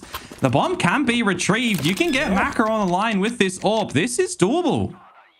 Certainly is, and I think honestly, it's the flank coming through carpet here from Mattis. That could be problematic, and it's going to be the timing that he finds. Oh, hang on. Had the both. Valves, 45 HP, spotted. A single bullet for Maka, close quarters. The no-scope, they will do it on the lesser buy. Funneled out of banana, forced into the A site, and they will finally find a round on the board. 9 times out of 10, you are done and dusted if you're in that position with that AWP. But somehow it comes out clutch. That's a great shot there onto Heavy God as well. Broken wall and broken dreams. I mean, that's just cheeky. There were 3 players around that site for G2 as well, but all a little bit individually spread on out. Not immediate trades available. Thought Heavy God would have been able to come out with it, but well done. Good goal clap over to 3D Max. It's the time to start to get rolling on this T side. You've finally got the banana control where Malves hasn't taken a name off you. Just a bit of damage. Oh, that's a chunky grenade. Okay.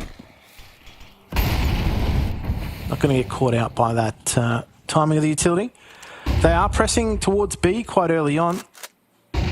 Just hoping to catch one of the CTs out on the timing, but it could go both ways. That smoke's just going to be dropped, delayed.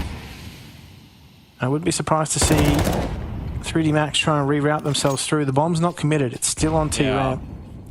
They're just trying to pull out as much utility from that B side as possible. Speaking about B, I'll be looking towards the other side of the map. You've got that rotation that's come away from A where Exercise starts to slot himself in. What is he going to be able to call for the team? Or is it just going to be the angle to try and rotate through their spawn? Doesn't really matter at the moment when you're losing all of your friends over at the B side of the map. G2 firmly regaining control of this round, though. Another opportunity to try to get into this A site now. Heavy God and Hunter. Oh, Hunter's just biding his time. Heavy God's doing all the heavy lifting, but there we go. Nice and easy cleanup. I like the heads-up play from G2. They knew that there was potential for them to be pressed by CT, so they actually took the fight into the top of Banana here, cleared it out. Once they had that information, it was quite easy for Heavy God and Hunter to just reposition themselves, obviously. Yeah. Just trying to account for the fact that jungle was wide open. Not get caught out by that. It's one of these situations as well, right? Where if you're Hunter there and the team's kind of doing what they need across the map, you don't really need to call too much at the last couple of remaining seconds of the round. It's back to a bit of a force-up situation for 3D Max, though. And once again, they just cannot find their footing over to this B site. Whether it be Mattis, whether it be Malbs, they're always getting down in the business and just looking to clean things up. Now, Hunter moves his position to this B site. And whilst he does find one, Body will be there for the trade. Can look for the plant now, at least. Needs to get across that smoke. Will drop his own. Okay. He could be caught out here. Could actually catch your Body. And Heavy God was ready with waiting open arms for that. They do get the bomb plant, but CT Money is still quite easily comfortable. Yep. They need the rounds here, 3D Max. They are not having a lot of success. They're not even really getting into post-plant positions. Aside from some of these, individual efforts, they need numbers in the post-plant to be able to try and force round wins here. They're just not doing that. They're not getting into the site. They're not even giving themselves a shot here. It's 3D Max really suffering at the hands of some G2 heads-up play. I mean, they got their helmets on for sure, protecting each other. G2 just setting themselves up for a nice CT side here. Meanwhile, on the flip side, I'm going to be the devil, the bad guy here. Lucky is really yet to get into the server at the moment on this T side. Oh, yeah. If you do see 3D Max tend towards this A side, you do go to the path of least resistance with the AWP over towards Diggity, as we call it, down under, or for those else wondering, A short. Quad, if you're from North America. True, yep. A bit of pressure with the smoke stun util starting to come at both sides of the map. Meanwhile, the brackets control starting to come on out. Looking to be a little bit faster. Sunpius, uncharacteristic, missing that shot. Now Heavy God to assist. He's just buying some time for himself. He's done a good job. Halted 3D Max in their tracks.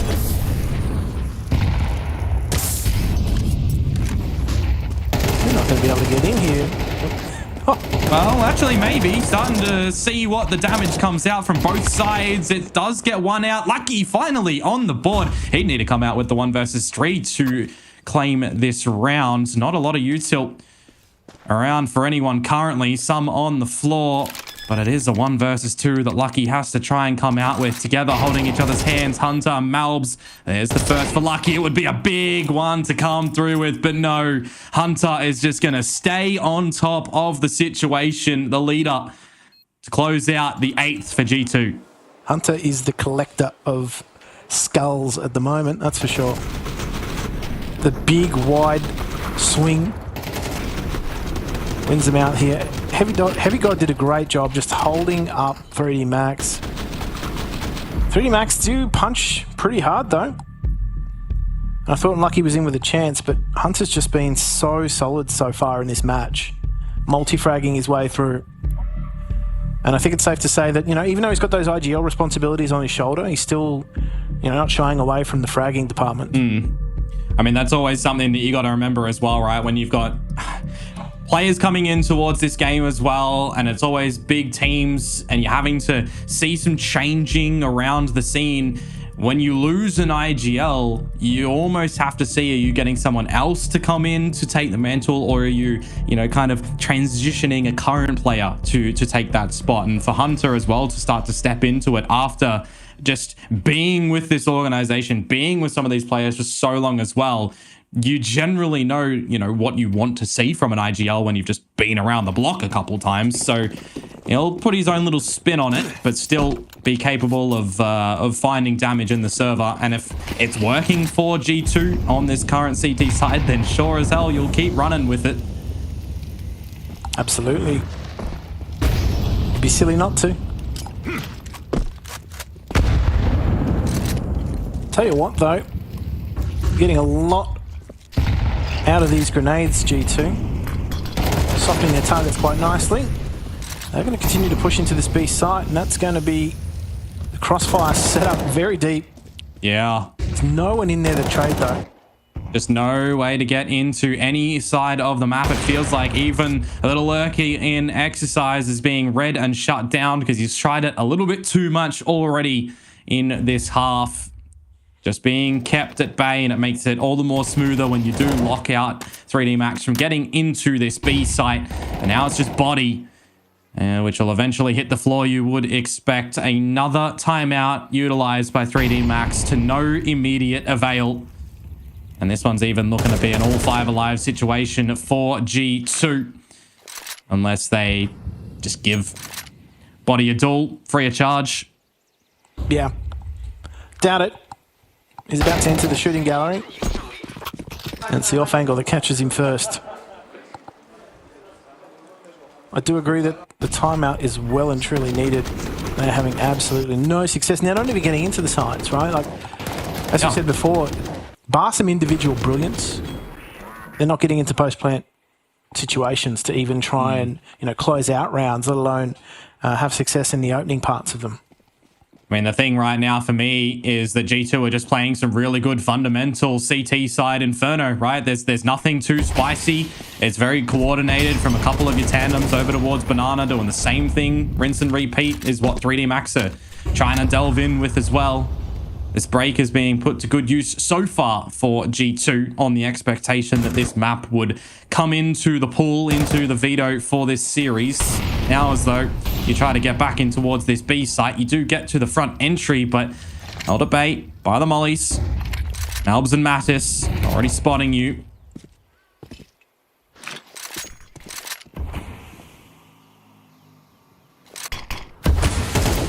Just waiting out a lot of that utility, though, aren't they? Yep, and really? I look towards this as well, right? And you don't see any flashes anymore. You don't see any HEs for 3D Max. 2 smokes and a molly. I mean, it's not much to really sell a fake anywhere around the map. It's going to be some crispy headshots and crosshair placements really needed here for them. Yeah, they're trying to bleed out this B site, but in the end, they're the ones being bled out. Now, look, after the, presence is dissipated, G2 are already fast on this rotate. Well, into the A site, the territory of Hunter. He's just going to shut you down the second in the round, looking for the third. This man can do no wrong, it feels like, at the A site at the moment, and just already the flank coming on through.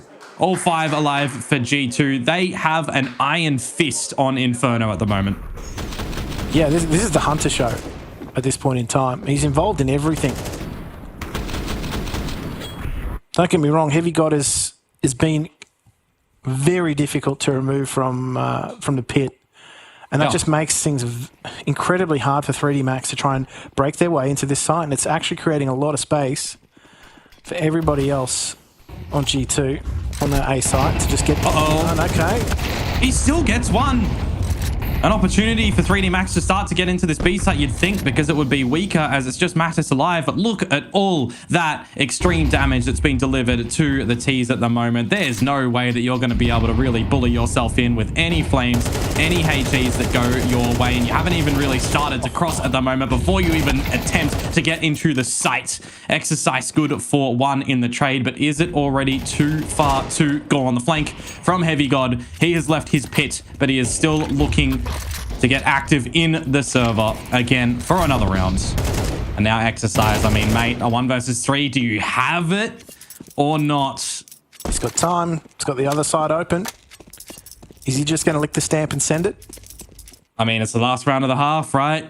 You have to really pull out all of the stops here to be able to save grace a little bit. 11-1 would be egregious. I mean, even 10-2 is still pretty dire.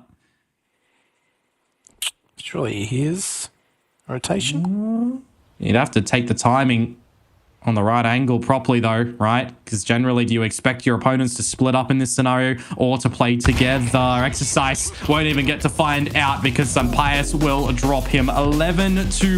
G2, after the break that they've had coming into this tournament, looking extremely good in the server. We'll see if 3D Max can come back after this.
A bit of deja vu in the server for 3D Max at the moment versus G2 at an IEM event, but not the deja vu that they want to remember here, Jim. Not off to the good start on their own map pick of Inferno. No, it doesn't appear to be a good map for them to pick at IEMs against G2, does it? I think it's safe to say that their bandwidth for rounds is almost maxed out. Yeah, Pretty much. Well, they can't afford any slip-ups, you'd assume here. Otherwise, they have to try and fight for the OT position. Very important pistol round to be backed on things. You've got 3 players at this banana spot for them, and now they're just going to be shooting all of those bullets out and, well, not even really doing that collectively. Down to the floor, the 3 go, and now it's Exercise and Maka to split up for a retake. They had no chance there. That was Sensation White at the top of banana. You couldn't see a single thing if you were from 3D Max. Those flashes were absolutely debilitating. Now, Maka could try and salvage this, but he is going to have to wait for his teammate to clear out top banana. Smoke, no kit. See if they can make this work. Malbs is going to send out the flash. Meanwhile, Maka Exercise now is the go time. They need to get in. They need to find the kills because they need a damn defuse as well. Heavy God and Malbs is going to close it out of ammo. Nothing to be collected. And 3D Max now need to climb back with 11 to try and push us into overtime. Otherwise, just forget this map and look to the next. Yeah, there's always an argument to be made that if you whipped soundly in the first map, it's kind of easy to shake that off and maybe get into business in the second map. But like, I don't know. I feel like this is only 25 minutes of match time so far. It's quite a quick map. It's not a lot to forget if you're from 3D Max, that's for sure. Yeah, absolutely. We'll see what they've got up their sleeve in this round. It's nothing towards banana though, as well. For G2 already have complete control there. At the cost of some utility, don't get me wrong. But when you're 12-1 up, you'll just go with confidence anywhere that you possibly can.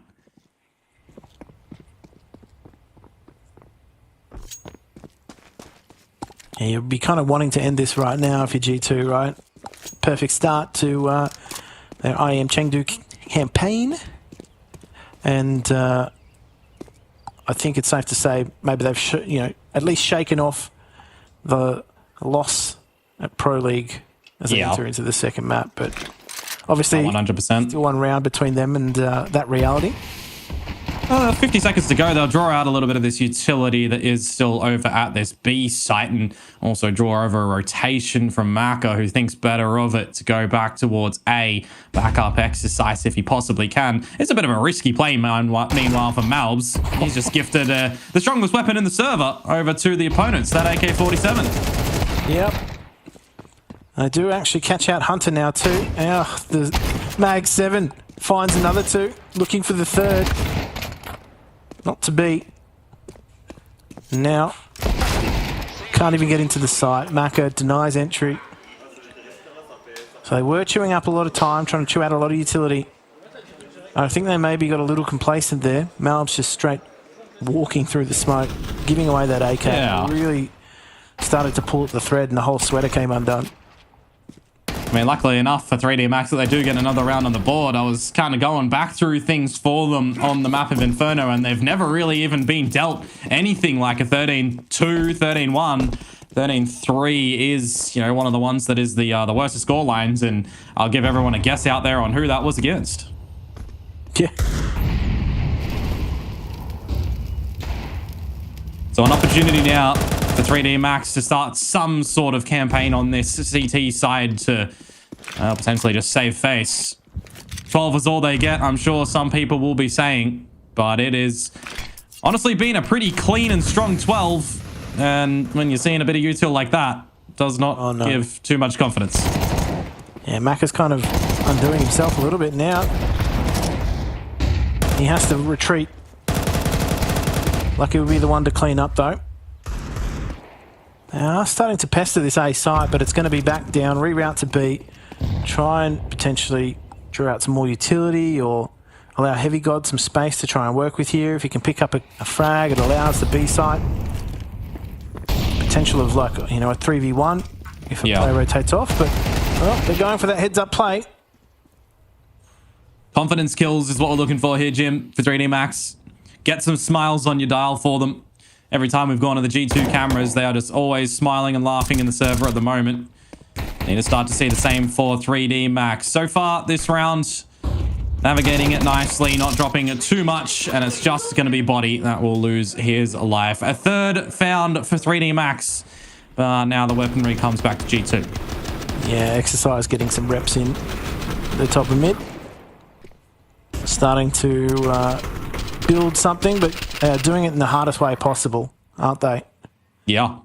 I lied. Absolutely zero room for error. No guns, it's just the Glocks. It's a gun, technically. Yeah. Would it be funny fashion to close with this weapon? It would be in line with trends on the scoreline. Yep. So that, they have that going for them. Oh, there's a lot of bodies around this second mid. And it is just getting mopped up very nicely for 3D Max. So, crash is averted. We will not be ending this one with the Glocks. And we'll just get straight in towards the next round, essentially, here. And start to see really what this CT side might have for 3D Max. Yeah, potentially. I mean, it's a good play there. Good sensible play from G2 to just full eco that and take this next round. Take everything into it possible to try and close this out as quickly as possible. You don't really want this to bleed out if you are in G2's position. Yeah. Well, a couple of the missing pieces of utility for G2 coming in towards this round, but that's not even one of the big things that we've been seeing from them in this map so far, is it? It's the capacity that they're just coming out with these caliber weapons and removing the heads from the 3D Max shoulders. We've seen a lot of sharp shots come out from G2 currently. Looking for that again come this round to try and close. Some passiveness around the server for 3D Max, though. A bit of a how you going from body at the top of Banana. Just asking a few questions. Yeah. You'll get a couple of answers thrown his way as well. Yeah, you can very quickly get the wrong answers thrown your way, though. Yeah, he does think better of it, right? Yeah, you don't want to be asking questions for too much longer than you need to. Yeah. Question time's over, though. They're going to sit back in this site. There's some utility on G2. Good nade. Malbs. Not a lot of utility. Not a lot of HP. Might just need to turn into a setup situation for your team. Unless you still want to start to clear things out. 30 seconds to go, essentially. Call needs to be made for G2 now and where you want to start to transition. And if you do go towards this A site, you are going to be met with this AWP of Maka. Here we go. Heavy God trying to force the opening. Exercise now. Just trying to take care of himself. He will cross back into the site. And that smoke is just going to be troublesome for G2. And not going to have too much fun trying to get on into the side after that. And it's just a cleanup. Unless Maddie can come through with something big. No time. Wrap it around the box. If he did have that bomb, could have tried to get the plant with about that, 4 and change second mark, but just couldn't quite get it. It would have been one of those scenarios where you really start to consider, is this actually how it's going to end with a millisecond to get the plant or not? Doesn't really matter at the tail end of the round. 3D Max do get another one on the board. And I gotta say, man, Exercise is really just throwing the team in the backpack in a couple of these rounds. He is seemingly always good for investment in towards these rounds, getting dirty with it. And it's just a bit unfortunate for the team that nothing else is really happening around that. He's probably been the best performer from 3D Max so far. And we talked about how many reps 3D Max had in terms of tournaments they'd played heading into this, whether or not burnout was going to be a factor. I think it's safe to say that Exercise is the one that has the match fitness heading into this matchup. Whether or not he can continue, though, whether or not he's got that, sustenance. Yeah.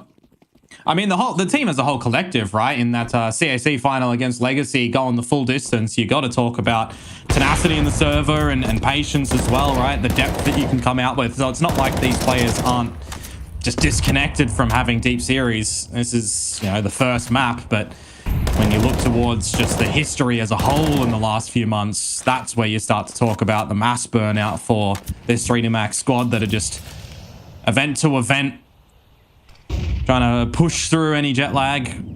Seen a couple of players already talking about it slightly. Not gonna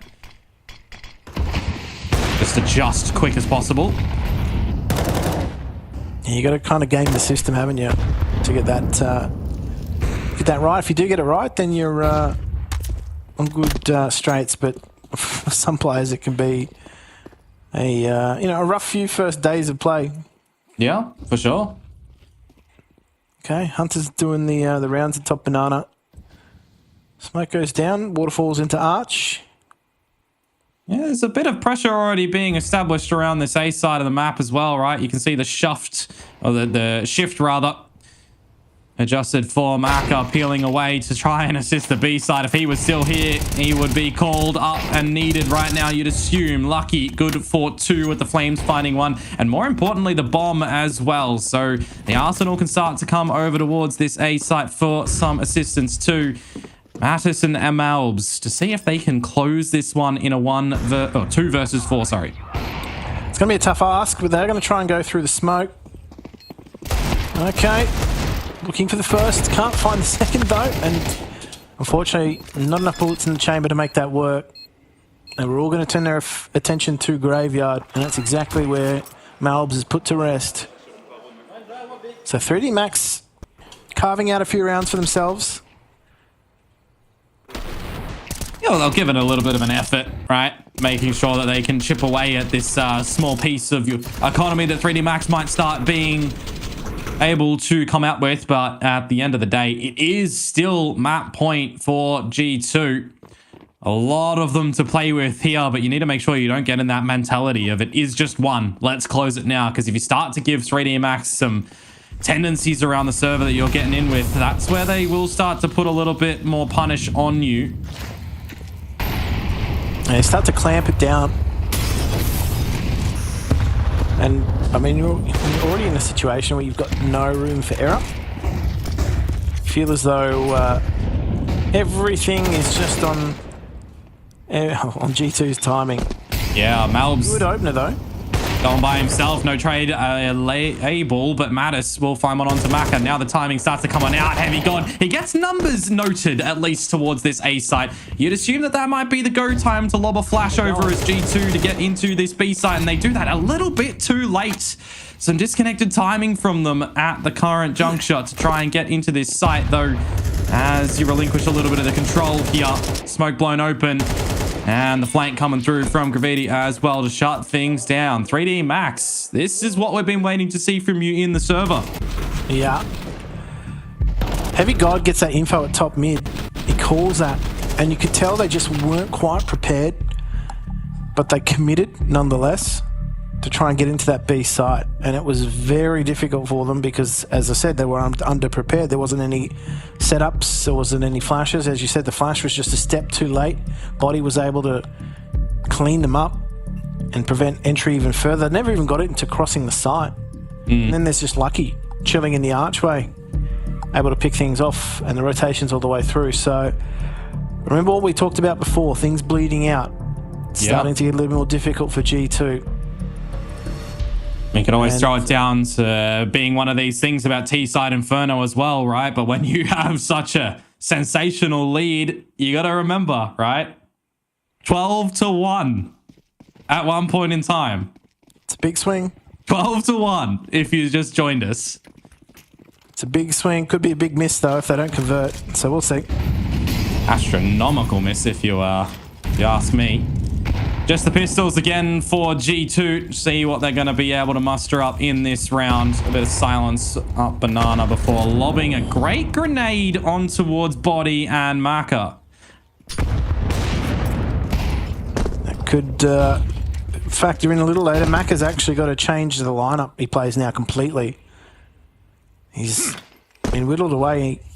His HP does not have anything to play with. So he's just got to sit back. Still an AWPer though, so point and shoot and hope that you click at the right timing to still have some say in the server in this round. The clicking at the moment though, not going too well for him. Meanwhile, Exercise putting up more numbers in this anti-eco, and he's so hungry for more. These are the slip-ups that you can't really afford though when your teammates are so low. Is this where things get a little bit more problematic for 3D Max or not towards this B site? There's a lot of util still for G2. Yeah, I mean, yeah, sure, he's got an insurance policy, maybe sitting in second mid right now, but is giving away an AK, giving away his life maybe a little too cheaply. What's the layering going to be here from G2 as they step on into the site? Are they going to check this boost?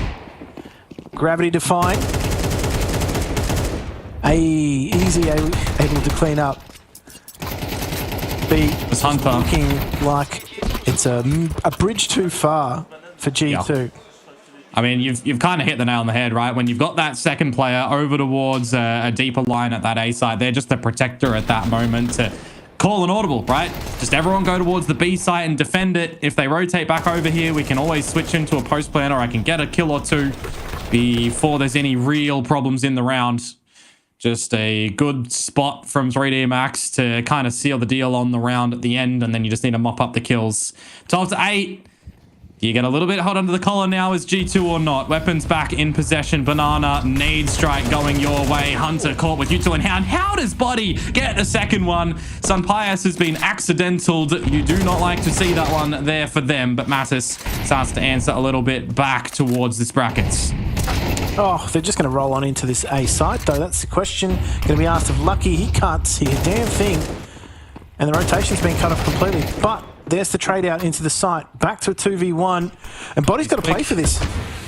He's in quick, isn't he? Not seen, not spotted just yet, but Mattis finds the right line. It took a little bit to get towards the end of this map for G2 after the 12-1 start that they had, but 13-8 is where they will end it on their opponent's map pick. Train around the corner, something that is looking pretty comfortable for them recently as well. And we can't say the same for 3D Max, Jim. No, I certainly can't. And I think, look, this is probably one of the better chances for 3D Max to try and convert a map win in this series early on. And I was thinking to myself, okay, this could be, it's a 2-0, but these last two matches have been 2-0s either way. So it could just be who's on form today between these two teams. I think it's safe to say that if you looked at maybe like the first, 13 rounds of this match, you'd say G2 would have taken this quite easily. Yeah. It was really the Hunter show. And Heavy God was obviously quite unstoppable in a pit, but things started to really cool off in that second half, and I think G2 taking their foot off the gas proverbially really allowed 3D Max to grow into this series. So questions over whether or not they've played a lot of maps and a lot of competitions results into burnout. I actually think it shows when their backs are against the wall that they actually start to solidify a little bit more as a roster.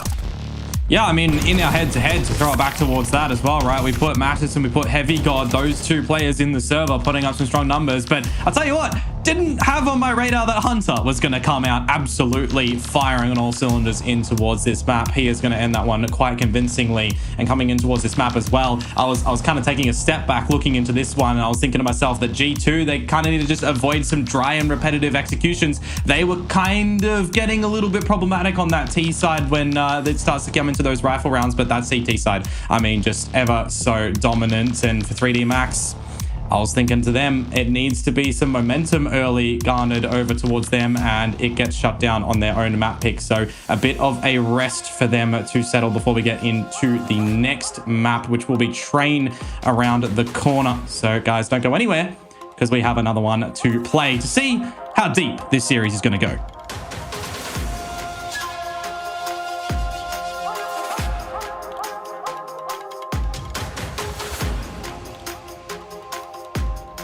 Here's to the challengers, the ones who don't just settle for decent elo, but hunger for something more.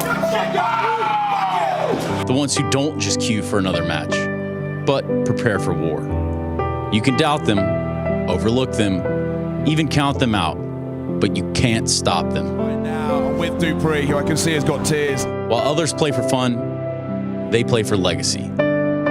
This is ESEA League, where challengers take their first step. Hi, this is Basement Dweller's first advertisement. And our second drop is, it's up, actually. If you're seeing this, it's up. It's available on the ESL shop. We had our first go at a jacket, and I'm really proud of it. I've always had an interest in clothes, but, seeing behind the scenes how the sausage is made has been a lot of fun. And if you like the clothes, tell me. If you hate the clothes, tell me, but try them before you slag them off. I think they're really comfy. So yeah, that's my advert. I'm gonna try again. I'm gonna record another one. Yeah, so we both play Inferno, B-bomb sites. He needed someone aggressive to play with, because Lucky is more passive than I am, and he loves to play bomb site with people that are willing to go forward so he can support really well. And he needed me in this bomb site. If you don't fight for it, you lost. Either a lot of utility or a lot of people, so you choose. Sometimes you do both, and you go for it. You have to have a kind of a good read on the situation, what the opponent is doing, and you try to do the best stuff to counter it. I think it's more what people do around you that matters, and I would say you need your air players to know banana smokes, if not you're gonna play. So for all the random people that you're gonna play with in Face It and stuff, it's gonna be really hard. So I recommend people to try to learn those smokes when you play Face It, and just if you want to win some games, please do it. I'm basically the soldier sent to war, and I have to make sure that he knows exactly what's going on so he can support me in the best conditions. Are they modding car? What kind of smokes are throwing? Maybe the T's are going to throw that smoke in the middle of banana to extinguish the molly. So maybe that's important for me to know that, and we try to play around it. I guess now you can play more aggressively than before. If the T's were throwing a car smoke, basically you had to respect it, because it was you could go through it, but it was pretty risky. Now you can throw a nade and the smoke disappears, basically. So you can always play aggressively now. That's true. And one other thing as well that I think of is the fact that mollies changed in CS2, and the bananas play different now that mollies don't cover both sides, because on CSGO it wasn't, but on CS2 it was covering both sides with the city molly, and since it changed, it also I would say unbalanced for the T's at some point. Try to think, try to adapt to what's happening, and try to always think ahead of the opponent. Yeah. Don't shy away from playing aggressive. This is my role to say that. I would say that some people just, when I play Face It and I play against people less experienced, you can say that people just play full passive and they are not willing to fight for it. But I would say just have to communicate with your duo and try to figure out something to fight for a banana, not having to play always passive. The importance of fundamentals in the modern meta cannot be overstated. He makes Alo sound animated. I know. I miss Victor. Especially given the meticulous nature of map control protocols. Wait, I can't stop yawning. Alright, wrap it up, little man. This is important material. Bro, look what you've done to my boys. We have a game in 30. Hold on, I know what we need. Yo, Nema. What's up? Is that Victor? Bro, I've never been so happy to hear your voice. We have a game in 30 and I need some of your magic. I'm putting you on speaker, okay? Let's do it, brother. Alright, boys. First round is the pistol. You're gonna need to win that. Easy. Shit's gonna get tense. So I need you to breathe and relax. That's more like it. Because you're gonna need to win some rounds to win. And then you'll be good. He's right. He is right. Win by rounds. Don't lose ecos. And boys, listen. The most important thing in Counter-Strike. Play your own game.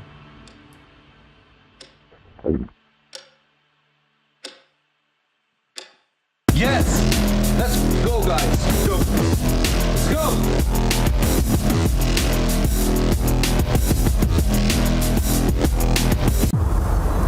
Since that night, my uncle has not been the same. Nor have I.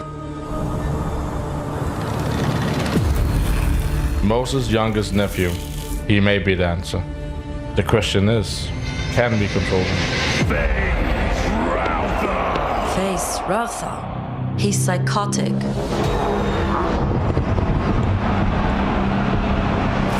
We present a special treat. 3 bots of House Aurora. That bot is bugged. That bot is entirely speaking. You should consent to fight. Don't spoil my nephew's show match.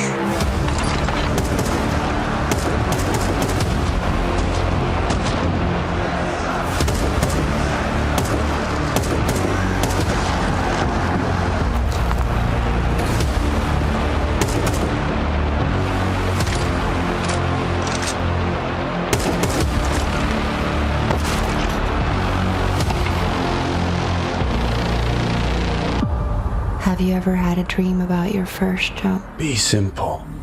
Be direct. Nothing fancy. Do Na'Vi have the capacity to jostle back for control? Alexi. An uncomfortable retake. An impossible retake. It's unbelievable! How is this reality? I can't believe the scenes that we are witnessing right now! He's got time! I'm not sure! Oh my God!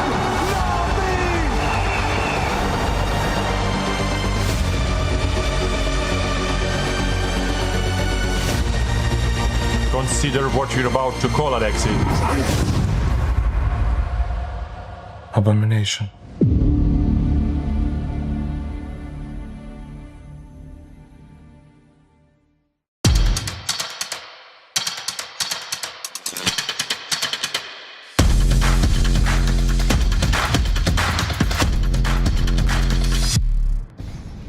Hey Future Pros, back on train, this time with the smoke you can throw to lurk out of upper on B. To throw the smoke, make sure you've at least cleared close to the corner.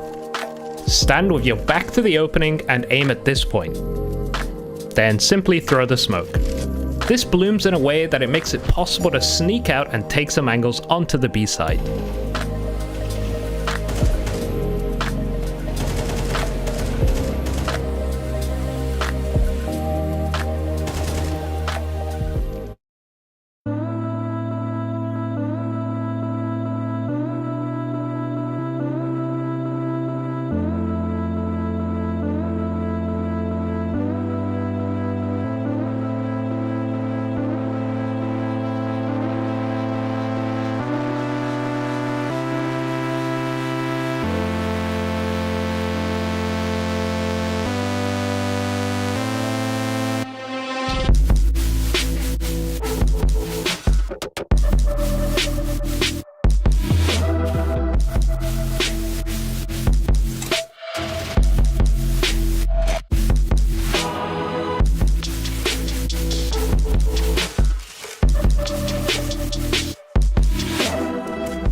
Well, third time the charm might be the way again for G2 here against 3D Max when it comes to an IEM event for this year. Welcome back and thanks for joining us here in IEM Chengdu. We are, well, I'd say we're done with map number one, and for both of these teams that is true, but I think, Jim, one team probably wants to be more done than the other.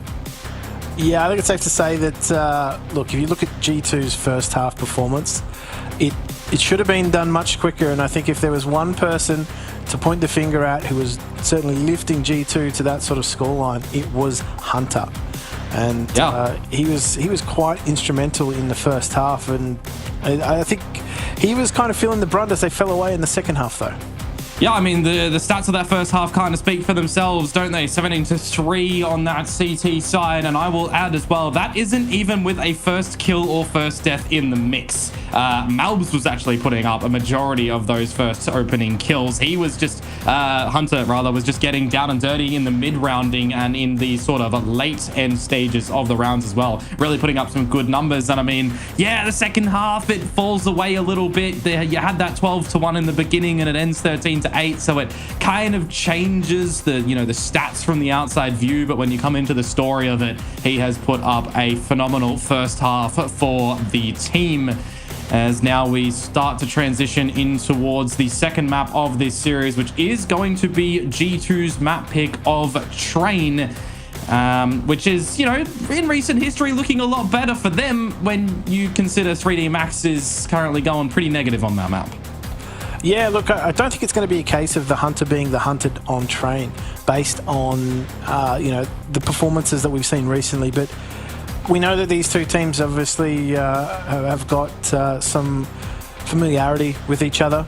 But I think largely when we go on to Train, it's definitely falling in the court of G2. And I think it's safe to say that...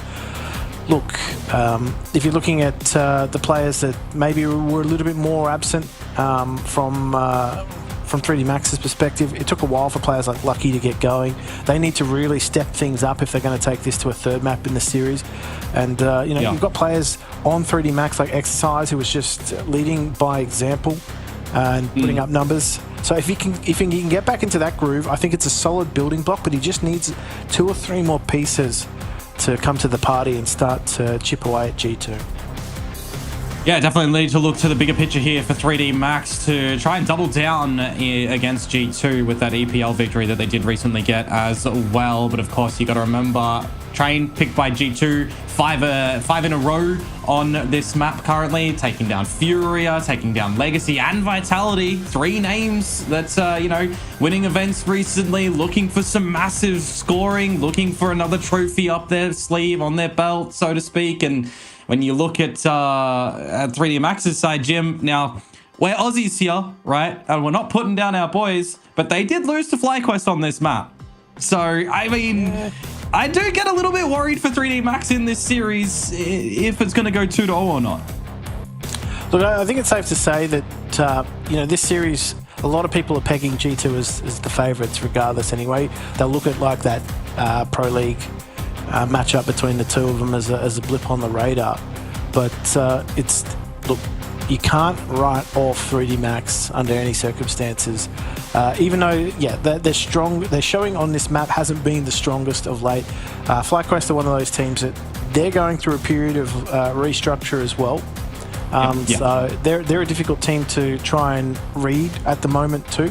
And this is what we were talking about. They are a team, 3D Max, that has been on the road for, 7 events?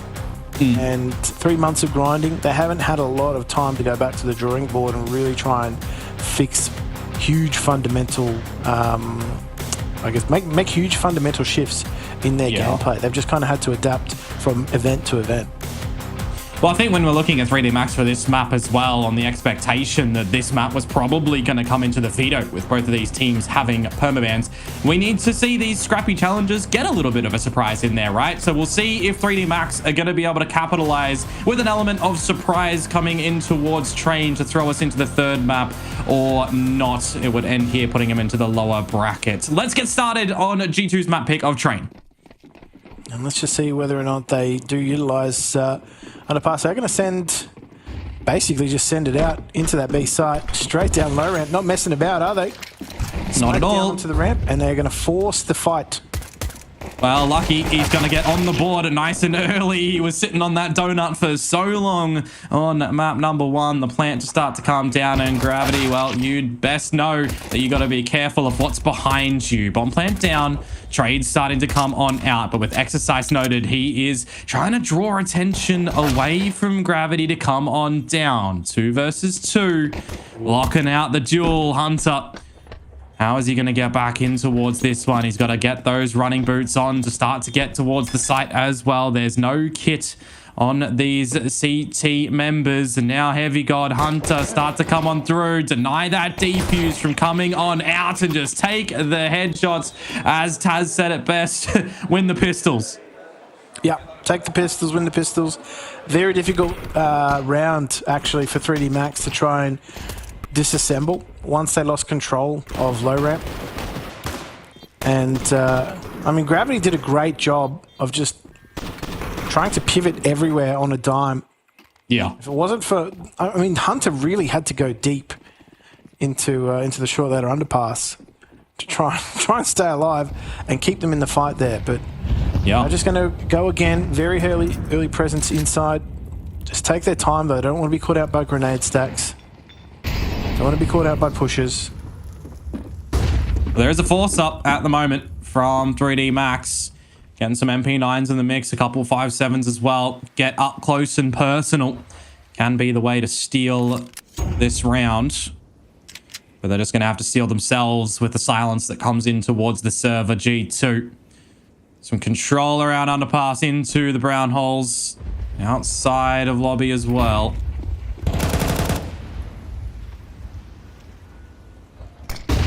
Well, Mal, they end up both being flashed by that. Doesn't work out. Malbs has actually sprung into action. That's unfortunate. Yeah, that is a pretty awful team flash, not going to lie. And not one you're going to be trying to replicate. Well, especially when you force up into this round as well. It just puts you on the back foot ever more so for 3D Max. These are the situations where you'd need to see an almighty misstep from G2 to get back in. Body just trying to catch some timing. They got freedom to plant wherever they want, really. Mac is just looking to see if there's anything on offer. Anything at all. Please. Just slim pickings, Jim. Yeah, just want a plus 600, sir. I think it's just going to be a save simulator from here, though. Probably. Didn't know that, you know, this was called Inferno. To be fair, though, didn't really have too many saves on the previous map, which is a bit of an unexpected thing when it does come to Inferno. That's true, actually. You kind of get the, you know, get into a save simulator too, particularly on, you know, some CT sides. Yeah, hold on a second, though. Oh, no. No chance. We're not having any of that here. Has just money manned up a storm.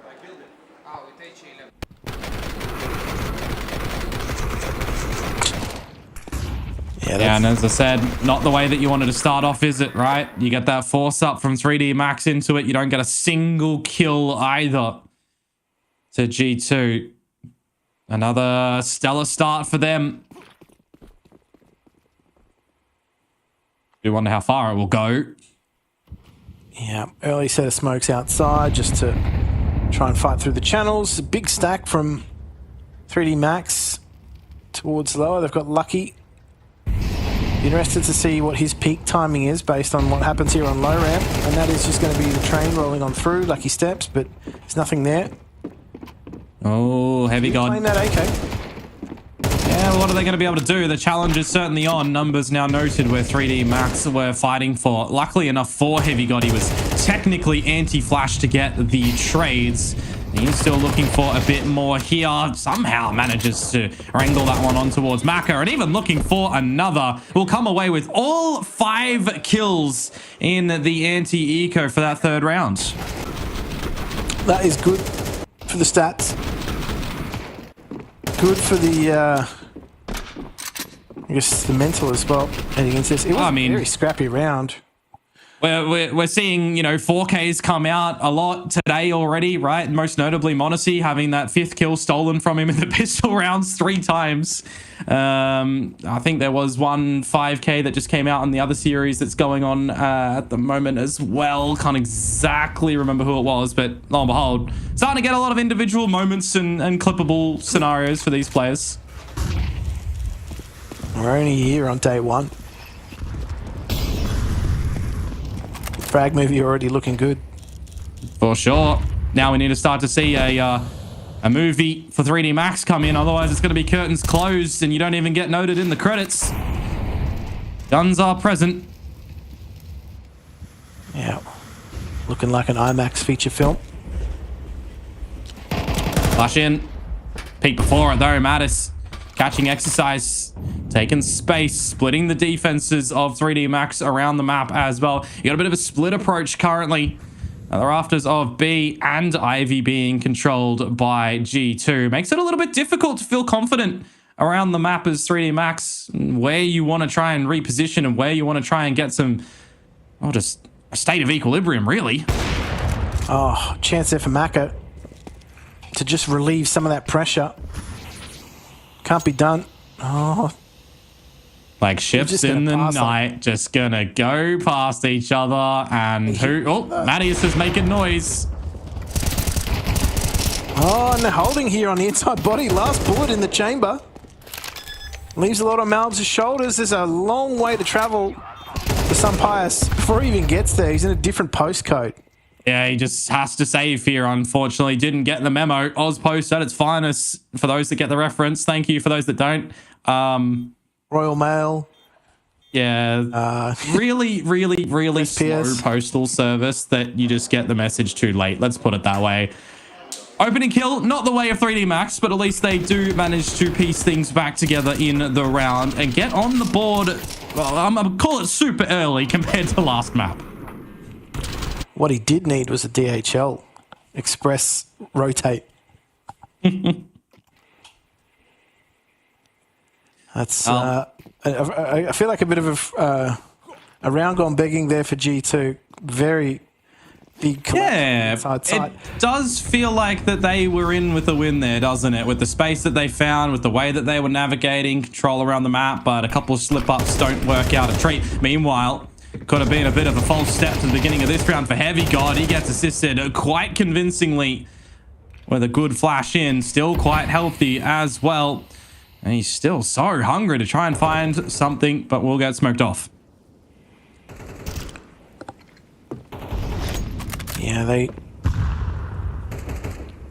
have a few different angles to watch here on the outer side. That smoke's just going to allow passage through into CT.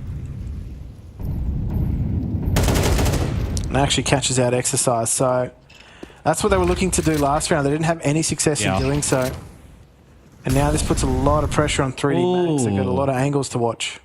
There's a lot of time still left on the clock, but if you can get a kill here on a Malbs, you will drop the bomb and force a bit of scurrying back from G2 to try and re-pick that one up. And if time keeps on ticking down, it might be a little bit of luck thrown your way to get this round, because there's patience at the moment in the server from G2. But as Mattis just slides on by, he'll find lucky. A trade finally for the first casualty to G2's name, but 30 seconds to go and split spots for 3D Max. They will get polished off, and G2 will claim another round.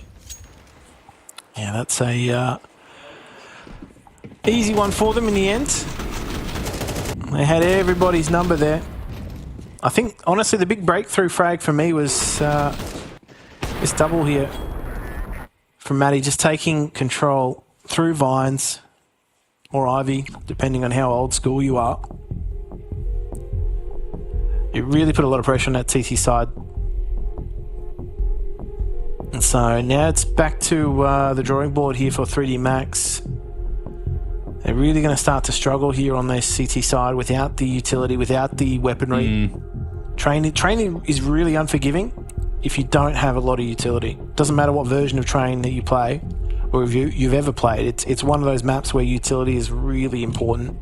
Probably more important than pretty much any other map in the rotation at the moment. Yeah, a bit of a pause to come through at the moment to sit and dwell upon the feelings right now. 3D Max not able to find the first map, their opening map, against the team that has, you know, kind of eliminated them from tournaments throughout this year, right? We throw it back on towards the IEMs, where in the lower brackets, it was the face-off games between G2 and 3D Max, and ultimately G2 go on to, you know, eliminate them. But then the next series in both of those occurrences, they end up losing, and there's no any further progression from G2 as well. They lose to Fury at Cologne. They lose to Gamer Legion at Dallas. It always feels like for 3D Max, if they were able to take G2 out in those scenarios, would they have been able to best the Furia and the Gamer Legion? We'll never really know. But for what we're seeing at the moment, 3D Max certainly need to redefine a couple of things in this map to just get back situated into their, I would even say maybe normal form. Yeah, I think they actually need to 3D min-max their map a little bit at the moment. It's just, there's a few of these little tweaks that they need to be making. They're getting caught out by a lot of timing. And I think the other thing is too, right, like you're even seeing when they're trying to coordinate pushes on the CT side, they themselves are coming, you know, very quickly unraveled. I think we saw it in like, you know, Malbs' clip there where they tried to push and there was a team flash. It's just those small things that you can min-max to just get maximum effect, maximum benefit. They're not coming off for 3D Max, and that's really starting to affect them. It's these small percentages that you've really got to focus on when you're coming into a matchup like this against an opponent that does have your number, right? Like as soon as you eliminate a team from a tournament like ESL Pro League, right? Like they are going to have your number next time you play. Yeah. They're not going to forget that. So you really got to be on your A game. I just don't think it's there at the moment for 3D Max. No, I definitely tend to agree with you. And it's, I mean, when I look towards this map as well, right, you've got that second round where they force up and they don't even get a single kill. It feels like a couple of the decision-making items in that round as well are leaving a lot to be desired. Then you're getting out of timings, and the utility point that you make as well is a very important one, because if you're going backwards and forwards on the CT side of Nuke without or train without the utilities, I mean, it's just going to be extremely difficult, and we're going to probably see that come in play in this very round right now. Back to the drawing board for 3D Max, the single M4A1S to body. Slight upgrade for Lucky if you can consider it, but then pistols for the remainder of the squad to get up close and personal and try to find an opener, try to find a cheeky round. You're just looking to try and use that util to close the gap a little. Slower start after the pause as well from G2. They're not really looking to try and change the pace. They really want to see what's going on, what they're up against. As it is, it's a bit of a wretched buy coming out from 3D Max anyway. Yeah. Well, Heavy God has all the information at the moment towards the B side of things. Not seeing any utility, not seeing any traps come on out. You got a deep smoke towards Malbs and Hunter. And they're not going to be too phased by it at this point, you'd assume. They kind of expect what the buy is going to look like here. The problem mainly is for Exercise at the moment. And he had so much time that he could have got a lot closer, I will probably admit. But he's tried his hand to take the duel. He's lost it. And now 3D Max is starting to lose complete minimal control that they had around this outer site.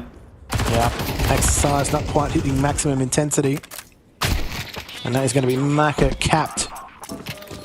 Whack-a-mole style as he pops up on the bomb train.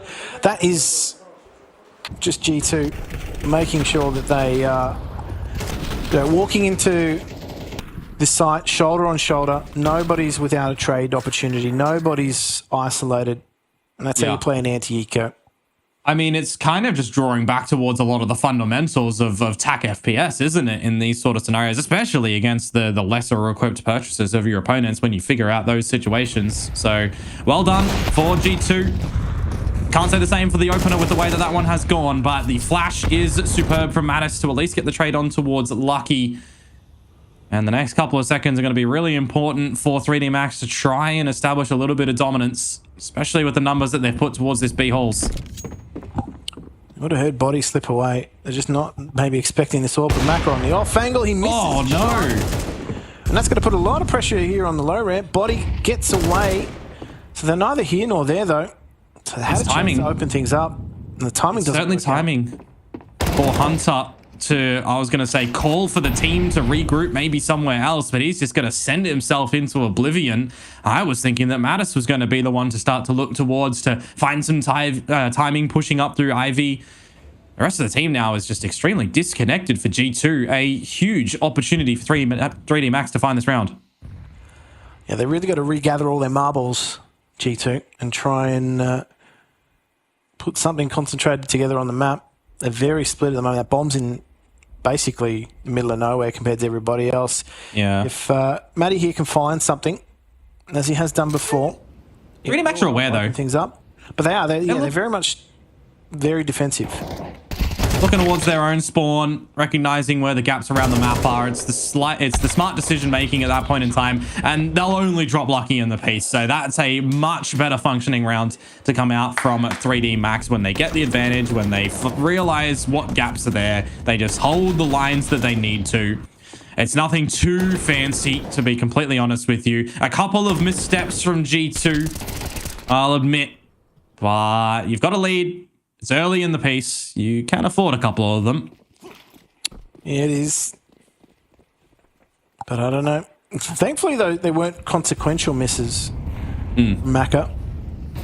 Oh, they're just nuking Sunpius. Get out of there, son. Well, at least he's got the AWP. He can still try and take a duel. Meanwhile, 3D Max equipping themselves with 2 of the big snipers to come in towards this round. See if that's going to be worth its weight in gold at the moment for Exercise to just keep contained over at Ivy, and knowing that Manus does like to get those lurks out. Try to find the timing to slip the net.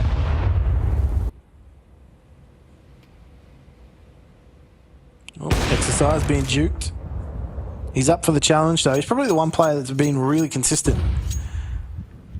for 3D Max. Aside from that little blip on the radar, which was the Deagle. Inferno, he was quite a menace. Plenty of time here for G2 to regroup. Just going to play shoulder and shoulder again. Pop flash. From behind to see what they can get in with. A leg on towards Hunter. You start to bleed a little bit more in this round as G2, don't you? Gotta make a decisive call at the moment. Sun Pius with a lot of the util to translate on over. See if you can get in towards this B site at the moment. It's going to be a huge duel for G2 to try and establish a little bit of dominance. Might that be the one, though, here, Jim? 20 seconds to go. Bomb to make its retrieval out of the B call in towards the A spot. An Exercise. Oh, boy, you've got a big one here that you somehow no-scope on towards it. Now you can lock down the strong line. It just became a party for you, and you rocked up at the right time to just send everyone home. Exercise doesn't even break a sweat while doing that. He lifts good, Jim. He lifts good. Do you know what we needed, though? What we needed from G2 and what we didn't see was some high-intensity interval trading. Yeah. When he gets the first kill perfectly onto Mattis, just wide swinging out. And when you think maybe that there's a way that you get in towards the A side, I mean, mate, you can never really trust a no-scope, but the way that that works out for Exercise beyond just that no-scope is definitely what the doctor ordered. Closing it out with the 2 there and forcing a timeout onto G2. Maybe now, maybe folks, we start to cook with gas a little. No scope, no worries. He was absolutely cooking. G2 absolutely chefed out of the server there. Well, it looks like they're going to go for a force-up into this next round as well. And if it does get shut down, well, best chance for 3D Max to maybe even take over on this CT side. Gain some favor. Gain some confidence.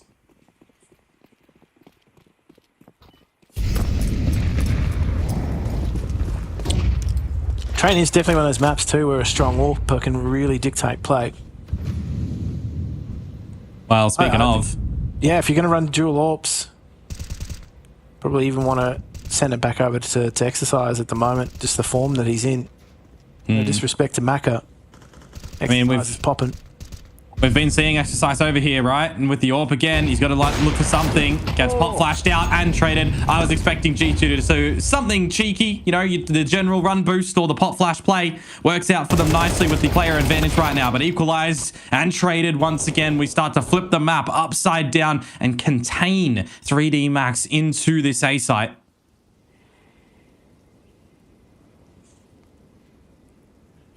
Yeah, they've got control of CT, but CT is not a bomb site. Are they going to peek Sun Pius? Oh, what a shot. Just needed a slither of Maka to convert. Are they going to reroute through CT spawn? Are they going to just chill? Like, they're just happy to sit and let 3D Max sweat. I mean, gun barrel spotted, easy kill collected from Mattis. Looked like from my POV that Sun Pius just, literally saw the microest of millimeters and took that flick kill.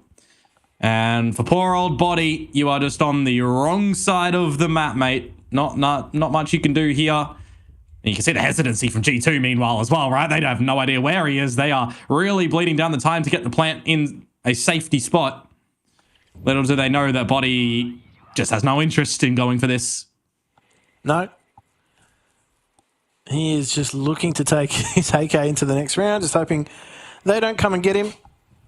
I think for G2's sake as well, they're just looking to stabilise their own economy. They don't want to lose weapons. They just want to make sure that they can continue to buy throughout the rest of this half, and that's exactly what they're going to do. So, safe simulator here for Body.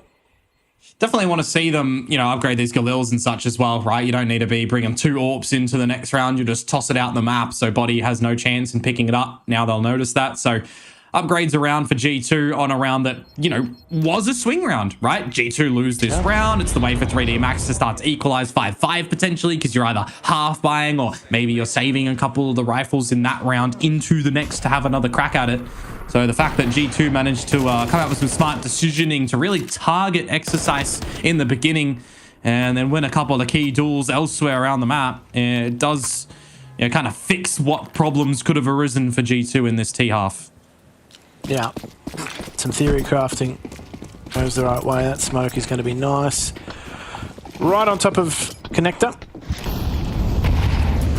Oh, that HE grenade a little bit too early. Would have found Maka, but he does burn a little bit more. 69 HP and stuck between a rock and a hard place. Little by little, he will start to get peppered down. But the no-scopes, how does he get away with 2? That is silly business. Too many no-scopes in this game. And now Sun Pius is all that is left and spotted out. 3D Max answer back immediately. Oh, Maka. I thought you were done. I thought you were roasted, son. Somehow you get yourself, you play your get out of jail free card. You get 2 for the price of 1 there. Both Hunter and Heavy God. Shotgun AWPing at its finest. Total filth. And now the reset towards G2's economy. A chance for 3D Max to potentially tie things up at the half here. Make things more spicy when they do go onto their own T side. Well, Mac is just feeling the confidence, right? He's like, you know what, guys, flash me in the con, I'm going to take point. I don't care if they're on pistols. I'm going to take the fight to them. Yeah, that one gets a little bit risky, right? You get the confidence on the previous round, getting out those no-scopes up close and personal, and you feel on top of the world sometimes. All that brain juice coming through. But he'll play the smarter side of things, at least after the fact, Jim. Won't get too overzealous. Fall on back with the team. Don't need any silly business in here anymore. Shenanigans are over.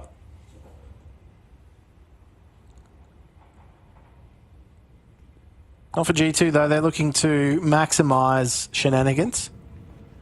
All lined up. Look at that. There we go. Body. Flash is going to push him off the line.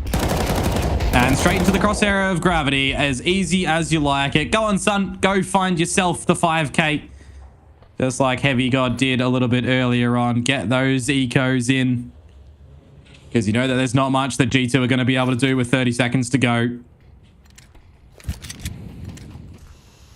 Yeah, they'll be looking to get this over and done with quick. That bomb's just sitting plumb on low ramp.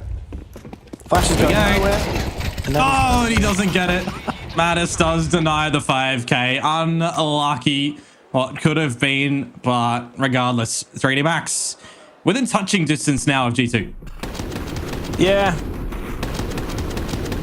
That was a really rough round for a G2 to even try and recover from. Just straight into the meat grinder down low ramp.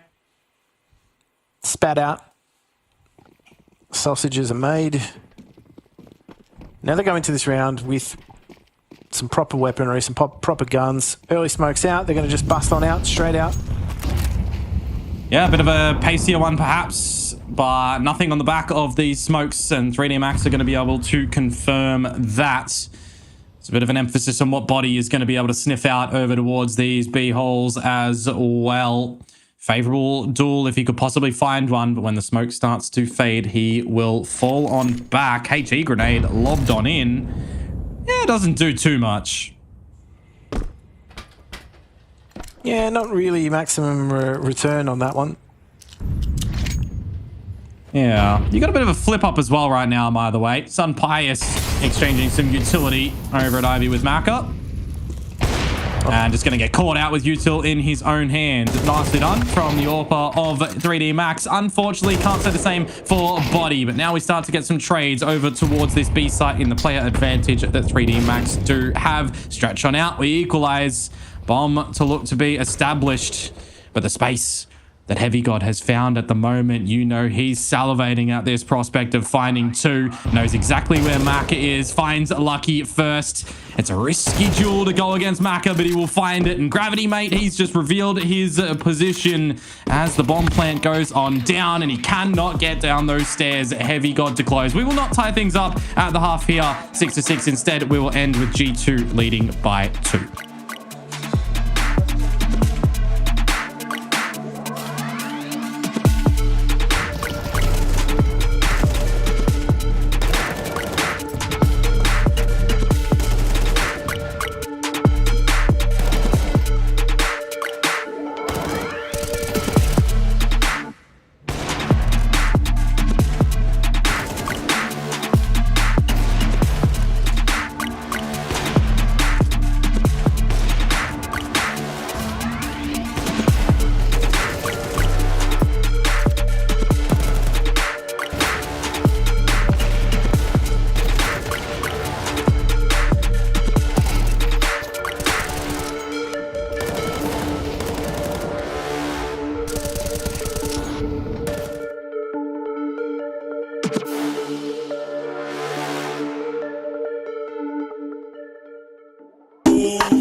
A lot closer at the half exchange this time compared to Inferno. If you did miss that one, it was 11-1 at the half over there. This map here, G2's choice of train, a bit closer, which is good because 3D Max, it means that they are in the server this time.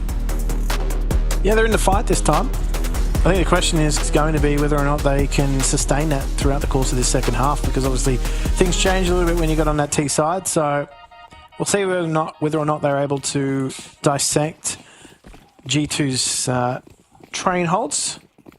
And they're not going to mess about either. They're going to head straight out T connector, straight along to E-box too, put pressure on this A site. Oh, Melbs. He's not going to be the one that gets the kill. He'll get traded out. There's a lot of death already in the server, and by merit, a lot of kills. 3D Max will stabilize for a couple of seconds and gain the lead, but Heavy God looking to have a save for himself now. The jump on in, the bait and switch, but Heavy God does not care. He just sits them down as G2 find yet another pistol. Oh my goodness. What was that? Dude, what was that? I think Heavy God's played this game before, Jim. Yeah, and he plays it well. That's incredible. I mean, just the jump on in for Maka. You understand the idea, but the fact that Lucky can't get the trade, Maka gets felled first, it's a bit comical. Well, like, Lucky doesn't even get to see the light of day. He's deleted. Yeah, that's a roughie. Not gonna sugarcoat that one. Dear me. And with no plant comes no force from 3D Max. They will play more on the wiser side of things. Use this round as your free given timeout as well for how you want your first buy rounds to go. Yeah, there's probably a lot to discuss. Or maybe not a lot to discuss. Okay, we just got hit by the Heavy God, you know? They're going to look to try and catch a timing here. Pop flash out, connector. If they can get a bomb plant, that'd be fantastic for them, but they are going to get past Malbs, the gatekeeper. Oh, I was going to say, could he have another opportunity? Another opportunity for someone in the server to come away with an eco ace. The answer is no. They'll just shut this one down as clean as you love it, though, in the outer yard site. Which means we throw the rounds, Jim. We throw it away. We forget about that one. Now is the time to see what 3D Max have on this T side. Now is the time to start to look to try and close it. Look to try to start first, of course, but get in towards this map. Make some smart decisions as a team in the mid-rounding. Something that was kind of lacking for a bit. Certainly felt that way. Now, okay, I've taken control of T connector. Obviously pushed up quite heavily here. Oh, body gets the opener there. That's perfect. And meanwhile, the AWP of Sun Pius, he's brought it out early. And they can try to overwhelm him with numbers. Utility will keep him back for now.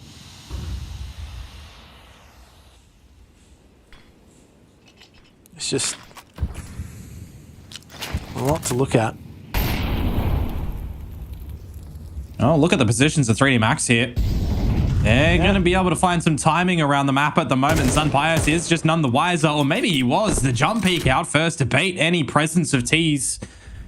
Nicely done. But now how do you adjust around that? Go and link up with your team into this A site. With 40 seconds to go, that's exactly where 3D Max are looking to go in.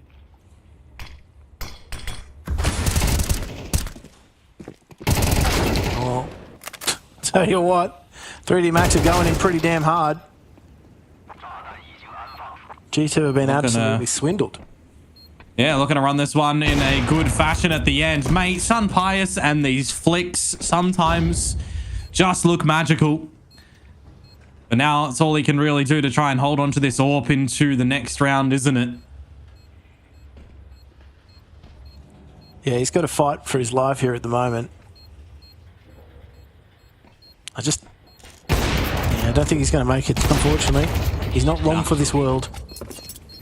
And that can be the AWP retained over for Maka if they want it on the T side as well. So 4 alive, a good state for 3D Max. Sensational opener for body as well, mind you. And they don't really slip up from there on out, winning a couple of good individual duels at those moments as well. It's not like it was, you know, your 2 versus 1s. They are individually hitting those shots where required, with the team around them if need be. Timeout to be taken by G2. They realize the situation as well, right? You don't get your foot in front of the other on the CT side. You can be battling between your own economy and trying to tackle your opponents as well. So you really want to try and make a good effort in the next round, able to reset yourselves as well before you allow 3D Max to get too close, albeit maybe even overtake you and provide more problems. Yeah, more money, more problems. That's maybe playing out here. Let's see. They're able to do something with a little less buy previously. We'll see if they can maybe rely on Melbs here with that A1S or Heavy God getting up close and personal to these B stairs, but that's not the target directive of 3D Max at the moment. It's to start to just steamroll straight in towards the A side. We're all blinded. We can't see a thing. And unfortunately, now we can only see the top of the coffin because 3D Max are absolutely buried 6 feet under. That is a swift round from that lesser buy of G2 going so handsomely. Did anyone from 3D Max actually get seen, or was it just all through smoke? I think maybe Lucky. We didn't see the Mattis kill, so there's that one. But the remainder of them, he's yep, shooting through smokes. That's what we're doing. We got the Spidey senses tingling here, Jim. Yeah, this is Spidey senses definitely tingling for G2. They want to get it done. Certainly so. They are a little bit upsetty spaghetti from that result at EPL, perhaps. Great flash from Sun Pius, permitting Heavy God for the opener onto body. And with these extra rifles that 3D Max will come into this round with, are they really going to be able to answer back or not?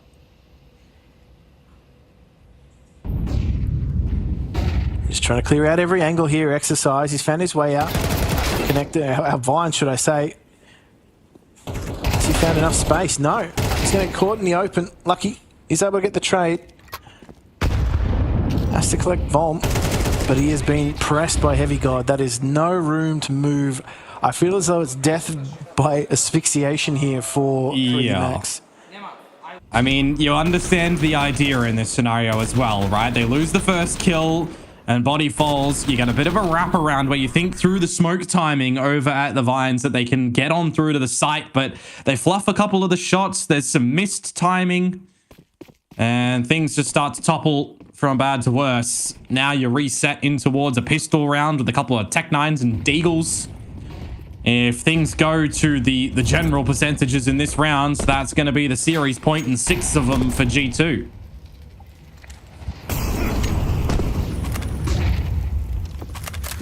Well, they'll be looking to play percentages.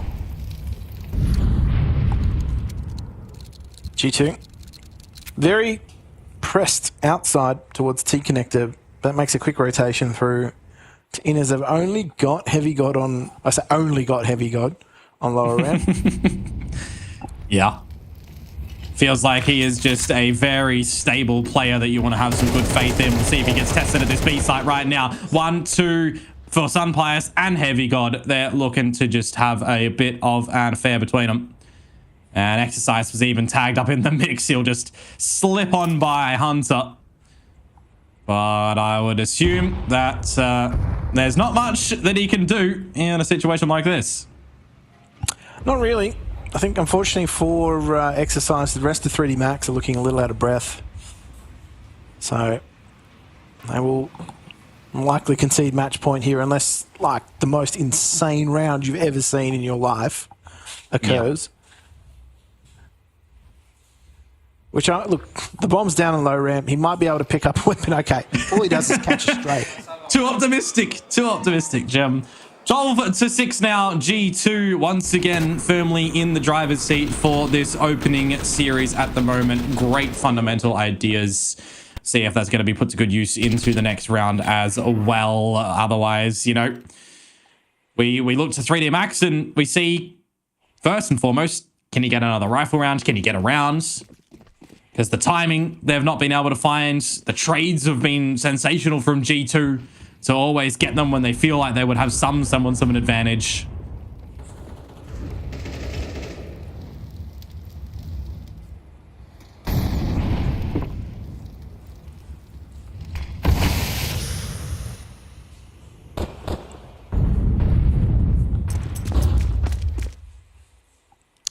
Dear me. Setting up for the inside execute. Yep. Hunter's CF there. Hunter and Heavy God too can do something about this. All the utils start to be lobbed on in, make them a little bit sticky. As Hunter falls, Heavy God will go in with one. This is looking a little bit more optimistic for 3D Max at the moment, as it's all going to be Mattis to see what he can do, and it might just be a little bit wiser to, well, go for the save. Even though you've got so much money, I wouldn't mind a bit of a hunt to come on, but you understand the 1 versus 3 is going to be difficult. Yeah, I think, look, it's not going to be a very long chase. Yeah. Well, actually, now that he's been spotted... I don't actually like 3D Max going for too much of a hunt here, to be honest with you. Yeah. Could catch a timing, Matty. Okay. Slight crisis averted for what could have been. If you drop all of your guns, well, then you're probably lacking a little bit of that util to come into the next round. A good B-pop from them, though, to be completely honest with you. A necessary requirement to get on another round. But you got to do it again. We're kind of banking on G2 playing very close on the inside side, which, look, to be honest with you, all the information they had was Heavy God was playing close, lower ramp. So, like, that pop was going to work to at least isolate him. They just picked up Hunter as well. For sure. Or you sort of be exchanged. Good HE on towards Hunter. But a lot of presence for 3D Max over towards the Vines at the moment, where no one is really situated too heavy.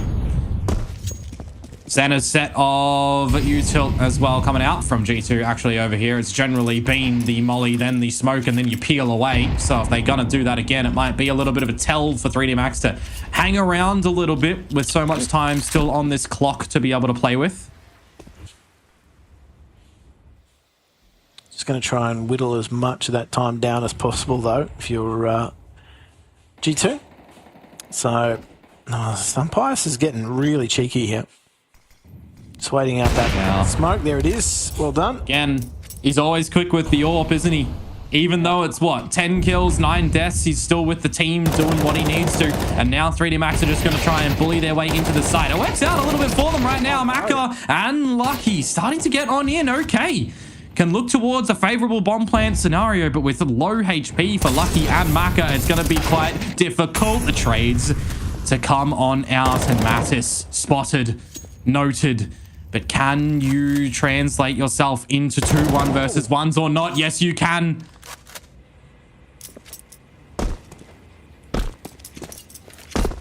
Gravity's just got to go for the plant on the inside. Relatively open too, so he's got a few options to play in the post plant.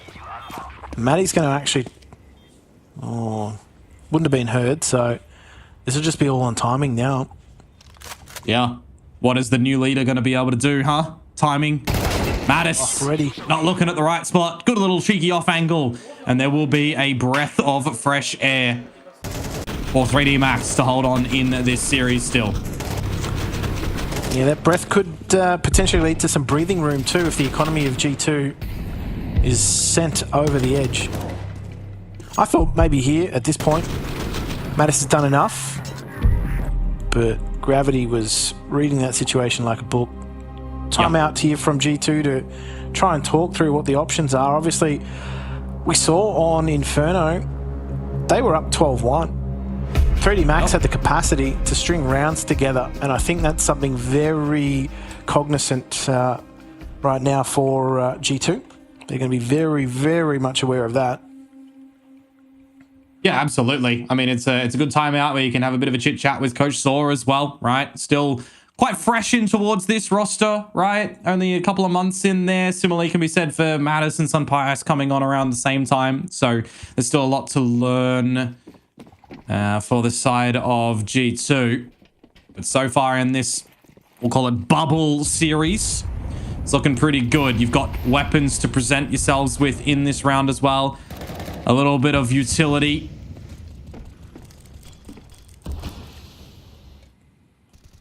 Just the jiggle peeking going on.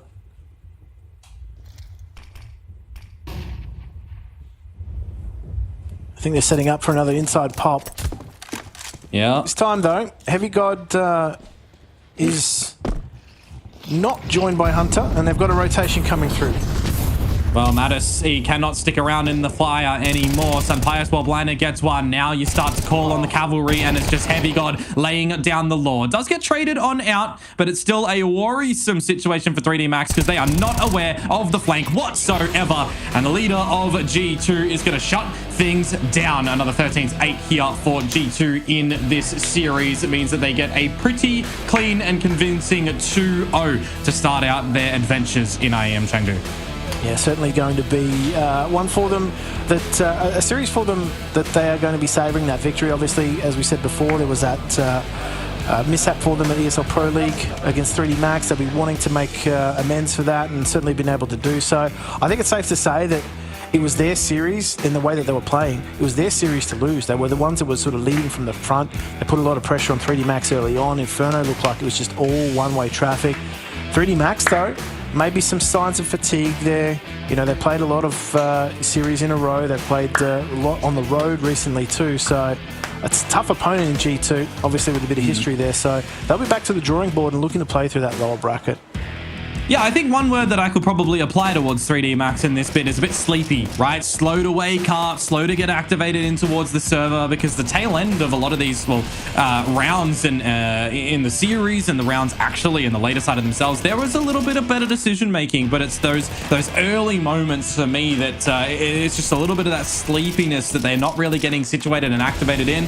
You could definitely tell that there was better ideas and formulated trades and positioning from G2 going into this series. Now, whether or not that comes down to them having the break before coming in towards IEM Chengdu, or whether or not, you know, you throw that the other way and it's 3D Max are playing too much at the moment and they don't have enough time to really figure out some weaknesses and rely better on their strengths, that's up to, you know, anyone to guess. And unless you want to ask the players or the coach or anyone from the teams. What we know, though, Jim, here set in stone, is that G2, yet again, at another IEM event, are going to get the best of 3D Max. Yeah, absolutely. And I think for them, as I said, it's probably a little bit sweeter this time that they were able to get that victory. And these guys have got, a whole tournament ahead to play, and I'm sure they're going to be looking, to their next opponent, which they're already going to be known to them, which will be Furia. Yeah. So I think, there'll be all eyes on the next match for them. Yeah, absolutely. Furia for G2, and in the flip side as well, 3D Max, that means they'll be going up against Lin Vision, which honestly, it's going to be a workable thing from what we've seen from Lin Vision in that series against Furia, the 13-8, 13-2. So you got a little bit of prep that you're going to have to come out with in towards that one. But I got to say, it's not a clean bracket by any means for G2 either, right? This might, on paper be one of the easier matches for them, because you got Furia, and if you do win that one, you've got either Mouths of Vitality, and you drop on down, you've still got a FaZe, a VP that was looking actually pretty decent. So we'll have a little look into that later on. But for right now, we get the pleasure of having a chat with one of the G2 members. It's Hunter. Hunter, how you going? Guys. All good, guys. How are you? Yeah, we're feeling good. Obviously, maybe not as good as you are. How does it feel to get some revenge over 3D Max? Yeah, it feels good, because last game that we played official, we played against them and we lost, and it was really hard loss for us, and we went out from Pro League, obviously. But yeah, here we played against them again, and today I think we showed better face overall, and yeah, I'm happy that we won. Very good. So you guys had a bit of time off, a bit of a break before coming in towards this tournament at the moment. Was that really required for you guys to just reset and really prepare coming in towards not only this event, but the major around the corner as well? Yeah, that's what we did exactly. We had around a week plus maybe a couple days off, and then we practiced hard before this event, before coming to China. And yeah, our goal is to try to do as best as we can here, and after that we'll have a boot camp and then major, as you already mentioned. So yeah, I'm happy with the progress we made after Pro League, and we needed that reset 100%. And yeah, I think we'll show better phase than what we did last month, let's say.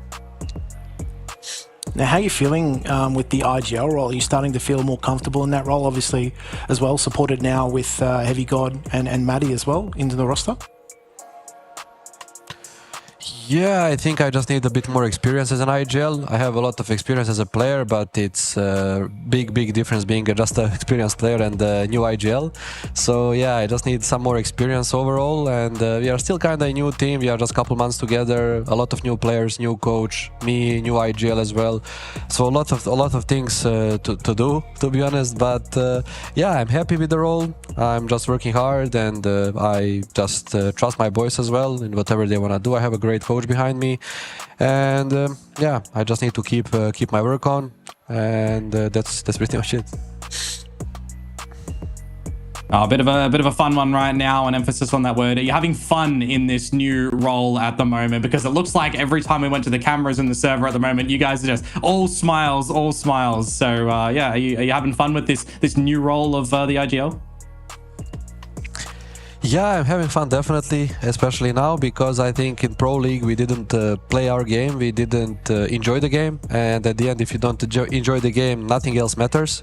So we had a big talk before this event that whatever is happening, we try to enjoy playing together, try to enjoy playing game, and if you are losing or leading, doesn't matter, that we try to smile, to be there for each other, and just to try to enjoy it, because if you are feeling bad, if you are tilted, nothing good will happen. So yeah, that's what we changed, and I hope we'll continue doing that in the next games. No, that's very good to hear, mate. All the best for the rest of the tournament as well, and for the next game against Furia. We'll send you on your way to celebrate with the guys and prep for that one. Thank you, guys. Have a nice day. Bye-bye. Awesome stuff. There you have it. Safe to say he's having fun.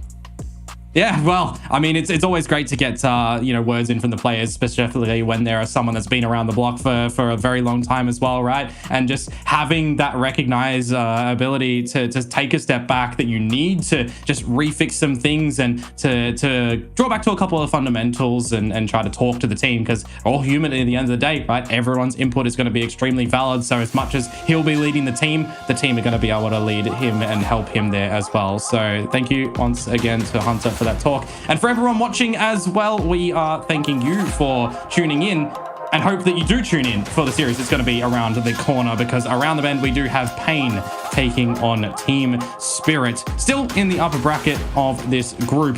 It's going to be a fun one. Don't go anywhere.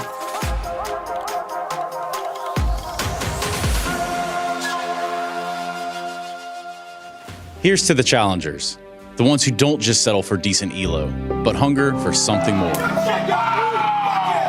The ones who don't just queue for another match, but prepare for war. You can doubt them, overlook them, even count them out, but you can't stop them. Right now, I'm with Dupree, who I can see has got tears. While others play for fun, they play for legacy. This is ESEA League, where challengers take their first step. Hi. This is Basement Dweller's first advertisement, and our second drop is it's up actually. If you're seeing this, it's up. It's available on the ESL shop. We had our first go at a jacket, and I'm really proud of it. I've always had an interest in clothes, but seeing behind the scenes how the sausage is made has been a lot of fun. And if you like the clothes, tell me. If you hate the clothes, tell me, but try them before you slag them off. I think they're really comfy. So yeah, that's my advert. I'm gonna try again. I'm gonna record another one. ESL presents the Intel Extreme Masters Chengdu in partnership with Intel, Acer Predator, DHL, Kidia, and Zoe.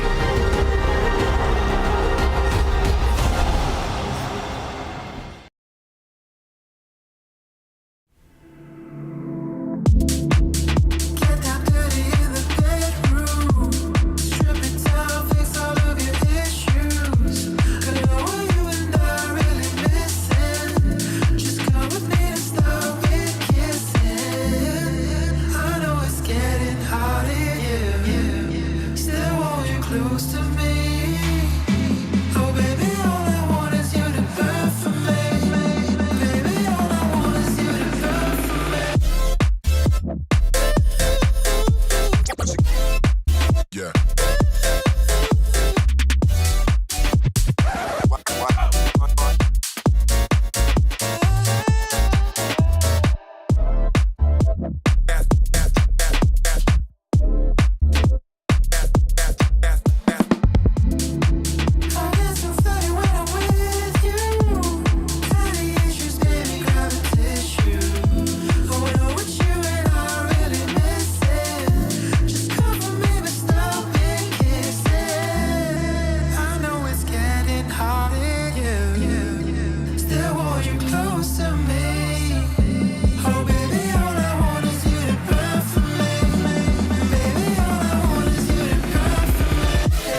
welcome back, everyone, for the final series of this evening over in IEM Chengdu. It's Pain versus Spirit, and I'm sure a lot of people have been eagerly awaiting this one as well as us here after that.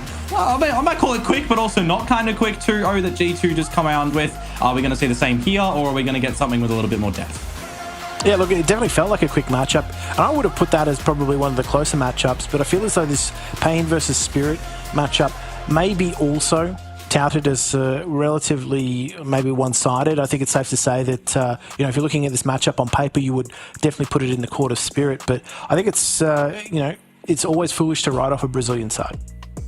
Yeah, absolutely. I mean, we've seen some damaging blows coming out from them recently as well, but it's still a little bit hit and miss when it does come over towards Pain. I mean, you're looking to see, in recent history for me, something that I was, I'll say, surprised about for them over at that major was actually the comeback that they come against with Furia from that 1-7 down. That's going back a little bit further than the recent results that we do see at Bucharest for them, where they have some good series against, Mason, Gamer Legion, and Bait and everything, which if I'm looking at this, Jim, I'm putting it on paper that those are the teams that they should be beating. And then the Legacy game, I'm like, ooh, that is a challenging one for you. But you put up some numbers there. Yeah, look, I think traditionally anyway, like at the moment, a lot of these Brazilian teams playing against other Brazilian teams, there's no clear dominant Brazilian team amongst themselves, so that's always potentially going either way. But I think it's those results against some of these rosters now of this tier that they're going to be looking to try and improve on. Obviously Spirit are a completely different beast. They've just brought in Tania and Zwei, so these guys are looking to make their mark on the roster already, and they've been just heavy hitters in terms of frags, and you can't do a Spirit pre-match without talking about Donk anyway. I mean, I don't think you can do a Counter-Strike pre-match without talking about him to some sort of variety, right? The guy is just a menace in the server and outside as well. So we'll throw him on up for the last 3 months here, but it's just kind of collectively as a team as well, right? Donk is always someone that you just want to have massive consistency on, because if you're not shutting him down, you are just kind of gonna get donked. As the recent results, I mean, after the Blast bounty, they do start to teeter a little bit, but you also have to remember, to some degree, Team Spirit are coming out with a different look because of the Magics and Zontex changes. Yeah, absolutely. And there's always going to be question marks over the new players in terms of, how they fit into the roster, how quickly they can make changes. And like these guys have kind of hit the ground running. So, this may be, I don't think it really changes the veto too much. Not surprised to see the perma ban of Inferno coming out, but Ancient, Nuke, and Dust 2, I think that's exactly how I thought things were going to go. Is this what you said? Yeah. Maybe Mirage was the wild card in there as a possibility, because they both play it but low percentage picks. But yeah, it was always going to be floated. Yeah, I always think it's a good thing for the viewers out there, as well as us, to get a couple of different maps coming in towards the piece as well, to just keep things more entertaining. If it's not just the players inside the server keeping it entertaining for. So both of these teams going to opt to start on the CT side for these maps as well. And this should be a good test, I think, for the integration of the new players coming in towards Spirit as well, right? We've still got some extremely early days for someone like Tania coming in towards this roster, right? Only, by my count, like 9 maps coming in towards this one, where he has a pretty slow start in the very, very beginning, a slow one in the later series, but in the middle of the pack for all of his maps so far, he's been that. He's been in the middle of the pack with this team, up there as well, putting up some numbers. So if you want to have, a chat about a new player coming in towards a massively known team who's getting trophies, who's got one of the best players in the world, he is slotting himself in quite nicely in my mind. Yeah, definitely, with not a lot of experience at this level of Counter-Strike either, which is probably what makes things slightly more impressive is how quickly he's been able to pick that up. But I mean, he's following in the footsteps of Donk, who didn't have a lot of experience at this level of Counter-Strike, but also was incredibly quick off the mark. And this is exactly how it's going to go as well for the start, as they head straight up towards laneway. Well, I mean, would you look at that on your mini-map there? The 1-4 setup for Pain on the CT side, and you got all the members of Spirit over towards this B side as well. So talk about doing your homework and coming up with the right read on the page. That's going to be the opener. And they're just going to slap their way into this B site.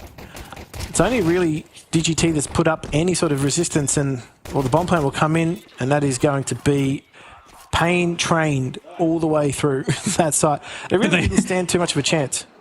No, they've just walked all over them, to be completely honest with you. That is just no nonsense. Get straight on through the cave, remove the heads from the shoulders, and sit you down quite convincingly. And there's always going to be this sort of question posed on the shoulders of, you know, Zwei coming into this roster, Tanier coming into this roster when you are, replacing Shanghai Major winners, IEM Katowice winners. Like, the names that this Spirit roster have had on their time are trophy caliber winning players. So it is a big task, but I got to say, I mean, Zwei already won a trophy this year as well, right? So it's not like they're just falling away. It is definitely the time for them to try and find another trophy in this tournament, perhaps. And I mentioned the guy's name. He's already found a double opener. Certainly has. And they're just going to wait out that smoke. They're not going to silly push their way through into the site. Chopper now. We'll find another, and they're just taking the time, Spirit. They don't have to do too much. They don't have to push on through the smoke. And they're just keeping it nice and clean. Yeah, all 5 alive at the end of that one. As easy as you like it for Spirit on their adventures to start this one off. T-side of their own map pick. Always going to get you a little bit of comfort, and you know, not too much to be seen from Pain either, right? So they're just going to have to take a knee coming in towards this round. Back on towards the pistols. Maybe you can get a good coordination to come out from these two HEs of Big Azera and Snow. But they are currently... I've just seen one miss in its landing zone, so that's rough.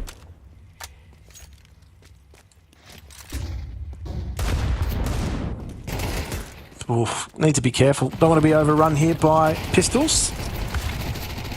Mac 10 just goes straight on in. Respect for Chopper, just stabilising the situation. Also farming that cash as well. Brings it back to a player advantage, the way of Spirit. In nice and close to the monitor, but Shiro's just a step ahead.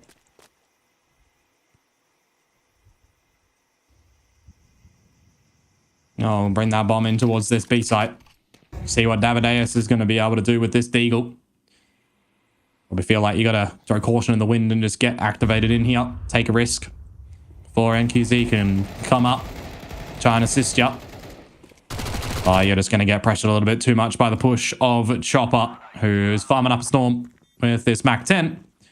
Feels like Zwei is already aware of where NQZ is, and is just going to pre-fire him. So well done from Spirit. Another clean round calculated.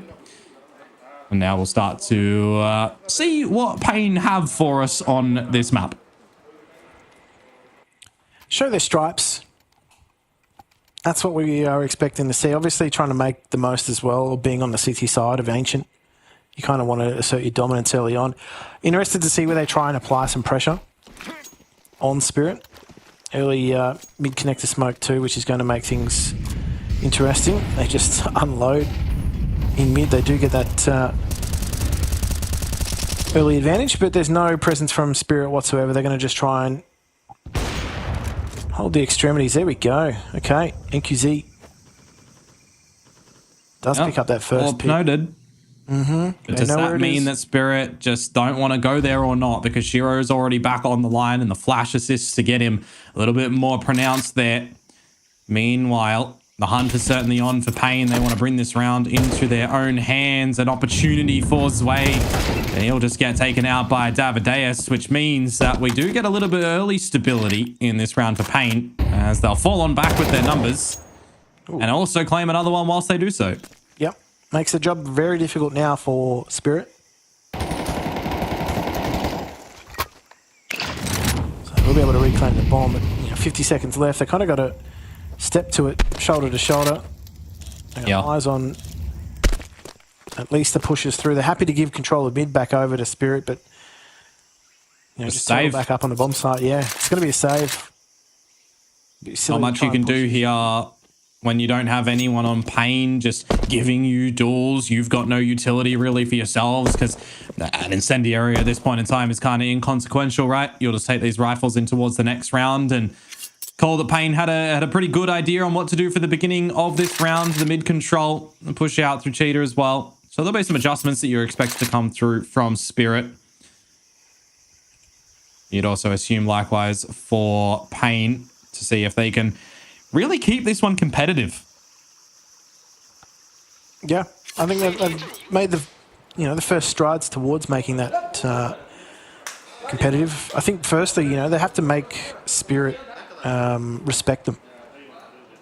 And I think, it was the perfect balance of aggression across the map on the CT side. First pick always really helps as well, being able to just take Tanier out of the picture early on, remove that presence and that threat towards A site, and that allowed the rest of Pain to just focus on what was ahead of them, rather than try and anticipate the rotation. I mean, if memory serves me right, Ancient was the very first map that Tanier played with Spirit, and it wasn't the best performance that he put up. He was negative, the team was positive, and a 13-4. But since then, he's got pretty good with the team. I'll open the smoke, see what damage you're going to be able to find right now is Snow. And he will start things off by getting Chopper out of the play. Meanwhile, the bomb goes down at that time, and you just feel like this is going to be a tricky one to navigate for Spirit to hold on through.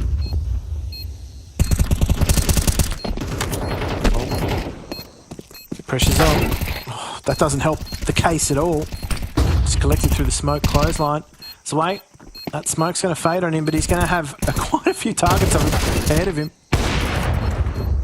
It's all now on to Shiro, and I just don't think he can do too much from these angles. Nah, his line's already being held as well. Meanwhile, the bomb being diffused. So mention is going to be quite difficult, right? When you've got 5 players essentially alive at that point in time, and they know the target directive is to get on in, remove you from the play and get that defuse. It's looking to be pretty smooth at the end from Pain on the retake. I mean, even Tanier on that little lopsided lurk around the map is being read on in as well. So awareness level very present for Pain. And that's enough to force Spirit to have a bit of a timeout as well. Yeah, just want to talk things over, because I think it's safe to say they probably anticipated themselves to be off to a better start. They really haven't had any gun round success. So that's going to be the glaring issue for Spirit that they need to talk over. They need to try and break this early round dominance from Pain. They're trying to push individually and try and make these picks, and they're not working. So I think they just need to coordinate something a little better rather than just individualism. Yeah. A little run boost out from DGT. Get up close and personal if you possibly can. Meanwhile, Shiro finding some damage earlier on, and it's just a barrage of utility that goes over towards DGT's location, then assists him to get the first pick on towards Sway. It's a handy one to get. And it really locks Spirit out of a lot of options, doesn't it? Like, they've got control entirely of this B site. There's no way they can get in, and it's just going to allow them to filter numbers anywhere they want on the map. So as long as that remains in the iron grip of Pain, Spirit are going to have a really tough time. And you can even see the big rotation coming through mid. I mean, the biggest thing for me when we look at Pain currently is them needing to recognize a couple of their false steps that they have, right? Being a little bit too robotic. So the fact that we see Snow's change in towards the server, he gets a little bit more autonomous and gets a little bit more involved in some of these early game duels. This round specifically was DGT. It's showing that Pain are, adapting, evolving a little bit. This is certainly one that if they do manage to somehow peel away with, it would be quite the upset. So getting off to the races in this first map is going to be quite crucial for them. 20 seconds to go as well, and they're still locking Spirit out from getting this bomb into this A site.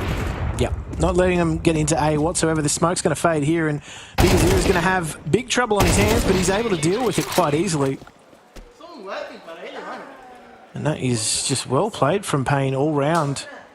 Completely locking them out early on and towards the B site. Their options were so limited from there. There was the adjustment coming through from Spirit. They did try and take control of mid, but it didn't really sync up with the pressure being put on, eh?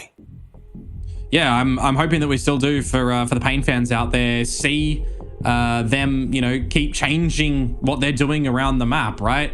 Make sure that there's multiple playmakers and not just be Bigu Zero like it previously was. Get Snow in there a little bit more. Get DGT in there a little bit more. Have some reliance on your other members to just be some good anchors or good support players as well, right? Be unpredictable, I think, is the biggest word that we can throw onto this team that for quite the longest time was still trying to kind of find, an identity for them in a almost current saturated area in Brazil Counter-Strike as well, because you got to think Legacy is starting to get up there, Fury are getting up there, like you're starting to see Pain fall away a bit. They need to figure out what to do to come back. You throw MRBR in the mix as well, and you got all these teams that are on a very similar level, right? Like they can all beat each other on any given day, and I think that's like the issue. Is that like there isn't really a super strong Brazilian CS team, and I think that's sort of it's not a new phenomenon either. We're talking maybe like last 2 to 3 years. That's maybe even longer. That's been the case. So I think aside from bursting out of that bubble, like we know that the Brazilian teams have done really well against NA rosters, OCE rosters. They just really haven't cracked some of these CIS rosters. It's safe to say. I mean, the biggest thing that we're going to start to see as well, right, is what Furia can do in this tournament, already getting the victory, what happens at the major around the corner, what's Pain going to be able to do in this one, how much further can Legacy start to go. Meanwhile, we flip it on over to the Spirit side, if we're just to put them in a little bit of isolation right now. Are they going to still be able to find some success in the trophies that they've been able to find, right? The Blast Bounty that they managed to get this year already, IEM Cologne, Astana, we can keep on going back to this team that did win the Shanghai Major, and we are back in towards the China domain, right? So are they going to be able to re-find some success with some new blood in towards these roster? I think this event is quite stacked with a lot of these storylines that can come through. Yeah. But those storylines don't mean anything if you're not performing in the server when it really matters on the day as well, right? Especially when you've got, the adjustment period that these teams come in towards to get in towards Chengdu. Were teams taking a break? Are they straight in towards the server like 3D Max was? I think the last series was kind of the perfect example. Yeah, absolutely. And a lot of these teams are trying to hit their stride at the right time ahead of the major, right? So in terms of what these rosters are hoping to achieve, this is sort of a practice run for it. They're trying to get themselves match fitness at the right level against some high quality opposition. And I think it's safe to say that Spirit are one of these teams that they have to bed this down with a new roster. They have to get this right. Tournaments like this, it's the perfect opportunity for them to try and get the high level match rep at the right time. Yeah. I mean, I was having a couple of conversations with people before we started the day as well, right? There were some questions posed on who do you think the favorites are and everything. Vitality, one of the team names that was thrown up there a lot.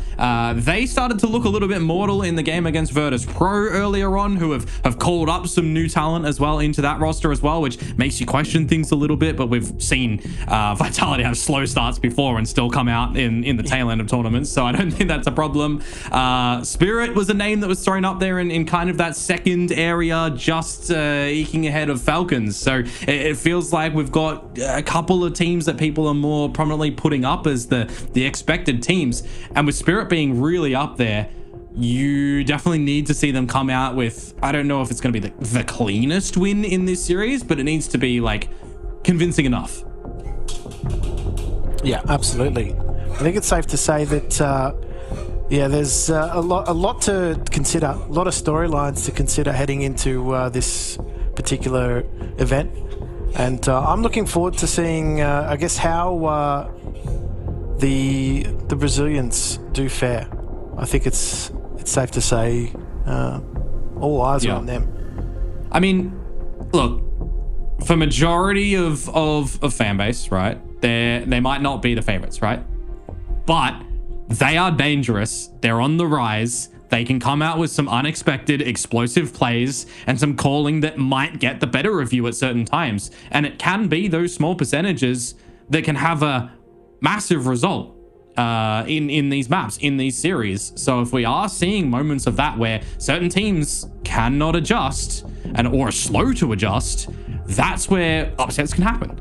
So you definitely do need to see a world in which there's that light bulb moment that would come on to start to shut them down a little bit if they're starting to get some flow. Because I still certainly feel like if you're giving this Pain roster, you know, momentum, right? You know that someone like Snow is going to start to run away with it. Someone like Bigger Zero is still going to be level-headed in the calling as well, but still try to prop up the team to play towards the good success areas. So you need to try and rein that in a little bit if you're Spirit in this series.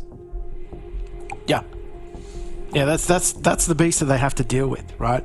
I think for them now, anyway, like this short pause is probably be a good just reset for them, because they are just having that difficulty now heading into gun rounds. So if they can get themselves on the right side of I guess momentum now heading out to it, we'll see what they can do. I just feel as though they've been a little bit disjointed so far in the way that they've tried to play this T side, and I think that's really had a lot of effect on them. Well, it's also one of those things, right, that's going to be an echoed statement from the last series. You find out who the draw is, what opponent you're going up against. You've got a veto where you've got map bans. You know what they're going to pick. You can really put some pressure on the early game to come out with some anti-plays. And for Pain, that is certainly an opportunity, unless you get donked, because he's just ran at DGT with the Tech 9 for the opener. And there's another one from Sway. Yeah, 100%. Sway and Donk have just opened things up. The perfect re-entry into the match for Spirit. Now, the question is, though, what is the adjustment going to be from Pain? I mean, you've got two players sitting in mid. You've got one player holding down Cave at B, and if he's not careful, he could actually be overrun, but he does manage to get himself some space, find some breathing room. Chop has that info, though. So they're going to send numbers after him. This would be a 5 versus 3 that Spirit have somehow managed to find, and they're not going to drop that one so far on the way that they're going. Bomb plant to go down. Tania frolicking around the map as well to see if he can catch anyone of Pain that might cross back over to this B site, but with the low HP of Davideus and QZ just having an AWP, there's no way that you're really getting back into this one. So Team Spirit, they catch a cheeky one here. They do. They do, and that's exactly the kind of rounds that you got to make sure you are not conceding if you are Pain. So they've let one slip. They are going to save out at least that AWP, unless they make some catastrophic errors. But they have been quite solid so far in the gun rounds. This is the first blip on the radar, and they lose to Tech Knight. So obviously not ideal. But Spirit do manage to get themselves starting to get ahead. That's a nasty Tech 9 frag, by the way. Yeah, I was going to say, I mean, it's one of those things where it's never a good feeling to be ecoed, right? I mean, the content pieces that we've seen thrown out in these breaks have been really, really cool to watch as well. And one of them that's just in my head at the moment is the G2 one with Taz. Don't lose ecos. Pain didn't get the memo. Now look, pretty simple philosophy, just don't lose. Ooh, that is awkward as well. Hit your shots, don't miss them, because you lose your life. That's it. That'll do it. Tries to get aggro on that CT side. It's a high risk play.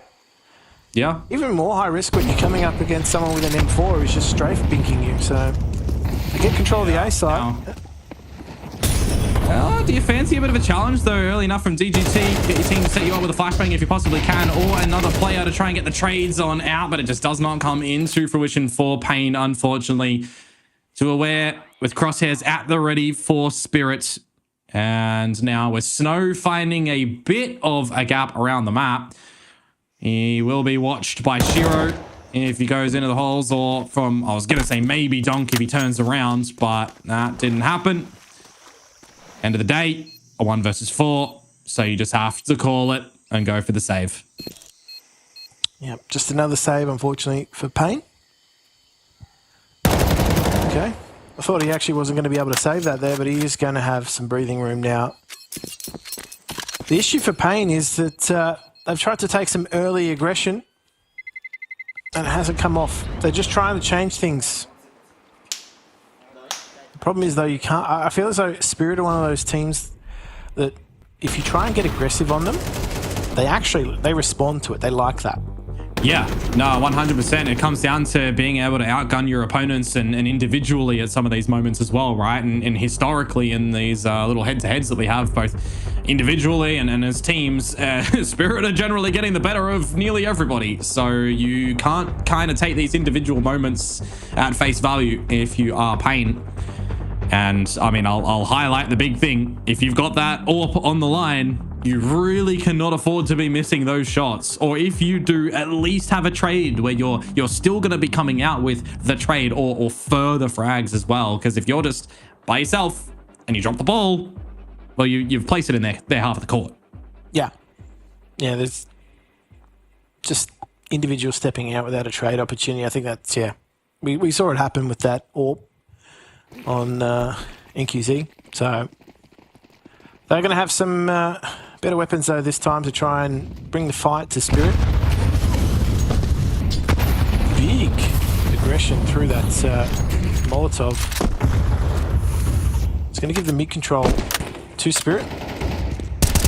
So they are being pushed out.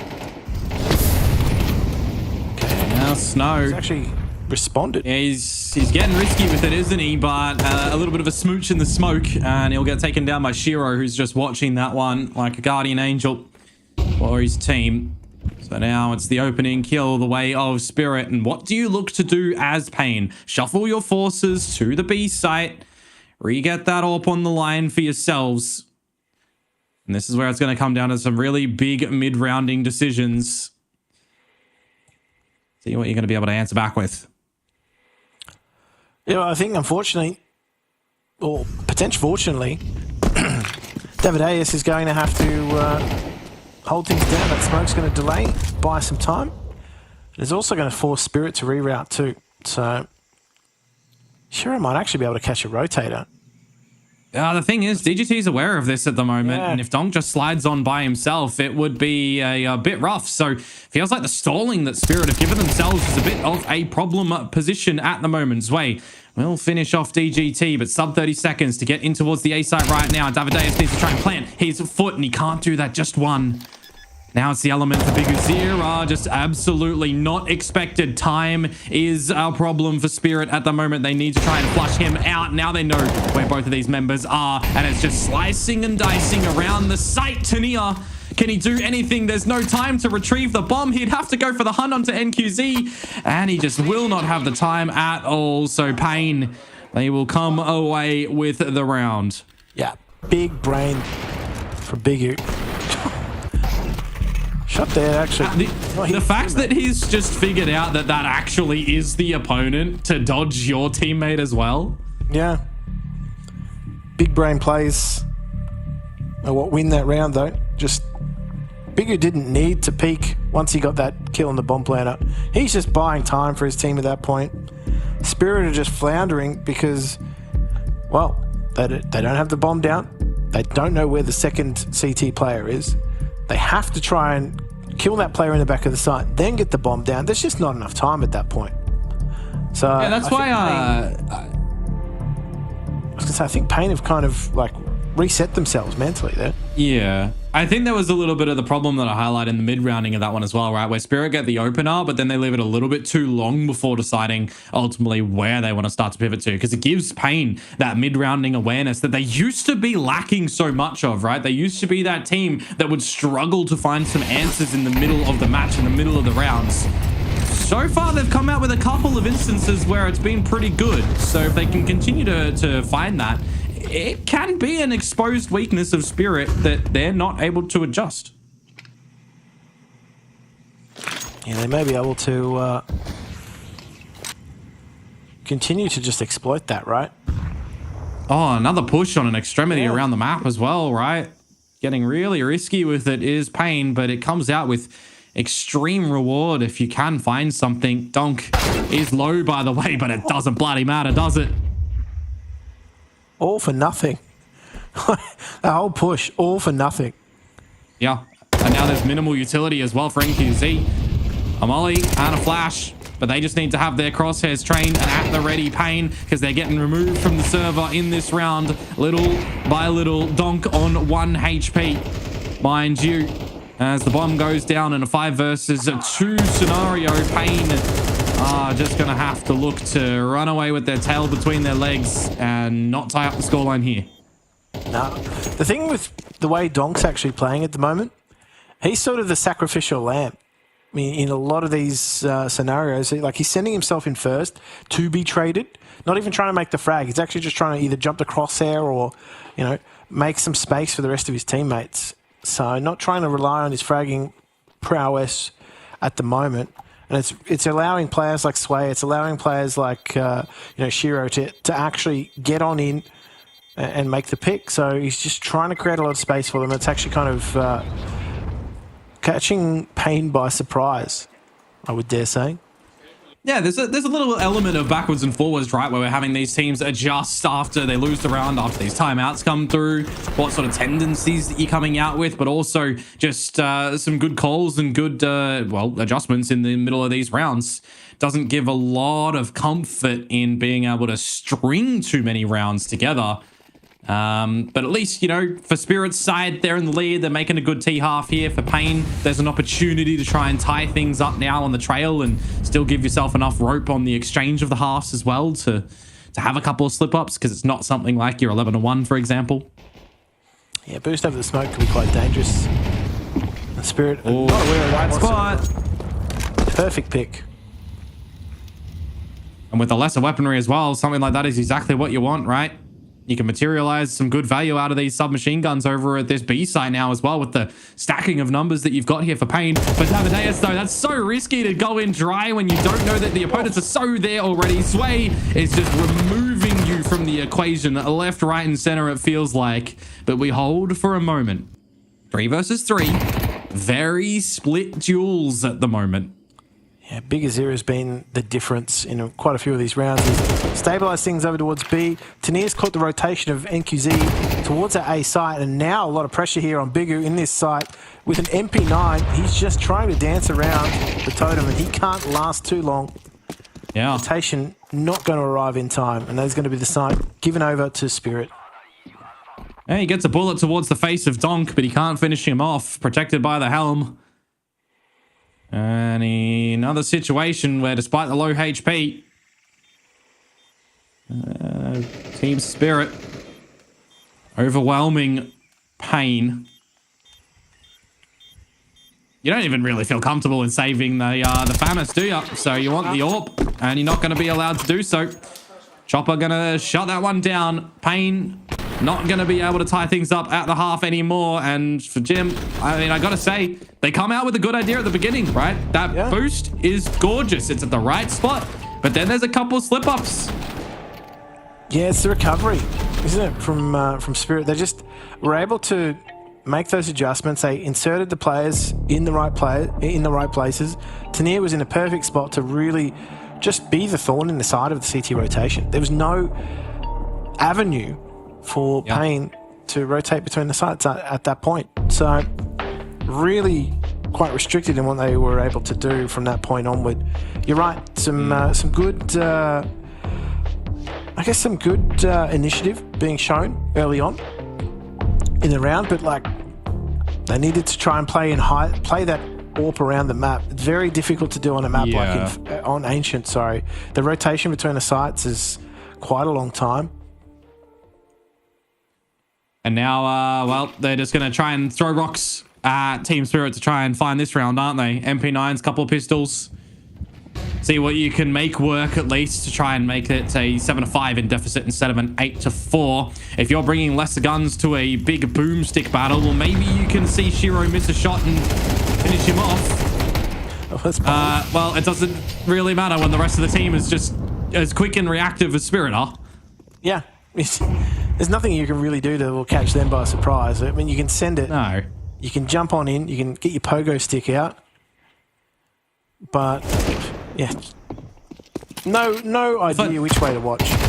Yeah, the funny thing now as well is while Tania is all the way in the A site, there's no point in calling to everyone to come on over. The bomb isn't even in the brains of Team Spirit at the moment because it's just Amadeus to find, and they will do so quite nicely. Good tail end of the half for Team Spirit in the 8-4 lead. We'll see if Pain are going to be able to bring it back when we exchange.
You'd expect a little bit more confidence for Team Spirit going into the more favored half of theirs on the CT side now, with a good lead on the half flip as well, 8-4, which does pose a bit of a problem now over towards Pain, as things may look, well, just a little bit more scarce for them as they transition to this T side. Yeah, just a little more in the chamber, I think, for Spirit in that first half. That being said, though, there was they did struggle after winning the first 3 rounds. So I think Pain have got themselves a window into this match. They've shown that they can definitely go toe-to-toe in those gun rounds. Obviously, it's a different beast now, though, that they are going to be on that T side. So they're really going to have to try and break through Spirit. And look, we'll just see how they go. As far as in terms of firepower, they can definitely match it. And, we've been looking to some of the veterans as well. Like Big Zero is certainly one to watch for Payne. And I think it's going to be, again, a lot on his shoulders to try and lift this roster past, as you said, former major winners in Spirit. So, they've had some roster changes. Yeah, they brought in some fresh faces to try and bring things along. But, the core of this roster is still quite scary. Yeah, and I mean, when I reflect on towards this one as well, right, as far as the veto is concerned, it would be, in my mind, it's always going to be like a quote-unquote one and more comfortable veto for Team Spirit, just in form and in fashion on all the maps that they've been playing. When you consider that they just have been banning Inferno for the longest time, these guys don't really play Train recently. It kind of is a situation for Team Spirit. Well, what map do you just want to play right now? You've kind of got your own pick. And then for Payne, it's also, no matter which map that they pick, it's going to probably just be a good one of Spirits anyway. It just comes in by nature of playing tournaments and getting all of these wins and getting good numbers and reps and everything on the maps, right? So it was always going to be an uphill battle for Payne Gaming coming in towards this one, which is why I really want to just see really good decision making when it comes to these maps, really good moments where you recognize your own strengths and keep playing on towards that one. If you can slot yourself into a couple of these gaps, can you actually exercise some really good placement around them to translate that into a round victory? That's what I'm now looking for them on this T side. I'm looking for Bigger Zero's calls to come out with good fashion, and for Snow, I think, the player who's moved roles in this roster, to really start to find some good value for the opening map of this series. Yeah, time to let it snow, hey? See what happens though, because he's going to be called on pretty quickly into action. He's the first cab off the rank. And they're just going to just send it on through into cave. Okay, Donk doesn't face there. Yeah. A little bit surprising, but when you do see lots of numbers around the corner, you're by yourself, it is a bit of a wise decision there. Looks like Payne are just getting ready to pop on out in towards this B site, but held at bay by some more utility. Might be a little bit difficult. Couple of mollies that they can drop down, but they need to call a bit of a disconnection and be aware of a possible flank right now, because Shiro has stuck himself into a scary spot, and Donk now is at least calling that they are moving locations themselves. Yeah, well, they're going to have to make this work too, because they've got no utility heading into this site, so they're just going to have to do it raw dog. Oh, his way. Does pick up one, but they trade their way on in. Are they going to be able to get bomb plant down? Yeah, Molly, Tickle, Zwei looking to do something, but the low HP players on these Spirit members means that Payne can start to get on in as well. Donk, it doesn't matter how much HP he has. This is 2 kills on 4 at the moment. Bomb to B. And he'll even look to still escape. Can Shiro cut them off, though? Plant to start to go down towards the CT side of things, and Shiro, he is just getting a bit of a stampede happening towards the site. Amadeus, good for the frag. So we're starting to look like this pistol will come into good fashion for Payne, unless, folks, and I say it less with maybe a bit of bated breath, because Donk is still alive, despite being on 4 HP. Yeah, just that pivot back to B was honestly the round-winning call. Didn't want to face the 2 players when they were comfortable in that A site. I thought things were actually going to capitulate for Payne as they head on through Donut into that A site, right? Like they had to do it without any utility whatsoever. They just spent their time and tried to bait all the utility out of the CT side, faked it over towards B, and then they just kind of had to send it on in. Yeah, that for me, it was the flash that comes in from spawn side of things, right, in the front of the temple. If that was a little bit earlier, maybe Chopper can get in there, and maybe Zwei doesn't need to lose his life in the initial duel as well. I feel like that flash was a little bit too late to get the rest of the Team Spirit guys just a favorable battle. At the end of the round, though, Donk will fall away and grab that kit that was dropped on the floor to move in towards this next round. So there's that investment that they'll back in towards this new one.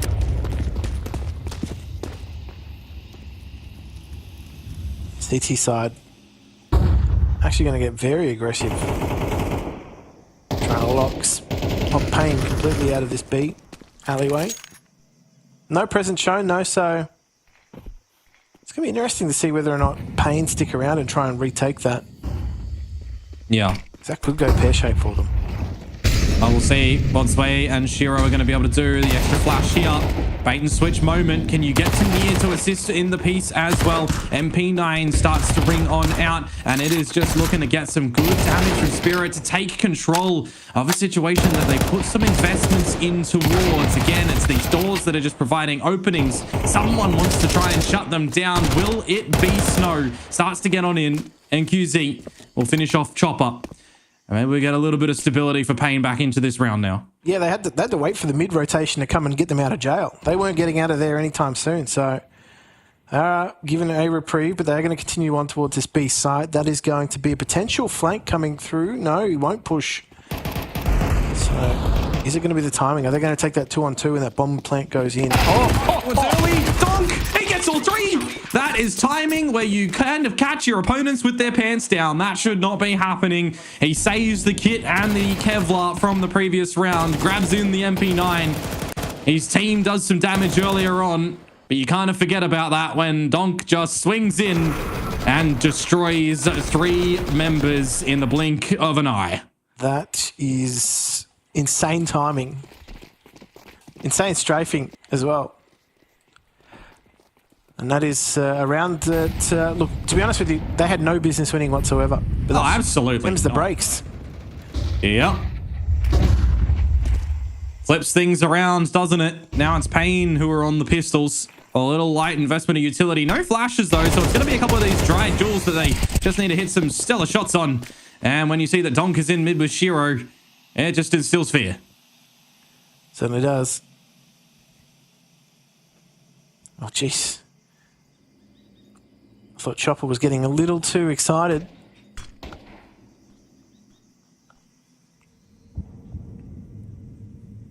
So they're actually backing off into the site. They're not going to overextend themselves. They've got the player advantage. Why not? You know, don't need to risk losing any weapons. So sit back on the sites, just enjoy the ride. Make sure you don't get pressed on. Always those things, right? You don't win the 3 versus 5. You lose the 5 versus 3. You know, you put whatever numbers in those little slots, and always rings true. It's 45 seconds to go. If you are leaning towards Chopper's spot, well, he's just going to get some bonus cash. Get the AWP out a little bit earlier for Shiro on this CT side. He's going on in. And he's farming up the money. Sidearm not as good, but it doesn't matter. Zwei is there for the trade. Double digits now for Team Spirit. And we'll see what Payne have in store now. Yeah, it's going to be back to the gun round drawing board for them, just to see whether or not they can start to etch their way into this match. And that's why you, you know, take a partner with you into scenarios like this. Yeah. So someone can trade you. All right, full eco coming out. Payne are just not taking any chances. They want as many buy rounds as they can at the back end of this game. They have something in store here, Jim. Well, what it is. The new face in Tania. He's been a little bit suppressed so far in this map, hasn't he? Uh-oh. Don't get glocked. Get a little bit of assistance from the rest of your team. They come on in, and everybody wants a piece of the pie here. Easy cleanup for Team Spirit. Starts to get a little bit closed on this map now. A little bit claustrophobic if you are Payne, though. When you see 11, you can't really afford any more mistakes for that map point. Yeah, I think Tania just got way too many dinks there. He certainly did. But that's the thing, right? When you get to this level of Counter-Strike, and even maybe, you know, some of the other levels, players know how to shoot heads. They know how to click mouse 1. Or if you're not playing with mouse 1, what are you doing? Exactly. Mouse 2 for... When you play at this level of Counter-Strike, you have bigger hitboxes because people can aim better. Yeah, this is true. So, like, he just got run over there. Oh, he's Zwei. Not ready for that. No, not at all. But that's the B site that's actually open for opportunities now, isn't it? You can get a little bit deeper. I'm very surprised there isn't a setup to already wrap around before that AWP line is on there for Payne. They are rattled and frazzled at the moment in this bomb site. There's no flashes or HEs. They're just trying to bully their way in for the plant, which they do so successfully. And little does Spirit know how low Biguzira and DGT are. Tania spotted as well by the timing, and I mean, escape strategy is just not really there, is it? He's stuck at every escape. So instead, maybe switching towards a battle that you might win. The answer's going to be no. Davideus will find you, and there will be no 12th for Team Spirit. Nicely played by Pain, and specifically for me here, Jim, Biguzira winning a lot of crucial fights. It's exactly what the doctor ordered for Pain. Some medication. Able to sedate Spirit and finally get themselves into the mix now. Look, still quite a mountain for them to climb, but they did a good job of just dissecting things, totally catching Sway off guard. And they're going to try again, same thing on Tania. Yeah, a bit faster here, and just in the flames, DGT will take the fight, a double on down. It's actually a team kill. Dunk will get some damage onto Davideus. And as quick as you look at it, it's a 3 versus 2 as the plant starts to get forced by Pain. Bit of utility to assist yourself with at the moment. Meanwhile, Chopper off yonder, waiting for him to start to come on back. How long do you look at this donut wrap if you are Pain? How long do you expect that you don't see an opponent, that they won't be coming for this wrap? There's a couple of HEs that they can throw when that bomb gets tapped at the moment. There's just that kit for Zwei. It's all down to the timing, but it starts to bleed on down. You got to start to get on towards this one. Chopper now activates in the trade. The HE out from Snow. He's low. He's being held, and it does not matter there. Shiro clicks it, and he gets the job done. There is the map point for Team Spirit. That's a safe pair of hands in Shiro hitting that shot. It's exactly what you want in that scenario. It was perfectly timed. Chopper just waited for all the attention to be on those two players in the site. They had no clue he was there. Absolutely no clue whatsoever. And so match point to Spirit. And, well, I mean, Pain Gaming are going to be able to just keep buying into these sorts of rounds, but they need to start, obviously, winning them. Yeah. I think the glaring issue for me may be just a lack of utility in the mid to late round.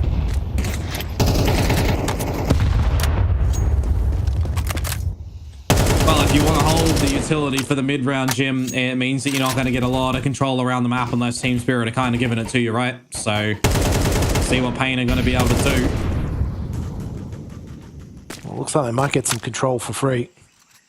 Yeah, maybe in towards mid, but it was the investment of that smoke towards the red room too, right? So you'll already see a couple of shifts around the map from Spirit. Good flash. Get the AWP on the line.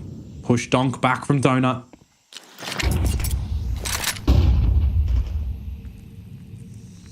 Just slowly working their way through. Progression smokes in through Donut. Progression smokes into mid. They've got the pieces of the puzzle in. Oh, that would have been a big duel for Biguzira to win. Someone has to go and retrieve the bomb eventually. That's going to be Davideus. You want to see your team to get in towards this A side. That's a good swing from DGT. Taking Tania out of the equation. Not having a good start here in this map. The rest of his team, it's all good. Put him in the backpack just a little bit. Bomb making its merry way over here. 20 seconds to go. Imagine a world in which Donk just is able to find it first on the DGT and deny that plant from going down. Util, though, going to rain on in. Try and get that bomb in. Oh, go straight. Oh. Doesn't deny it. No, he doesn't deny it. I thought he was going to. Now it's that 2 versus 2, and around the ring of the smokes we start to go. Shiro sees the Tootsies, will decapitate Snow. And it's a battle of the AWPs. Which angle do you hold true? No smoke for Shiro. Tap on towards the bomb. He's just trying to bait NQZ in towards this one, who wants none of it. A tap again. The shot, the shoulder. He sees him, but it's just not biting it. And it doesn't matter in the end. The kill collected, but no kit. And unfortunately, you know what they say in that situation, Jim. No clue. Pain will hold on. No round. No kit, no round. That's unfortunately the reality for them. Just playing with the time, weren't they, NQZ? It's a good round from him, actually. That first frag onto Sway really just sets things up. Just Tania, for me, also is having a little bit of trouble on this A site, and I think Pain are very happy to try and exploit that. It may very well just be a situation currently where this map for this look of Team Spirit does have a bit of a weaker scenario for Tanier, right? We see it in the game previously where they played against Inner Circle. On this one, it's the same sort of situation where he does get bullied a little bit more. It doesn't really matter when the team is still putting up a performance like this. Donk, Shiro, getting the numbers on the board. We'll see if there's going to be any answer back for Pain in this round, because it is a 3 versus 5 that they have to now try and navigate back. Shiro just cops a grenade. Eats it up. Yeah. Same as Chopper with a bullet to the face. Yeah, they're going to check that angle and sway. That's the question for me. It's kind of one and done spot, though, if you're kind of facing numbers like this. And Davideus is low as well. Somehow manages to find that frag, so good on him. An opportunity, a way to get back in. Maybe not. Donk onto Davideus and the easy polish off onto NQZ. 13-7. There's no walk in the park at the end of the day, but for Team Spirit, they still get the victory as they would have expected to come into their own map pick. Yeah, definitely there was signs there where Pain was showing they were able to bring the fight. I just think, you know, it was just those key moments where you had individuals stepping up for Spirit, which is always seemingly the case. They were able to make things work. I did feel as though at times Spirit were a little bit disjointed on that T side. They did manage to fix that. They did manage to get themselves some rounds, but they were finding themselves a little bit weak. And I think, you know, that's due to Pain trying to exploit you know, the freshness of the new faces in the Spirit lineup. They kept going on towards that A side. They were finding success against Tanier. Look, to be honest with you, they may have had more success if they continued that way, but they were able to wrangle them in Spirit. They were able to bring this round from Donk. I feel as though that was the major turning point in the match. And, well, you know, you can never quite factor him out. Absolutely not. I mean, these guys are just trophy winners, MVP, multiple time winners. Even Zwei, for example, getting a couple of trophies throughout this year. So it's not like you can just take this match in any little just slide, right? You have to make sure you're fully focused coming in towards this one if you are Pain Gaming. And now you go in towards your own map pick around the corner where you need to start to look a little bit better come Nuke. But again, it's not really a map that Team Spirit don't know how to play.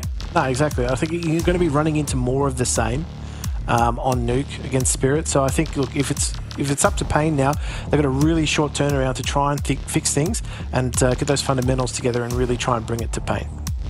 Yeah, well, speaking about a short turnaround time, that means that, well, we need to go to a break, and that's going to be a short one as well. So make sure you all stay tuned to see if this series is going to go deeper enough or if Team Spirit will catch the 2-0.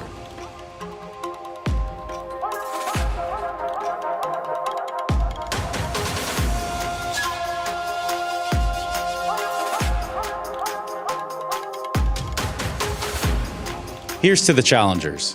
The ones who don't just settle for decent elo, but hunger for something more. The ones who don't just queue for another match, but prepare for war. You can doubt them, overlook them, even count them out, but you can't stop them. Right now, I'm with Dupree, who I can see has got tears. While others play for fun, they play for legacy. This is ESEA League, where challengers take their first step. Hi.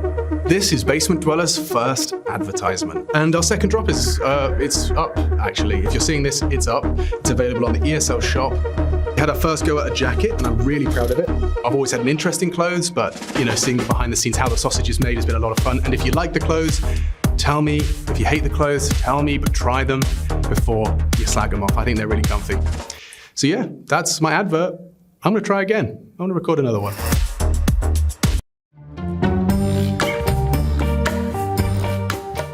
Zaiwu, Shiro, and Monacy. I wanna put top upper Shiro, second Zaiwu, and third Monacy. Why Shiro top 1? Because I think Zaiwu and Monacy, they're more hybrid players. They like bot AKs or something like that. And Shiro is most useful player with op right now. I think it's just my opinion. This year it has to be number 1 Zaiwu. I think last year Monacy won.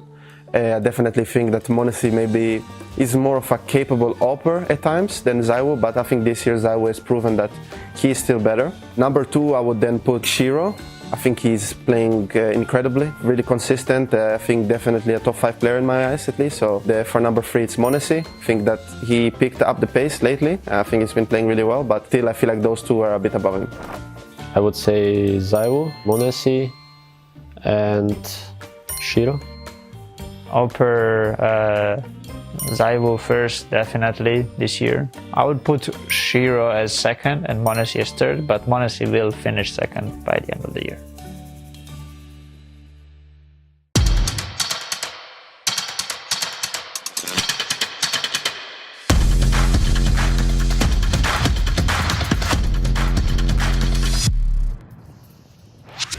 Hey Future Pros, on Nuke, and this time with the classic outside smoke wall. For this outside take, you will need 3 Future Pros, 3 smokes, 3 flashes, a molly, and a HE. Future Pro number 1, you will throw the first smoke, along with an early flash, HE, and the secret molly. To throw your smoke while exiting T-spawn, run next to this fence. Aim between these 2 fence posts and above this wire. Then running through the smoke. Next, pull out your flash and throw it in this general area so it bounces over the box at T-red. You can also throw a HE towards red just in case a CT makes it close. Finally, pull out your molly and throw it towards secret. If you can't do this on the fly just like Rain, just give it a few attempts offline and I'm sure you'll get the feeling of it. Future Pro number 2, you will throw the second smoke and it's all you have to do, so don't mess it up. To throw the smoke, stand at the left point at the back of the truck. Aim between these 2 windows along this imaginary line, then jump throw the smoke. Finally, Future Pro number 3, you will throw the third smoke along with a couple of supporting flashes. To throw your smoke, get yourself in line with this lamppost. Aim at the middle point of this grey section on the storage crate. Then jump throw the smoke. Lastly, use your 2 flashes to flash behind your teammates as they are taking space outside. These flashes will blind anyone trying to play ahead of the smokes. And that's it! This outside take is a classic on Nuke. There are many options to take outside as a T, but sometimes the original take can be the best take.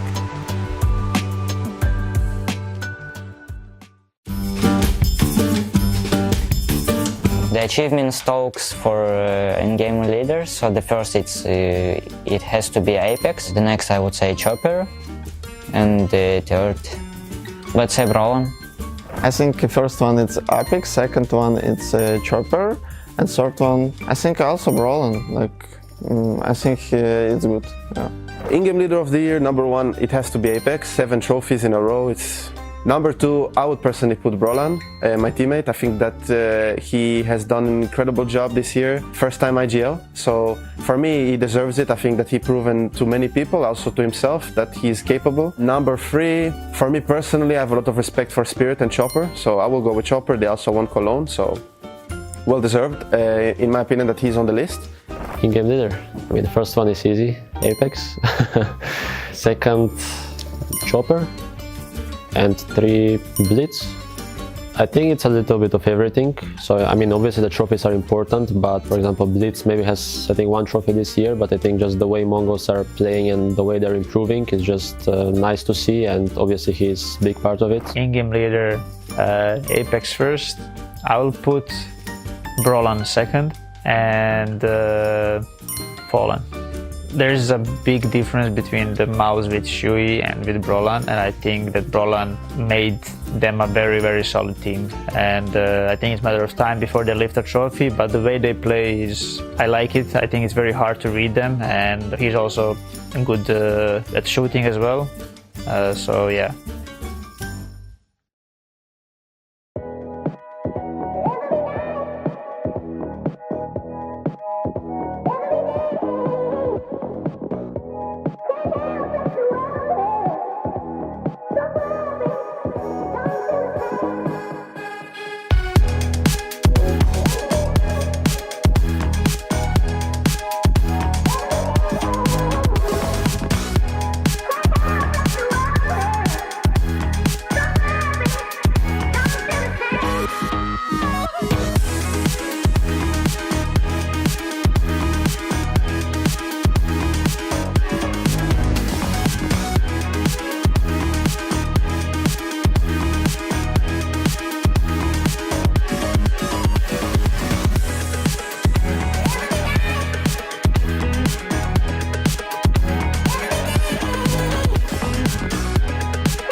Well, Team Spirit win their own map pick in the opener for this series, which means it's time to bring the pain, and we mean that specifically for their own map pick coming in towards Nuke, which, if you look back to the video, is the wisest option of the bunch, considering all the other maps that were left open in the pool are looking pretty good for Spirit. This one, most recently, and not so much. Yeah, look, I think if anything, it's pain trying to play onto a perceived weakness in this series, but also trying to pick into their own strengths as well. There are no slouches on this map, so I think it's good for them to have a map in a series like this that they can at least feel confident on. I think Ancient was probably, just far too heavily in favour of their opposition in Spirit to really pick into, because they just don't pick into Ancient at all. Like, it's just not on their radar. But as far as like Nuke is concerned, look, they don't have a great win percentage on it, and they do occasionally pick into it. So like, it's not out of the question for them. I just think, of the remaining maps, like Mirage was probably a low percentage possibility. Dust 2 was definitely up there, but obviously wasn't an option for them. So yeah, I think as far as the series is concerned, this is where they really got to show their stripes, because if it's not successful for them, this could be over quite quickly. Like, if they don't get off to a good start, even quicker. Yeah, this series could be over. There's still going to be that lower bracket run for sure. But when it comes towards this map specifically of Nuke for Team Spirit, recently, a bit of burnt toast is what we're smelling in the server at the moment from them. Recently at EPL, of course, the loss against FaZe, a closer one, and then the opener against the Inner Circle, just could not get anything situated in that series, it felt like, or in that map specifically. The 13-4 loss when they only put up one T-sided round. They're just getting destroyed by the AWP. So if they can kind of remove that from the equation and not get forced into save situations, maybe they'll be able to do something a little bit there. But they start themselves on the CT side. That's where they've opted to. Pain on the T side. Let's see what magic they have in store for us on their own selection. Do you like a bit of magic? It's going to be slow magic. Okay.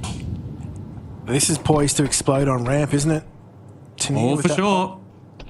We'll see. Still comes on out. Shiro with the duel. He's just absolutely squandered. And Tanir, whilst he's good for one, takes about 50 HP off his body. And while you've got a bit of this ramp control now for Pain, do you just want to exercise some speed, or do you want to play passive? You've got some damage in. You can throw some question marks over to the defensives of Spirit now and try to expose a couple gaps. Yeah, you've got some options. Hopefully try and, just string things out a little further. This way, he's going to be getting a whole lot of sound info coming through. He does only find one before he's traded out quite quickly. Control of the A site, firmly in the grasp of Pain. And there's nothing really Donk can do from his position, unfortunately. Yeah, I mean, you're still going to give it a little bit of a crack, aren't you? You would have rotated down towards that B site to see if you could cut them off before they got in after the ramp control. But now you're given a challenge for the 1 versus 3. It should be unattainable. No util, no kit. And it's time to save the Kevlar. Yeah, slide on through to the next round, I think. Oh, we might not even be able to save the Kevlar. Well, he might actually be able to take an exit or two. No, never mind. Oh. NQZ just first bullet accuracy with those dollies, apparently. And that's a pretty clean pistol. Yeah, just clinical with the Julies. 2 guns, twice the accuracy. Tanir just gets away with murder there too, on the utility switch out. Yeah, imagine if you found a second one as well by the fadeaway. It looked promising to be able to do so, to be completely honest with you. But just wasn't able to do it. There is a force up on the table for Team Spirit though. Let's see what Shiro is going to be able to tickle Pain with.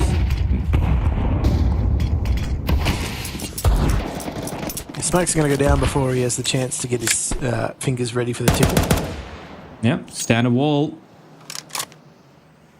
Yeah, make sure all you future pros learn that one. So I was going to say, it's just going to force attention away from outside as well for Spirit. They've got a lot of eyes here on top site.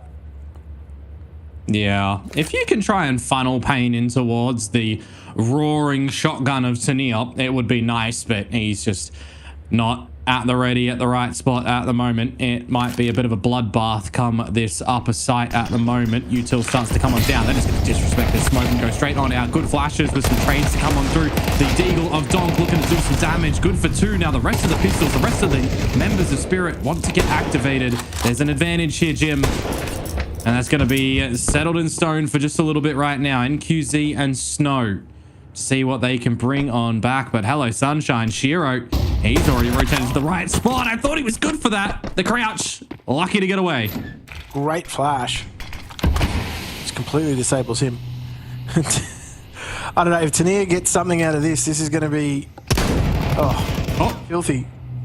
I mean, Snow is about to melt. NQZ, can you be the protector at the moment for Tania? No, you cannot. Straight to the face. The trade comes out, and Chopper, 1 bullet to the body needed, and it will do the job nicely. Team Spirit, they force on up, and they save a bit of face in that one. Unfortunately, we can't say the same for Payne. Yeah, Zwei just mollied out of his position. He was looking really tough to remove. That alligator coming out from Tania had some bite to it. Still the most broken shotgun in the game. Hey, I mean, you throw it back towards a couple of the interviews that we've seen. There's a bit of a sentiment that the shotguns are being slept on. They're a bit stronger now. We see it on Inferno with the Mag 7 earlier on. Yep. Now we see it with that XM. So there's a time and place. You remember the Bank of Fnatic Mag 7? Yeah. Maybe return to those dark times. We'll see. No, Let's make sure that they don't fall. They stay forgotten. They stay forgotten in the past. Pistols could be what deals the decisive blow to Donk, and that's indeed what will happen. So an upgrade available for Payne to try and get some damage in towards this round. Big Zero going to drop that one over to NQZ, but if you come into the close proximity of Zwei on the MP9, who could have stayed silent for a little bit longer, might be able to have a bit of an opportunity here now if you push him on back. Oh, what? Okay. No chance. Oh, Payne. Just going to sit pretty yet again. HE grenade, a bigger Zero. Can soften Tania up. Doesn't do too much, though.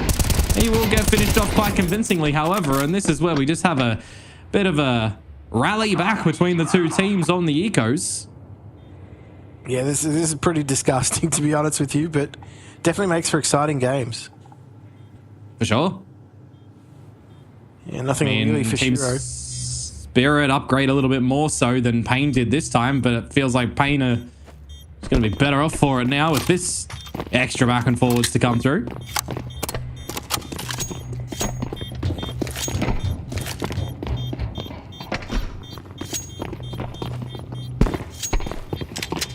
And they're getting away as far away as humanly possible.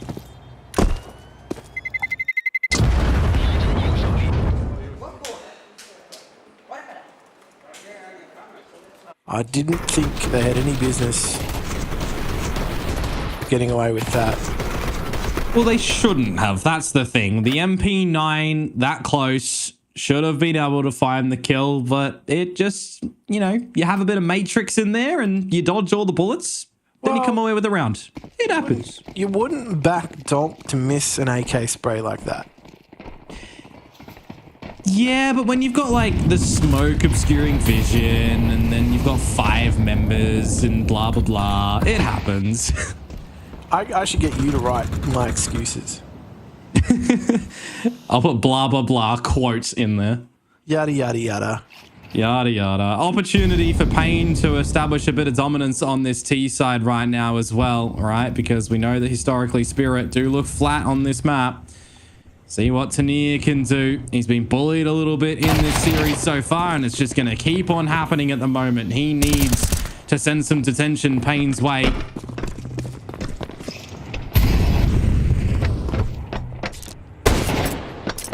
Oh dear. Yeah, Tania's been a bit of a punching bag, hasn't he? That's going to be the bomb plant coming in for Payne. Yeah, there's just not a lot of confidence to go into this retake right now, is there? No kit, not a lot of utility. 4 members of Payne alive. You or just saving. Yeah.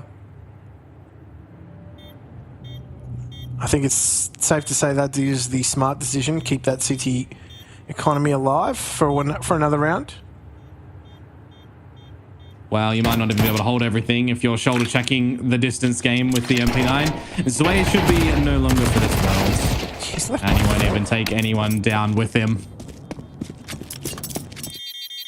It's kind of weird in that sense, though. Like they all decided to four-man save, but it was every man for himself. Yeah. Like you're going to sit it at, feels... a medi boxes. Well, then good luck. A bit of disconnection at the moment, a bit of sloppiness from Spirit, but if that's what Pain are seeing, you're going to have to ride that wave and let it take you as far as you possibly can. Timeout invested from Team Spirit right now to have a chit chat to refigure things out on this CT side, because you definitely need to muster up, something quite swiftly. Yeah. These rounds can fast get away from you if you don't really have a good grasp of the gun rounds, that's for sure. But it's going to be... Okay, the money's starting to build for Spirit. I was going to say, like, Tanir's just got that 5-7. No armor, though. So... Definitely time for Pain to start to fill the piggy bank, though, that's for sure. Have as much opportunities as you want on this T side to, well, just lead at the half, get a little bit further.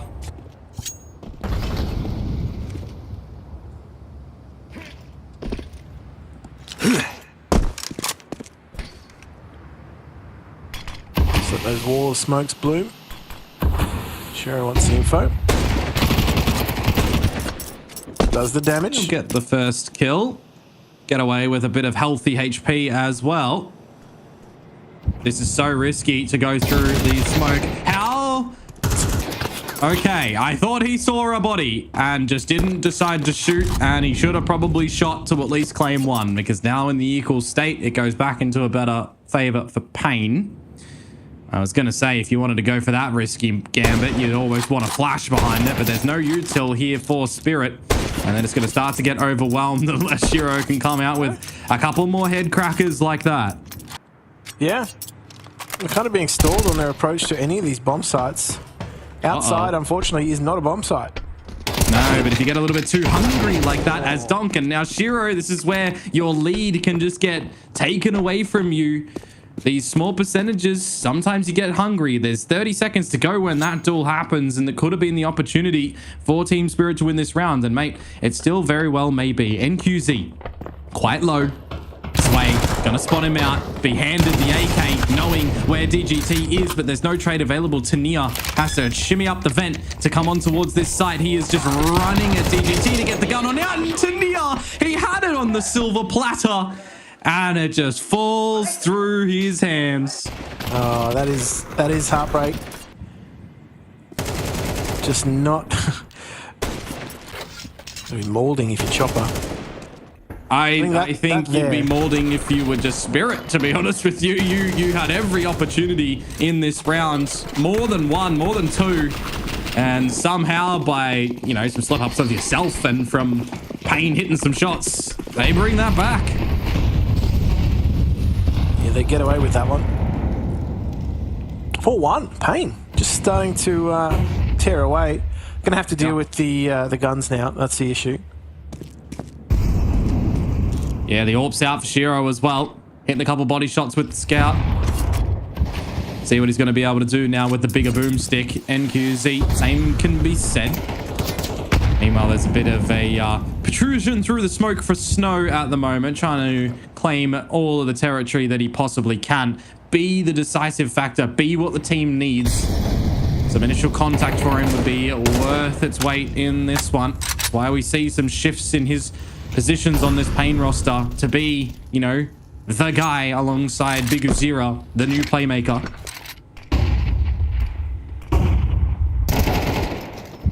I do get the one pick at ramp, and they're going to fall back.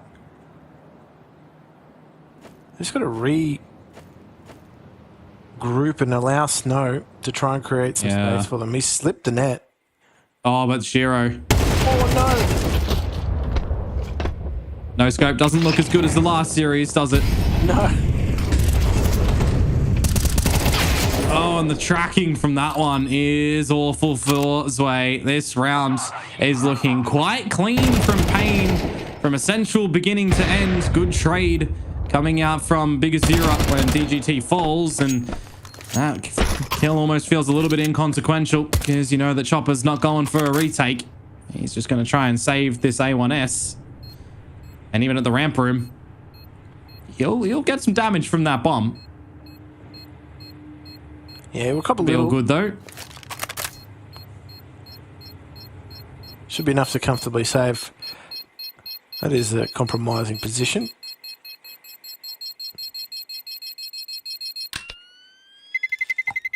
Payne just continuing to. No, didn't save. Yeah, he did go up with it. I was second guessing myself because he's 28 HP, and I'm like, I don't really want to say he'll be okay because I think he's gonna go up with the explosion. And yeah, no, I was right. Was it planted? Must have been planted on ladder side. I mean, the explosion radius on this map is it is crazy. Too big. It's too big for what it needs to be, but it's also understandable. You want to save, you got to run to spawn. You can't stay at the ramp. It's very inconsistent. That's yeah. that much is evident. Huge opportunities though right now for Pain to try and lead at the half, or at least tie up at the half on the back of this round if they convert it into 6.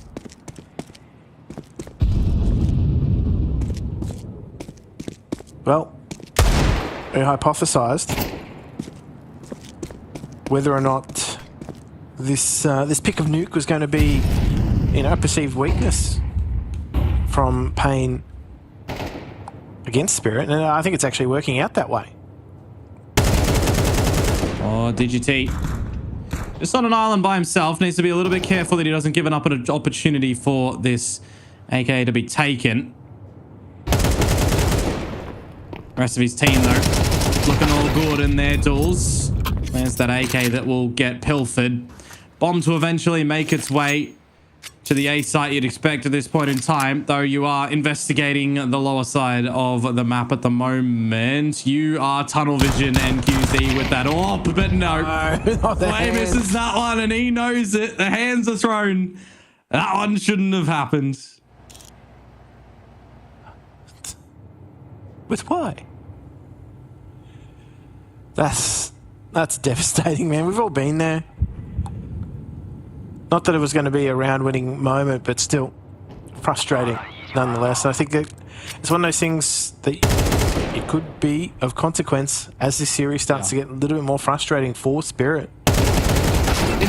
It is good to see though, meanwhile, in this round, while it is the, you know, any eco, that Pain are still taking it very, very importantly so, right? Serious, I think is the word that I'll throw on this one, because they need to make sure that they are coming in with some really good form in towards this one as well, because it's like you look back towards the major run for them and, you know, from what Snow had discussed previously, it was like a peak performance for them, right? It was something that they needed. They're very happy with the result. They need to know how to play with the pressure of these sort of tournaments. So to be able to come in towards this one with a couple of role shifts, with a, you know, with a quote unquote fresh look that they're trying to establish, if they do get whitewashed 2-0, it would be a pretty awful feeling, right? Even if it is against, you know, a massive player like Spirit. So the fact that now they'll forget about the first map, they'll take what they can from it, they come into the second and they have this lead, these are the scenarios that they can't afford to drop. This is the confidence that they need to build. This is the feeling that they need to start to replicate. Yeah, exactly. This is the chance that they need to not squander if they're going to, you know, consider themselves to be serious contenders in... I guess this run into the major, right? Like, this is exactly what they want at this point in time. They want to just test their mettle, make sure that they're up to standard, and hopefully even, you know, take a nice big scalp with them early on in the piece. And that is exactly what Amadeus has been sitting to top to do, take scalps. Yeah, and it was all a distractor at that point in time for Zwei, it feels like. The fact that he gets away with 3 there. Devastating for Pain, opting for a quick one in toward the upper A site, and is quick as it comes out, Jim, as quick as it stops, because now there's 1 minute 22 on the clock. And NQZ, he can do damage. He can play with the economy of Spirit. He can maybe, in some obscure different universe, find a 1 versus 4, which probably no one's going to find that universe, because it's either save or damage the economy of your opponents. Yeah. He's got free reign, basically. He's already made a menace of himself. Tanir's gone down. But that's exactly the kind of round that Spirit needed to rebound. I think actually that's the kind of round Sway needed to get his confidence back, right? Like he's gone from having NQZ lined up. Like he's taken his time, he's lined that shot up, and the first bullet just went to Narnia. Yeah, sometimes it happens, you know. You always gotta try and change some things up. Meanwhile, NQZ is just protecting this presidential AWP. AWP. Okay, AWP Force 1. Is that what you're going with? AWP Force 1, I like it. Very much so a needed round, though, for Spirit here, for sure. Well, quite into that one after that was all over in like 15 seconds. Yeah, from first casualty to final, essentially like rounds mattering one. It's about 5 seconds. Yeah, Sway's just individually really well done. Yeah, sent Pain into the Shadow Realm. Well, looking to resurrect them though in this round. They're still got to buy. Still got all the utility you want on the T side of a nuke for your exchange, for your blows out in outers, for your wall of smokes to come on through again. Once bitten, well, we're going to be shy from going towards the A site yet again in a rapid pace. So a little bit more defaulty on variety for Pain for the beginning here. Just looking to make slight tweaks, slight variations. No commitment though. As the smokes start to expire. Didn't really draw a heavy set of eyes from Spirit just yet, but they are going to re-smoke. They are going to get themselves at least with that smoke. They should be able to get themselves quite easily down to down secret. There'll be a bit of a challenge for Donk for the lockers at the moment to see what he can spot on out. If not, to give some awareness over towards Shiro. With an AWP down lowers as well, you definitely don't want to be holding a line by yourself. So to reposition around the map at the moment for Team Spirit, but very passively so as well, right? Not getting autonomous around the map, not trying to press the issue themselves. It's going to be quite reactive at the tail end of this round. Yeah, he's really going for this hard angle too. Does find the first. That's going to kick Pain into gear. He's got a molly too. He could drop that at some right timing to force the hand of Pain into a sticky spot. But right now, they're going to try and get up towards the vent where they're just not going to be able to do so. Chopper good for 2 at the end. Make it a third. And NQZ going to get spotted. And Tanir will just punch in those digits. Clean round for Spirit. Yeah, definitely something they wanted, that's for sure. They needed. Especially on the back of last round, just getting 2 rounds in a row, members surviving, not having to rebuy into it, just not depleting their economy. So I do like this though from Pain, to be honest with you. They start to really feel a couple of slips, and they need to stall any momentum that that Team Spirit can start to come out with, right? Yeah, that's exactly what they don't want to happen. That's what they're trying to prevent. So if they can stop themselves from stalling and maybe even losing that third round here and really letting the CT economy back in, starting to let it bloom, that's going to really help their cause in finishing out a strong half. Because the way that I look at this as well, right? If you're able to see Spirit find their rhythm early in this tournament, I think a lot of this tournament at IEM Chengdu changes a bit. They're the kind of team that'll definitely look to turn some of the other favorites into footnotes, right? So if you're Pain, this is the moment to showcase to everybody that Team Spirit are still having a lot of gaps in their deployment, specifically with this, you know, just shake up to the roster. Yeah.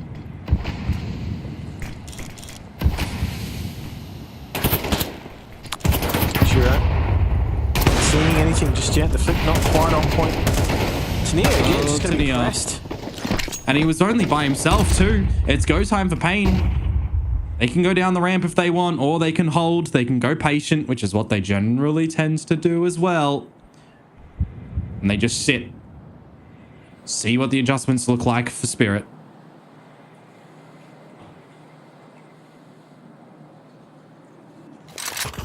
Just happy to let the round breathe a little too. Yeah. And it's good, isn't it? NQZ finds Donk. There's not a lot of utility for these teams to play with right now in a 5 versus 3 scenario. This should be a closed book case for Pain. Try and group together as a unit. Get that plant down. Maybe even force Spirit into a save. Chopper, though, we'll see what he can potentially do at this lower site at the moment, but he's just going to get surrounded at multiple spots. Snow revealing his location, and he'll just get traded out in the end. No denial onto the plant at the moment. Still looking to stick it in the open. Big Zero clean on towards Shiro. And it just looks like Zwei was never interested anyway. So another well-played round from Pain. They will lead at the half now, no matter what. Yeah, that tactical timeout just allowing them to perfectly orchestrate that round. And it really just was slow, methodical, and I don't think really Spirit were able to make any key adjustments there, so... Yeah. It's always a bit of a risky scenario, by the way, if you're the sole ramp player as well, to play your headshot angle and keep re-peeking instead of trying to fall on back and, you know, go towards your teammate and Chopper, for example, or delay with some utility. Trying to take that 1vx scenario where you're already missing 2 re-peeks is kind of ill-advised, right? You get the idea. He wants to have some impact in the round. Yeah, for a new recruit to this massive roster as well, sometimes you might just need to take a bit of a step back and have a little bit more reliance on the team instead of trying to individually be the playmaker. Well, I think the issue is too, like, Pain haven't shied away, even on Ancient as well, from trying to exploit Tania. Like, they've just, they know he's quite aggressive, and they've just really tried to capitalize on that, and it's worked for them in quite a few of these rounds. And, you know, not the first time we've seen that in this series, but it's definitely working for them. Why would they stop? Okay, that's a great pick from Shiro. Yeah, finally an open up for Team Spirit that'll have to be respected for sure.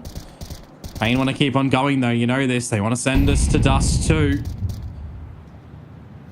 Now what do you look to do when you are at the deficit scenario? A stalemate in outers between Snow and Chopper.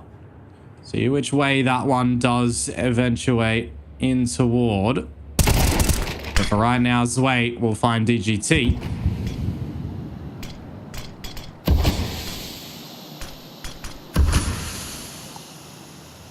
Chopper picks his timing perfectly. Certainly so. Trade.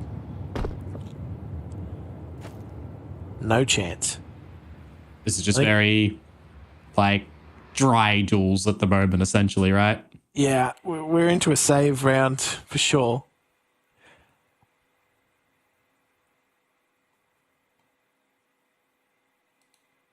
That's just, yeah. Well, there's not really too many options there. As soon as you lose that player outside, it's like losing your thumb. You're not able to pincer the site. And so if they do allow, you know, Snow to get a little bit more space outside, he can create more space for others. And that's where the round basically had the head cut off the snake. You missed an opportunity to throw the head to be chopped off the snake there. Oh, you know, I'm getting too old. Mince my words. This is true. Well done from Spirit to try and at least resuscitate themselves a little bit on this CT side. Still, no matter which way you cut it, Pain looking a lot better on this map compared to Ancient. See if they're going to be able to end this one on the 8-4 half variety, or if Spirit will look to close out as close as possible. Big duel to be won and traded. And here for that one, Biggest Zero. Can he find a double at close proximity? No, he'll gift over the bomb as well to Donk. And they can refresh these mollies and smokes for days in the lobby. Really force the hand of Pain to get a little bit cheeky. And Snow's location is just unexpected at this current juncture. They're buying time for him, throwing in the flashes. Donk did not spot him. And now Snow can bring that bomb on back to Nia. Can you do anything at the moment? You need to find something. The answer's just gonna be no. And now Shiro for the 1 versus 3 will find one. Be smoked off. This HE could actually finish off NQZ, but he's gonna fall away. Not quite. Now what can Shiro do in a retake? Yeah, it's difficult too with the orb. I mean, he's right on the site as the bomb goes down, so he's got that time, he's got that kit. Just waiting out this smoke and probably calculating, whether or not it's worth it heading into it, where he's got to go, where he's got to try and find these two players. Yeah. And they're just going to happily sit and watch a walk. There's no round to lose. Yeah, there's no smoke, no nothing. NQZ reroute towards heaven as well. Well done. 8-4 is the scoreline here. Likewise at the first map, but we do switch the names of who is on 8 and who is on 4. Likewise, we now switch sides.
very good opportunity right now for Pain Gaming to take their own map pick here and push us into a third for this series against Team Spirit, who are having once again some woes on this map of Nuke. Now, whether or not the exchange of these halves can reinvigorate a fire under their feet or not, that is what they have to showcase now in the server. And I think it's safe to say that it's going to be the hot shoe shuffle all the way to the end, and they're going to be wanting to try and force that third map out of this series. If you're in Pain's position, certainly Spirit, they will want to end it here. They will want that 2-0. They will want that time off heading into the second round of play. They're set up in this squeaky door to punish any CTs trying to make that cross into the site. Oh, the Doolies, they start to sing on through. NQZ will hold in favor for advantage. Similarly will Big Zero before being traded out by Donk. Very split now in the fights, and it all comes out to the man himself to see if he can come out with a 1 versus 3. And you know, in this sort of situation, Pain should be shuffling to not just give him 3 1v1s. They'll reconfirm his location, make it very difficult to try and retrieve this bomb as well. And if he does manage to do so, just make it impossible to try and close the round from there. Well, he does manage to do the first task on the list, which is retrieve the bomb, but he's quite quickly put into the dirt after that. Yeah, good pistol round to come through from Pain, set themselves up with a nice advantage to try and close this one. Now, I was looking back to things on the exchange, and I know that this map is not looking too good recently for the likes of Spirit, but they do move on to the T side, where it looks a little bit more worrisome compared to the CT side of Pain, where they're at least in the positive. So it sheds good light onto Pain's chances to be able to close this map.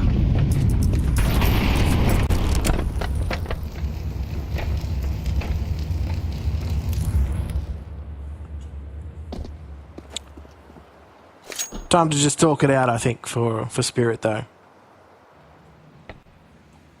Max chilling on the roof. Just trying to lay out, you know, what's ahead of them, what next few rounds are going to consist of. Yeah. Bit of fragging action for Pain in this sort of situation, though. Just the pistols to be presentable by Team Spirit. Everybody collected together as a unit in outers.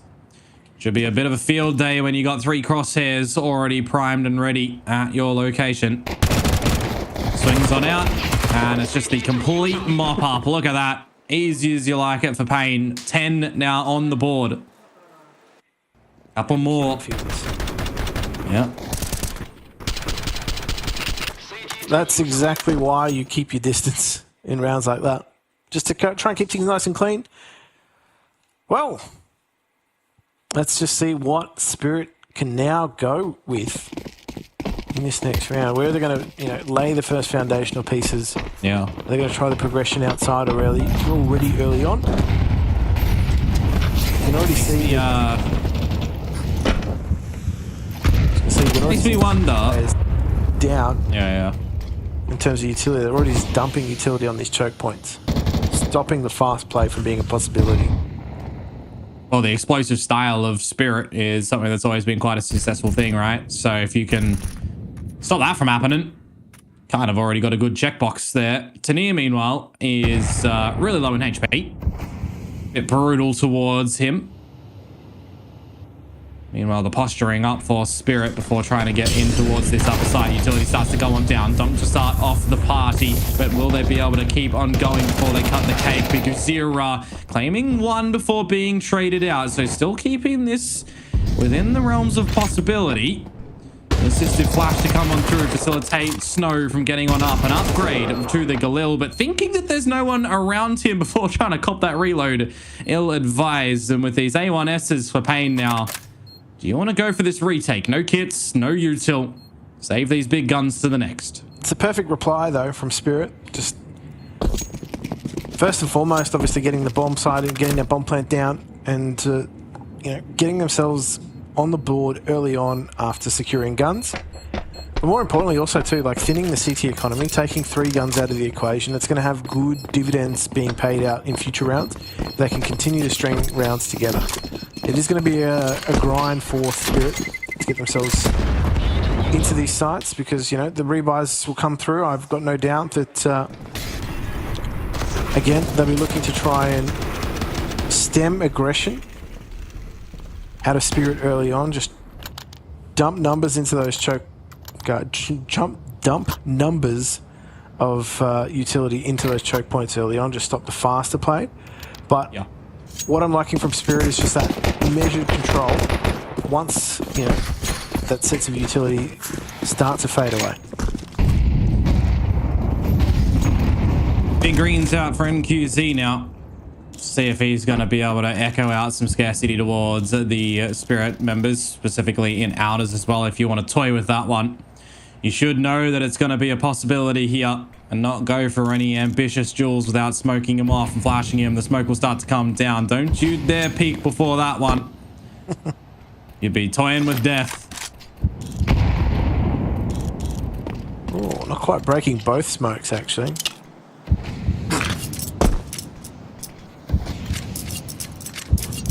A lot of this utility becoming absent for the pain side of things. Gonna have to rely on some good crosshair placement yourselves now. With the close proximity that Team Spirit now have towards this A site, they are looking to once again just explode in towards this top spot.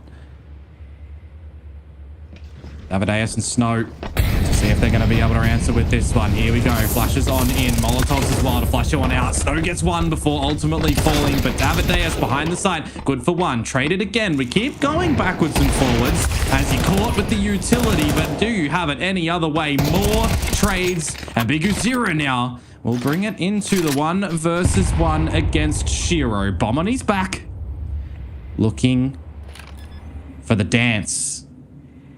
To the vent, Bigu Zero goes back on up for the duel for the right line. Can he find it? It's out for the swing, out for the peak. And Shiro just right and ready at the right spot for Spirit to double down on this T side. Just holding his nerve in holding that line as well. He was backing the fact that there was no chance Bigu Zero was going to, you know, just double back through into T-spawn and appear out of the hut. He backed himself in, made it work. Sway has done a great deal of damage to those 2 players up heaven. Kind of really set things up on a platter.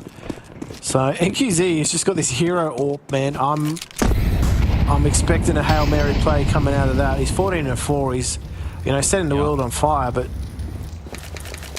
he's bought out of order with the rest of the team. So I mean, you got to step up here, son. He's at the technical right location from what we've seen from Spirit so far, right? They've gone for these upper hits. That's where you want to pop the op. Make sure that that big old green is going to be able to obliterate you. Or speaking about obliteration, you don't need the AWP, do you? Forget the big green. Just the Deagle will do. Forget that.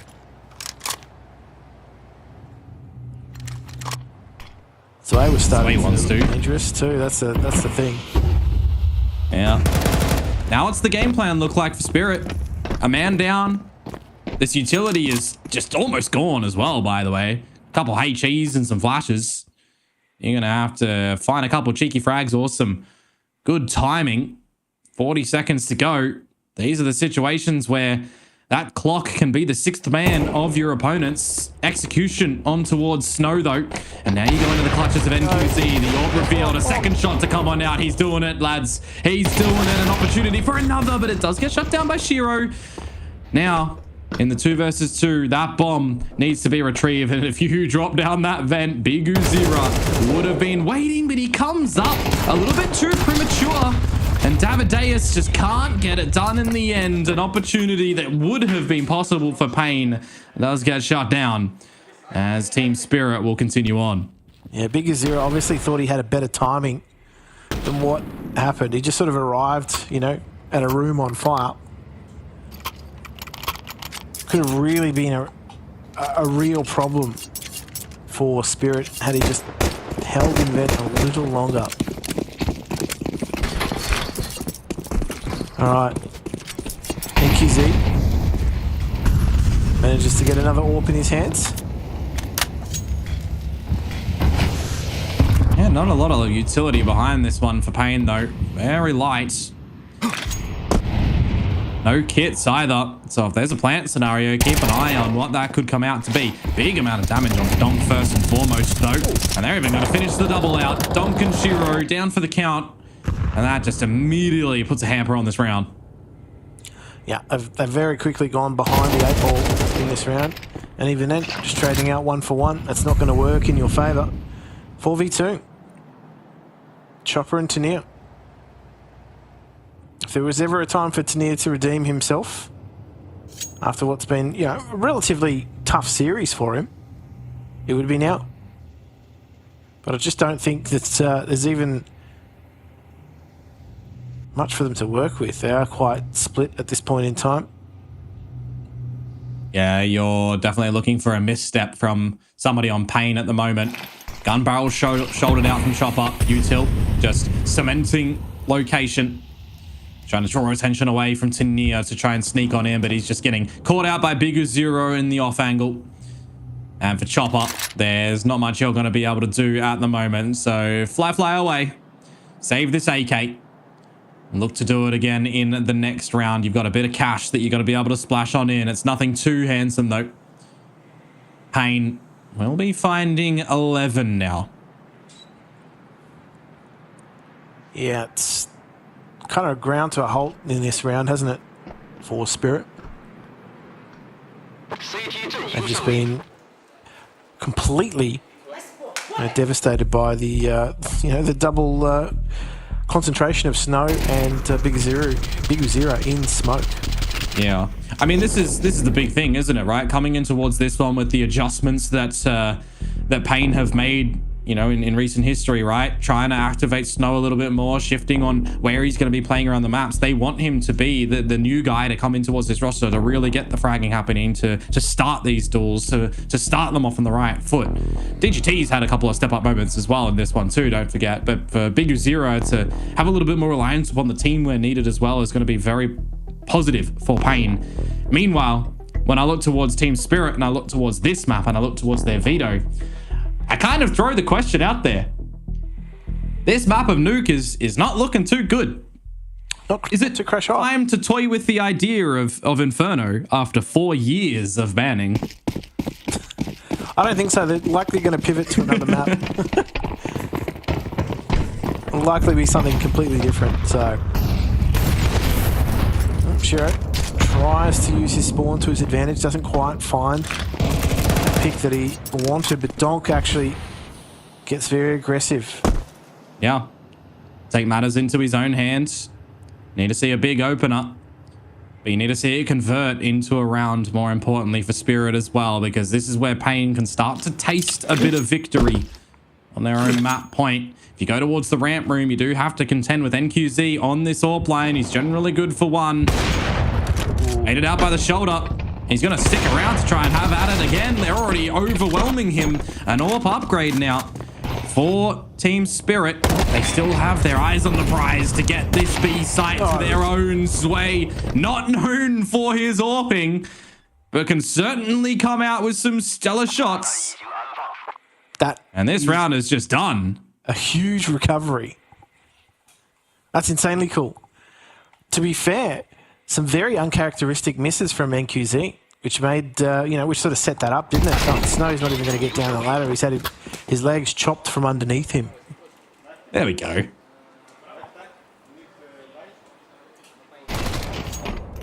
Pick up all those rifles as well for Team Spirit. It's not the rush in towards the A site that you tend to see from them, but the B site one, looks just as good. Timeout for Payne as well. Exercise what you can to try to close out this map, because it's one of the best opportunities that you've got. Yeah, I just don't think, an opportunity like this in a series against Spirit comes about too often. So it's about converting what they can.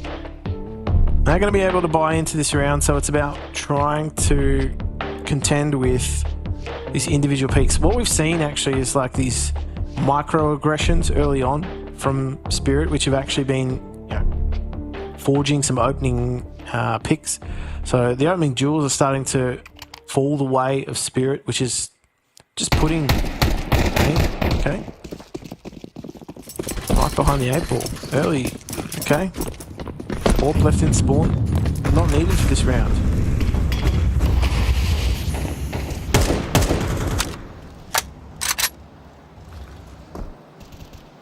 Risky gambit, going all in. Do the math and the timeout. You get the victory here, you get the 12, you get the loss. Well, you'll have a raffles in your back pocket again soon. You give Team Spirit an inch, they're probably going to start to take a mile, even if this is not a good map, even if there's not a lot of, you know, positivity at the moment in KD. Little by little, they can still formulate some good things. Wall of smokes to cross over. No real contest at the moment from Payne as well. A lot for Bigger Zero to do. If there's any challenge thrown his way, similarly can be said for really anyone around the map at the moment for Payne. Well, the issue is for Payne is they're going to lack a lot of utility in this late round. Well, everything. They got none. Yeah, they're lacking it. So this is going to be tense for them. Just going to have to fight their way through. Well, Big Zero just going to get his head removed. There's Donk. But he gets traded out by Davideus, looking for more. The dink, the difference on the A1S and the AK. But now DGT, 20 seconds to do. What are you going to be able to do, fella?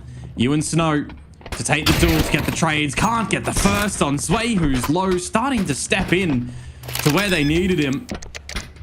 And now Snow, even if he goes in towards outers, he's going to be kept at check by Tania, who is at a single digit.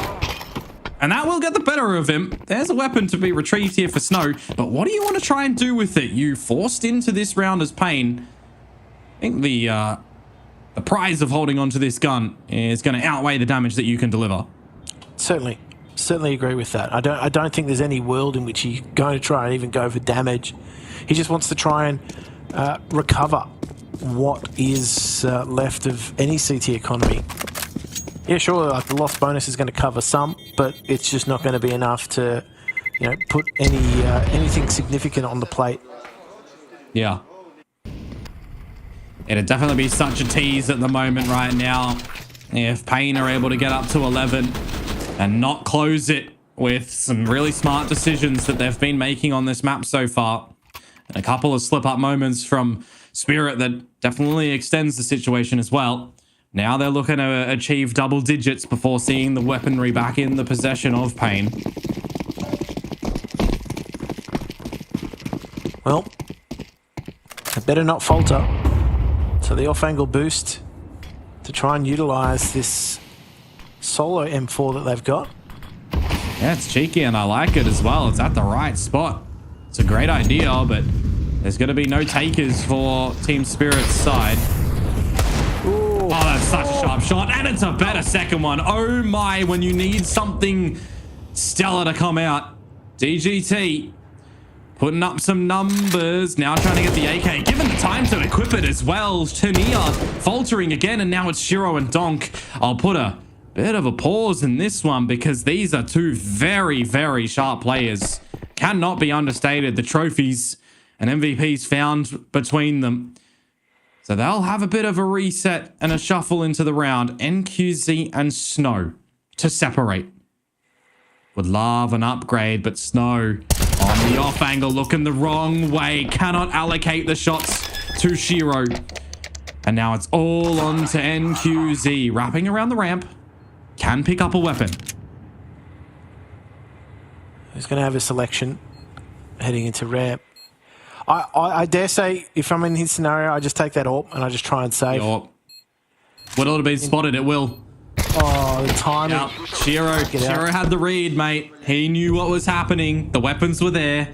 It's take the gun and retake, or it's grab the AWP. It's just really good awareness. And, I mean, hard to be done by in that one for DGT as well, right? You get 3 kills. Yeah.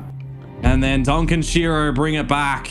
If Snow gets one before he falls, that's go time. That's retake time. Yeah. Unfortunately, in that round, DGT stands for damn good try. True.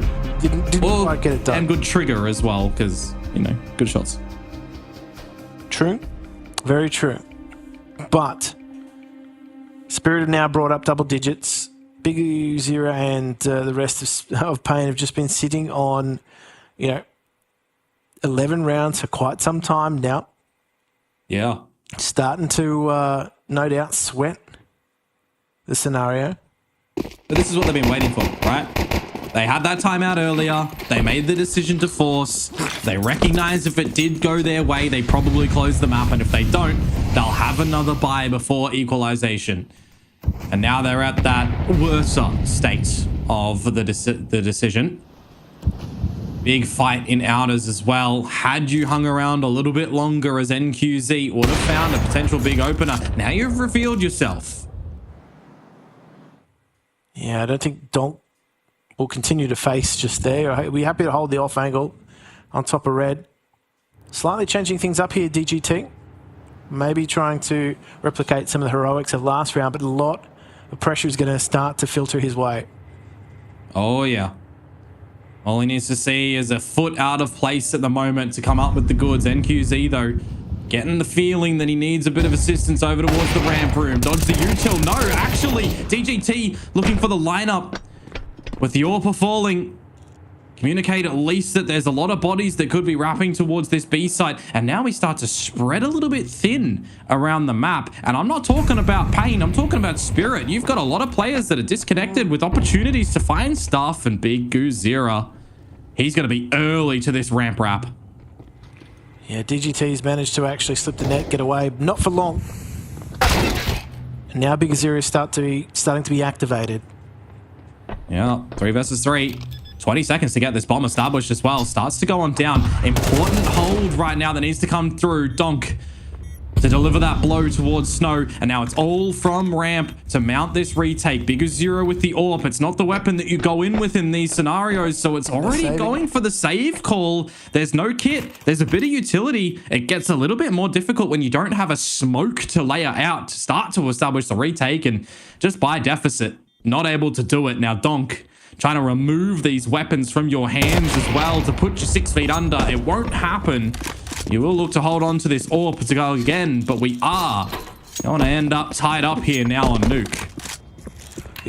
Yep, that's exactly what Spirit were playing for. And look, they did it the long way. They did it the hard way. They managed to break their way through this round. I think DGT maybe a little hard done by there. Probably deserved the 2 frags, but he has found himself at the right spot in a couple of these moments. And I just feel like with that Deagle round and with that one there, it's the scenarios where you feel like you've done enough. You're there at the right spot. You've done what's needed. And sometimes it slips. Interference that you didn't have a hand in. That's an example right there of, planning the perfect picnic, but not being able to predict the weather. Yep. Did everything right. Just the cards did not fall his way. Well, thought you might go to the 3rd map. We still might. They're going to move on. But Team Secret are certainly giving this one a good crack on a map that has not historically looked too good for them. They know that there's been a little bit of a cross from Donkin towards the secret stairs. The awareness level is there for Pain.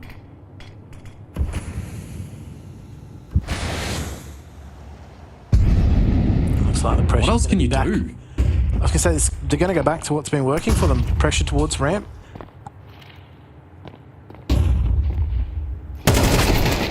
Oh, and DGT can't find one this time. NQZ mollied off as well. This is the way that you want to see things go for Team Spirit to gain superiority of the ramp down towards this B site. Remember, Donk been laying a couple of seeds in towards these tunnels as well to just make sure that there's a bit of a pincer maneuver if needed.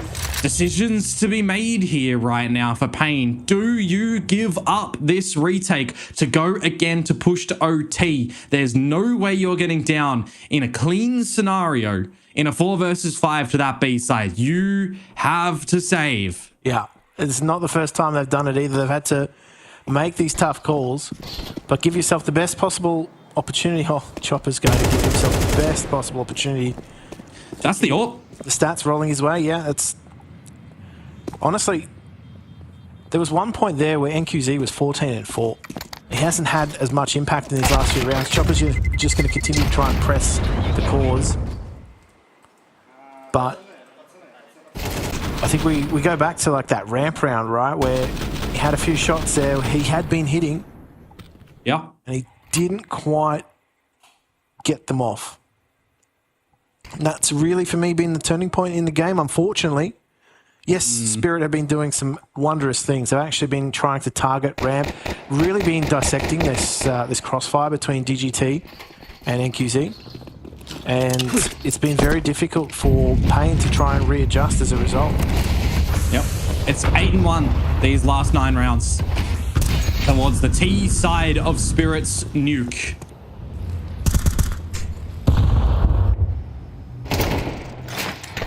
There's no AWP currently either for Pain, with the efforts of Chopper that removed that at the tail end of the last round. The utility starts to go down for Pain 2 here.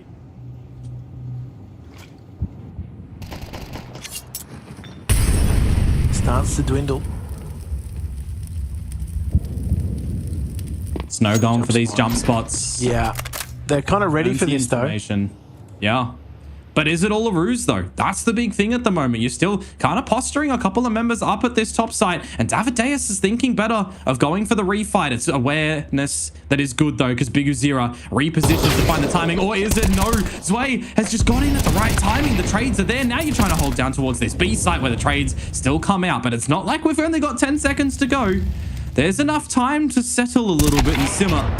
And that is a huge duel for Shiro to be able to win. The bomb now to make its merry way down as Tania gets rid of Davideus. NQZ, the last soldier for Pain to try and push them to OT on a map that they have looked so good on until Spirit really just started to wake up. 8 rounds on this T side that they have looked good on to close. And NQZ now, a 1 versus 2, stretches out, can't get it done. 13-11, Team Spirit do it.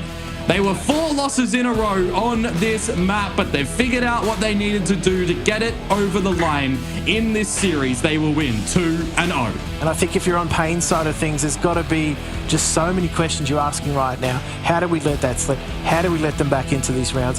How did Spirit find a way back in? We thought we picked the right map. We thought we'd exploited a perceived weakness in what was their nuke. It wasn't very convincing, but they managed to get it done.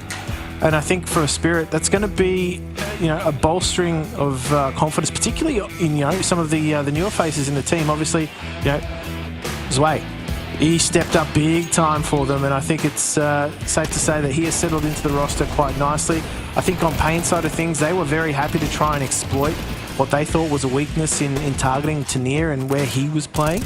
And it was working for them for quite some time, but switch onto the T side, you just don't have the ability to do that. So I think it's safe to say there were ebbs and there were flows in player, contribution throughout the course of that game. And of course, when you have a match that goes, basically the entire, length of rope, then you're going to have some switching. You're going to have that pendulum swinging left, right. And unfortunately for Pain here, it is good night. Yeah, unfortunately. So the 2-0 that they end up losing, where you thought that they're going to be able to bring us on to the third in Dust 2. Don't get me wrong, there was a lot that Pain were doing right in this map. It just comes down to the ends where a couple of slip-ups do get the better of you and some awakening factors on the side of Team Spirit to propel them quite far as well. So that does mean that we kind of look to end the night right now and get the rest of our matchups just allocated to see what we're going to have around the corner as well. Folks, I pose you this question right now. With all the games that you've seen played today, who do you think is maybe going to potentially win this tournament? Who are going to win the next series as well? Because we've got a couple of 2-0s here today. We've got a couple of 2-1s. We've still got that Astralis and Na'Vi game going on at the moment, Jim. But what we do know so far is that Falcons are going to play Team Spirit. Now, throw it back earlier, right? Those were two of the teams that in the questions I'm posing to people, they put up there, but they did put them before another team that was in this tournament. And that there is Team Vitality, who are already in the upper, of course, going up against Mouse as well. So a couple of big games coming our way soon. Yeah, definitely. I mean, I'm looking at that lower bracket run. I'm thinking FaZe versus Virtus Pro. That's going to be a fairly entertaining match. Obviously, a very early exit for one of these two, big names early on. But I think as far as what I'm looking forward to in the upper bracket, it's that Furia versus G2. I think that's going to be a cracker for me. Yeah, absolutely. I'm excited to see what more VP do have up their sleeve as well with the newer addition in BIS coming into that roster. Also for FaZe Clan, a couple of falterings that we're starting to see from them a little bit. So there's a real opportunity for VP to potentially find that one. And now also that heroic game, we won't know yet who they're going to be playing against. But for me as well, Pain versus Tyloo. That is going to be a big one. We are in Chengdu, don't forget. You don't want to see the hometown teams falter and fall immediately. Yeah, absolutely. Now, these are the matches coming up on Stream A tomorrow. So, look, if you're an Asian CS fan, of course, you're going to be tuning in straight away. Lin Vision up against 3D Max. And I think, look, there's no shortage of good Counter-Strike on offer. Mao's Vitality is always a tantalizing prospect. And, of course, I don't know, if you've seen Controls playing from the Mongols as a replacement, yeah. You're going to be tuning into that too. So I don't know what you're doing tomorrow, but I think I do, looking at this schedule. Yeah, absolutely. I mean, he just comes back in towards this roster right now and he's putting up some numbers. It's going to be a really interesting one. Everyone, you know where to find us. Back here tomorrow, the same time. Stream A, Stream B, whichever matches come your way. I hope you do enjoy the day of Counter-Strike tomorrow. From us, it is a good night. We'll see you then.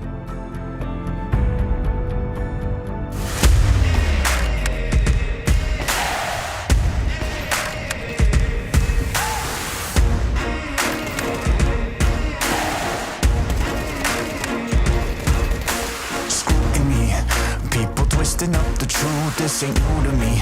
Since the age of 22, I've been using it like it's fuel to level up, like it's champagne in my cup, like there's nothing interrupting my pursuit of dreams.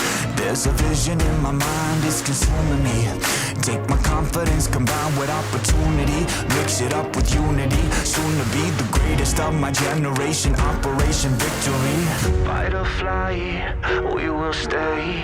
Through the perils we dare not to stray. Spark the match, light the flame. Out of luck, out of sight, dangerous, dynamite. Dynamite! Setting fire to the clouds at the speed of light. Going up, not coming down, screaming. Superman's kryptonite. Blowing up dynamite. Dynamite! Setting fire to the clouds at the speed of light. Going up, not coming down, screaming. Superman's kryptonite. Blowing up dynamite.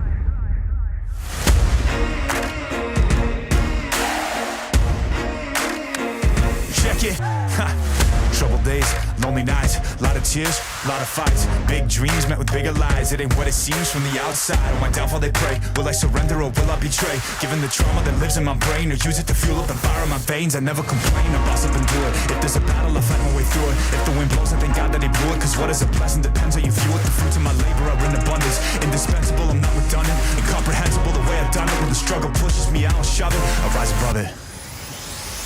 Fight or fly, we will stay. Through the perils we dare not to stray. Spark the match, light the flame. Out of luck, out of sight, dangerous, dynamite. Dynamite! Setting fire to the clouds at the speed of light. Going up, not coming down, screaming. Superman's kryptonite. Blowing up dynamite. Dynamite! Setting fire to the clouds at the speed of light. Going up, not coming down, screaming. Superman's kryptonite. Blowing up dynamite.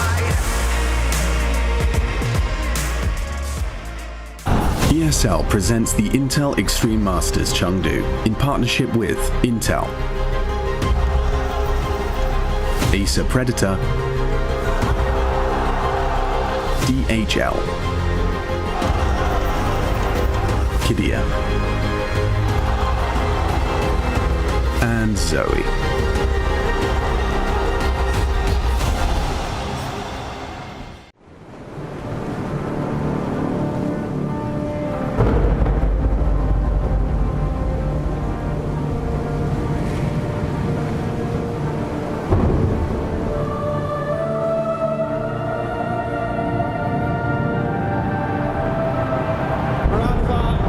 Making history. Absolutely phenomenal. And Ace is the champion of the Intel Extreme Masters World Finals. Storm's still not quite done. IMSI is going to take this fight, though. 3 seconds left. Last 2 rounds of action's got to start it well for ESC. And this is a massive move for Zez, but he's not content with just a Nexus kill. He wants to win out. And it's all done. Astralis with it.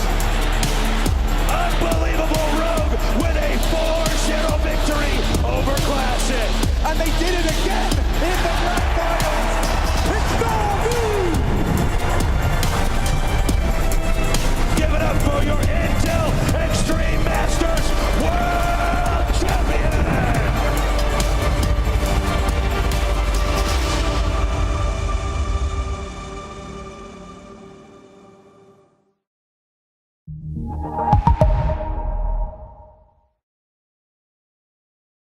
Here's to the challengers, the ones who don't just settle for decent elo, but hunger for something more.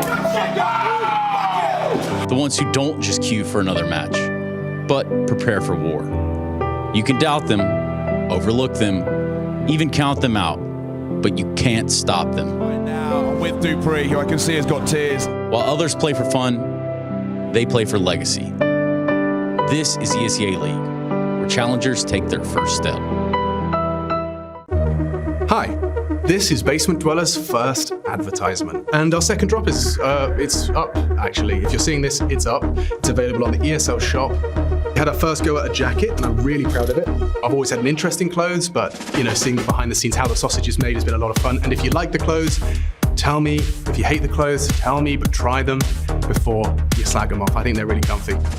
So yeah, that's my advert. I'm gonna try again. I'm gonna record another one. And Hooksy comes in to clean up shop. Astralis with the pistol round, thanks to a miraculous round out of Yabi. Let's go! Sharp shots. And Glock whiffs. More so from Alexi than anyone. Didn't even have a chance. Yeah, you see it on their faces. You just stun locked at the end of that round. You had your chance to deal with Yabi here. He had enough time to put a fresh mag in. And still clean up Alexi. You feel like you missed the trick there if you're Na'Vi.